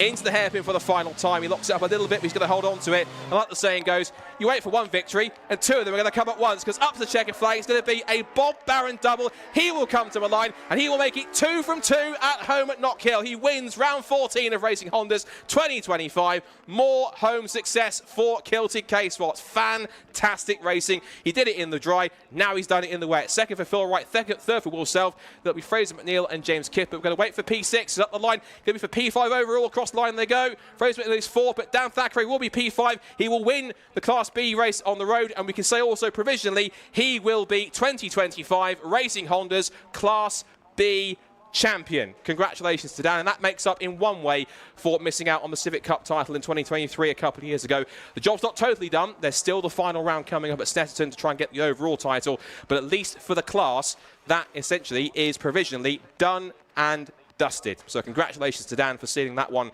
provisionally. We have to stress that because of course there's 2 races to go and it's all subject to official confirmation. But Dan Thackeray won the drag race up the hill to beat James Kiff to the line. That's going to be impressive. That'll be a subject for Charlie to talk about. Giving James Kiff's Honda Integra a run for its money up the hill. That was pretty impressive. So Lewis Barker also got 2nd place in Class B. So actually he beat Sam Linster in the end by, what was the gap between himself and Sam Linster? 1.2 seconds at the flag. But it was Luke Crassusbenny back in 4th. Then it was Harry Greenhill and Tommy Knight. And Matt Rowling dropped back a couple of spots but finished 12th overall and does take the Class C victory on top of that as well. So, would you believe it? Bob Barron then takes his first 2 victories of the season by taking round 14 in the wet at Knockhill. And what a drive it was. In a safety car restart, he won by 2.2 seconds from Phil Wright in P2 and Will Self in P3. Damage limitation, but still good points for the championship as we go to Snetterton for the final 2 races. Fraser McNeil, his best result of the season, more celebration for Kilty K-Swaps, an excellent P4. And Dan Thackeray beats James Kiff's Integra in a drag race to the line to win Class B on the road in the race, but also as well, we think provisionally, the 2025 Class B title in Racing Hondas. Congratulations provisionally to Dan. James Kiff takes 6th. It's Lewis Barker 2nd. I think that might be his best result. It is another best result for Class B for Lewis Barker. Sam Linster was 3rd in the class, another podium for him. Luke Crassusbenny improves his best performance. That is now him beating his 5th position from last time out. So P4 for Luke Crassusbenny in class. Harry Greenhill 5th. Tommy Knight, after he brought up the safety car, after he spun off at the chicane but got back out again. The Matt Rowling, who wins Class C once again with Owen Diver 13th place. Dan McDonald, not a great second race for him, down in 14th, but it's going to be Callum Houch in 2nd place in Class C. And we lost Spencer Fortag at the end of mechanical issues. Dave Buki, who I don't think could see at one point, and Michael Barron's car didn't even complete hardly a lap in the race before he was out of it. And that is all she wrote. That is our trip to Knockhill complete for this weekend. It's been a fantastic day, both in Time Attack and in Racing Hondas, and it's been an amazing job from everyone involved, not just in Time Attack and Racing Hondas, but also from everyone at Knockhill. And I have to say a massive thank you on behalf of them to Knockhill for being so accommodating. Our first visit back in 11 years. I think it's been a roaring success with all the action we've had today. Not just the first visit back for 11 years for Time Attack, but a first visit ever for Racing Hondas, and they really have delivered with some great racing. And of course, what better than the home hero, of course, in Bob Barron, taking his first 2 victories at his home circuit and dominating it from start to finish. Brilliant stuff from him. Took pole position, has practically led, I think, almost every single lap apart from one at the start of lap number 1. But apart from that, did a fantastic job and has taken 2 victories. So that will be plenty of celebration tonight, I'm sure, for Kilty K-Swaps and co for all involved. Of course, on top of that as well, we have to say Phil Wright. That will be a good 2nd place for him. That's his first 2nd place since when? Let's have a quick look. Since last time out at Brands Hatch. So he's taken 2 2nd places in as many races in the last 3 races. And again, continues that run of always finishing in the top 5 in every single race. That's the key thing to see for that stat. Will Self, it would have been some more points taken out, but of course it's damage limitation because he was up there in a good result in race 1. And Fraser McNeil, P4, that's more celebration. They're going to go mental tonight for Kilty K-Swaps. 2 wins for Bob Barron and a personal best finish for Fraser McNeil in 4th place. At home at Knockhill. Yeah, break out the beers. I think that's going to be one heck of a celebration tonight, I think, for them, because and justly deserved for all the hard work they've put in, particularly trekking up and down all the different circuits outside of Scotland. But now they get their chance to get a bit of redemption for their own home circuit, and they did come good in the end, which is all we wanted to see. Of course, the big story, of course, in Class B, not only is it another win for Dan Thackeray, but also as well, that is essentially, we believe provisionally, the Class B title wrapped up for Dan, so congratulations to him for doing so. And it is an excellent job for him, and then it's in second place for, as I said, for Sam Lintz, Lewis Barker, in fact. It was his best result for, I think for the entire season, I think, of looking at it, because, yes, his best result up to that point was third place in Snetterton Race 1. And then, yeah, up to that point, that was only his first podium. So his second podium of the season for Lewis Barker. And then Sam Lintzner picked up P3. And that's another third place for him. That is his, I think he took a podium in race 1, didn't he? So he picked up another victory in race 1 earlier on. I'm trying to look at my notes and results here for a second. And whilst they're gathering together, drivers down at the Lucas Oil board for Charlie to speak with. And just looking at the Class B results, yeah, Sam Lintzler was second last time. That's now his, with a third place today as in race 2 as well. That now is 4 podiums in a row for Sam Lintzler, and he's 5th of the season. So impressive stuff for him on that side. Then behind them, haven't got the rest of the results because they all disappeared off the screen. No, they haven't. They're right behind me. We've then got Luke Crassus-Many, best result for him today. Harry Greenhill, a successful return back to the championship, P5 for him as well. Tommy Knight in P11, a race of what could have been, could have got a podium, but has to settle for what will be 12th position. 11th position ahead of Matt Rowling, who did quite well to get up to P12 in the end in Class C, takes another Class C victory. I think that takes it now properly to the next round, where we'll settle the Class C title next time out at the finale at Snetterton. Remember, there's no drop scores at all to use from the 2 Snetterton results. And then you have Owen Diver in Class B for 13th place, Dan McDonald 14th place, and Callum Houchin in P15. Who's the second of the Class B cars? Of course, the 4 cars we lost were Spencer Fortag, Dave Buki, Michael Bowen. We didn't even get Duncan Holloway either. He didn't actually make the start of the race. So that's the other car we were missing. I was expecting 19. We actually got only 18 starters in the end as well. So all good things have to come to an end. And, of course, it comes to an end in a few weeks' time because, of course, for those of you watching and been following Time Attack and Racing Hondas this season, it all comes to a close at Modified Live in a few weeks' time. October the 19th, Sunday, is when we see finals day for the Time Attack Championship and also the final 2 races of Racing Honda's Championship, where not only will we settle the other 2 class titles, but provisionally, but also as well the big one, the overall championship, will be settled also as well. It's going to be a real battle royale between the top 4 at the front, eventually between 3 people now. It's going to be between effectively Will Self, Phil Wright, and Dan Thackeray at the front. Whoever's going to get themselves at the top of the times is going to be the one with the advantage, I'm certain. And it's crazy to think how quickly the season's gone. And we're talking about it with Susie just then about the Time Attack. The season started back in May. We had some great weather, some great events all the way through. It's been fantastic. Right, let's head down to the podium celebrations and to our class winners for round 14 of Racing Hondas. And down to Lucas Oil board with Charlie. Perfect. We are down here after a very wet race 2 with Bob, our Class A winner. 2 for 2. Congratulations. It's something else. I can't believe I just done it. I was honestly, after race 1, I was ready not even to do race 2. I was ready to sit down and have a beer, but yeah. I'm glad I went out and done it. I was awesome. I knew I had to make the moves early in the race. Yep. Before they kind of figured out what it's like in the wet. I thought if I can get past them before they get, they kind of suss it out a bit. So, no, it was excellent. He was, Phil Wright, he was there. I seen him come in and I thought, I'm not going to try too hard to get a gap. There's plenty of space, let's do this, and just managed to hold it together. I seen the safety car, and obviously I've never done a safety car, but well, I have, but never at the front, and yeah, that was quite scary. So I'm glad. You go from having that bit of a gap to all of a sudden you guys are bunched right back up together. Knowing when to go, and you know, it was all totally new to me. I'm glad me and my mate had a chat about it last night, because we actually said, what if I get a safety car? And he talked me through it. He does all the Formula 1 stuff, so he talked me right through it. So it was, well, I'm glad he did, because no, it was brilliant. Fantastic. I suppose phrase this morning, you guys prayed for the rain today, it came through for you. Yeah, absolutely buzzing. That is excellent. So chuffed. Brilliant stuff. Wow, congratulations, 2 for 2 on a home circuit. What a day. Thank you.